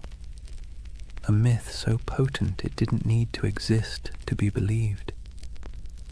It's easy to see why the story stuck. The Templars' rise defied logic. They appeared out of nowhere, impoverished, under-equipped and obscure. Then, almost overnight, they became legends. Their fame spread through Europe like wildfire. Popes blessed them. Kings donated land. The church gave them privileges no other order had ever held. They could collect tithes, build fortresses, even run their own banks. Within decades, they were richer and more influential than most monarchies. How does that happen unless you've found something powerful? Of course, the historian in us can explain it rationally. Europe was full of eager donors. The Crusades were romanticized as a holy cause. The church wanted soldiers who could fight without being corrupted by greed, and the Templars fit that image perfectly. Their vows of poverty made them trustworthy. Their discipline made them effective. Their myth was self-reinforcing, but reason rarely wins the imagination. And so the legend persisted that beneath the stones of the Temple Mount, they discovered secrets the church itself feared. Hidden teachings, forbidden wisdom, proof that faith was not as simple as it seemed. You can almost hear the whispers, a flicker of torchlight in the dark, the scrape of metal against stone, the muttered Latin of a prayer or a spell. It's nonsense, of course, probably, but beautiful nonsense. That's the curious power of the Templar myth. It lives in the gap between faith and doubt, between the seen and the unseen. Take the idea of the Grail, for instance. In medieval Europe, the word didn't mean a chalice at first. It meant a vessel of divine mystery, something that contained the essence of truth. The connection between the Templars and the Grail only appeared centuries later in 12th and 13th century romances, when poets like Chrétien de Troyes began weaving stories of knights, purity, and hidden relics. Those tales weren't history, they were dreams, but dreams with staying power. To the medieval mind, it made perfect sense that the holiest warriors would be the keepers of the holiest object. And to the modern mind, still restless in the dark, it makes perfect sense that an empire's rise must hide a secret. Maybe that's why the Templars continue to haunt us, because we can't resist the idea that someone, somewhere, found the truth and kept it to themselves. But beneath the mystique, there's something more mundane and more fascinating. The real secret of the Templars wasn't gold or relics, it was organization. While other Crusader groups floundered in chaos, the Templars built a system. They turned faith into logistics. They mastered record-keeping, finance, communication, and property management at a level Europe had never seen before. Their commanderies stretched from Scotland to Syria, forming a network that could move money, men, and messages faster than any king's court. They were medieval globalists, an early blueprint for the international corporation. That was their real treasure, their true grail, not buried under Jerusalem, but written in ledgers and sealed with wax. Still, it's fun to imagine the other version, the one where those 9 knights, by flickering torchlight, brushed away centuries of dust and found something that made them more than soldiers, something that whispered of destiny, because that's the romantic engine of the Templar myth, that somewhere in their cold discipline and rigid faith, they touched a kind of forbidden light. Maybe it wasn't treasure, maybe it was understanding. The Church would later accuse them of heresy, of denying Christ, of spitting on the cross, of worshipping strange idols, all of which sound absurd, until you remember how much they changed between those first 9 knights and the empire they became. Power always transforms faith, sometimes subtly, sometimes completely, and perhaps in those long tunnels beneath the temple, the transformation began. There's a moment halfway between legend and history when we can almost see it. 9 men on their knees, torches flickering, the stones around them whispering echoes of the past. They think they're praying, but maybe in that silence something ancient is listening. And maybe that's why the myth still holds us, because even if the Templars never found the Ark or the Grail or any secret knowledge at all, they still uncovered something remarkable, the power of belief itself. They discovered how mystery can move empires. Imagine a candlelit chapel deep in the hills of France. The walls are rough stone, the air thick with incense and dust. In the dim light, the symbol of the Red Cross flickers faintly across banners and shields stacked neatly against the wall. A handful of knights kneel in silence before an altar, not before the crucifix, but before something older, stranger, covered in a cloth of deep red. No one speaks, only the low chant of prayer, rhythmic and hypnotic, filling the space like the hum of bees in a summer field. This is the image that has haunted storytellers for centuries. The idea that the Knights Templar possessed secret knowledge, perhaps even a relic of impossible power. And like all the best myths, it's never quite clear whether we want it to be true or whether we enjoy believing it's hidden. The legend of the Holy Grail, for instance, didn't actually begin with the Bible. It began with poets. Around the late 12th century, when the Templars were at their most powerful, a French poet named Chrétien de Troyes wrote of a mysterious grail, a shining vessel carried in a sacred procession, capable of granting eternal nourishment and divine wisdom. He never called it holy, nor said it was a cup. Later, writers turned it into the chalice of Christ, the cup of the Last Supper, or the vessel that caught his blood at the crucifixion. But in Chrétien's day, the Grail was simply something too sacred to name directly. And in that ambiguity, the Templars found a shadow, because who else fit the image better? Knights of divine mystery, warriors of impossible devotion, a brotherhood whose rituals were secret, whose vows were absolute, and whose origins lay under the ruins of Solomon's temple. To a medieval audience it made perfect sense. If the Grail existed, it was the Templars who kept it. Over the centuries, the Grail and the Templars fused together into a single enduring myth, a marriage of chivalry and mysticism that no amount of historical evidence has ever been able to undo. The truth, though, is both smaller and more interesting. The Templars were bureaucrats of the divine.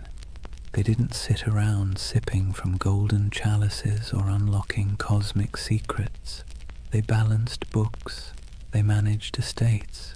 They wrote letters in crisp Latin. They were the spiritual accountants of a holy empire. But because they lived in an age obsessed with relics, bones of saints, drops of Christ's blood, splinters of the true cross, they were inevitably drawn into the world of the sacred object. They guarded reliquaries. They escorted pilgrims who sought miraculous artifacts. They helped fund and protect monasteries where fragments of supposed holy items were displayed. So when rumors spread that they had discovered ancient scrolls beneath the Temple of Solomon, texts written by early Jews, Gnostics, or even pre-Christian mystics, the stories stuck. The scroll myth would grow and mutate over time. Some later accounts, centuries after the Templars were gone, claimed they had found the Book of Thoth, an Egyptian text of divine wisdom. Others said they uncovered teachings from the lost tribes of Israel, and some whispered of alchemical diagrams, maps of the cosmos itself, hidden away from the church to protect humanity from knowledge it wasn't ready to bear. Of course, there's no evidence for any of this, but myths thrive where evidence fails, and perhaps that's what made the Templars so irresistible to later imaginations. They embodied that perfect combination of real power and secret silence. The Church itself fueled much of it, unintentionally, because the Templars, though loyal to Rome, answered to no king, no bishop, no worldly authority. They were free to move money, land, and information across borders. They could send coded letters that no one else could read. They had their own internal justice system, their own chapels, their own prayers. In other words, they looked a lot like the very thing the Church feared most, a second church. And that's when suspicion began to bloom. Whispers spread that the Templars practiced strange rituals, that their initiations involved renouncing Christ, spitting on the cross, or worshipping a mysterious head called Baphomet, that their power came not from God but from something older. Most historians agree that these accusations were lies, propaganda created to destroy them later. But it's worth noting why those lies were so effective. Because they sounded plausible. Because secrecy always invites projection. If you give people a locked door, they will imagine what's behind it. And for medieval Europe, already steeped in apocalyptic fear and superstition, the Templars became the perfect vessel for that imagination.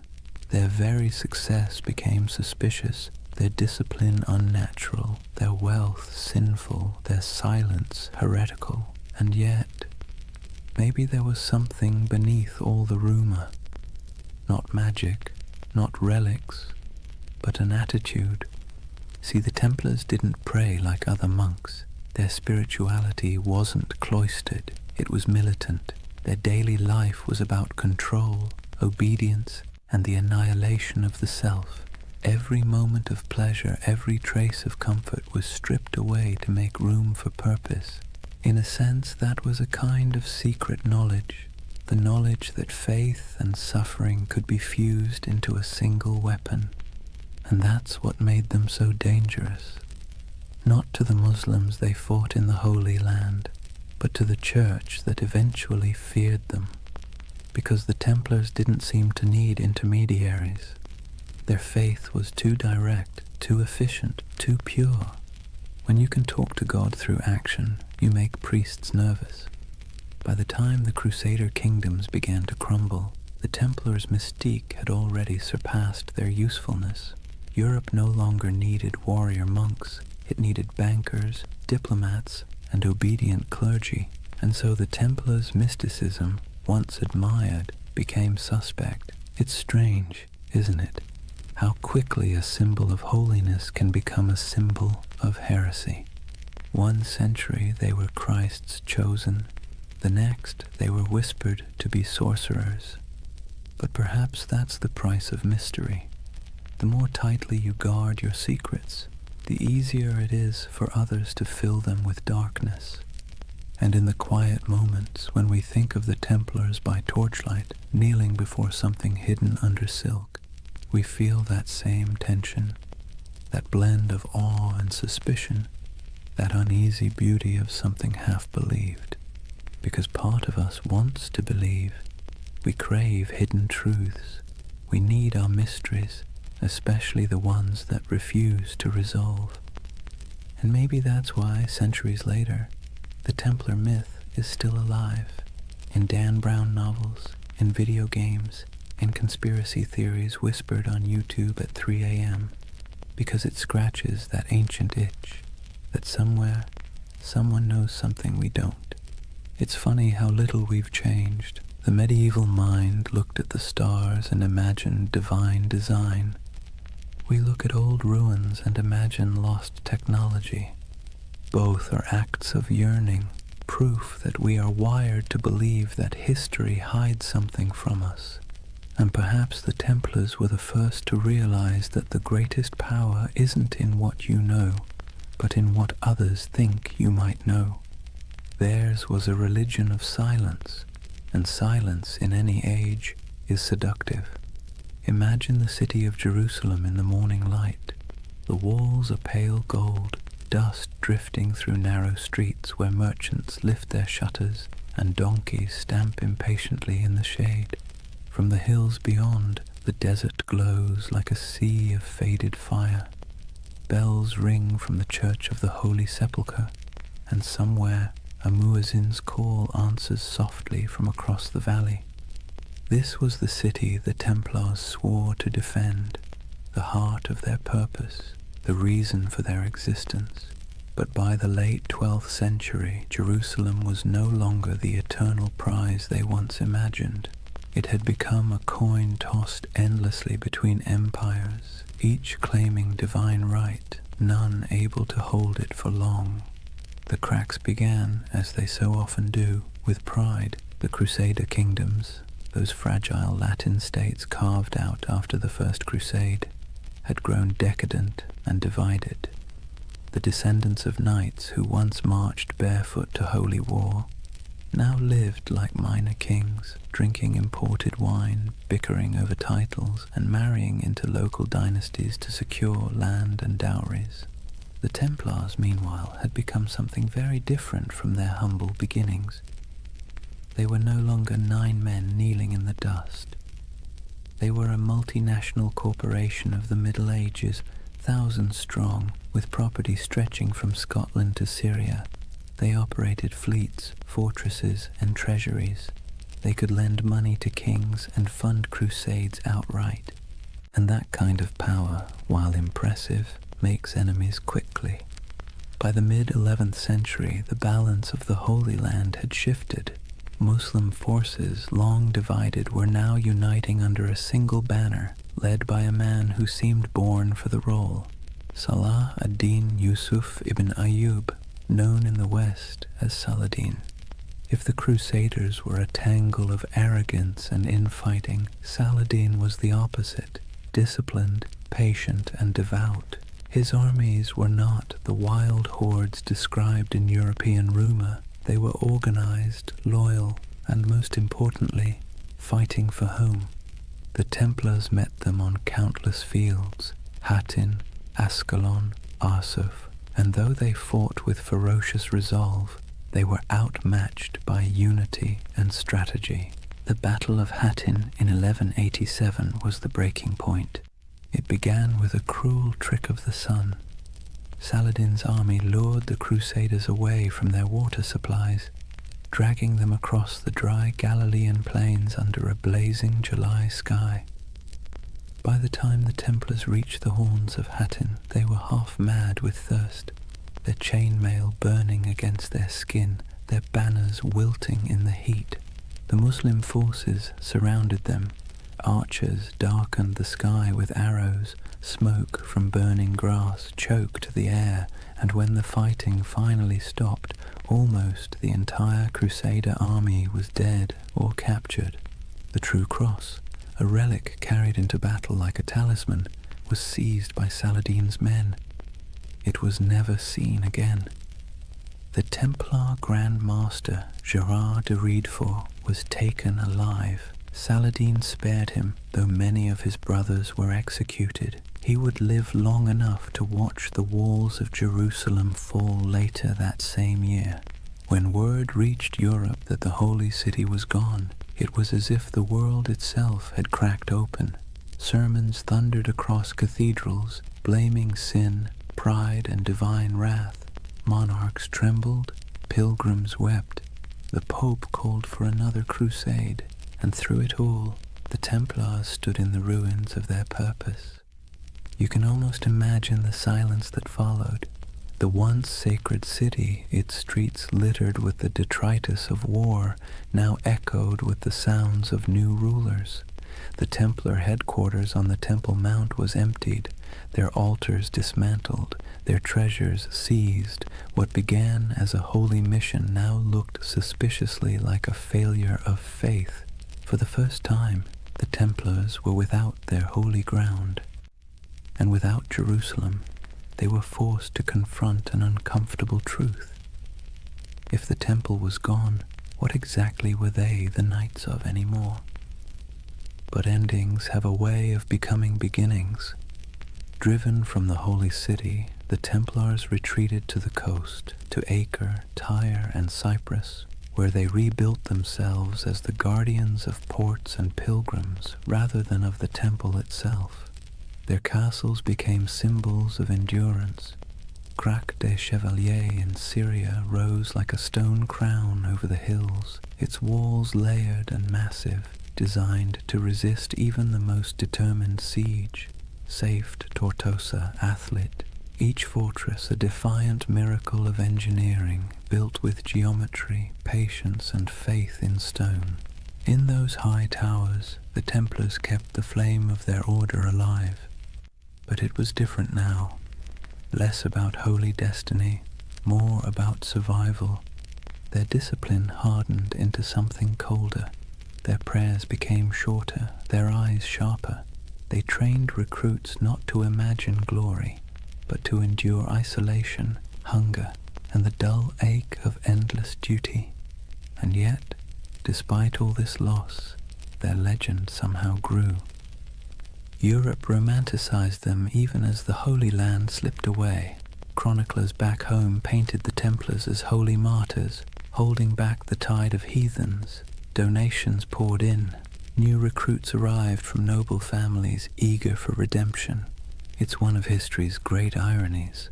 The worse they failed in the East, the more powerful they became in the West. But under the surface, something had changed.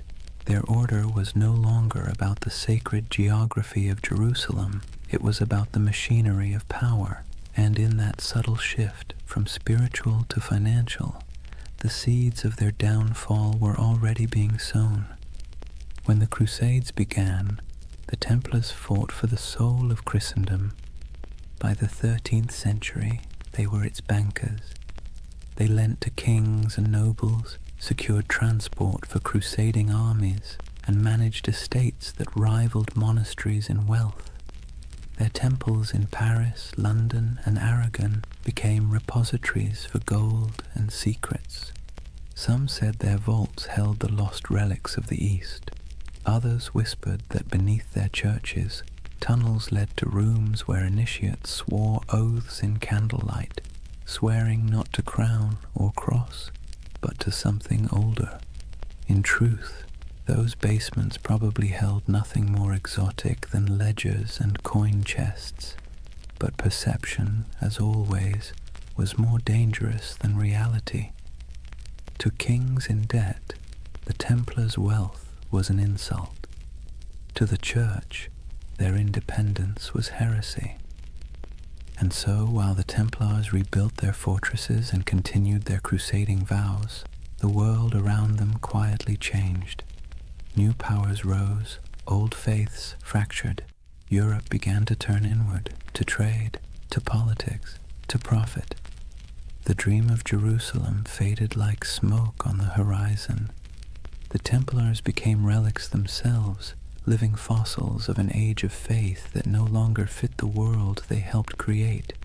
And perhaps that's the tragedy at the heart of their story. They were men who built a system so efficient, so disciplined, that it outlasted their original purpose. Their creed was supposed to die with Jerusalem, but it didn't.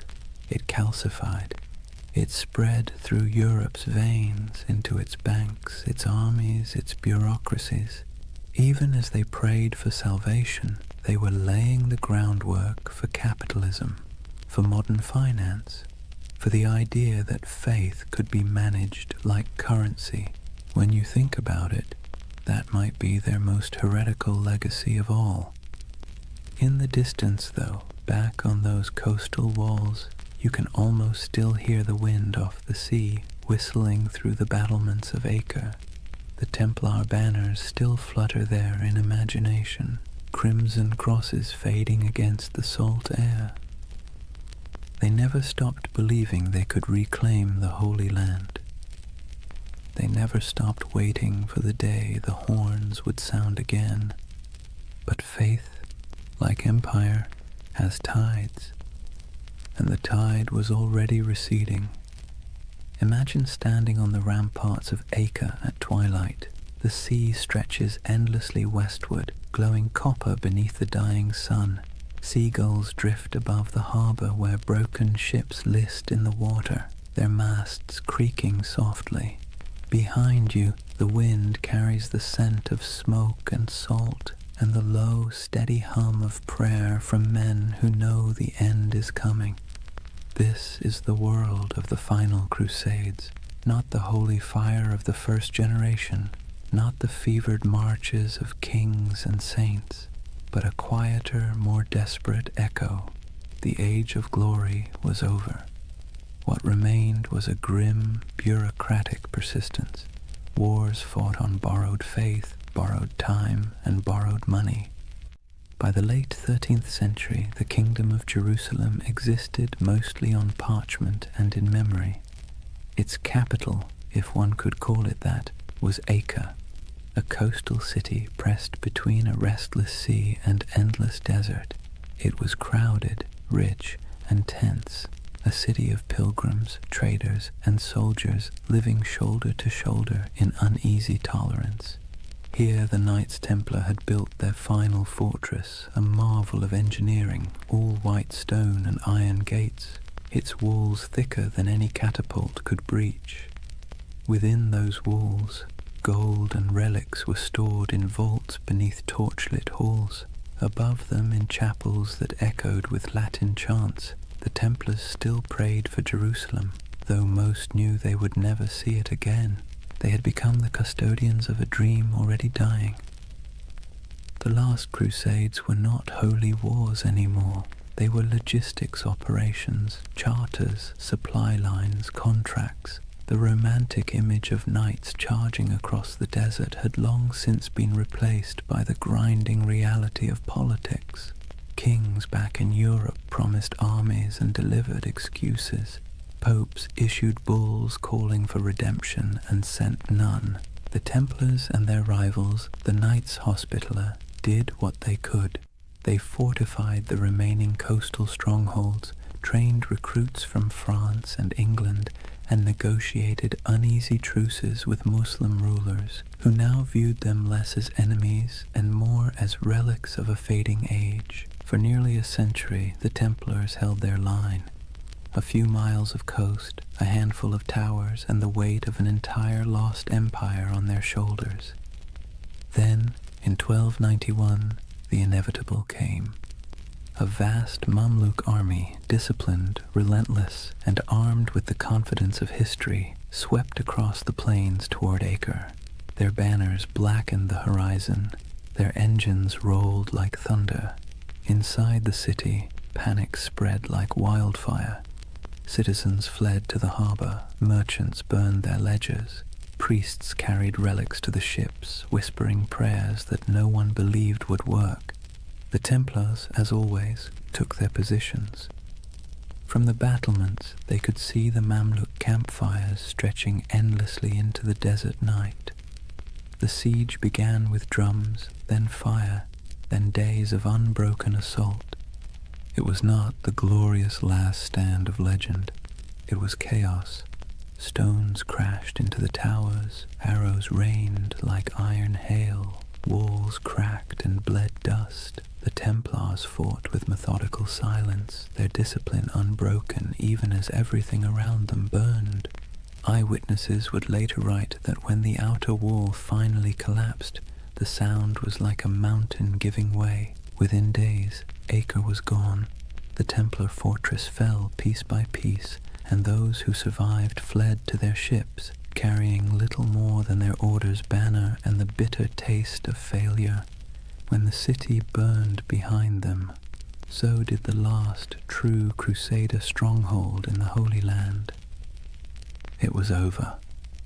The Crusades had lasted nearly 2 centuries, and now, after all the pilgrimages, sieges, and sermons, the Holy Land was once again entirely in Muslim hands.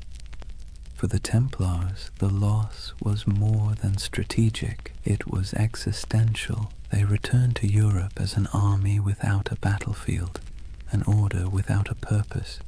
Their castles in the east were gone, their mission obsolete, but they were still wealthy, still disciplined, and still bound by vows that made them useful or dangerous, depending on who was watching. They settled mostly on the island of Cyprus, rebuilding their headquarters there. From its harbors, they continued to dream of returning to the Holy Land, though it was clear to everyone that the age of crusades had passed. But faith is a stubborn thing. The Templars still believed that their duty was not complete. They trained, prayed, and planned as if the next crusade was always just one papal decree away. And Europe for a while humored them. Popes still called them the sword of the church. Kings still borrowed their money. Peasants still whispered prayers for them. But under the surface, the world was changing.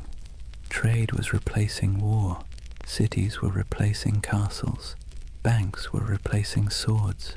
And the Templars, with their vast holdings and network of treasuries, found themselves at the uncomfortable center of this transition. They had invented the closest thing to modern finance, a system where a pilgrim could deposit gold in Paris and withdraw it in Acre using coded letters of credit. It was genius, practical, and efficient, and in hindsight, catastrophic. Because when the wars ended and the debts came due, kings looked at the Templars' wealth and saw temptation, not salvation. Especially one king in particular, Philip IV of France. Philip was a man both pious and paranoid. He owed the Templars enormous sums of money, loans for his wars, his court, his vanity. But he also saw their independence as an affront. They answered not to him, but to the Pope. Their fortresses in France were like miniature states, their archives sealed and secret, and the more Philip learned about them, the more their silence unnerved him. Rumors spread of strange initiation rites, of heretical symbols, of men kissing the cross in reverse.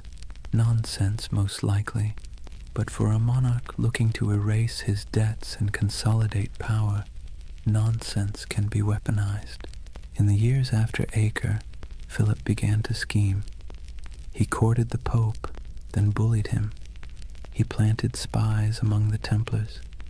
He listened to gossip and invented the rest. The Templars, perhaps naively, continued to operate as they always had, holding mass, training knights, managing estates. They trusted in their reputation, in their service, in their holy mission.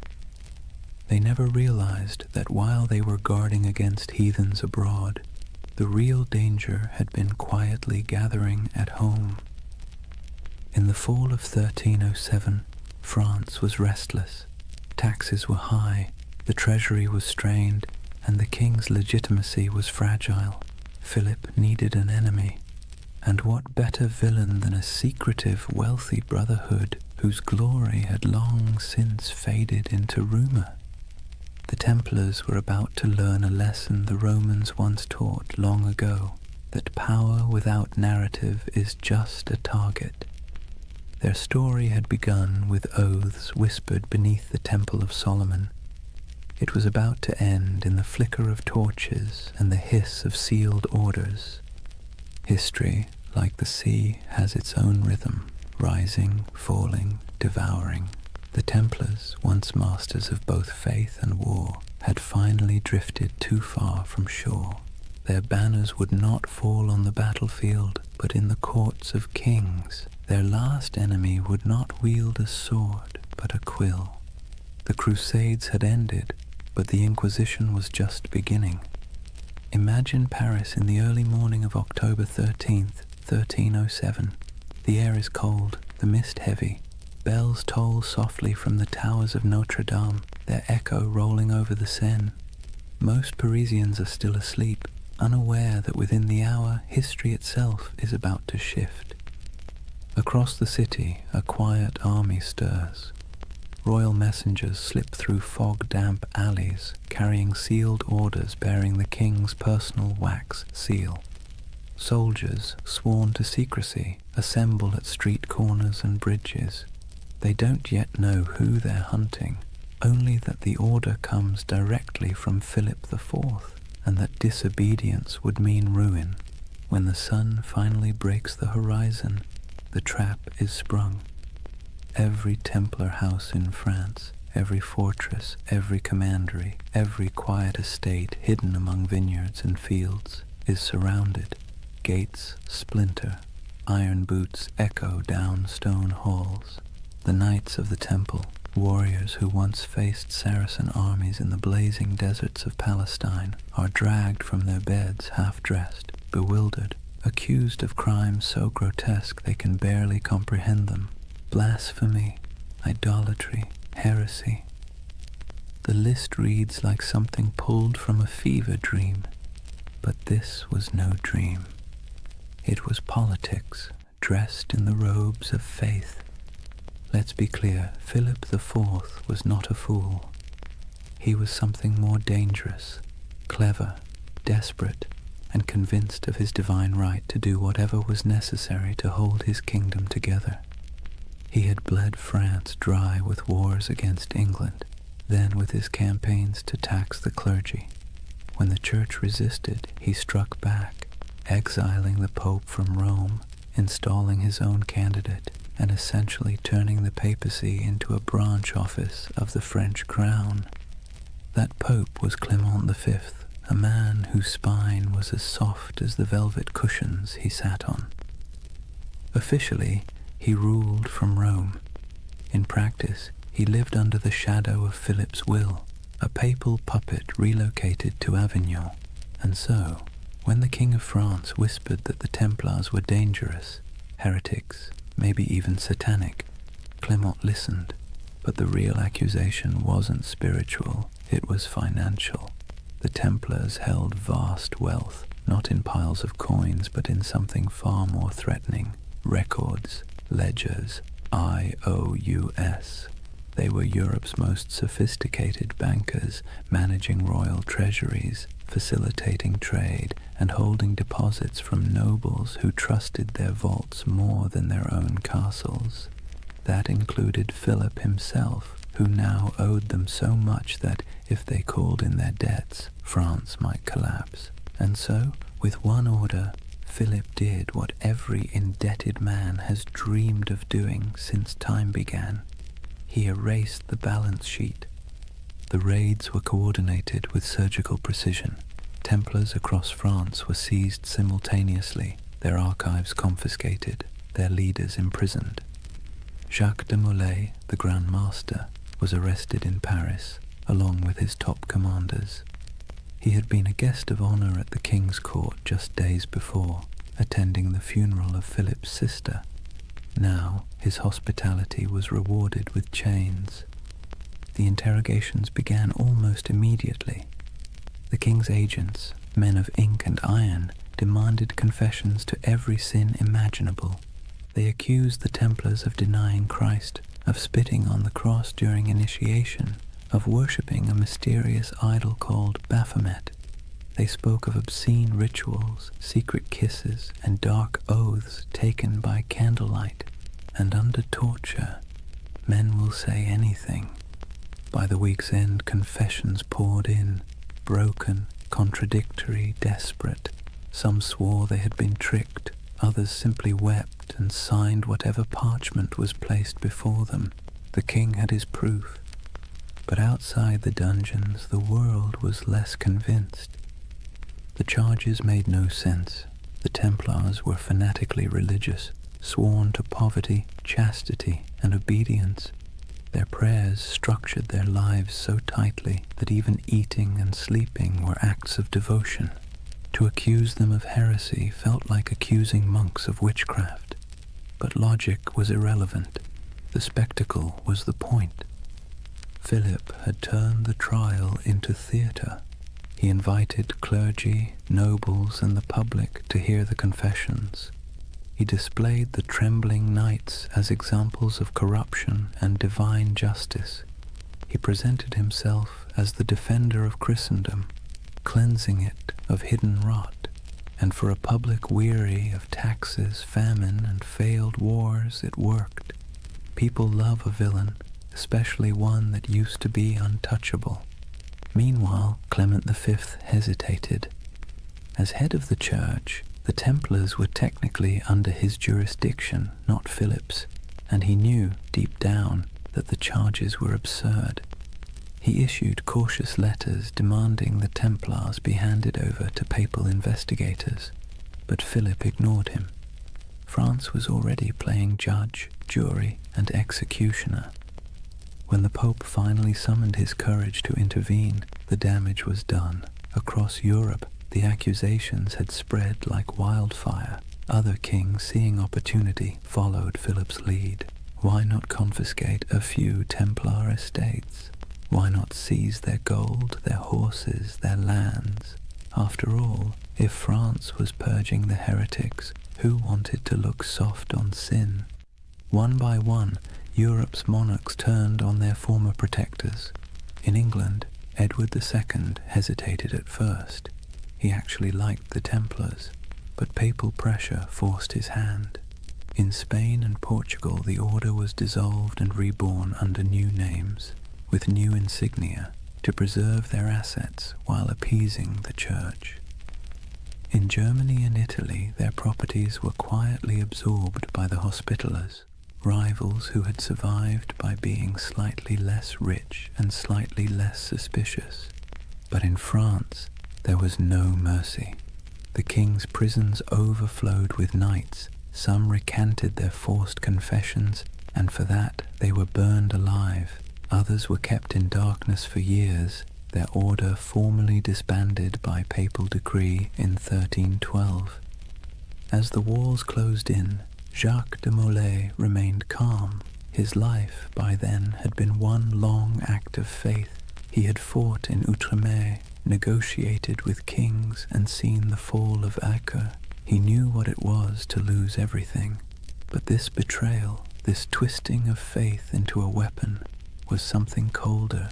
He endured years of imprisonment, interrogation, and humiliation before being brought once more into public view. On March 18, 1314, the king staged one final spectacle.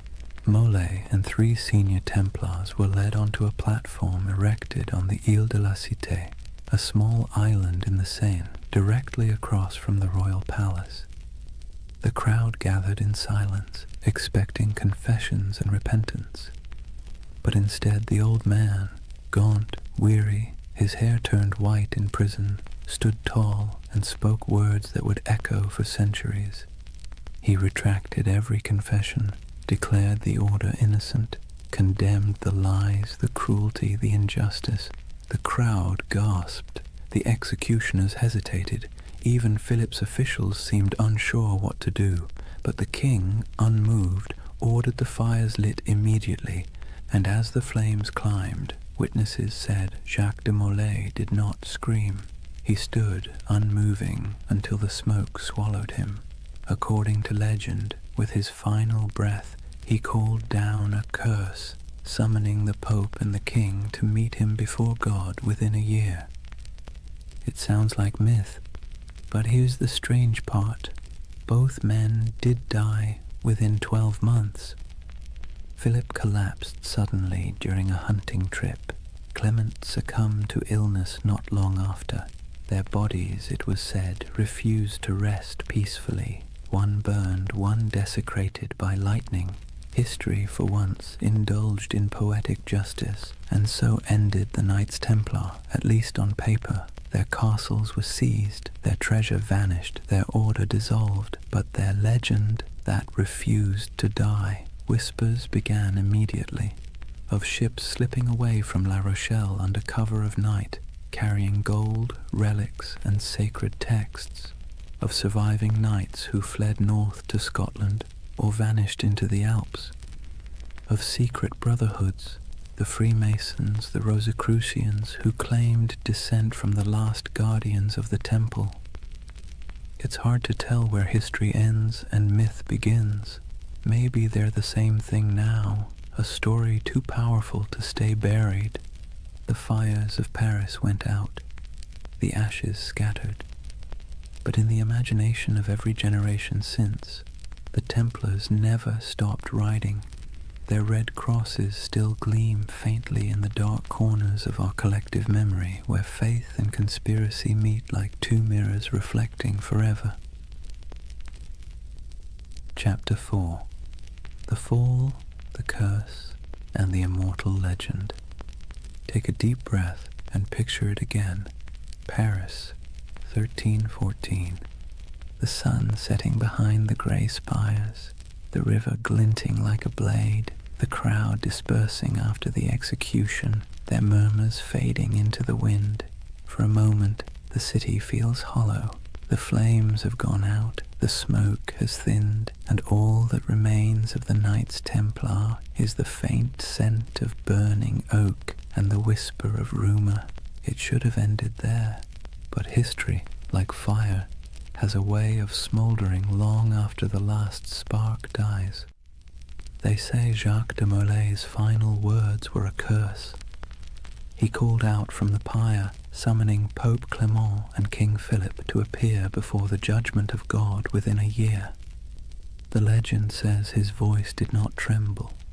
It carried through the crowd, past the walls of Paris, past the gilded windows of the royal palace, carried by the smoke as if heaven itself were listening. And then, as the flames consumed him, something strange happened. The air shifted. The crowd fell silent. Even the guards who had lit the pyre looked uneasy, like men who had just seen something they shouldn't have. You can almost hear the echo, soft, defiant, and final. Within 1 year you will answer before God. It's the kind of line that sounds too neat to be true. And yet, history, either by coincidence or poetic design, obliged. Within a month, the Pope fell ill. Clement V's body gave out after years of stress, guilt, and compromise. His corpse was placed in a monastery awaiting burial, but as if on cue, the monastery caught fire.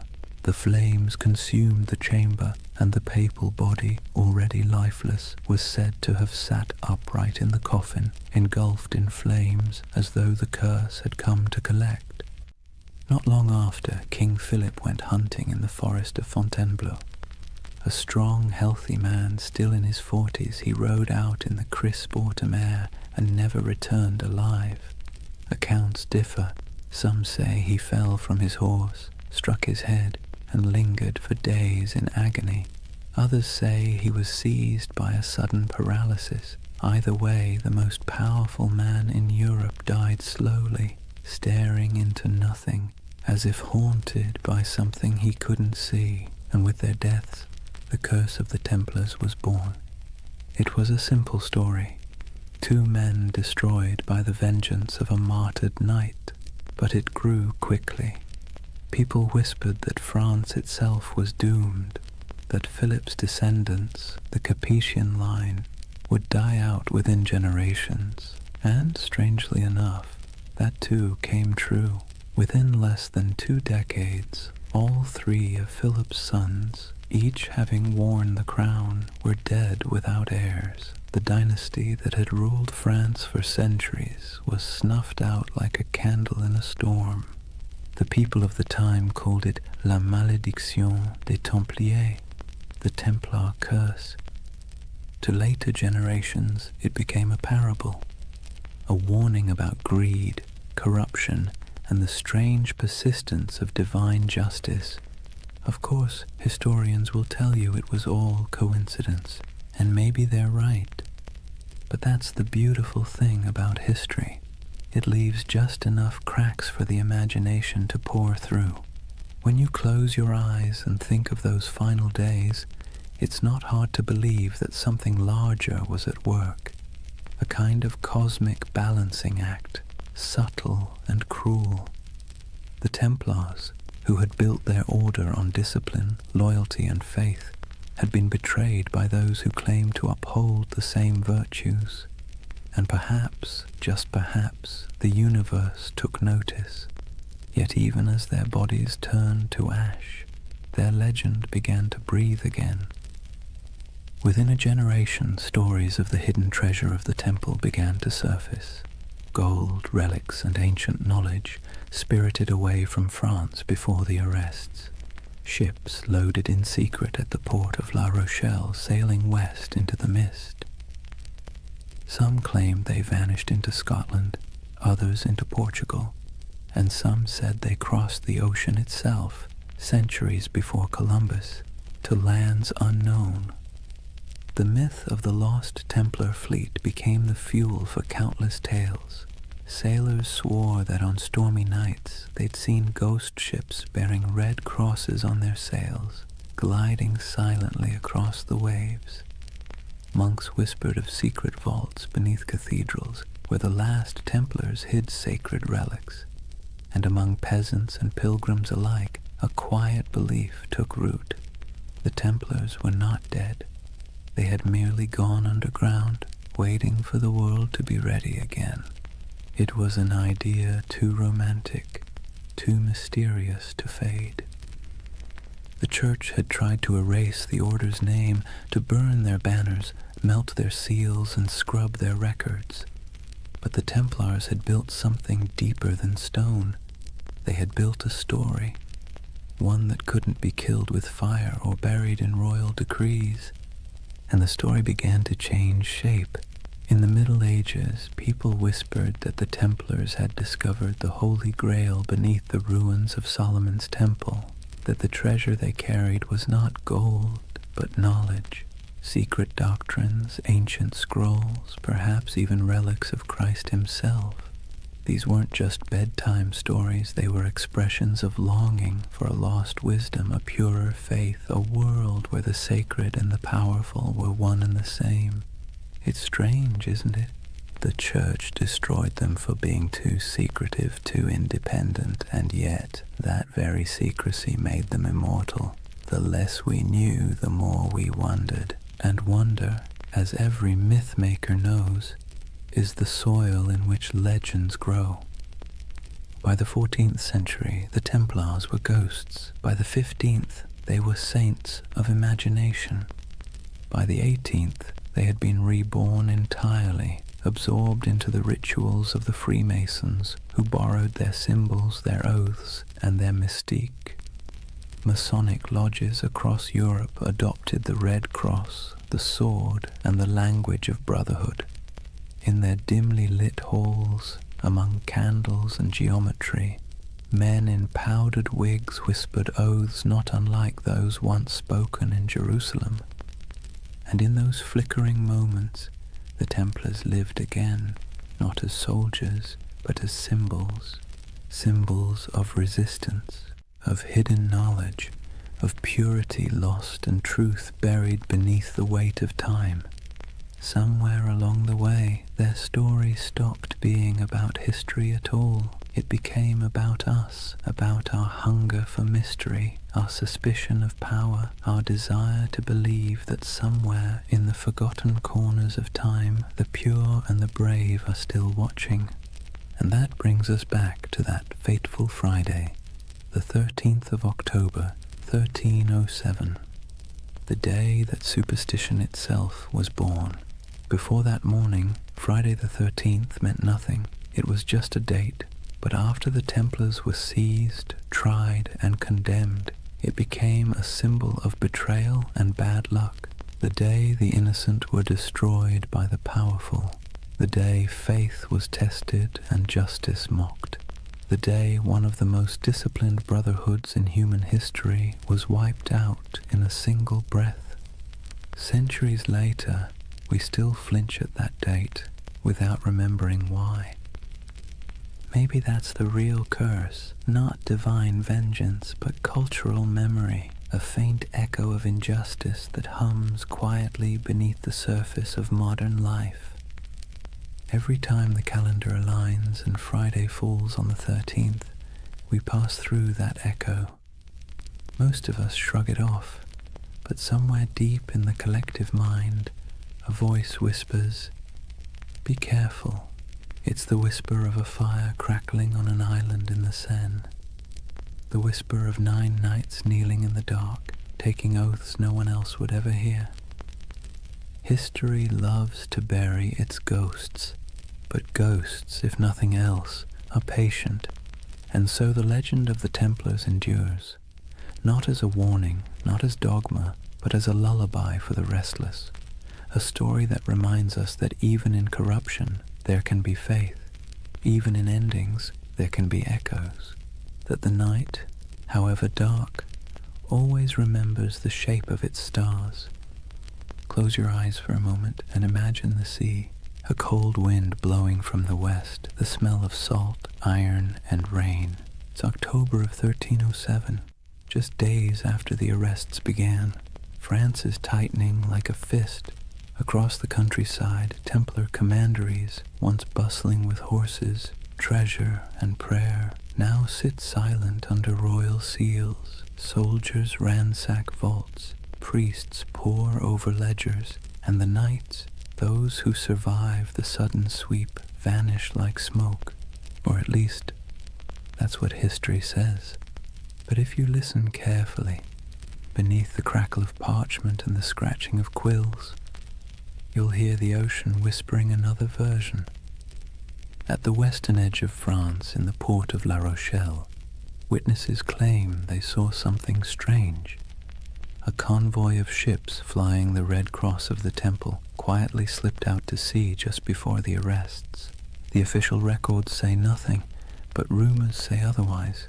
Some say the ships were loaded with gold, silver, relics, and documents, everything the order held sacred.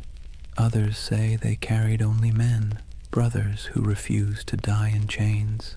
Either way, when the king's men arrived to confiscate the Templar fleet, the docks were empty. Every ship was gone, vanished into the grey Atlantic mist. Where did they go? That question has haunted historians for centuries. Some claim they sailed north to Scotland, where King Robert the Bruce, excommunicated by the church, might have welcomed the outlawed knights. Scotland, after all, was in rebellion. Its land was cold, rugged, and far from papal reach. It's said that on the eve of Bannockburn in 1314, the same year Jacques de Molay was burned, a small band of armored riders appeared on the battlefield, carrying the Red Cross. They turned the tide against the English, then disappeared as swiftly as they came. Is it true? Probably not, but as every good myth knows, plausibility is optional when the imagination takes hold. Others believe the Templars went west, farther than any Christian ship had gone, that they reached the shores of Portugal, and from there, the New World itself, centuries before Columbus. In Portugal, after all, the Templar legacy is easy to trace. King Denis, who admired the order's discipline and skill, quietly rebranded them as a new brotherhood, the Order of Christ. Same men, same property, same goals, different name. Under that new banner, they built fortresses, trained explorers, and financed voyages.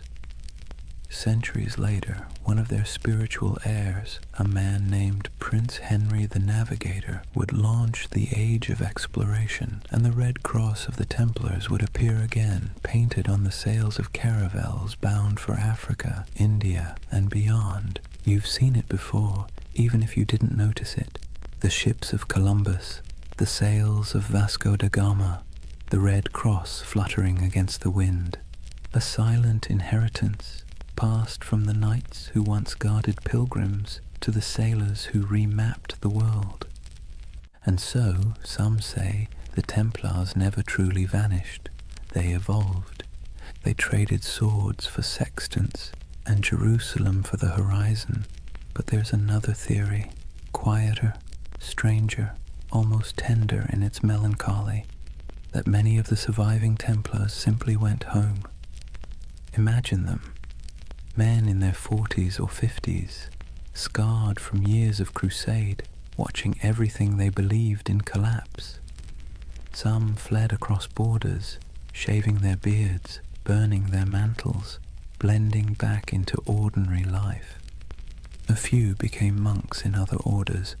A few became mercenaries fighting in wars for causes that meant less to them than the discipline itself. And some perhaps wandered until they disappeared entirely. It's easy to picture one, an old knight on a country road in Burgundy, walking beside a thin horse, whispering the prayers he'd once spoken in Latin under vaulted stone. The world had moved on, but his habits hadn't. He still woke before dawn. He still ate in silence. He still believed that somewhere, somehow, the temple would rise again. History doesn't record their names, but you can almost feel their absence, like a missing note in a song. Meanwhile, in the cities, the myth began to grow. People whispered that the knights had gone underground, forming secret brotherhoods that passed their wisdom down through generations. Some pointed to the Freemasons, whose ceremonies echoed Templar oaths of loyalty and secrecy. Others to the Rosicrucians, the mystics of the Renaissance who claimed to guard ancient knowledge. And later still, to shadowy organizations whispered about in smoky taverns, societies of men who spoke in symbols, who wore rings marked with crosses, and who always seemed to know more than they should. Whether any of it was true didn't matter. What mattered was that the idea felt true, because deep down, humanity hates endings. We don't like to believe that things simply stop, that great movements vanish overnight. We'd rather imagine that somewhere, beneath the surface, the story continues. And maybe it does. In Scotland, legends grew of hidden lodges beneath cathedrals, where descendants of the Templars met by candlelight. In Spain and Portugal, old families claimed to possess relics from the temple, swords, seals, and parchments that no historian could trace. And in France, the ghost stories began. Peasants said that on stormy nights they saw riders in white cloaks galloping through the woods near old commanderies, their torches flickering like stars. No hoofbeats, no voices, just the wind, the rain, and the sound of metal brushing against metal. The church called it superstition, but the peasants knew better. They said it was the Templars, still keeping watch.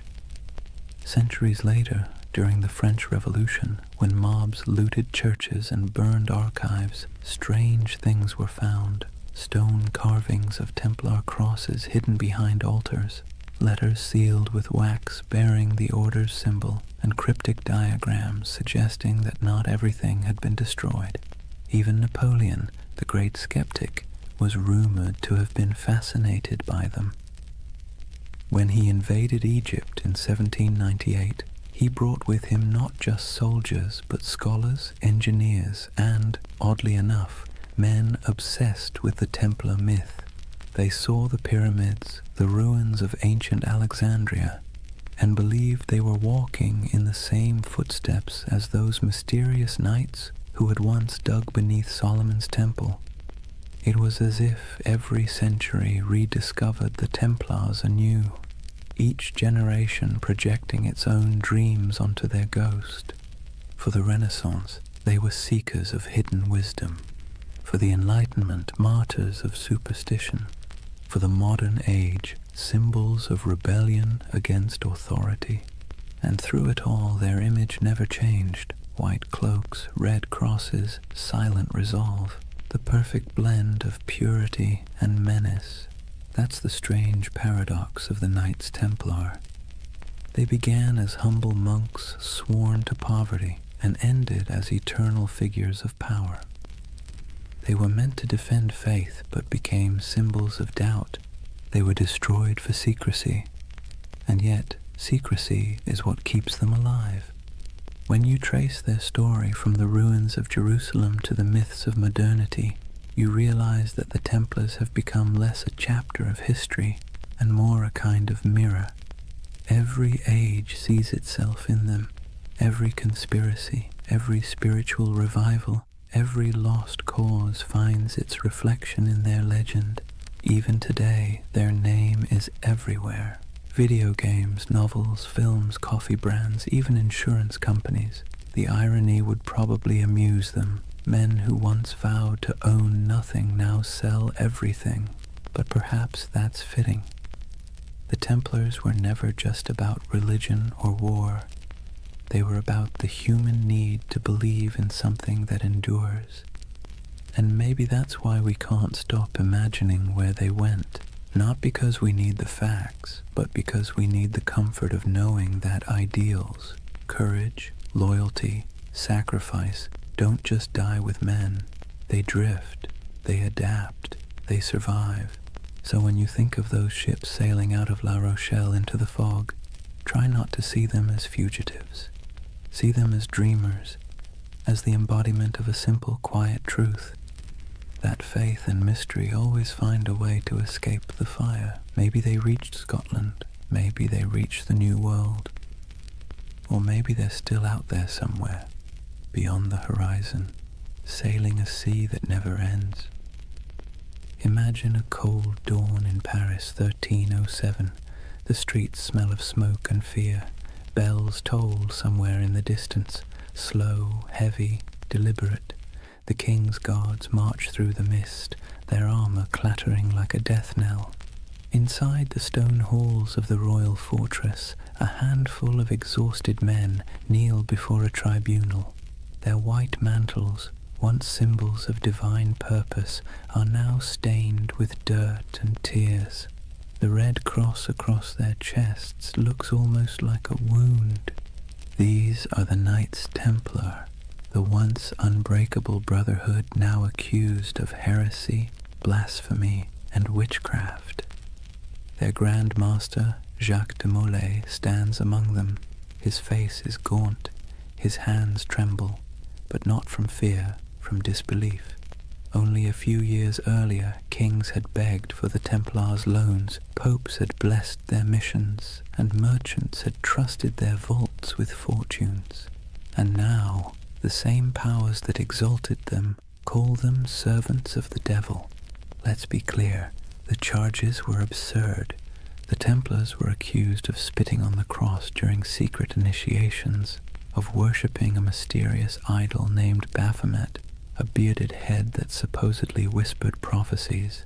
of kissing each other's backsides as oaths of loyalty. It sounds like something invented by a drunk gossip trying to impress a tavern full of bored clerks. But in medieval Europe, rumor and heresy were as lethal as swords.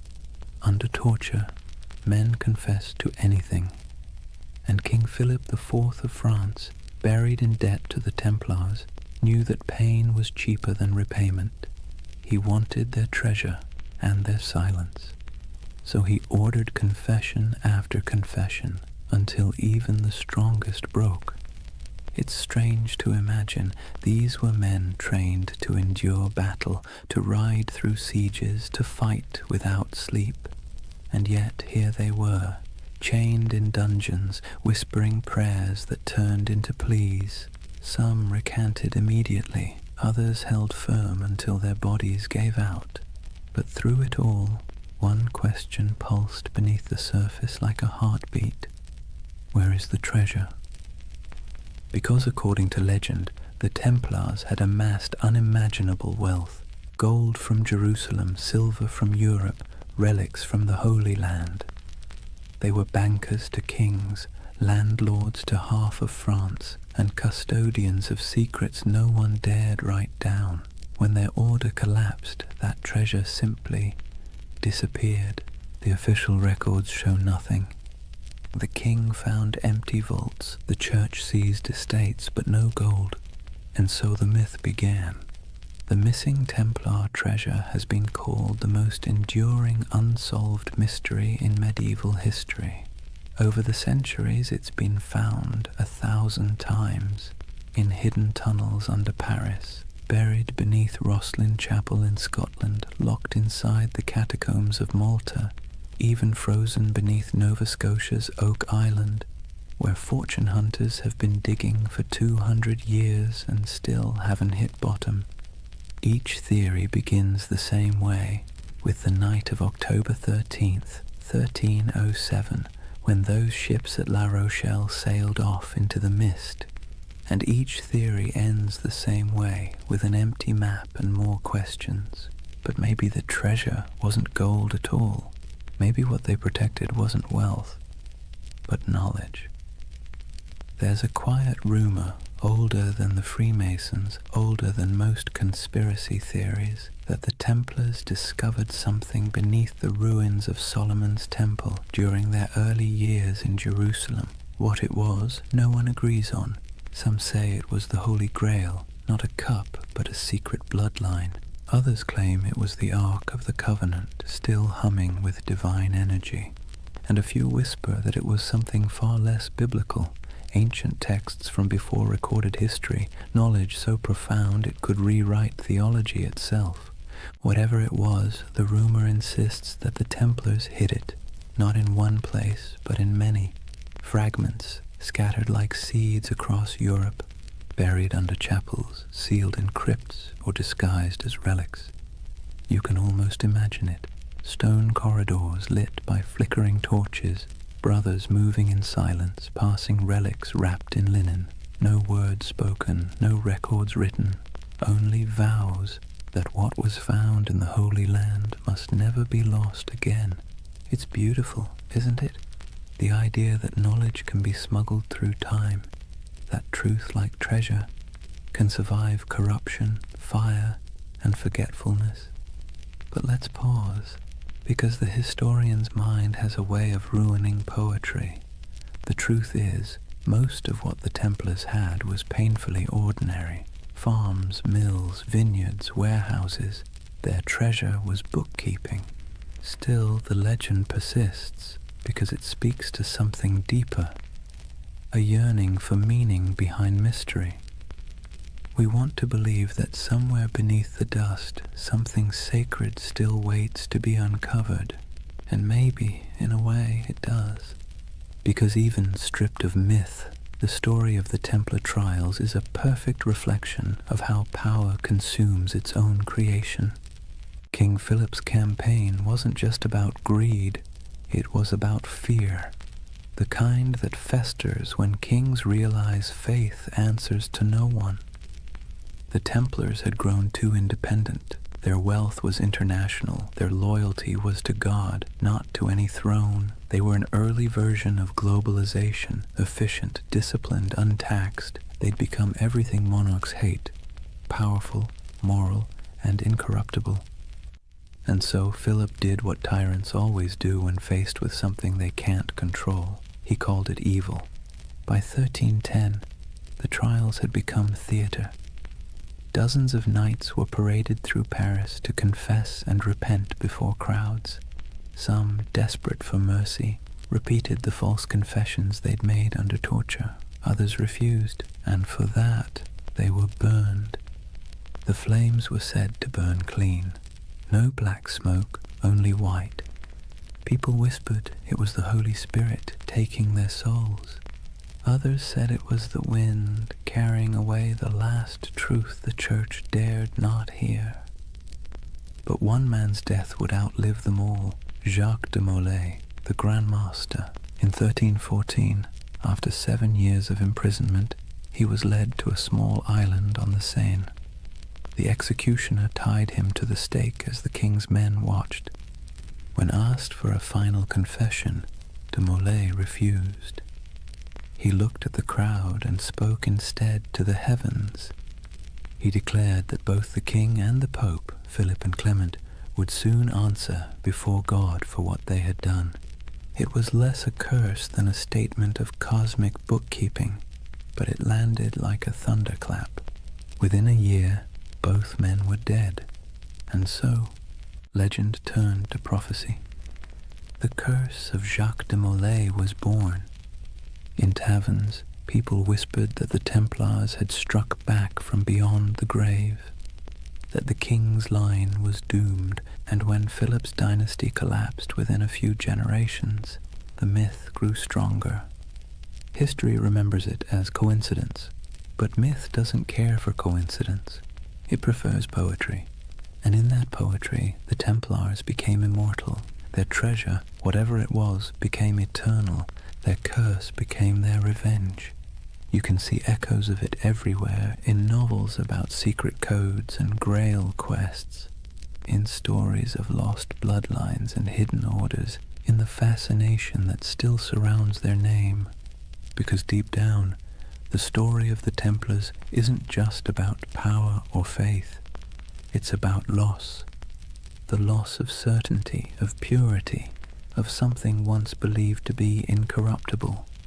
And perhaps that's why it still hums beneath our collective imagination, because when we stare into history long enough, we start to see ourselves. The way faith becomes ambition, ambition becomes greed, and greed becomes legend. So maybe the real Templar treasure isn't buried in stone or sealed in vaults. Maybe it's the myth itself, the part of human nature that refuses to stop believing, even when reason tells it to. The belief that something holy might still be hidden under all this noise and dust, that even in ruin there's a secret worth protecting, and somewhere, under moonlight or memory, a ship still drifts through fog, carrying not gold, but the weight of a promise, the promise that no truth ever really disappears. It just waits to be rediscovered. Picture this, the flames dying down on that island in the Seine, the crowd dispersing into the night, their faces glowing with the reflected orange of what they'd just witnessed. And above it all, the black smoke curling toward the spires of Paris, drifting into legend. Jacques de Molay was dead, but his curse, if you believe in such things, had already taken root. The chroniclers of the time, even the cautious ones, couldn't ignore what happened next. Within months, Pope Clement V was dead of illness. Within a year, King Philip IV was thrown from his horse and died suddenly. No heirs, no fortune, no redemption. It was as if the fire had leapt from de Molay's pyre into the royal bloodline itself. Whispered superstition turned to conviction. The Templars had called down divine justice. And that's where history ends and myth truly begins, because after that day the Knights Templar ceased to exist in the record. Their castles were seized, their lands divided, their members absorbed into other orders or driven into hiding. But their name, their symbol, only grew stronger. You can destroy a building, you can hang a man, but you can't kill an idea that has already become a myth. Let's be honest, the world loves a good mystery wrapped in moral ambiguity. The Templars were the perfect storm, part saint, part sinner, disciplined yet secretive, blessed yet cursed. And so, century after century, their shadow kept resurfacing in new disguises. In medieval Germany, people whispered that the Templars had gone underground, literally tunneling beneath mountains to guard their hidden treasure. In Scotland, they were said to have joined Robert the Bruce at the Battle of Bannockburn, their white mantles glowing like ghosts as they charged across the misty fields. In Portugal, they supposedly rebranded as the Order of Christ, quietly sailing under new banners as Europe's age of exploration began. Everywhere they vanished, stories bloomed like ivy over old stone. By the Renaissance, artists painted them into allegories. By the Enlightenment, philosophers invoked them as symbols of reason suppressed by superstition. By the 18th century, they'd re-emerged again, this time whispered to be the ancestors of the Freemasons, the supposed keepers of ancient wisdom and architects of secret societies that shaped revolutions and empires alike. No proof, of course, but when has lack of proof ever stopped a good story? And then came the 19th century, a perfect breeding ground for myth. Romantics were obsessed with lost causes, fallen knights, and tragic purity.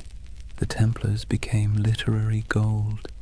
Poets wrote of their courage, novelists embroidered their rituals, and painters gave them halos of melancholy light. They became a mirror for every generation's anxieties. The pure few against the corrupt many, the dream of spiritual order in a chaotic world.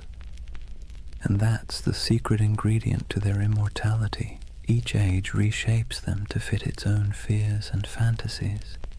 For the Victorians, they were noble martyrs. For the mystics, guardians of sacred geometry and alchemical truth.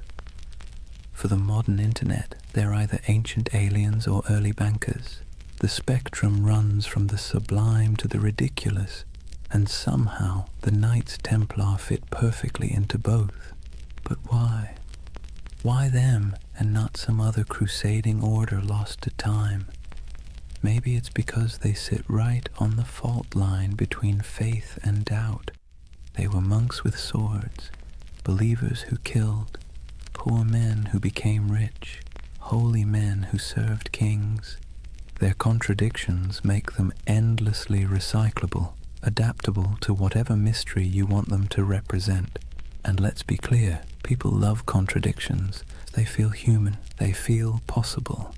The Templars are not gods or demons. They're a reflection of how ambition twists faith, how purity curdles into power, and how power always inevitably invites its own destruction.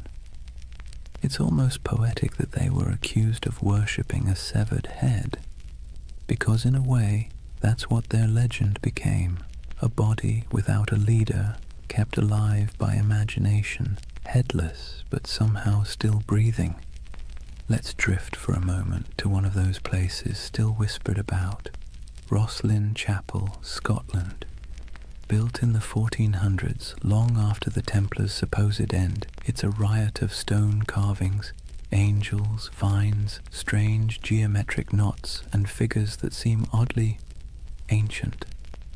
In the quiet of that chapel, with dust in the sunlight and the faint echo of distant hymns, you can almost believe the stories, that beneath its floor lies a vault, and in that vault lies a secret, one so profound it could change everything we know about history. But then again, maybe it's just a crypt, maybe it's just stone and shadow, and maybe that's the point, that the real magic of the Templars isn't what they left behind, but what we keep searching for. Even their curse, that famous curse of de Molay, wasn't a curse at all until later writers made it one. It was a final speech, a cry for divine justice, but humans can't resist dramatizing justice into vengeance. We want the universe to mean something, to balance the scales, so we turn dying words into cosmic verdicts, and over time, that became the mythology we know today. Friday the 13th, the day of the arrests, turned into a symbol of bad luck. Their crosses became icons of mystery. Their disappearance became proof of survival. It's all absurd, and yet strangely comforting, because buried within the fantasy is a wish that truth survives corruption, that goodness hides rather than dies, that somewhere there's still a secret order of noble souls keeping the flame alive in a world that's long gone dark. And who knows, maybe that's true, not in the literal sense, but in the sense that stories are secret orders. Each retelling keeps the memory alive. Each listener becomes an initiate, one more person who knows that once there were men who tried to turn faith into action and paid the price. So when you hear their name, the Knights Templar, maybe don't imagine treasure or curses or cryptic symbols.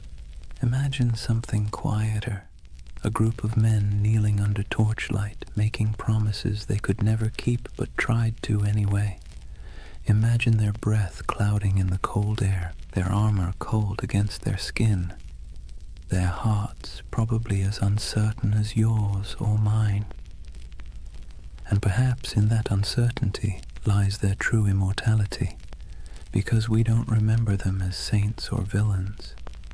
We remember them as the dream that somewhere in the chaos of history, people once believed they could create something pure, something incorruptible, something worth dying for. And though their towers have fallen and their banners turned to dust, the idea still flickers in stone carvings, in folk tales, in the glow of every conspiracy theory forum at 3 a.m.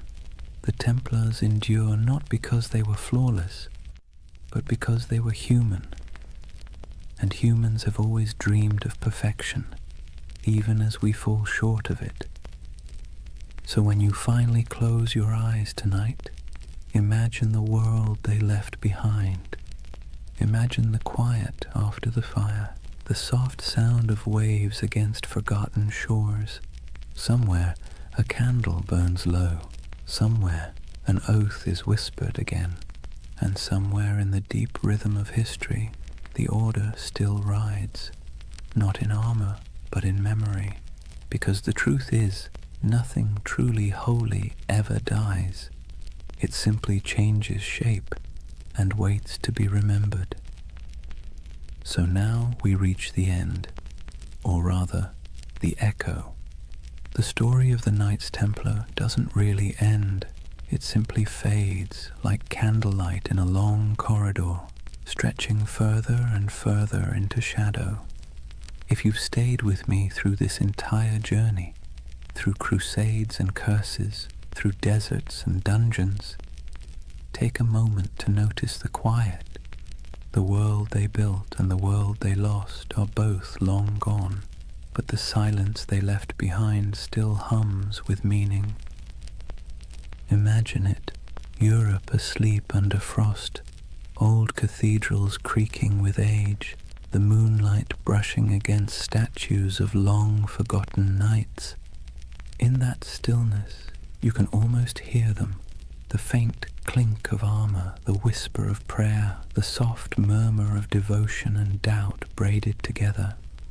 Because that's what the Templars really were. Not gods, not monsters, just men standing at the fragile intersection between the sacred and the human. They tried to build heaven with earthly tools, swords, stone, oaths, and hope. and like everyone who's ever reached too high, they fell.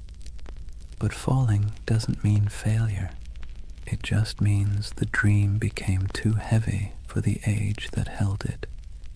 History loves to paint the Templars as symbols of greed, of purity, of secrets, of sin.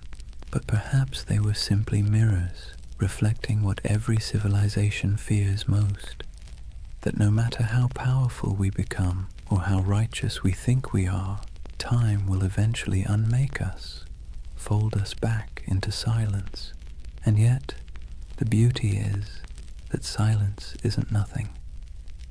It's the space where memory lives, it's where myths breathe, and it's where you, right now, can find peace. As you drift, think of how strange it is that the same stones that witnessed their vows now lie beneath traffic, beneath cities, beneath centuries of dust. But if you look closely, the pattern is still there, in church floor tiles, in the geometry of modern skylines, in the lingering idea that faith, when coupled with discipline, can move empires. Every age finds its Templars, not in armor, but in conviction, not guarding pilgrims, but guarding truth, or art, or compassion, or whatever fragile thing seems worth defending in their time.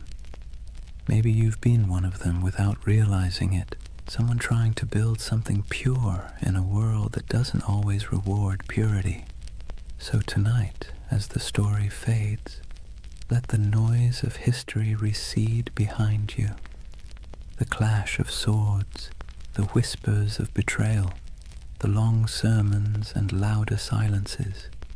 Let them dissolve into the steady rhythm of your breath, because this is what remains when the myths fall quiet. A reminder that even the grandest empires, the greatest orders, and the most secret brotherhoods eventually return to stillness. And in that stillness, something eternal stirs, not banners, not blood, but the simple, persistent urge to remember that once humans dreamed of divine perfection, that they believed in sacred duty, that they tried, however imperfectly, to bridge the distance between heaven and earth. And maybe that's enough. If you close your eyes now, you might see them one last time, riding slowly into the horizon, the sun setting behind them, their white mantles glowing faintly in the fading light. No words, no music, just the sound of hooves in the sand, steady as a heartbeat. And then, quiet, the kind of quiet that carries centuries. So let the world of the Templars drift away. The wars, the treasures, the secrets, what's left is only peace, soft, steady, endless peace. Thank you for joining this journey through time, for wandering through cathedrals, deserts, and dreams. If you enjoyed this story and want to hear more journeys through history to help you sleep, please subscribe. And before you drift off completely, tell me what's keeping you up tonight. Maybe next time we'll dream through that too. For now, rest easy. You're safe. History will keep its secrets until morning. Good night.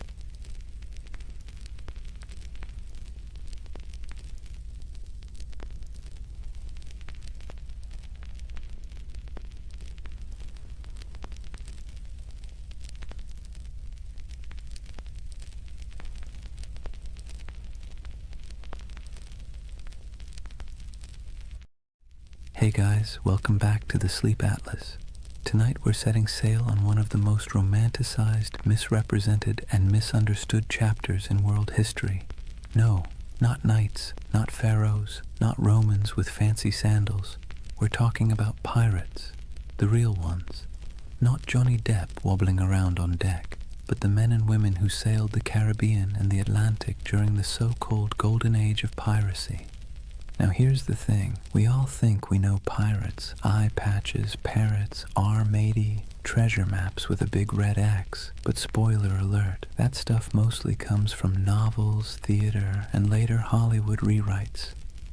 Real piracy was less swashbuckling and more sweaty, smelly, filled with salted beef crawling with maggots, water that tasted like a rotting barrel, and constant anxiety that your ship might sink in a storm, or your captain might keelhaul you for stepping out of line. And yet somehow the legend of pirates has become this glamorous story of freedom, adventure, and treasure. But here's the contradiction, and it's worth letting it sink in. The Golden Age of Piracy wasn't golden at all.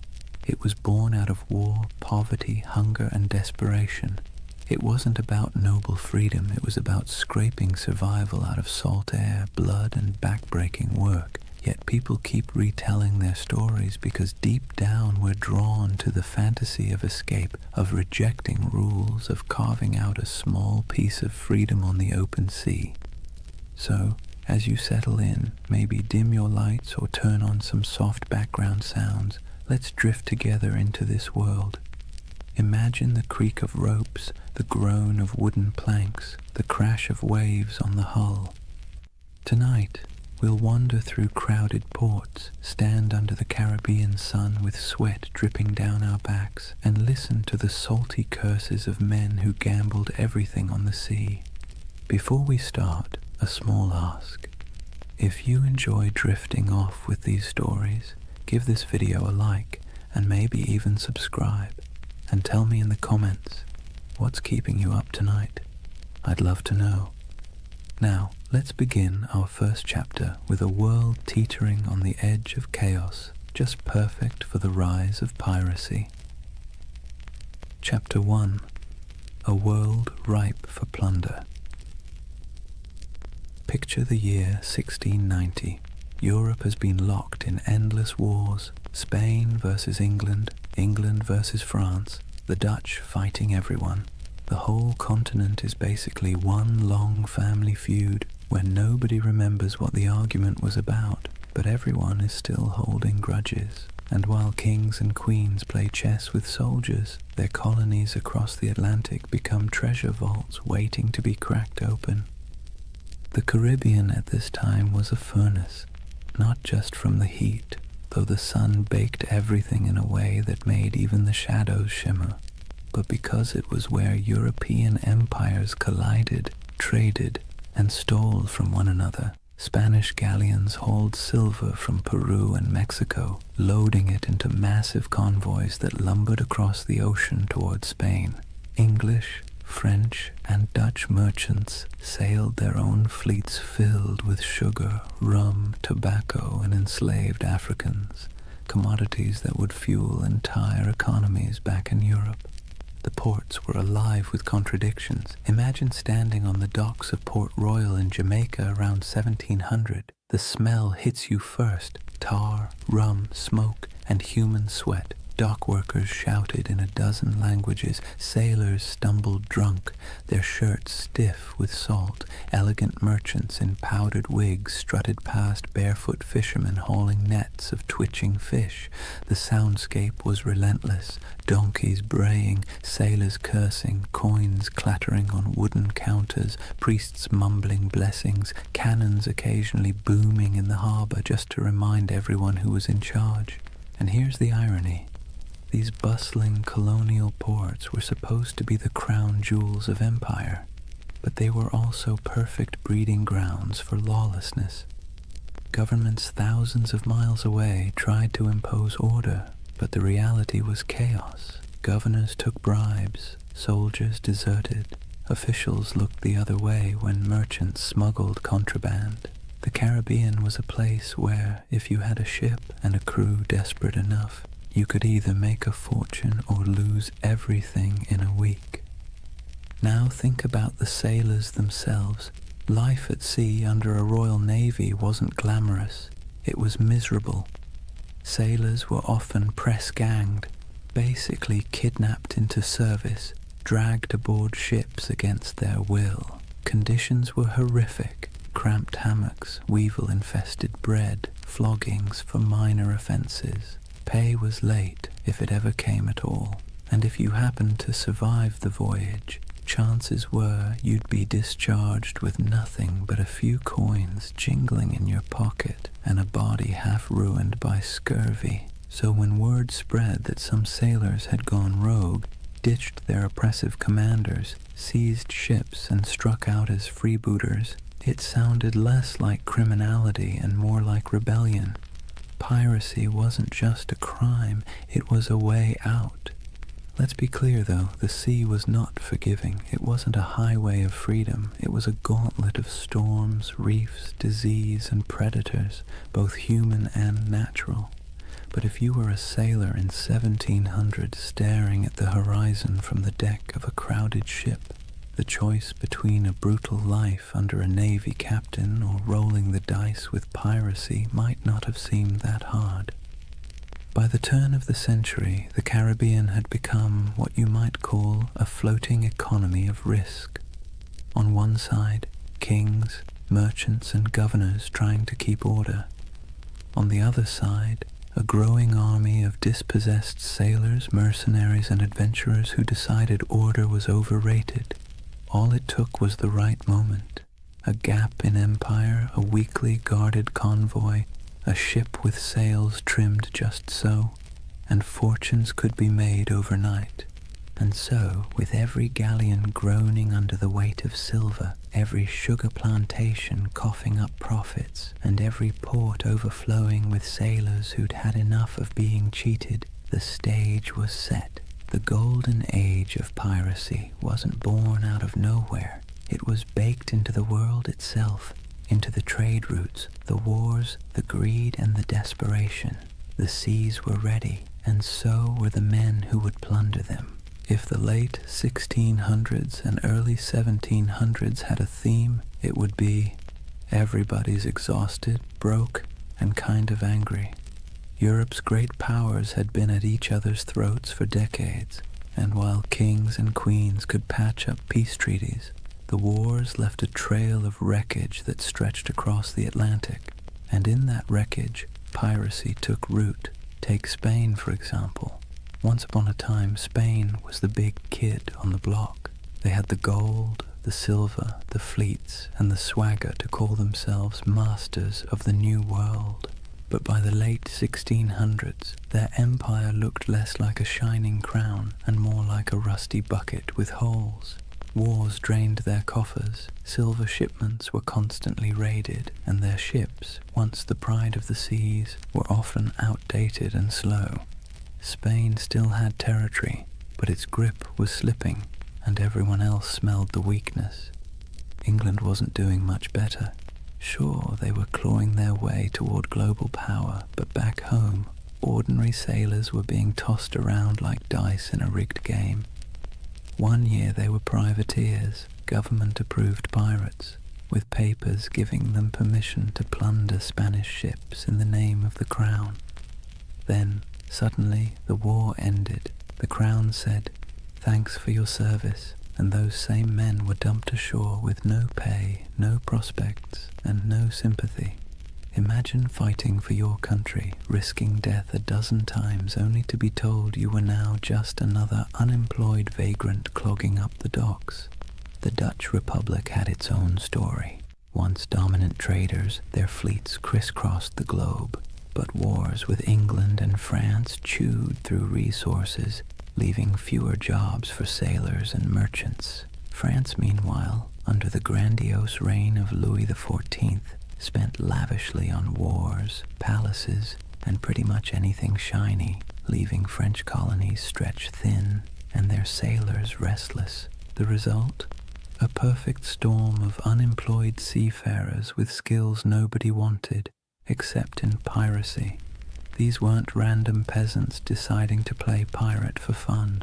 These were trained men, veterans of naval battles, gunners who could load a cannon in seconds, carpenters who could patch a hull under fire, navigators who could steer through reefs in the dark, armies of skilled but bitter men, all with the same problem. No empire wanted to pay them anymore.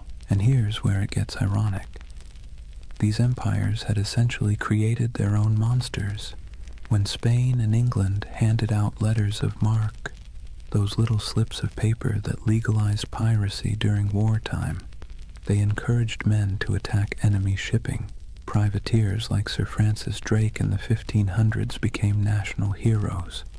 But once peace returned, those same activities suddenly became criminal. Imagine working for Uber, then one day Uber shuts down and declares, by the way, anyone still driving is now a car thief. That's what happened to thousands of seafarers who had been told plunder was patriotic until it wasn't. So what do you do when the wars end, your government abandons you, and you still have the skills to handle a ship and fire a cannon? You keep doing what you know best, but now for yourself.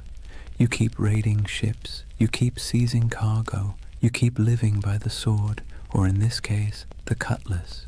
Piracy wasn't just desperation, it was habit.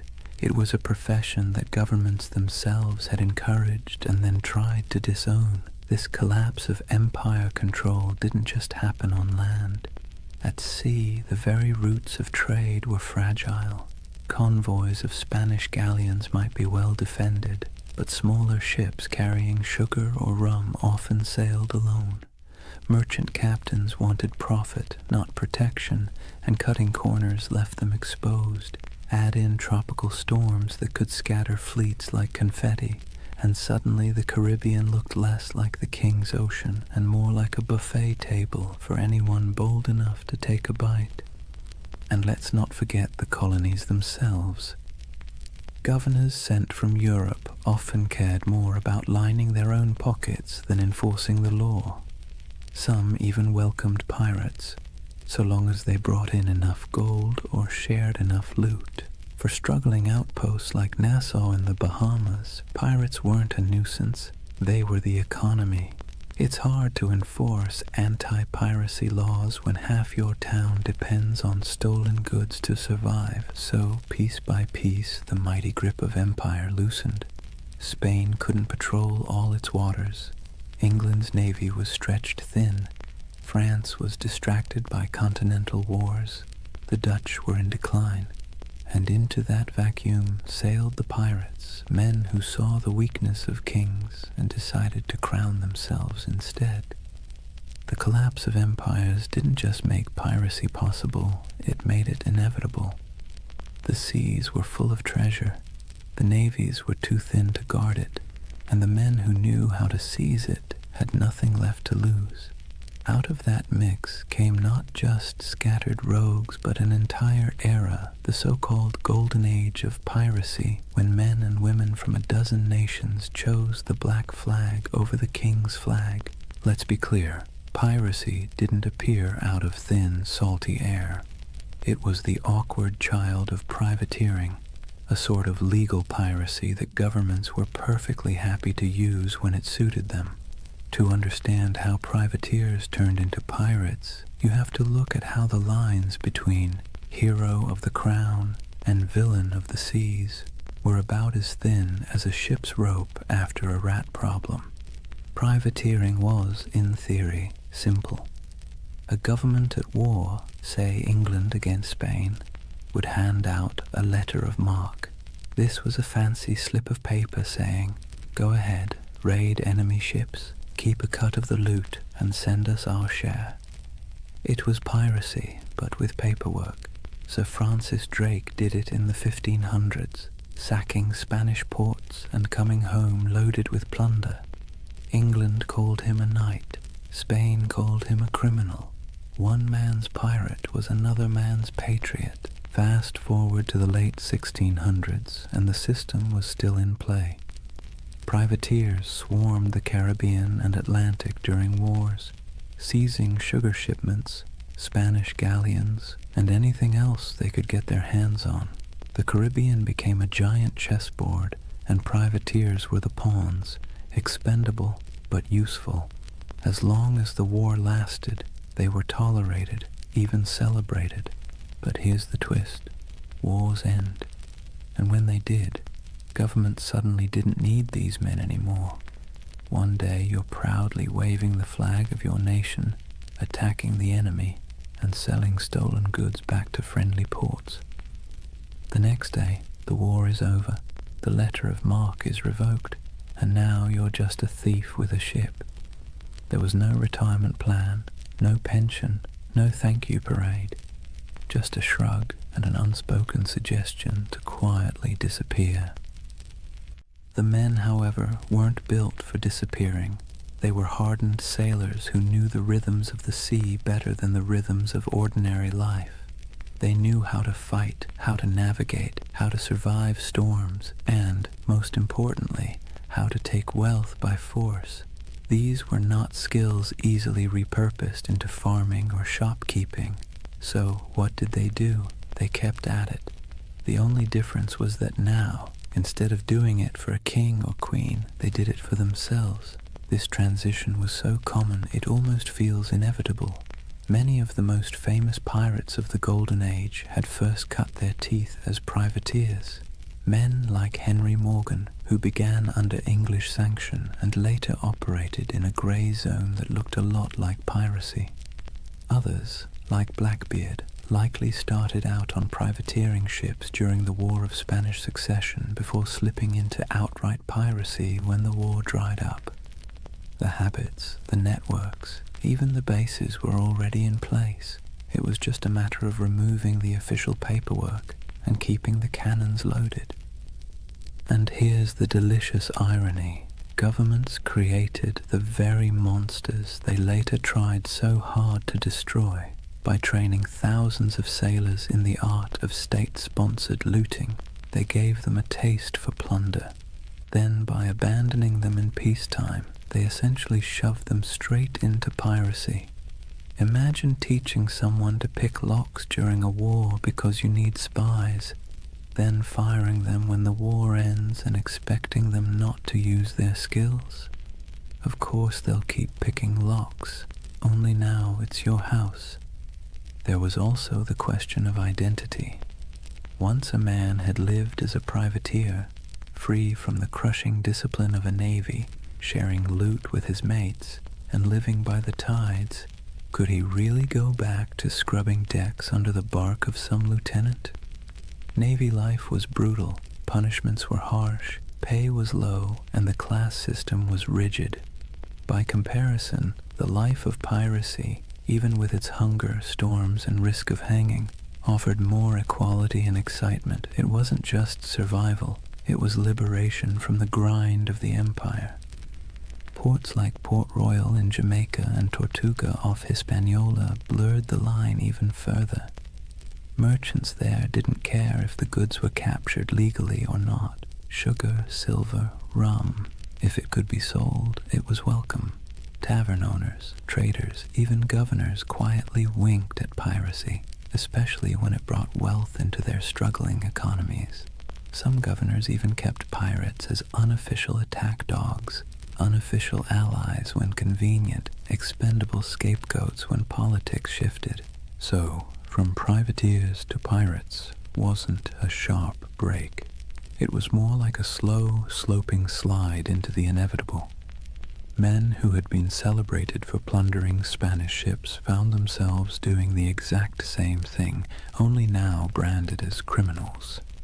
And they embraced it because what was the alternative? Starvation? Subservience? A return to naval whippings and starvation wages? No, thank you. Better to live on your own terms, however short that life might be. It's easy now to think of pirates as chaotic rebels who suddenly popped up to terrorize the seas. But really, they were a byproduct of empire, born from its wars, abandoned in its peace, and sustained by its greed. The Black Flag wasn't a rejection of Europe's system. It was its mirror, twisted and stripped of pretense. So when we picture those ragged sails appearing on the horizon, it wasn't random lawlessness at sea. It was the logical conclusion of policies that blurred morality for convenience. Privateering was piracy in a fancy coat, and piracy was privateering with the coat torn off, and for the men who lived it, there wasn't much difference at all. Now let's imagine, for a moment, what happens when thousands of unemployed sailors, disgruntled privateers, and general misfits all end up in the same place. No law, no oversight, no queen wagging her finger from across the ocean. Just wide open seas, islands thick with sugarcane and palm trees, and ports desperate for trade, even if that trade came dripping with blood. Welcome to the Pirate Republic, a loose patchwork of havens across the Caribbean that briefly turned outlaw life into a kind of anti-establishment experiment. The most famous of these havens was Nassau, on New Providence Island in the Bahamas. Today it's a tourist destination with beach chairs and cruise ships. Back then, it was more like a dusty stage set built for chaos. The island's harbor was shallow, perfect for the smaller, nimble pirate ships, but treacherous for the heavier navy vessels. That natural advantage made Nassau nearly untouchable, and so it blossomed into the unofficial capital of piracy. If London was the beating heart of empire, Nassau was the loud, drunken laugh echoing across the Atlantic. Life in Nassau was a strange mix of desperation and freedom. Picture ramshackle huts leaning against each other like tired sailors, taverns spilling music and shouting into the night, and the constant smell of rum, sweat, and salt. Pirates from every corner of the Atlantic crammed together. English, French, Dutch, African, even a few indigenous sailors who'd escaped the crushing grip of European colonization. The result was something Europe would never have tolerated back home, a society stitched together by outcasts, running on booze, barter, and the occasional cannon. What made it so intoxicating was the sense of equality. A runaway slave could find a berth on a pirate ship and suddenly be treated, at least relatively speaking, like an equal. A woman could dress as a man, grab a cutlass, and carve her place on deck. Anne Bonny and Mary Read, two of the most famous pirates in history, lived that very reality. The rigid hierarchies of Europe, lords and serfs, captains and peasants, broke down in Nassau's taverns. Everyone was broke, everyone was sunburned, everyone was one bad decision away from the noose. That kind of shared peril made for a twisted kind of democracy. And then there was Tortuga off the coast of Hispaniola. French buccaneers had started it as a base in the 17th century, and over time it became another pirate haunt. Tortuga was wilder, less organized than Nassau, but it shared the same energy, a place where authority didn't reach. Port Royal in Jamaica, before an earthquake literally dropped half of it into the sea in 1692, was the original pirate playground. It was called the wickedest city on earth, a place where taverns outnumbered churches and every second house was either a brothel or a gambling den. Imagine Las Vegas, but with more cannons and fewer neon lights. These places weren't just drunk paradises, they were strategic. Pirates needed somewhere to fix ships, sell stolen goods, and recruit new crews. Without havens, piracy would have been short-lived. With them, it flourished. Merchants, governors, and tavern owners often looked the other way, because piracy was good for business. Silver, sugar, indigo, rum, it all flowed into these ports. And once it was in the market, who really cared where it had come from? The world's first free trade zones, if you like, just with more swashbuckling. The dream of the Pirate Republic was intoxicating because it offered what Europe didn't, freedom from rigid social classes, for the sailor who'd been whipped half to death on a navy ship, for the indentured servant who had been treated like disposable property, for the runaway enslaved person. Nassau or Tortuga was a chance to live on your own terms. Yes, those terms often meant short lives, disease, and eventual capture. But for a fleeting moment, the Pirate Republic offered something resembling equality.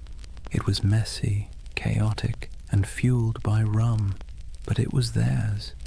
It's easy to romanticize this as some proto-democracy at sea, and in truth, pirates weren't building utopias. They fought among themselves, they drank themselves half to death, and they betrayed each other when the loot was good enough. But there was a kernel of something radical here. Ordinary people, most of them poor, illiterate, and cast aside by empire, were writing their own rules. Captains could be voted out. Plunder was divided more fairly than wages in most European jobs, and there was a sense, however fragile, that out here in the Caribbean heat, you weren't just surviving, you were free. Governments, of course, hated it. To them, the pirate republic was an insult, a slap in the face of civilization. They saw it as a cancer spreading across the Caribbean, undermining trade and embarrassing the crown. And so, predictably, they began plotting its destruction. But for a brief, shining decade or two, the dream held, a world of tattered sails and lawless harbors where outcasts became rulers, if only of themselves. So when you hear the phrase Pirate Republic, don't imagine marble halls or noble ideals. Imagine crowded taverns with lantern light flickering on sweat-streaked faces, mugs of grog slamming onto wooden tables, and the hum of 50 different languages mixing in the night. It wasn't a nation in any official sense, but it was a community, strange, fragile, reckless, that gave piracy its beating heart. By the early 1700s, piracy wasn't just a nuisance. It was a global scandal. Imagine you're a London merchant who's just sent off a ship full of sugar from Barbados. You're already dreaming about the profits, about the clinking of coins on your counting table. Then word arrives that your ship was intercepted somewhere between Tortuga and Nassau by a crew of outlaws who now plan to sell your precious cargo at a discount in the very next port. Frustrating, absolutely. Embarrassing, even more so. And it wasn't just London merchants, Dutch traders, French planters, Spanish governors. Everyone had a stake in the Caribbean economy, and pirates cut into all of them like barnacles on a hull. News of piracy spread quickly, carried in letters, pamphlets, and gossip that traveled almost as fast as the ships themselves. In coffee houses in Amsterdam or taverns in Boston, people swapped stories of Blackbeard's blockade of Charleston or of Bartholomew Roberts capturing hundreds of vessels.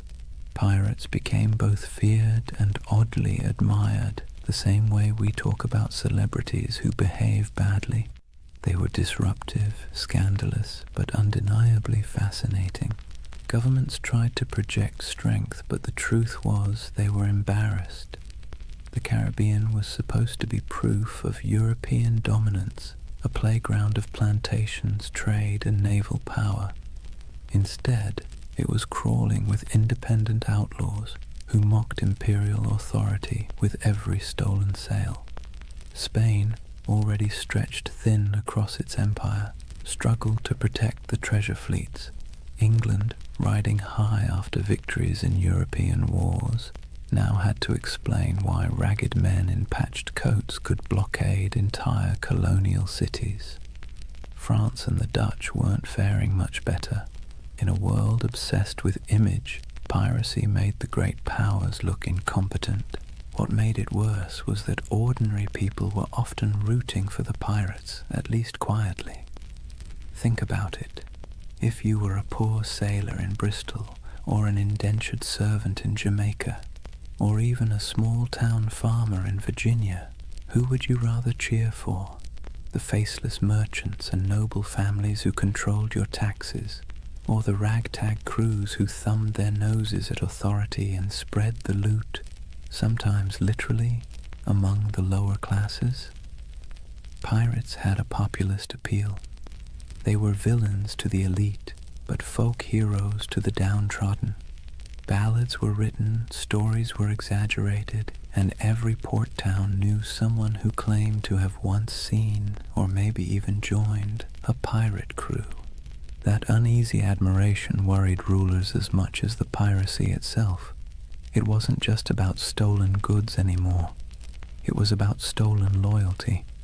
If too many sailors chose piracy over honest naval service, if too many colonists chose to trade with outlaws instead of legal merchants, the whole system could unravel. In this sense, the Pirate Republic wasn't just an economic threat. It was a political one. It represented a kind of freedom, however messy, that stood in direct contrast to empire. And so, as the first decade of the 1700s drew to a close, the world was watching. Governors wrote desperate letters to their monarchs begging for naval reinforcements. Merchants lobbied for protection. Admirals were dispatched with orders to stamp out the scourge. Yet for all this official outrage, the pirates kept sailing, kept raiding, and kept slipping back into the shallow harbors of Nassau, Tortuga, and Port Royal. The balance of power was precarious, and for a short, chaotic stretch of years, it seemed like the pirates might actually hold their ground. But as with all things in history, nothing so audacious lasts forever. The seeds of the pirates' downfall were already being sown, even as they toasted their freedom with mugs of grog under the Caribbean moon. Kings and parliaments were growing tired of being mocked. Naval patrols were growing stronger, and alliances, those fragile bonds between men who lived by theft and rum, were starting to fracture under the weight of greed. For now, though, the world watched in equal parts fear and fascination. Pamphlets painted pirates as monsters with hearts of stone, while tavern songs turned them into legends. Merchants cursed them, sailors dreamed of joining them, and governments plotted their end. The Golden Age of Piracy was in full swing, and like all golden ages, it glittered brightest just before the fall. Chapter 2. The Pirate's Life, Grit, Glory, and Grievance.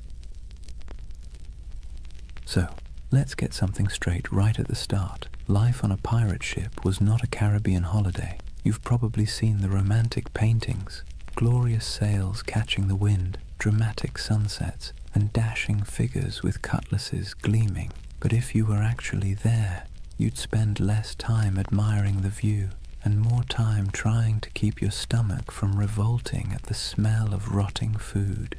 The pirate's life, while freer than serving in the Navy or laboring on a plantation, was still back-breaking, filthy, and endlessly uncomfortable. Imagine waking up below deck in the humid Caribbean heat. The air is thick, cloying, and full of the stink of unwashed bodies, damp wood, and tar. The ceiling is so low that you can't even stand upright. Rats scuttle across the beams, and you can hear the groan of the ship as it shifts against the waves. The pirate life didn't come with feather beds. You'd likely be sleeping on rough planks, maybe with a scrap of canvas for a blanket if you were lucky. Every day began with the creak of ropes, the bark of orders, and the endless rhythm of labor needed to keep a ship moving. Food was its own special kind of torture. Pirates stole plenty of supplies from captured ships, but unless you were lucky enough to raid a fresh merchantman recently, meals were, let's say, monotonous. Salted beef, so tough you could use it as a weapon. Hardtack, which was basically a cracker but harder than stone and often infested with weevils. Grog, a mix of watered-down rum, was the drink of choice, not because it tasted good, but because plain water went bad quickly in the heat. If you were lucky, you might snag some fruit or vegetables before they spoiled, but scurvy was always lurking like an uninvited guest. Teeth loosened, gums bled, and bones ached from the lack of vitamin C. Daily chores weren't glamorous either. Pirates weren't just fighting and drinking, they were sailors first. That meant scrubbing decks, mending sails, climbing rigging slick with salt spray, and bailing water from the hold during storms. And storms, by the way, were constant reminders that the sea itself was often more dangerous than any enemy. A hurricane could scatter a fleet in hours, leaving survivors clinging to driftwood while their dreams of plunder sank to the bottom. And yet, for all this hardship, men, and a few women, chose it willingly. Why? Because compared to life in the Navy or under the whip of a plantation master, piracy offered something intoxicating: freedom. On a pirate ship, you weren't at the mercy of a cruel officer with a whip. You weren't paid starvation wages while some admiral or merchant lined his pockets. Instead, you had a say in decisions, a share of the loot, and a chance, just a chance, to change your fortune.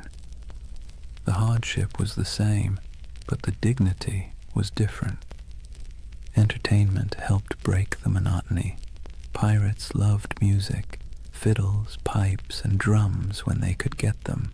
They told tall tales, gambled with dice and cards, and sang bawdy shanties that echoed across the waves. Some ships even kept pets, parrots, monkeys, or stray cats, both for company and for laughs. And of course there was always rum. Rum was less a drink than a coping mechanism, numbing sore muscles, smoothing frayed nerves, and sometimes sparking brawls that left men with more bruises than treasure.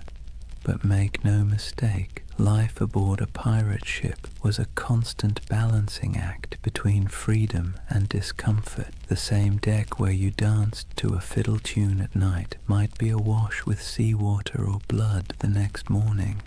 The same comrades who shared their food with you today might vote you out tomorrow if you crossed the wrong line.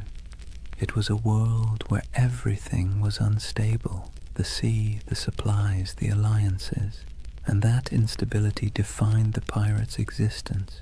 So, yes, the golden age of piracy glittered, but the day-to-day life was about sweat, salt, hunger, and a kind of stubborn resilience. You didn't become a pirate because it was comfortable. You became one because, for all its stink and danger, it gave you control of your own fate, at least for a while. Here's a funny thing about pirates. They were some of the most democratic people of their time, not in the sense of voting booths and campaign speeches, but in a rough, practical way that actually mattered to the men living on those creaking decks. Imagine that. While monarchs squabbled over crowns back in Europe and kings claimed they ruled by divine right, pirates were out on the high seas voting on who got to be in charge. When a crew formed, the first order of business wasn't just raiding a Spanish galleon.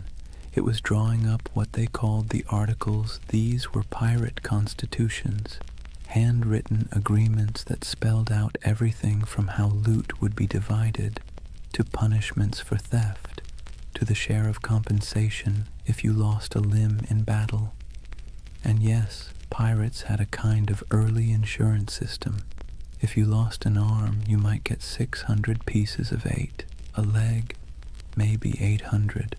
It wasn't exactly health insurance with a friendly provider, but it was better than what the average soldier got on land, which was nothing at all.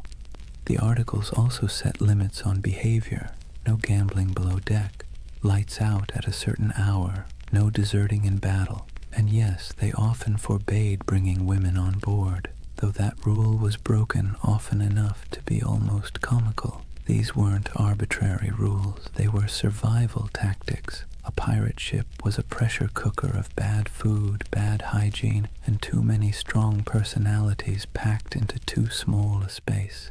Without rules, things would have descended into chaos faster than you can say mutiny. Now, the captain wasn't an untouchable figure like on a Navy ship. Pirate captains were elected by the crew, and they could be voted out just as easily. If a captain was too reckless, too stingy with loot, or just too annoying, the crew could replace him with someone else. This was radical for the 17th and 18th centuries. Imagine a farmhand in Europe marching up to his landlord and saying, "Sorry mate, we've had a vote and you're fired." Unthinkable. But on a pirate ship, that was just Tuesday. Of course, the captain still held real authority in battle. When cannonballs were flying and boarding parties were scrambling across decks, someone had to make quick decisions. But outside of combat, his power was checked by the quartermaster. The quartermaster was like the ship's accountant and judge rolled into one. He handled supplies, settled disputes, and distributed plunder according to the articles. He was the balance to the captain, ensuring one man didn't hoard all the power or all the silver. Speaking of plunder, here's where pirates really stood out. On most navy or merchant ships, ordinary sailors got scraps. Captains and owners took the lion's share. Pirates, by contrast, split loot far more evenly. Yes, captains and officers usually got larger shares, but the gap wasn't massive. A captain might get 2 or 3 shares, while a common sailor got 1. Compare that to the Navy, where a captain could rake in a fortune while the sailors were paid in arrears, if at all. For men used to being at the bottom of the social ladder, this was revolutionary. This system created a sense of buy-in. Everyone had a stake in every raid. Everyone had a voice. It's one reason pirate crews could be so terrifyingly effective. They weren't being flogged into action by some officer. They wanted to fight because victory meant coin jingling in their pockets. Cold, heavy, jangly, deliciously spendable coin. It's tempting to see this pirate democracy as noble or progressive, but let's be clear, it wasn't about ideals. It was about practicality. Pirates knew they lived hard, dangerous lives. They needed a system that kept people motivated, minimized infighting, and gave everyone a reason to stick together when things got ugly. Fair shares and voting rights weren't about enlightenment. They were about survival. Still, there's something oddly charming about it. At a time when peasants were tied to land and sailors in navies were practically prisoners, pirates carved out their own rough republics. Nassau in the Bahamas was famously called a pirate republic, and while that sounds grand, it was mostly a sandy haven of broken-down taverns, makeshift huts, and a whole lot of rum. But for the men who had once been whipped by naval officers or cheated by merchant captains, it was paradise. So picture it. A ship rolling gently on the waves, men gathered on deck, a set of articles being read aloud by lamplight, each pirate nodding, agreeing to the rules, knowing that at least here, on this rough plank of wood floating in a dangerous sea, their voice mattered. It wasn't democracy as we think of it today, but it was a kind of freedom most of them had never known before. One of the most brilliant things pirates ever did wasn't about cannons or cutlasses, it was branding. Pirates understood that half the battle was won before the first shot was fired, and their greatest weapon wasn't always steel, it was fear. They cultivated it, packaged it, and sold it with skulls and crossbones. Let's talk about the Jolly Roger. That iconic black flag wasn't just for show, it was psychological warfare. Picture yourself as a merchant sailor in the Caribbean. You're already nervous. The sea is treacherous, storms are brutal, and half your crew is seasick. Suddenly, you spot a ship on the horizon raising a black flag, its canvas snapping in the wind. Painted on it is a grinning skull, a pair of crossed bones, maybe even an hourglass dripping sand. You know instantly these are not friendly visitors. You have a choice: surrender and hope for mercy, or fight and almost certainly die. And here's the genius. Most merchant crews didn't fight. They gave up. Pirates knew that if they could terrify you into surrender, they could plunder your ship without firing a shot, without losing a man, and without wasting precious gunpowder. The Jolly Roger was essentially the world's first corporate logo, and it worked like a charm. But flags weren't the only symbols. Pirates loved spectacle. Some captains made themselves into walking horror shows. Blackbeard, for example, tied slow-burning fuses into his beard before battle, Imagine a man storming across your deck with his hair literally on fire, eyes wild, smoke curling around his face like some demon from the deep. That's not just intimidation, that's theater. He was turning himself into a nightmare that sailors would retell in every port from Jamaica to London. Superstition also ran deep. These were men who spent their lives on the unpredictable sea, so of course they looked for signs, omens, and rituals. Whistling on board was considered bad luck because it might whistle up a storm. Bananas were famously avoided on ships, tied to tales of vanished vessels and mysterious deaths. Cats, on the other hand, were seen as good luck, their twitching tails thought to calm the winds. Some pirates tattooed symbols for protection, crosses, anchors, mermaids, inked in crude lines that doubled as badges of identity and talismans against doom. Then there were the rituals before battle. Some crews would gather for a speech, others for a raucous round of rum-fueled singing. There might be a drum beat or a chant, something primal to stir courage. Pirates knew the value of theatre not just for their enemies, but for themselves. Fear is contagious, and courage sometimes needs a costume. Music, too, had its place. Sea shanties weren't just entertainment. They were tools for survival, helping men row or haul ropes in rhythm, but they also bound crews together, creating unity in sound and spirit. Picture the dark deck of a ship, waves crashing, lanterns swaying, and a chorus of rough voices rising into the night, carrying equal parts defiance and desperation. Symbols and superstitions gave pirates an edge. They were outnumbered and outgunned by naval powers, but they turned reputation into a weapon. Every skull painted on a flag, every whispered tale of a flaming bearded captain, every ritual chant before a raid, it all worked to magnify their presence far beyond their actual numbers. They made themselves larger than life, monsters of the sea, shadows that haunted every merchant sailor's imagination. And the beauty of it, most of it cost nothing.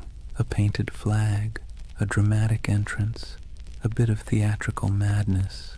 Pirates didn't need massive armies or endless treasuries. They needed fear, and they knew how to conjure it.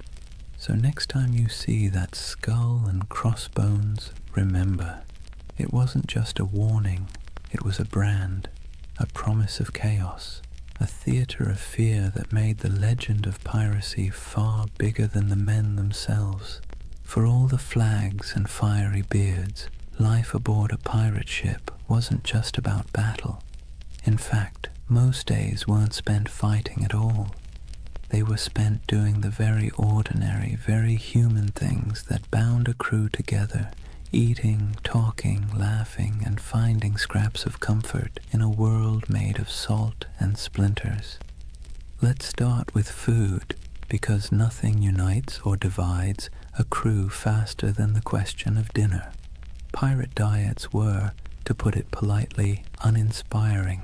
Salted beef or pork, rock-hard ship's biscuit crawling with weevils and barrels of dried peas were the staples. Water turned slimy after a few weeks, so rum, watered down into grog, became the drink of choice. The thing is, pirates ate much the same as navy crews or merchant sailors, but they sometimes had an advantage. Because pirates plundered fresh food and drink whenever possible, they could actually eat better than the men they robbed. A captured merchant ship might yield cheese, citrus fruit, coffee, sugar, or even delicacies like cocoa or spices. For a brief time, life on the high seas could taste a little less like mold and more like luxury. But food was more than sustenance. It was ritual. Sharing a meal created unity. Imagine a crew gathered on deck, bowls in hand, gnawing at salted meat and joking about who got the biscuit with the most maggots. It was grim humor, sure, but humor all the same. A bad meal, eaten together, still forged bonds. And the occasional feast, say, after a particularly good raid. was celebrated with music, rum, and more laughter than some men had known on land. Music itself was essential. Pirates didn't have iPhones, but they did have voices, fiddles, drums, and makeshift instruments. Sea shanties weren't just working songs. They were entertainment, morale boosters, and the glue that kept rhythm in both work and play. Picture the rough chorus rising under the stars, a drum tapping time, a fiddle screeching out a tune stolen from some tavern ashore. These weren't trained choirs, but the sound was raw, communal, and strangely beautiful. It stitched men together, reminding them that even in isolation, they belonged to something larger. Then there were the games. Dice and cards were popular, played with stakes as modest as tobacco or as reckless as shares of loot.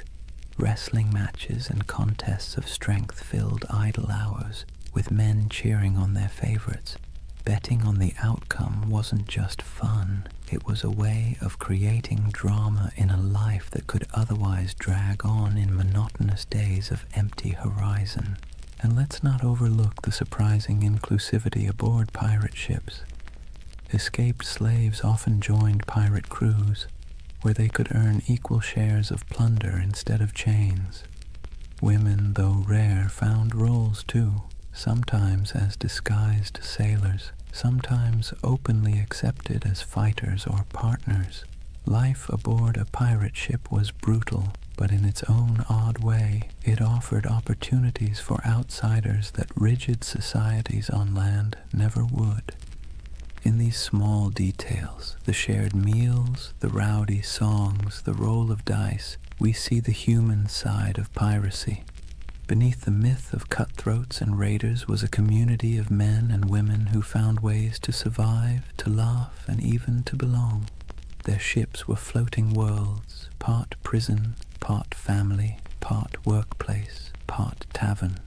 And while the dangers of storms, disease, and naval patrols never disappeared, these ordinary moments gave piracy its texture, the rhythm of humanity beneath the roar of cannons. So when you picture pirates, don't just imagine black flags and treasure chests. Imagine the sound of dice clattering on a barrel lid, the smell of salted pork frying in a pan, the laughter of men half drunk on rum, and the scratchy notes of a fiddle floating over the sea at night. That too was the pirate's life, not just violence and fear, but moments of messy, ordinary humanity carved out in the vast loneliness of the ocean.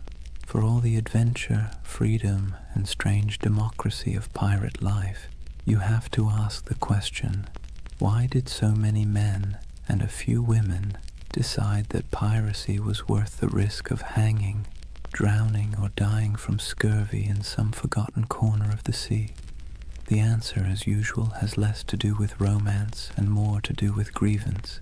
Pirates were not born with skulls and crossbones on their flags. Most of them were men who had been used, abused, and discarded by the very empires that later called them criminals. Take the average sailor in the early 1700s. His life was a cruel contract, low pay, brutal discipline, and punishments that bordered on torture. The British Navy in particular ran on forced service. Impressment gangs snatched men off the streets, dragging them aboard ships where they might serve years against their will. Once aboard, they were flogged for minor infractions, fed poorly, and often paid late, if at all. It was a life so grim that joining a pirate crew, where you at least got a vote, a share of plunder, and the occasional feast, looked less like criminality and more like opportunity. Then there were the privateers. These men had once sailed under legal commissions, essentially hired by governments to plunder enemy ships during wartime. But when treaties were signed and peace declared, those commissions were revoked. Overnight, skilled sailors became unemployed and unwanted. Some went home to poverty. Others, unwilling to give up the taste of plunder or unable to find work, simply kept raiding. The difference was only paperwork. Yesterday's patriot privateer was today's villainous pirate. Economic desperation played its part too. Europe churned with unemployment, inequality, and waves of displaced workers. Colonies offered work, but much of it was brutal plantation labor or indentured servitude. If you were poor, your choices were few. Toil endlessly for scraps on land, serve miserably in the navy, or gamble your life on piracy, where at least the rewards were immediate, tangible, and occasionally extravagant. Even a short run of luck could mean pockets full of coin, fine clothes stripped from captured merchants, or a chance to live like a king for a few weeks before it all fell apart. And make no mistake, piracy was a protest of sorts. Pirates didn't just steal. They struck at the heart of the empires that had used them. They targeted Spanish treasure fleets, English merchants, and French plantations. Their defiance wasn't couched in noble speeches, but in cannon fire and audacious raids. To kings and governors, they were parasites. To many of the poor, they were folk heroes, men who thumbed their noses at the powers that had left them to starve. But grievances went deeper than economics. Pirates carried personal grudges, captains who had beaten them, navies that had cheated them of wages, merchants who had treated them as expendable. To hoist the black flag was not only to seek fortune, but also to take revenge on a world that had never cared if they lived or died. So when you picture pirates shouting and firing cannons, remember the bitterness beneath it all. Their laughter around the rum barrel was fueled by the knowledge that they had nothing to lose and everything to snatch. Their democracy at sea was born not from lofty ideals, but from anger at systems that had denied them dignity on land. Piracy was grievance turned into lifestyle, protest turned into plunder. That's why the Golden Age of Piracy still lingers in our imagination. Beneath the noise of cannons and the gleam of treasure, it was the story of men who had been pushed too far, who decided that if the world offered them no justice, they would carve out their own, on their own terms, with black flags snapping in the wind. Chapter 3. Legends of the Black Flag.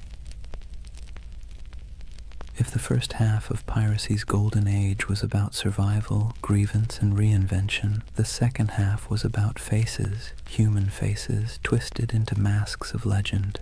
Because when we talk about pirates, we rarely remember the ordinary nameless sailor swabbing the deck or the hungry man who joined a crew for a share of bread and rum.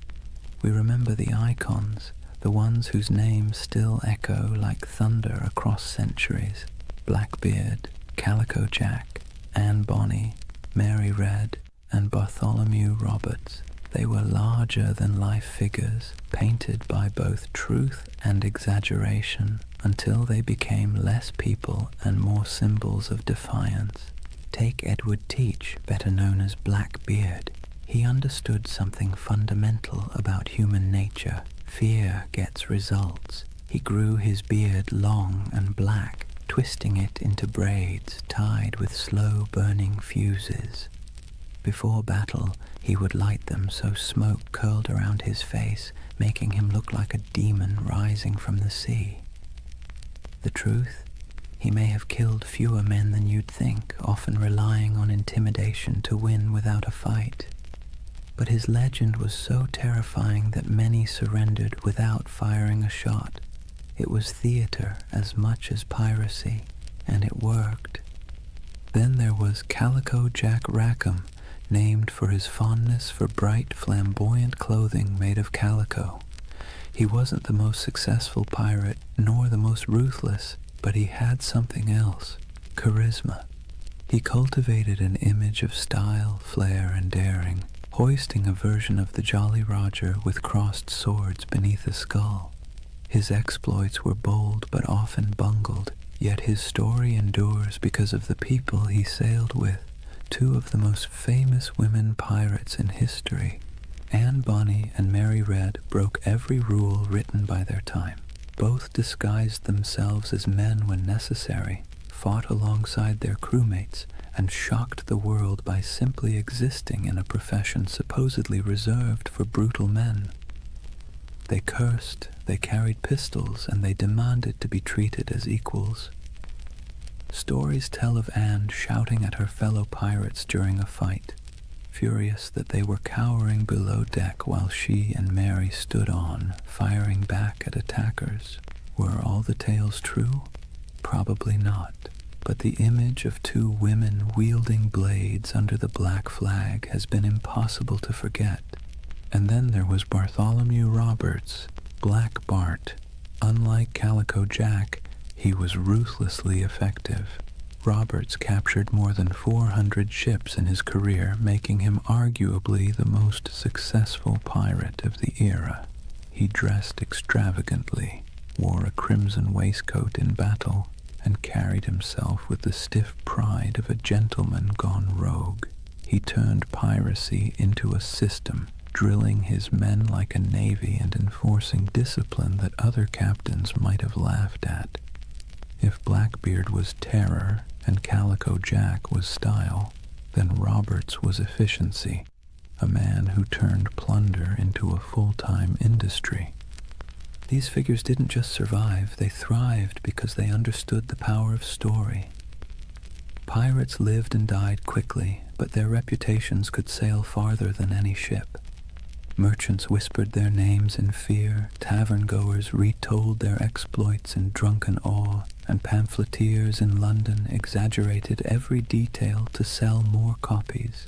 Legends inflated as fast as the sails of a ship in strong wind, until the line between man and myth blurred completely. So when you picture the Golden Age of Piracy, don't just imagine faceless crews swarming merchant ships.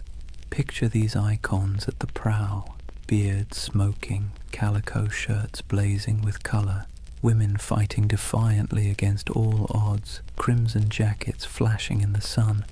They were performers as much as criminals, masters of spectacle, writing themselves into history by sheer audacity.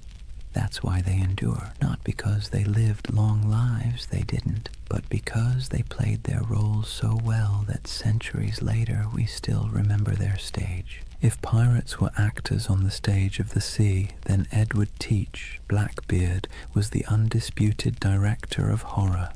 He understood better than almost anyone else that violence wasn't always necessary if you could make your enemies believe it was inevitable.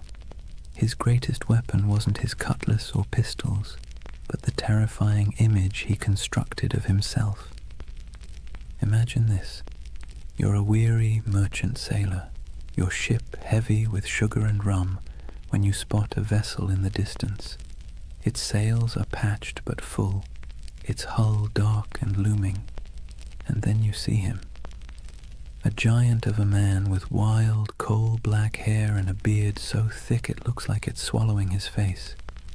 He's tied slow-burning fuses into his braids, sparks spitting, smoke curling around him as if he's stepped straight out of hell. The sight alone is enough to send shivers through the toughest crew. Guns are loaded, cannons are aimed, but more often than not, the merchant ship simply lowers its colors and surrenders. Why fight when the devil himself has shown up to collect? Here's the funny part.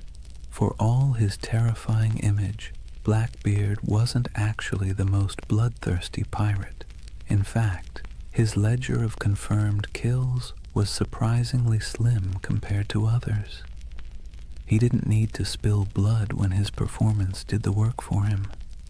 He crafted a persona so fearsome that it did the fighting long before the first cannonball flew. Think about it. Would you rather battle a man who looked like your neighbor or a smoke-shrouded demon who seemed to revel in chaos? Most captains chose the wiser option and handed over their cargo. Blackbeard also knew the value of spectacle beyond the battlefield. He cultivated stories about himself, feeding into his myth. He'd fire pistols in the air just to startle his own crew. He once blockaded the entire port of Charleston, South Carolina, holding the city hostage until he was supplied with medicine. This wasn't just piracy, it was theater on a grand scale, a demonstration that one man and a few ships could humiliate an entire colony. It was both ridiculous and awe-inspiring. But beneath the smoke and noise, Blackbeard was a practical man. He divided plunder with some fairness, treated his crew as partners more than slaves, and knew when to negotiate. He wasn't some mindless brute. He was calculated. His use of fear wasn't just for show. It was a strategy that minimized actual risk. Why fight bloody battles when you can win by reputation alone? Still, his career was short. He rose fast and fell faster. By 1718, the British Crown, tired of his antics and the disruption of trade, decided it had had enough. Lieutenant Robert Maynard lured him into a trap off the coast of North Carolina. In a brutal fight, Blackbeard was shot and slashed repeatedly before finally going down. His severed head was hung from Maynard's ship like a grotesque trophy, a final theatrical image for a man who had lived by performance. And yet, did death end the legend? Not at all. If anything, it sealed it. Blackbeard's ghost was said to haunt the waters where he died, his headless body swimming in the waves, searching for its lost skull. Fishermen swore they saw his spectral ship, the Queen Anne's Revenge, drifting silently across the horizon. Whether or not any of it was true didn't matter. The myth had already outgrown the man. So when you hear the name Blackbeard today, you're not just recalling a pirate. You're recalling one of history's greatest performers, a man who understood fear as both an art and a weapon. His stage was the sea, his audience the world, and his performance so unforgettable that centuries later we're still applauding in awe and a little bit of dread. If Blackbeard was the terrifying face of piracy, then John Rackham, better known as Calico Jack, was its fashion icon. The man wasn't particularly fearsome, nor was he especially successful compared to others, but he had something almost as valuable as gold: style. His nickname came from the brightly patterned calico coats he wore, loud enough to be seen from a mile away. It was a choice that said, "I may not be the biggest or the baddest, but I'll be the most noticeable." And in a world where fear and reputation kept you alive, being memorable mattered. Calico Jack's story would likely have been a footnote in the annals of piracy, if not for two extraordinary women who joined his crew, Anne Bonny and Mary Read. Their presence turned his otherwise average exploits into a legend that has fascinated people ever since. Anne Bonny was born in Ireland, but grew up in the Americas, the daughter of a wealthy planter. She had a fiery temper and a restless spirit. Stories say she once stabbed a servant girl with a kitchen knife, though the truth is hard to pin down. What we do know is that she wasn't content with the role society expected of her. Marrying a small-time sailor didn't calm her spirit. Running away with Calico Jack did. She traded the plantation house for the rolling deck of a pirate ship, proving herself as fierce with a blade as any man. Mary Red's tale was even stranger. Born in England, she was disguised as a boy from childhood so her family could inherit money. She grew up living as Mark Red, working as a soldier and sailor. By the time she crossed paths with Calico Jack and Anne Bonny, Mary had long since mastered the art of slipping between identities. When she joined their crew, she initially kept her disguise, but Anne, curious and bold, discovered the truth. Instead of turning her away, Anne accepted her, and the two became close allies. Now picture it, a small pirate crew, led by a man in flamboyant coats, backed by two women who defied every expectation of the age. While other pirates leaned on spectacle or terror, this trio leaned on audacity. Reports from the time describe Anne and Mary fighting openly in men's clothes, wielding pistols and cutlasses, cursing louder than the men beside them. They weren't mascots or novelties, they were feared combatants. When boarding parties went over the rails, Anne and Mary were often the first in line. One of the most famous stories of their courage came during the final days of Calico Jack's career. His ship was cornered by a pirate hunter. Most of the crew, drunk and unwilling to fight, cowered below deck. But Anne Bonny and Mary Read fought ferociously, shouting at the men to come up and defend themselves. Outnumbered and abandoned, they couldn't hold out forever. The ship was captured, and the crew taken to trial in Jamaica. Calico Jack was sentenced to hang, and before his execution, Anne Bonny reportedly delivered the coldest line in pirate history. She told him, "If you had fought like a man, you need not be hanged like a dog." Brutal but fair. Anne and Mary both escaped the noose by pleading the belly, claiming they were pregnant, which delayed executions. Mary fell ill and died in prison not long after. Anne's fate is more mysterious. Some say her wealthy father intervened to free her, and she lived out her days quietly. Others imagine she slipped back into obscurity, perhaps even finding another ship to sail under a new name. The truth is lost, but the legend remains. Together, Calico Jack, Anne Bonny, and Mary Read embodied a different side of piracy. Not the sheer terror of Blackbeard, but the wild defiance of people unwilling to live within the boundaries society had drawn for them. They weren't the richest or most feared pirates of their age, but they became symbols of rebellion, of choosing freedom over obedience, even if that freedom came at the cost of the gallows. And maybe that's why their story still resonates. Pirates are remembered not just for plunder, but for the dream of living life on your own terms, no matter how brief or dangerous that life might be. When people imagine pirates, they often picture chaos, rowdy drunkards waving swords, shouting curses, and stumbling around the deck. But not all pirates fit that mold. Some, strangely enough, insisted on discipline, manners, and even a touch of elegance. Enter Bartholomew Roberts, also known as Black Bart, the most successful pirate of the Golden Age. Not in legend, but in sheer numbers, the man captured over 400 ships in his career. That's not exaggeration, that's bookkeeping.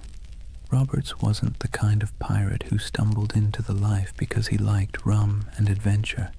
He was originally a skilled navigator, forced into piracy when his ship was taken. At first, he wanted nothing to do with it. But the pirates saw his talent with charts and stars, and when their captain died, they elected Roberts as the new leader. He reportedly said he didn't much care for the pirate life, but since it offered a short life but a merry one, he might as well make the most of it. That short life turned out to be remarkably eventful. Roberts stood out for several reasons. For one, he had standards. He banned drinking on his ships, which sounds downright heretical for a pirate crew. He also enforced strict rules against gambling, desertion, and even bringing women aboard. His ships ran more like naval frigates than floating taverns, and yet his men respected him because under his command they grew wealthy and untouchable. He also had a flair for presentation. While Blackbeard relied on smoke and fire to terrify, Roberts leaned on fashion. He dressed in fine silks, wore a crimson waistcoat, and carried himself with aristocratic dignity. Imagine him standing on the quarterdeck looking more like a nobleman than a pirate, with the Jolly Roger snapping in the wind behind him.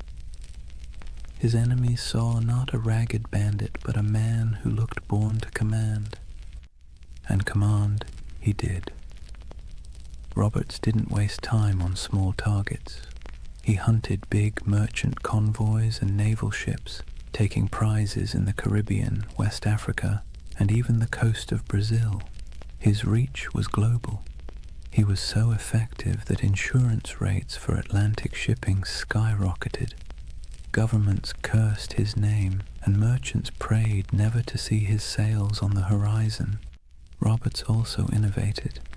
He used smaller, faster ships to outmaneuver larger warships, and he created a distinctive black flag showing a figure holding an hourglass, a grim reminder that time was running out for his enemies.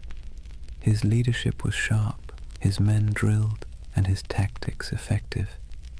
If piracy had generals, Roberts was one of them. But despite his elegance and order, he wasn't merciful. Roberts's raids often ended in executions or burning ships, his reputation sharpened not just by his appearance but by his ruthlessness. Yet unlike Blackbeard's wild terror or Calico Jack's flamboyant defiance, Roberts's menace came with a chilling professionalism. He was less devil of the seas and more CEO of piracy. His downfall came, as it often did, from the tightening noose of empire. In 1722, near the coast of Africa, the British Royal Navy finally cornered him. During the battle, Roberts was struck by grapeshot and killed instantly. His men, knowing what capture meant, dressed him in his finest clothes, weighted his body with chains, and cast him into the sea, denying the Navy the satisfaction of displaying him in death. Bartholomew Roberts's reign lasted only a few short years, but in that time he reshaped piracy. He proved it could be efficient, disciplined, and terrifyingly successful. More than Blackbeard, more than Calico Jack, he showed that piracy wasn't just chaos on the waves. It could be a well-oiled machine, run with precision and purpose. And in a way, Roberts's legacy marks the peak of piracy's power. After his death, the Golden Age began to dim. The seas grew less welcoming to outlaws, and the balance of terror shifted back to the empires. But for a moment, one elegantly dressed pirate managed to turn the oceans into his empire, and he did it not with smoke or theatrics, but with order, discipline, and an iron will. If pirates were remembered only for their hunger, sickness, or sunburn, the Golden Age wouldn't have stuck in our imagination. What really carved them into legend were the moments when ragged crews on creaking ships went toe-to-toe with empires and lived to tell the tale. These were the epic raids and showdowns that spread their reputation across oceans like wildfire, whispered from tavern to tavern, and exaggerated until they felt larger than life. Let's start with the Caribbean, where Spanish galleons groaned under the weight of treasure hauled from the New World. These ships were floating vaults, packed with silver from Peru, gold from Mexico, and spices from across the empire. They were also well armed and heavily guarded, but that didn't always save them. Pirates struck with speed, knowing that a single galleon could fund a lifetime. Stories circulated of bold raids where men climbed aboard under musket fire, smoke filling the decks as treasure chests were dragged away. The truth was often messier, with smaller victories and more frustration, but the image of pirates plundering Spanish treasure ships became the core of their legend. Then there were the blockades, audacious acts where pirates essentially declared themselves rulers of the sea. Imagine sailing into a harbor, dropping anchor across the entrance, and holding an entire town hostage. That's exactly what Blackbeard did at Charleston in 1718. For nearly a week, he strangled the city's trade, capturing ships and ransoming hostages. The people of Charleston, terrified of massacre, had no choice but to give in to his demands. It wasn't just robbery, it was theater, a statement to the world that pirates could hold whole cities in the palm of their hands. Other raids were more brutal, like the infamous attack on Ouida on the coast of Africa by Bartholomew Roberts. Roberts stormed the harbor, seizing ships, killing crews, and leaving smoking wrecks behind him. His reach across continents showed how piracy had gone global. It wasn't just the Caribbean anymore. It was the Atlantic, Africa, Brazil, anywhere trade sailed and wealth moved. But the stories weren't just about treasure. They were about battles fought against impossible odds. Pirate crews often faced warships far larger than their own. When they won, it wasn't just luck, it was tactics. They fought dirty, boarding quickly, using fear and confusion as weapons. A Navy captain might train for years to master a cannon broadside, but pirates knew how to turn desperation into an edge. Their greatest victories weren't about gold. They were about proving that outcasts and runaways could stand against the giants of empire. Of course, these showdowns didn't always end well. For every successful raid, there were failed ones, with crews scattered, captured, or killed. Yet somehow, it was the victories that stuck in memory. Sailors retold the stories in candle-lit taverns, each time with a little more smoke, a little more fire, a little more treasure. And as the tales grew, so too did the aura of piracy. It's worth pausing to think about why. Pirates didn't win many wars. They didn't topple kingdoms or rewrite maps, but they became symbols because of these moments when they defied the odds, even briefly. They lived in the cracks between empire and chaos, and their raids and blockades became stories of small men standing up to vast powers. That's the kind of tale that sticks, even when the facts get fuzzy. So whether it was Blackbeard choking a city, Roberts storming a harbor, or nameless crews slipping away with treasure under the moonlight, these epic showdowns kept the legend alive. And while empires eventually struck back in those brief, violent, theatrical moments, it was the pirates who ruled the seas. Chapter 4. The End of an Era. For all the bravado of pirates waving black flags and swaggering into taverns, their freedom was always temporary. The Golden Age of Piracy wasn't built on strength, it was built on neglect. The empires of Europe had been too busy fighting each other to deal with the nuisance of rogue captains. But once the wars settled and merchants began counting their lost profits, the patience snapped. Suddenly, the same kings and governments who once winked at piracy decided it was a scourge that had to be eradicated. Picture the mood in London, Paris, and Madrid in the early 1700s. Merchants stormed into government halls, waving reports of ships lost, insurance rates skyrocketing, and ports paralyzed by blockade. Politicians who once quietly enjoyed pirate loot filtering through colonial markets now heard the complaints of bankers and shipping magnates, and when money complained, rulers listened. What followed was a coordinated crackdown, an imperial revenge tour. Naval patrols that once turned a blind eye now prowled the Caribbean. The British Royal Navy, tired of seeing its reputation mocked by half-drunken rogues, sent heavily armed frigates to hunt pirates with relentless focus. Spain, long humiliated by raiders stealing its treasure fleets, tightened its convoys and poured resources into coastal defenses. Even France, which had once tolerated privateers operating on its behalf, began closing off safe harbors. The age of indulgence was over, but it wasn't just the ships. It was the laws. Governments realized they needed not only cannons, but also courts. Piracy was declared a universal crime, meaning that any nation could capture and prosecute pirates, regardless of where the crime occurred. Admiralty courts popped up across the Caribbean, in Jamaica, in Nassau, in Charleston, offering swift, brutal justice. No long trials, no sympathetic juries, just a quick hearing, a guilty verdict, and the inevitable walk up the gallows.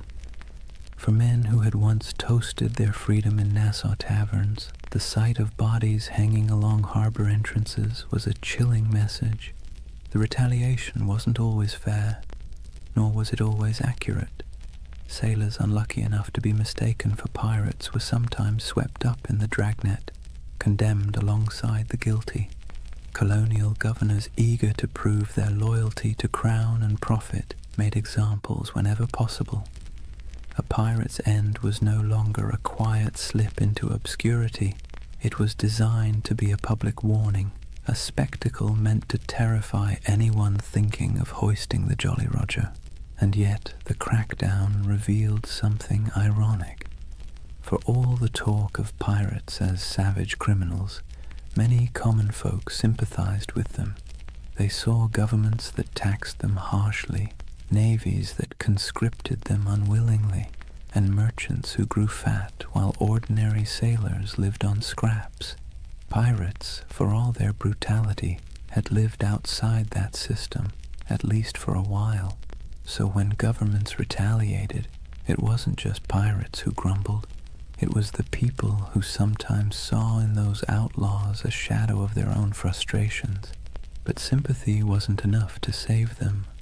Once the combined might of Europe's navies and courts turned fully against piracy, the end was only a matter of time.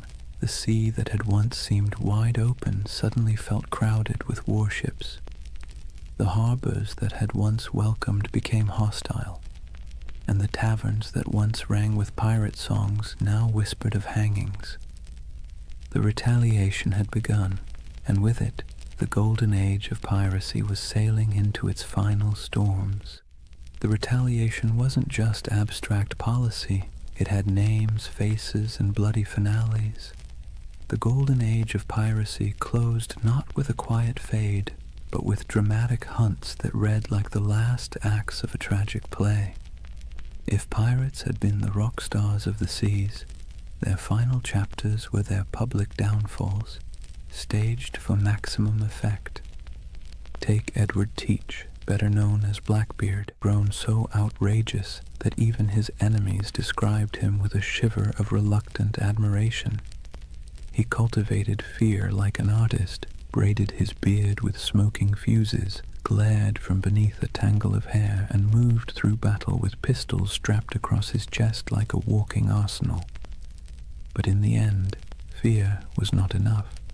In November 1718, the British Navy decided Blackbeard had outlived his usefulness as a legend. Lieutenant Robert Maynard sailed out from Virginia with a pair of sloops and cornered him off Ocracoke Island. The battle was brutal and up close, fought with pistols, cutlasses, and grit, and though Blackbeard fought like a demon, he fell. His head was hung from Maynard's bow as proof, a grotesque trophy meant to tell every sailor what became of even the fiercest pirate. But Blackbeard wasn't the only one. Across the Atlantic, Bartholomew Roberts, Black Bart, was sailing at the peak of his fame. Unlike Blackbeard's flair for theater, Roberts was all about efficiency. He raided with precision, commanded fleets of captured ships, and dressed in flamboyant crimson coats that made him as much a spectacle as his raids. He captured more ships than any other pirate, nearly 400 by some counts, yet even he couldn't outrun the noose tightening around piracy. In 1722, the British Navy cornered him off the coast of West Africa. A cannon shot cut him down mid-battle. His men, fearing what the British would do to his body, buried him at sea almost immediately, sending their captain to the depths before his enemies could claim him as a prize. And then there was Nassau. For years it had been the pirates' dreamland, a ramshackle republic of grog shops, makeshift huts, and lawless camaraderie where men and women reinvented themselves under the black flag. But in 1718, Woodes Rogers, backed by the British Crown, sailed in as governor. His arrival marked the beginning of the end. Pirates were given a choice: accept a royal pardon and live, or resist and hang. Many, weary of the chase, accepted. Others fled, and a handful fought to the bitter end, only to be cut down. The pirate republic evaporated almost overnight, Replaced by British order, courts, and gallows, these final hunts didn't just kill individual men, they killed the dream. Piracy had thrived on the cracks between empires, on the moments of chaos when law couldn't keep up with ambition. But as the empires recovered, they sealed those cracks. The end of Blackbeard, the fall of Roberts, and the capture of Nassau were not just events, they were symbols. Symbols that the era of pirates ruling the seas was closing, replaced once again by the iron grip of empire. Still, in taverns and whispered stories, their names lingered. Blackbeard's ghost was said to haunt Ocracoke. Roberts was remembered as the most efficient pirate who ever lived, and Nassau became a half-mythical place, a memory of freedom in an age of order. The final hunts had claimed the bodies, but the legends were already slipping beyond reach, sailing into something no navy could kill. Myth. When the nooses were tightened and the bodies left swinging in the Caribbean sun, it wasn't just individual men who were gone, it was a way of life. The end of piracy marked the closing of a strange, brief experiment in freedom and rebellion. But like all endings, it was not complete. Something was lost, yes, but something also remained. So, what was lost? First, the fragile dream of equality at sea. On land, society was suffocatingly rigid. Kings at the top, peasants at the bottom, and 1,000 unspoken rules about who could eat what, wear what, or even look at whom.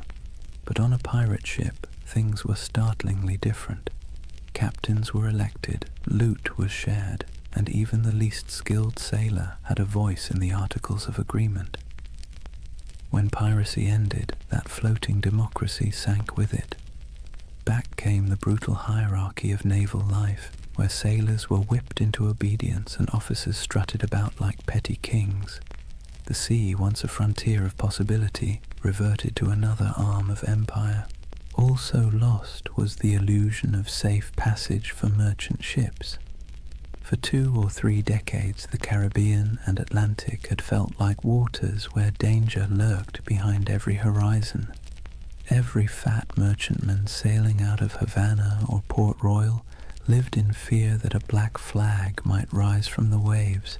The end of piracy reassured investors, merchants, and kings, but it also stripped the seas of a strange kind of excitement. The stories that once terrified crews would, in time, thrill readers instead. But for the men who lived it, the sudden absence of that uncertainty was like a silence, comforting to some, suffocating to others. And let's not forget the pirate havens themselves. Nassau, Tortuga, Port Royal, these places lost their wildness. Nassau was brought under British law, Tortuga became just another colonial backwater, and Port Royal, once notorious as the wickedest city on earth, was tamed after earthquakes and hurricanes tore it apart. The rowdy taverns, the lawless marketplaces, the smoky wharves where men from every corner of the Atlantic rubbed shoulders, all faded into memory. In their place came customs officers, naval patrols, and clerks counting barrels of molasses with joyless precision. Yet, for all that was lost, so much remained. Pirates had stamped themselves into the imagination of the world, and that stamp proved impossible to erase. Their names lived on in court transcripts, sailor songs, and whispered tales in dockside taverns. The terror they once inspired began to transform into legend, and legend into myth. People who once cursed them began retelling their stories with a touch of admiration. Blackbeard's ferocity, Anne Bonny's defiance, Bartholomew Roberts's crimson finery, all these details outlived the reality of hunger, disease, and gallows. What also remained were the scars left behind on empire itself. Piracy had forced colonial powers to admit that their grip on the seas was fragile. They had to pour money into patrols, fortifications, and treaties. In a way, pirates had been the most honest critics of empire. They exposed its weaknesses, exploited its greed, and thrived on its contradictions. Even in defeat, they left a mark, a reminder that power is never absolute, and that resistance, even in the form of theft and chaos, can rattle the mighty. And then, of course, there was the cultural inheritance. Pirates gave us more than just a few colorful tales. They gave us a vocabulary, pieces of eight, dead men tell no tales, the Jolly Roger. They gave us an image of freedom and defiance, however messy the reality was. They gave us a vision of men and women who lived outside the law, who thumbed their noses at kings and corporations, who carved out fleeting moments of liberty in a world dominated by authority. That vision survived long after the hangings were over. So yes, much was lost when piracy ended, but perhaps what mattered most remained. The idea that, for a brief, turbulent moment in history, ordinary people seized the sea and lived by their own rules, and even as their bodies rotted under the Caribbean sun, their legends sailed on untouchable. Here's the thing about pirates. They may have died at the gallows, but their ghosts never left. The Golden Age of Piracy, brief as it was, cast echoes that still rattle through our culture today. You can hear it in the creak of a movie ship's rigging, see it in the skull and crossbones slapped on Halloween costumes, and even hum it in the chorus of a sea shanty that went viral on TikTok centuries after the last pirate flag fell. The age itself ended, but the echo never stopped. The first echo came in literature. In the decades after the crackdowns, sailors still sang about Blackbeard and Roberts in taverns, but it wasn't until the 18th and 19th centuries that writers really started polishing the pirate into something mythic. Captain Charles Johnson's A General History of the Pirates, possibly written by Daniel Defoe, was basically the pirate's who's who of its time. It turned real men into larger-than-life anti-heroes, blending fact, rumor, and outright invention. Without Johnson's book, we might not even remember Anne Bonny or Calico Jack. He gave them immortality, even if he also gave them a touch more swagger than they probably had in real life. The next big echo came with adventure novels. Robert Louis Stevenson's Treasure Island didn't just echo the Golden Age, it amplified it into something permanent. Long John Silver's Crutch and Parrot, the buried treasure maps marked with X, the idea of pirates talking in a peculiar accent. These weren't direct from history, they were creations, echoes distorted into legend, and yet they stuck so firmly that even today, when you picture a pirate, you're probably picturing Stevenson's imagination more than anything Blackbeard ever did. The echo spread into song and theater, then into Hollywood. Errol Flynn swung from rigging with suspiciously clean teeth. Disney built an empire of its own with Pirates of the Caribbean, turning Captain Jack Sparrow into a global icon. And with each retelling, the pirate grew further from the salty, disease-ridden truth and closer to an eternal symbol of rebellion, freedom, and adventure. Pirates once hanged for terrorizing shipping lanes were recast as lovable rogues. History got smoothed over, but the echo carried on. There's another echo too, one that's less flashy but maybe more important. Pirates left behind ideas that have crept into modern conversations about democracy, labor, and resistance. The way they divided plunder fairly, the way they voted for leaders, the way they allowed voices that were silenced on land to be heard at sea, all of that has fascinated historians. Some have even argued that pirate ships were floating laboratories of democracy, a rough but radical experiment in fairness. The echo of those ideas about equality, about rejecting hierarchy, still has a strange resonance today, whether or not we acknowledge the source. And then there's the personal echo, the one that whispers in our imaginations when we stare at the horizon. Pirates embody the dream of escape, the fantasy of cutting ties, hoisting sails, and vanishing into the blue to live by no one's rules but your own. Most of us would never want the reality, the scurvy, the lice, the constant threat of death, but the dream lingers. It's why pirate flags still flutter on college dorm walls, why people still hold talk like a pirate day, and why buried treasure stories still make kids dig holes in the backyard. The echo isn't just in books and movies, it's in us. So when we talk about the Golden Age of Piracy, remember, it didn't just end, it transformed. The flesh and blood pirates are gone, but the shadows they left behind still sail.